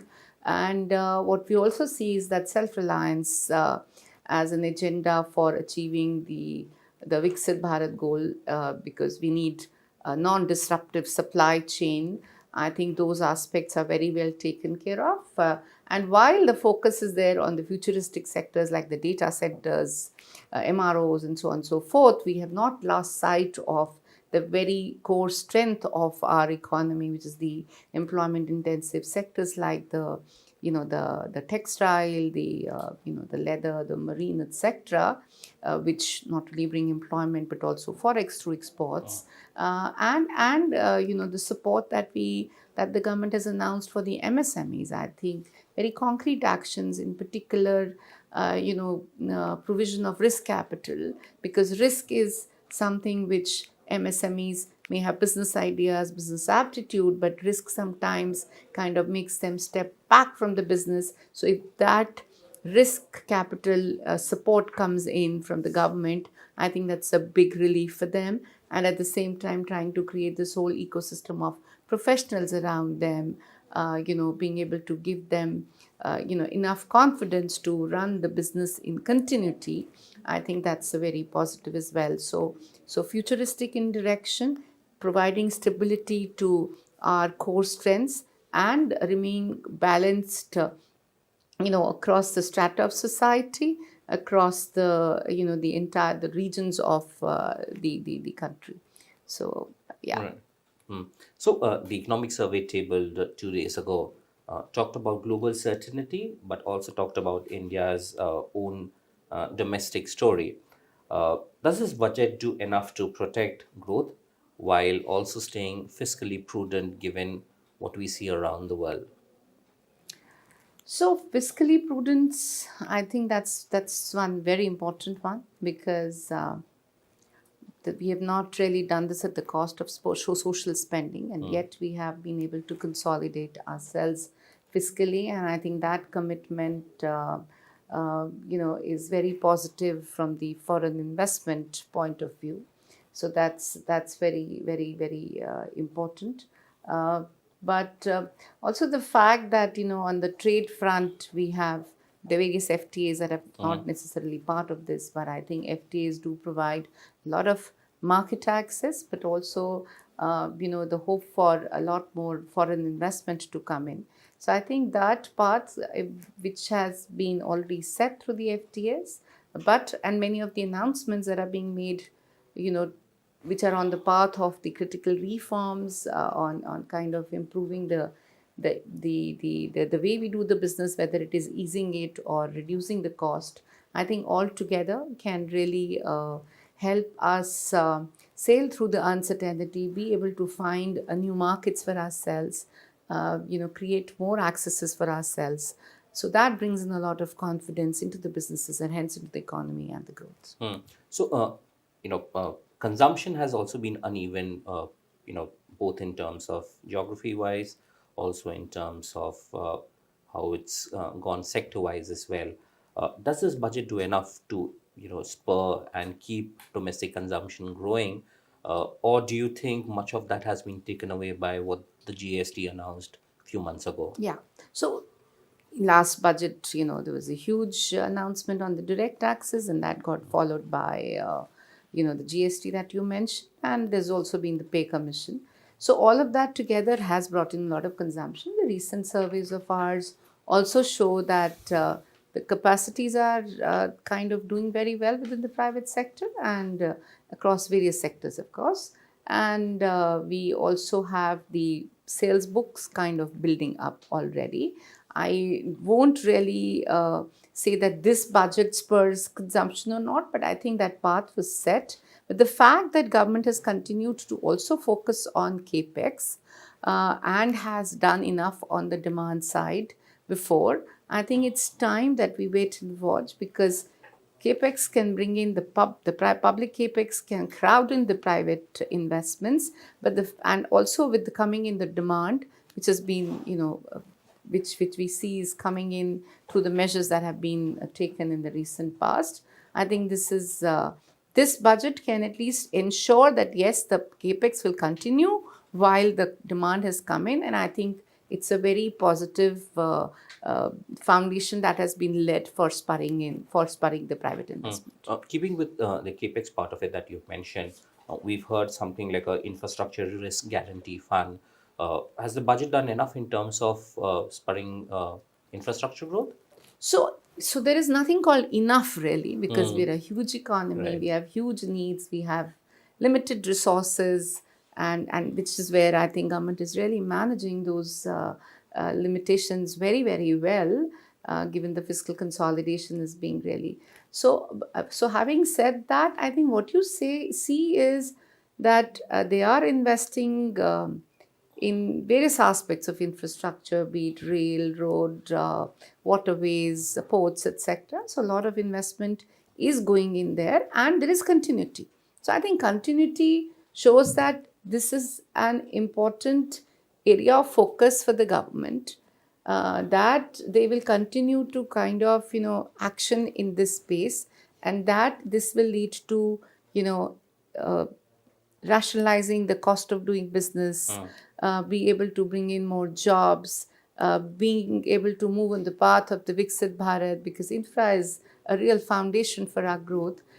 So I think enough or not, but absolutely in the right direction in last few years, and that continuity gives us a lot of confidence. Right. Looking at the agri space, the FM seems to have elevated the discussion a little when she talks about, looking at productivity in agriculture and allied sectors. So she talks about, focus on sandalwood, coconut, and aspects like that. Do you think the budget has, moved beyond subsidies and now taking probably a long-term productivity and resilient mode?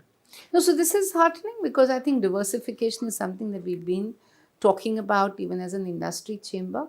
So productivity, most certainly, and we also need diversification, because what we have not been able to do very well is the right estimation of what is needed, and also what can enhance the farmer income. I think we have seen this in happening in spurts, but there has been no continuity.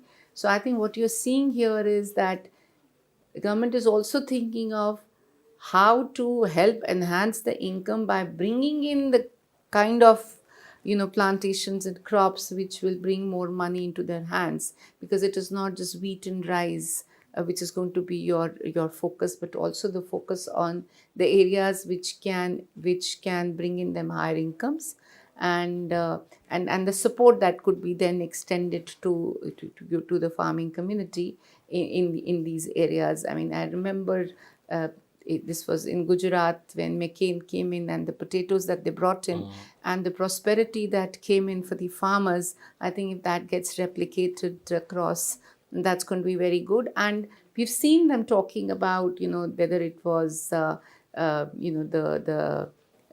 fruits and vegetables, the horticulture push that they brought in, whether the cash crops they're talking about, whether there are other incentives that they've given to the farmer in the agri space. There's been continuing focus on diversification as well, which is very positive, I feel. Right. There's been significant number of announcement on the MSME part as well. Yeah. One specifically on the MSME, but probably scattered across the budget. There have been different aspects which touch MSMEs.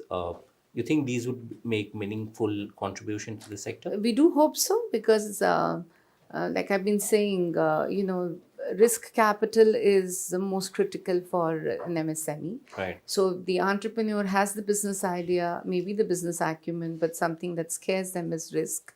And if risk is being supported by someone, and which is government, I think then you have the animal spirits can get unleashed very easily, because I know that I am being backstopped, and I can just put my idea and run with it. And at the same time, I think this whole professional ecosystem that they talked about, they said that we will have special courses with the professional institutions, to create special professionals for MSMEs. That's a very important. This conversation has been there for a while, but and this was being done, at private level. But for the government to really pick this up and make this so big, and I'm sure, if we are able to do this, these professionals are really needed. Even to write a book for the MSME, for him to write a book which will be acceptable to a banker for granting him loan, that's a huge thing. True. So that, and of course a bigger push on factoring by ensuring that at least all the public sector enterprises do come onto the TREADS platform, which can be a showcase for the private sector as well going forward. So Yeah, I think many of So, these so the can. economic survey did mention, the delayed payment part of it as well. Yeah.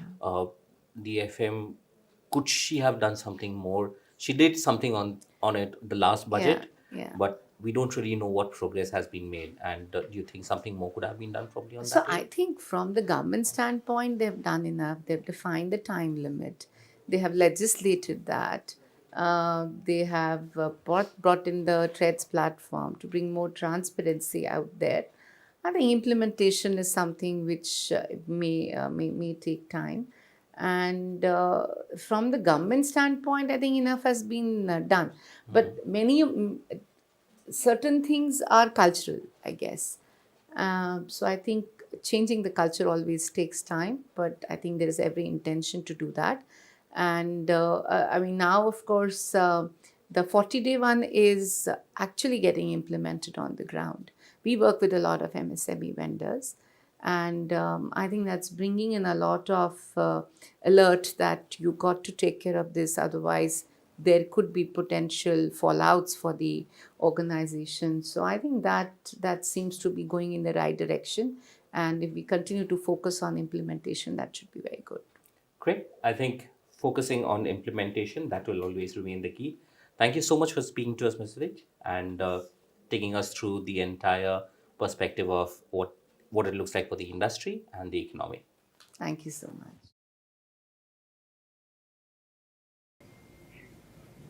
Right, more reactions coming in. Abhijit, when it comes to the green economy, could you give us your takeaway? Because, of course, CCUs is it's only pilot projects in most countries. Why is it so relevant in our country? Why is the government looking at giving it, incentives worth about 10,000 crores? Yeah, it's because government has a plan to decarbonize its entire economy by 2070, and this is what need to be preponderant. To do so, if every decade somewhere around 2 trillion green economy credit and also opportunity is created, the first 10 year is going to be 2030. So by 2030, if $2 trillion green economy need to be created, the industry demanded two major things. One, if you go to decarbonize any either mobility, household or industry, you require batteries, you require a lot of storage. So this budget speaks about it. And not imported batteries, but to manufacture batteries in India. So I think particularly the duty exemption on lithium ion components has been spoken very in a very organized manner. And second, what you need is a dedicated fund for decarbonization, for the carbon capture.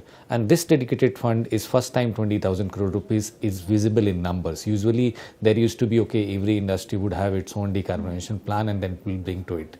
If we continue doing so, and if we connect it with decarbonization into pockets, the first decarbonization is decarbonization of surface transport, then industry, and then last is household.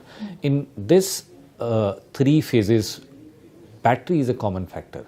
And one more announcement which we saw in the budget is not only limiting to solar or only electric mobility, it also speaks about hydrogen and it also speaks about nuclear. So for me, green economy and decarbonization is a win-win budget. It checks all the boxes which were required and asked by industry to go for a green economy. Results are yet not visible, and I have already said that announcement in the budget is going out of fashion. Announcement from the industry is yet to come, and I'm sure that the fine print will bring more into it. All right. Thank you, Abhijit, for joining us and sharing with us your views on the budget presented today. Thank you. We've been continuously tracking reactions coming in, the highlights of the budget as well.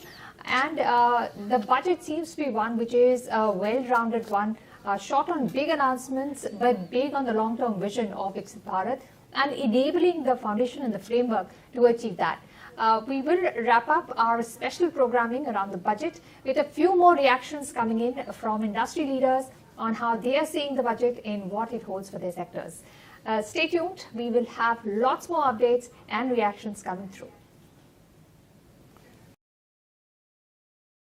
Does the union budget reflect the healthcare dimensions of the country? And what are the implications for public and private health systems and the broader health financing and delivery issues in India? To talk on this, we have with us today Dr. Harsh Mahajan, Member FICCI, Health Sector, and founder and chairman, Mahajan Imaging and Labs. Thank you, Mr. Mahajan, for joining us Thank today. Let me dive straight in. You have India's public health spending as a percentage of GDP, which is much below global norms and even many of the BRIC countries. Uh, in that sense, from what you've heard and seen till now, from the allocation and the policy signals in the budget, how do you think this budget does in terms of prioritizing healthcare for India? While we don't know the exact outlay, but I do believe it has increased by about 10% when compared to the last year. It may still be below the 5% which most BRICS countries spend, but then probably the government has to look at the overall scenario and give.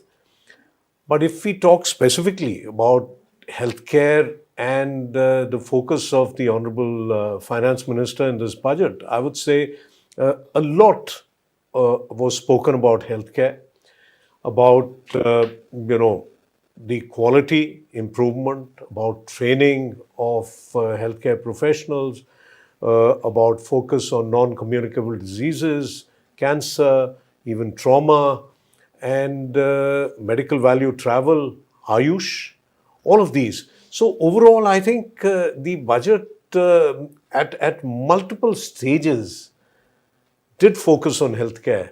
And over the years, this has been a priority of this government. And once we talk of universal health coverage, then, you have to ultimately provide it. Right.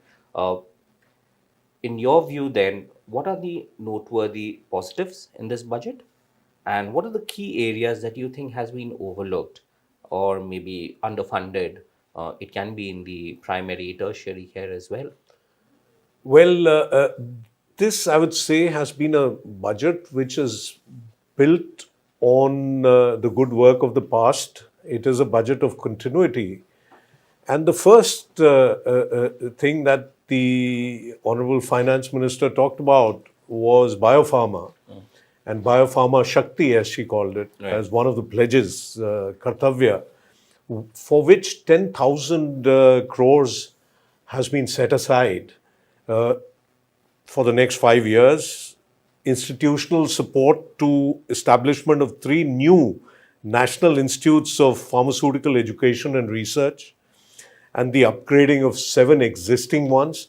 Biopharma has been something which India is very good on, making biosimilars. Even, companies are trying drug discovery, and this will give a fillip to that, especially clinical research, where she talks about creation of a network consisting of 1,000 accredited clinical trial sites across India to bolster R&D. Then you manufacture something or discover something, there has to be regulatory oversight. And she talks of regulatory strengthening, enhancement of the Central Drug Standard Control Organization, or the CDSCO, to meet global standards, so that once accredited here, they are accepted across the world, and one doesn't need to go in for accreditation again in a foreign country. And also the focus on, like I said, NCDs, cancer, diabetes, by making advanced biological drugs at lower cost, which would be able to target our own population and also be a supplier of this drug to the rest of the world. The next key feature, I think, of this budget as far as healthcare is concerned was strengthening of allied health workforce, where existing institutions will be upgraded. New institutions for allied health professionals will be established both across the private and the government sector. And training would be provided in 10 disciplines. These are the technicians that we have in hospitals and diagnostic centers, which would include optometry, radiology, anesthesia, OT technology, Right. applied psychology, behavioral health. So covering quite a large part of what is necessary, and 1 lakh additional allied healthcare professionals would be added to the workforce. So that's really a big target. And we must remember that healthcare is also one of the largest job creators. Right. And if we have to take healthcare, quality healthcare, to tier 3, tier 4, tier 5 in rural areas, we need professionals who will be able to go to the periphery and be able to provide it. So this is a step in the right direction. Then again, in the same vein, she talked about geriatric health. We already have a large number of the elderly. People aging, yeah. And, you know, another 15, 20 years, the numbers will become massive. So she's preparing the country for that, and to create a comprehensive geriatric and allied healthcare system where these people would be trained not only as caregivers, but also be able to provide, yoga and other such activities. They should be trained so that it can be done comprehensively. Focus again on Ayush and traditional medicine, one of the strengths of our country, and 3 new All India Institutes of Ayurveda are to be set up. Right. And Ayush pharmacies and drug testing labs will be upgraded to improve certification and quality standards. You know, all of us are very, not very comfortable Yes, not very when sure. it comes to accepting quality. Right. And if these are labs which are set up which certify the quality of these traditional medicines, that would go a long way in creating confidence. Also, we have the WHO Global Traditional Medicine Center, which will be strengthened to promote evidence-based research, something which is very necessary. Yeah. Training and awareness in traditional medicine, be it the drug therapy, be it yoga, be it any other form. And the trend and the demand for these medicines is growing across the world. And if they are accredited and of high quality, then they can be a huge revenue earner for that, for us. And then talking about revenue earning, is she again focused on medical value travel. That's something which FICCI has been working on with EY over the last year, and setting up, which will set up 5 new regional medical hubs in partnership with the private sector.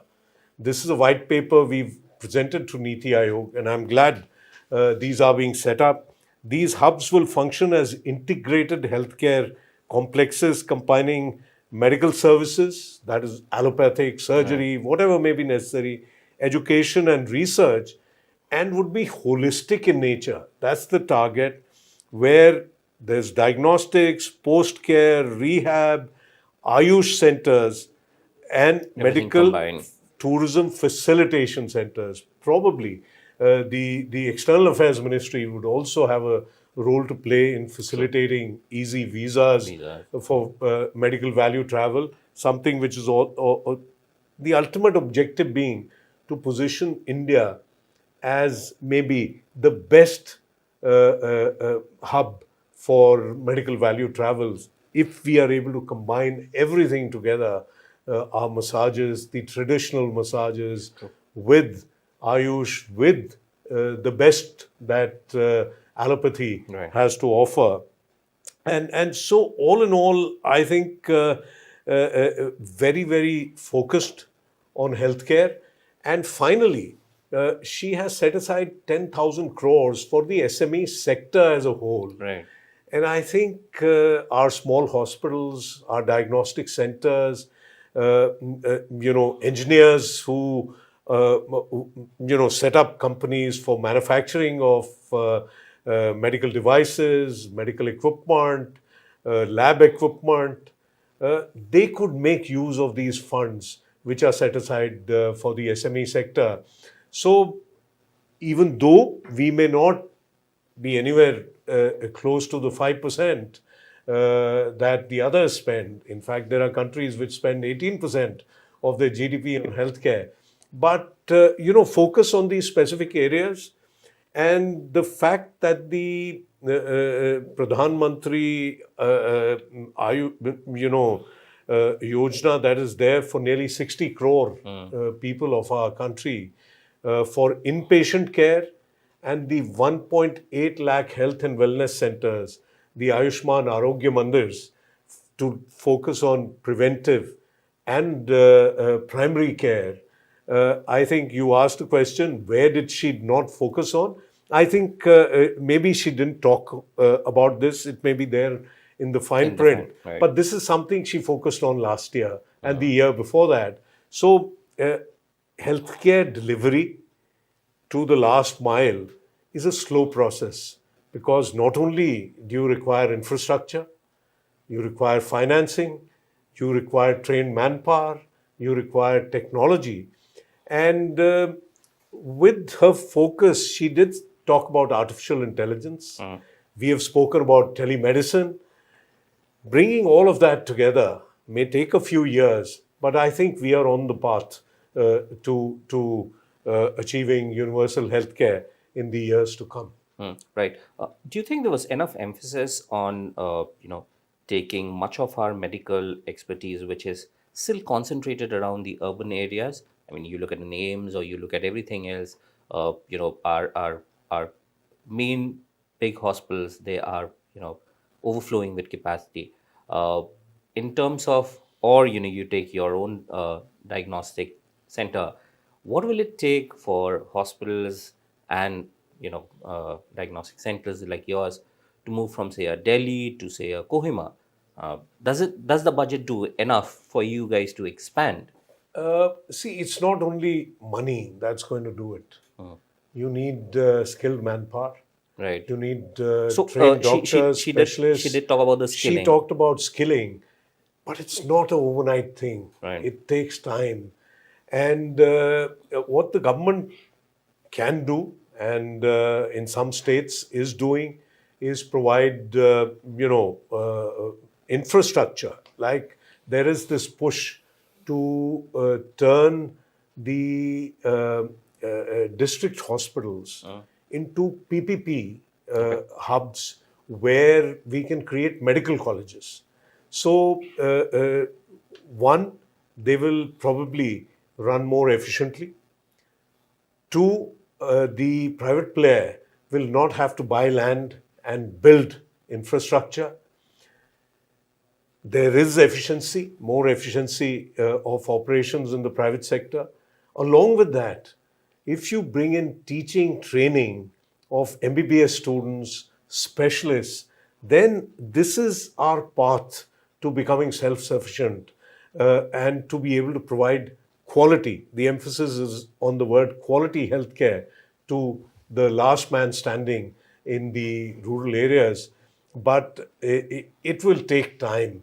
And so we will have to choose a path which can do it as quickly as possible.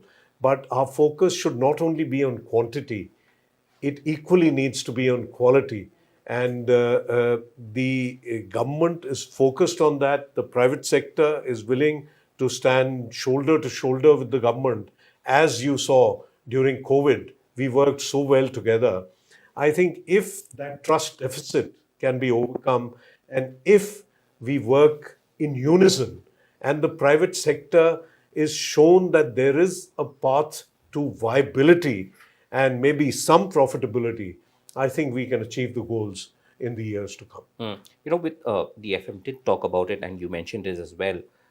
There are long-term health risks like obesity, which are non-communicable diseases. Yes. This is on the rise in India.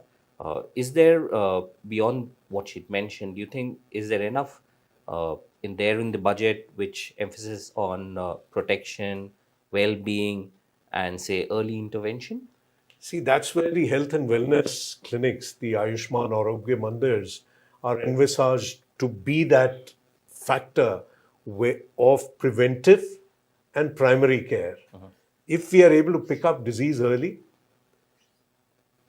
if we pick up cancer in stage 1, stage 2, we can achieve a cure. Unfortunately, in our country, 70-80% of cancers are picked up in stage 3, stage 4, where it's a struggle. So hopefully, with screening schemes that are there, we will be able to pick up this disease early. Same with diabetes, hypertension, heart disease. The Ayushman Arogya Mandirs hope to achieve this. And then if we already have infrastructure which is built in, which our forefathers actually built, right from the primary health center to the community health center to the district hospital, then the medical college. You very rightly said, actually 70% of our population lives in rural areas and 70% of our healthcare is in urban areas, in cities. It will take, already, if you ask me, quality healthcare has reached tier 2 and to some extent tier 3 cities.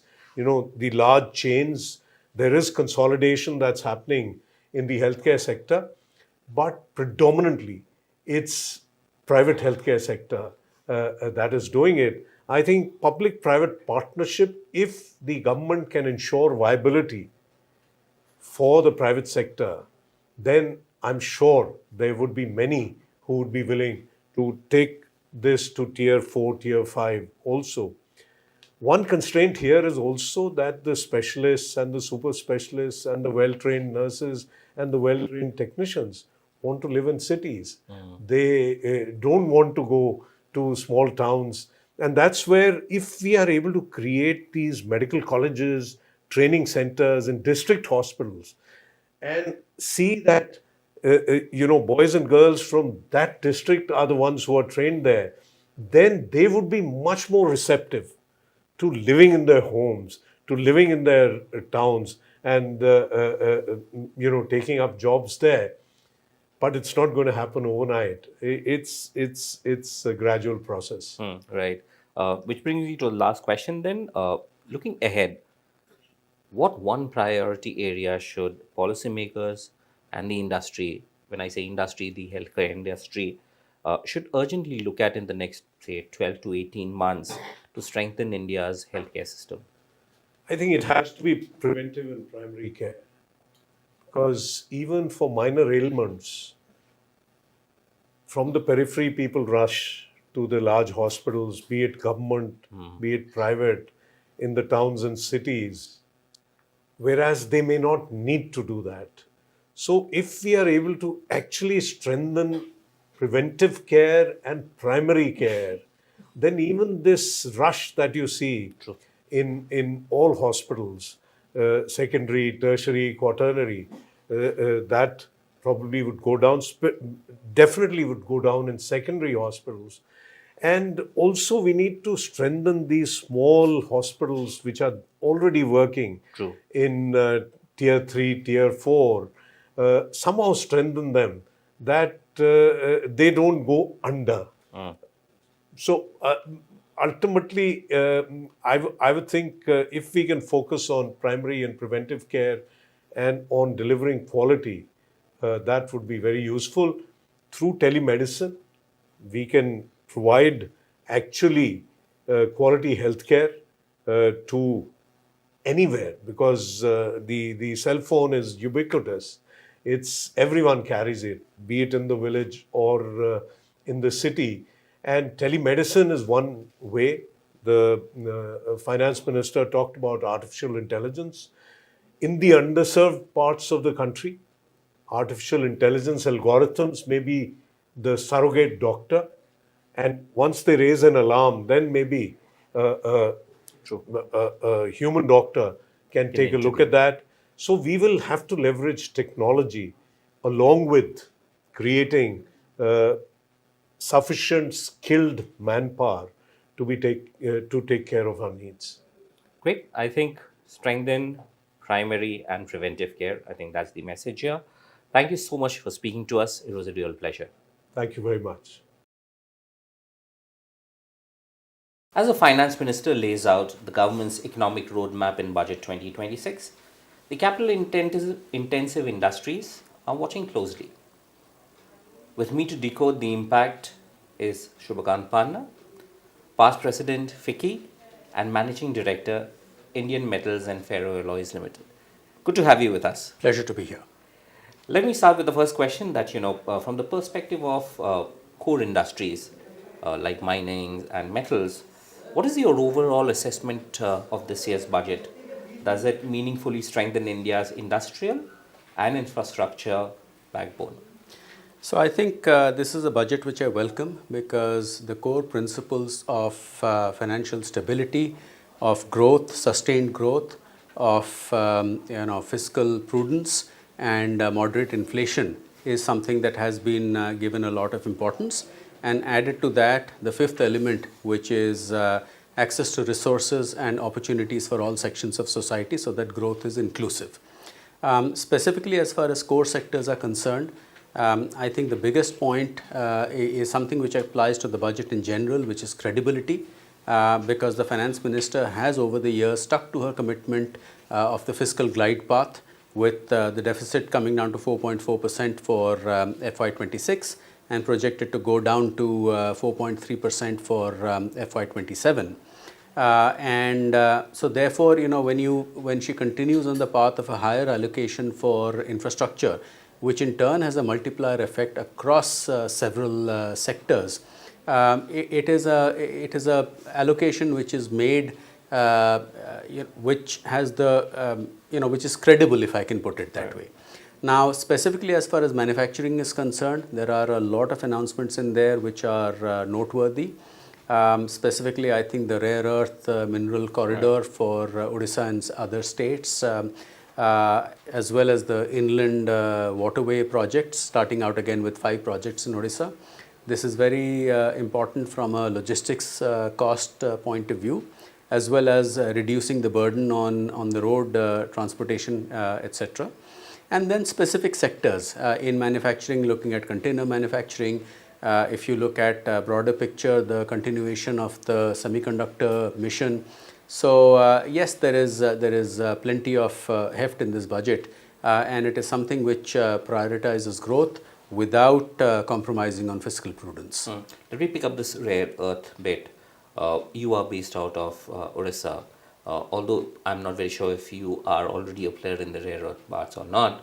But as someone who is in the metals and the mining part of it, how encouraged are you with such announcements? Very encouraged.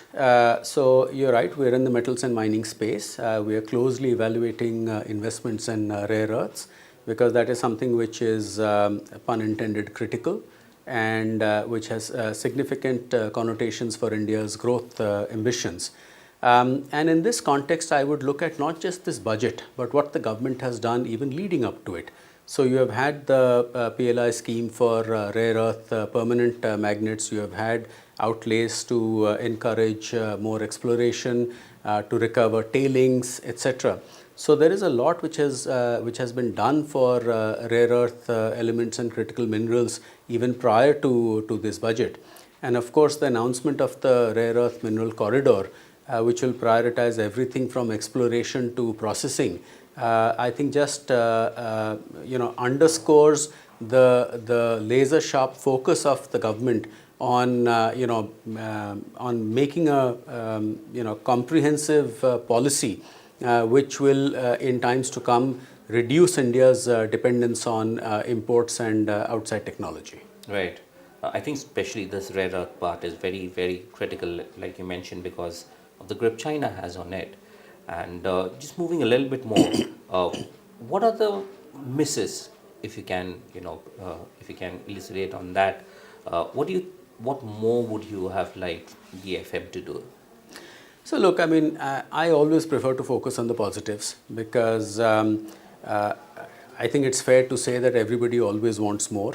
But at the end of the day, there are competing demands, and even at a fairly large level as the fourth largest economy in the world, nevertheless resources are finite, right? So balancing those competing demands and ensuring that there are adequate outlays for health, education, defense, etc. And while there weren't specific references in her speech, but I do understand that defense, for example, has had a high double digits sort of increase in allocation for procurement as well as modernization. So there are competing demands. Now, specifically what more could have been done. For example, FICCI had a recommendation that we should look at an electronics park which brings together component makers and various other players of encompassing the entire supply chain. Now, that may not be there in the budget, but what is there is a significant outlay for the electronics sector, outlays for the semiconductor mission, as I said. So, all said and done, I would look more at the positives and say that governance and policy making is not just on one day, which is the 1st of February, but it is something that this government has demonstrated is a 365-day exercise. So I'm sure that if there are any gaps which need to be plugged, you won't have to wait until the next budget. Let's look at the cost structure conversation. Manufacturing depends, to a great extent on input costs like power, logistics, cost of raw material. Does this budget do enough to meaningfully lower the cost of manufacturing in India?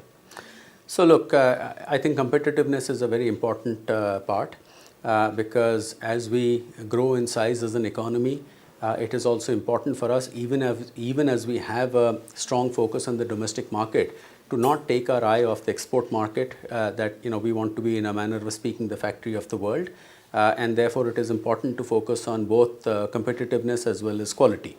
Now, I think specifically the proposal for inland waterways will have a positive impact on the logistics cost.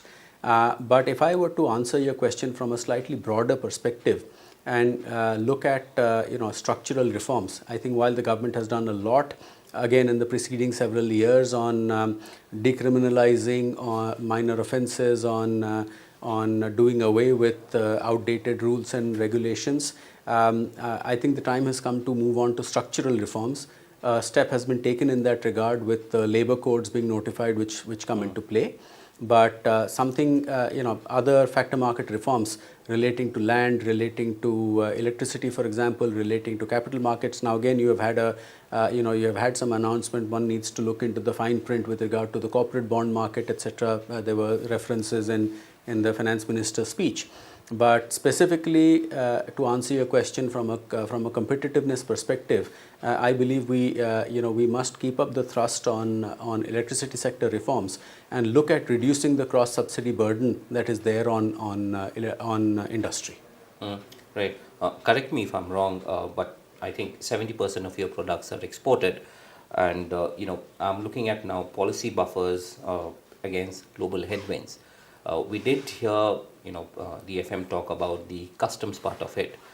One demand that we constantly kept hearing in our pre-budget conversation was that there should be greater movement when it comes to custom duties and the Customs Act itself.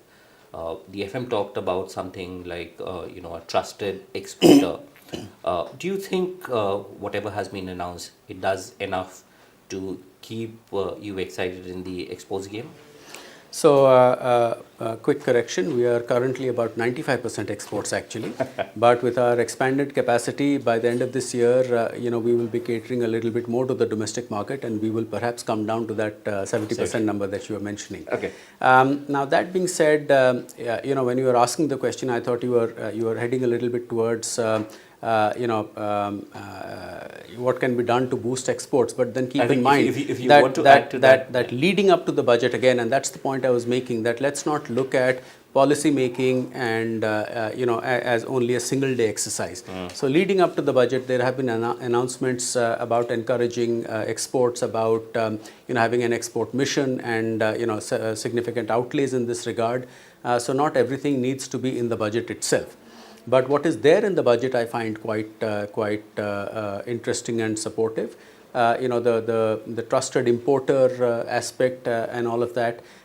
besides the move to sort of ease the interface with authorities when you're importing specified goods and all of that. So I think the intent is there. A significant start has been made, and this is something that will gather momentum going ahead. And she did in her speech make specific references to changes which would be brought about in sort of as I said, smoothening that interface and making it more trust based, and I think that's the way to go. More trust based. Ease of doing business. Do you think a little bit more could have been done, especially when it comes to manufacturing? So a lot has been done on ease of doing business. And not just in this budget or in the last 12 or 18 months, but I think this has, since COVID times, which the Honorable Prime Minister referred to as opportunity in adversity. I think a lot has been done in terms of the Jan Vishwas bill, getting rid of outdated rules and regulations, decriminalizing minor offences, bringing about lots of other measures which improve ease of doing business. And again, I would make that point that let's not look to just the budget as being the one-stop shop for governance. There are plenty of steps which have been taken leading up to the budget, which have improved the ease of doing business in India and brought down the cost of doing business in India. And while the budget is a very important policy statement and lays out the government's vision for not just the year ahead, but in many cases beyond that as well, with certain schemes having outlays for 5 years, etc. But I'm sure and I know that various ministries are hard at work, and the finance minister did talk about the several high-level committees headed by the former cabinet secretary, which are which is looking into what can be done, and I think this is a key area that the government has delivered and is focused on pushing it further. Right. Final question. Do you see this budget as a directional upgrade for India's industrial and resource sectors? And how do you see global headwinds now playing a part? So look, I mean, what is very clear is that globally there is a lot of turbulence. There are several things going on which bring about a lot of uncertainty. But where India stands out is not just as the world's fastest growing large economy, currently the 4th largest, but the fact that we have done tremendously well in terms of our macro numbers, in terms of where we find ourselves with regard to inflation, which is very much under control, including core inflation. So all those positives are there. But we don't exactly live in a vacuum, and therefore there is an interconnectedness with the world, which leads to certain bumps along the way. But having said that, I think this is a budget which is focused on growth. This is a budget which is focused on inclusivity, and it is a budget which carries forward the sort of the vision of the Honorable Prime Minister of making India a developed nation, Viksit Bharat by 2047, and prioritizing Atmanirbharta or self-reliance, because I think that is a key factor given how we have seen policy changes by other nations having an impact globally. Self-reliance, of course, doesn't mean cutting off from the world, but it means that you do what you can to make sure that in key areas, in key sectors, that you stand with your head held high. Right. Thank you so much for speaking to us, Mr. Panda. Pleasure. Your views and your opinions on what this budget looks like. Thank you so much. Thank you.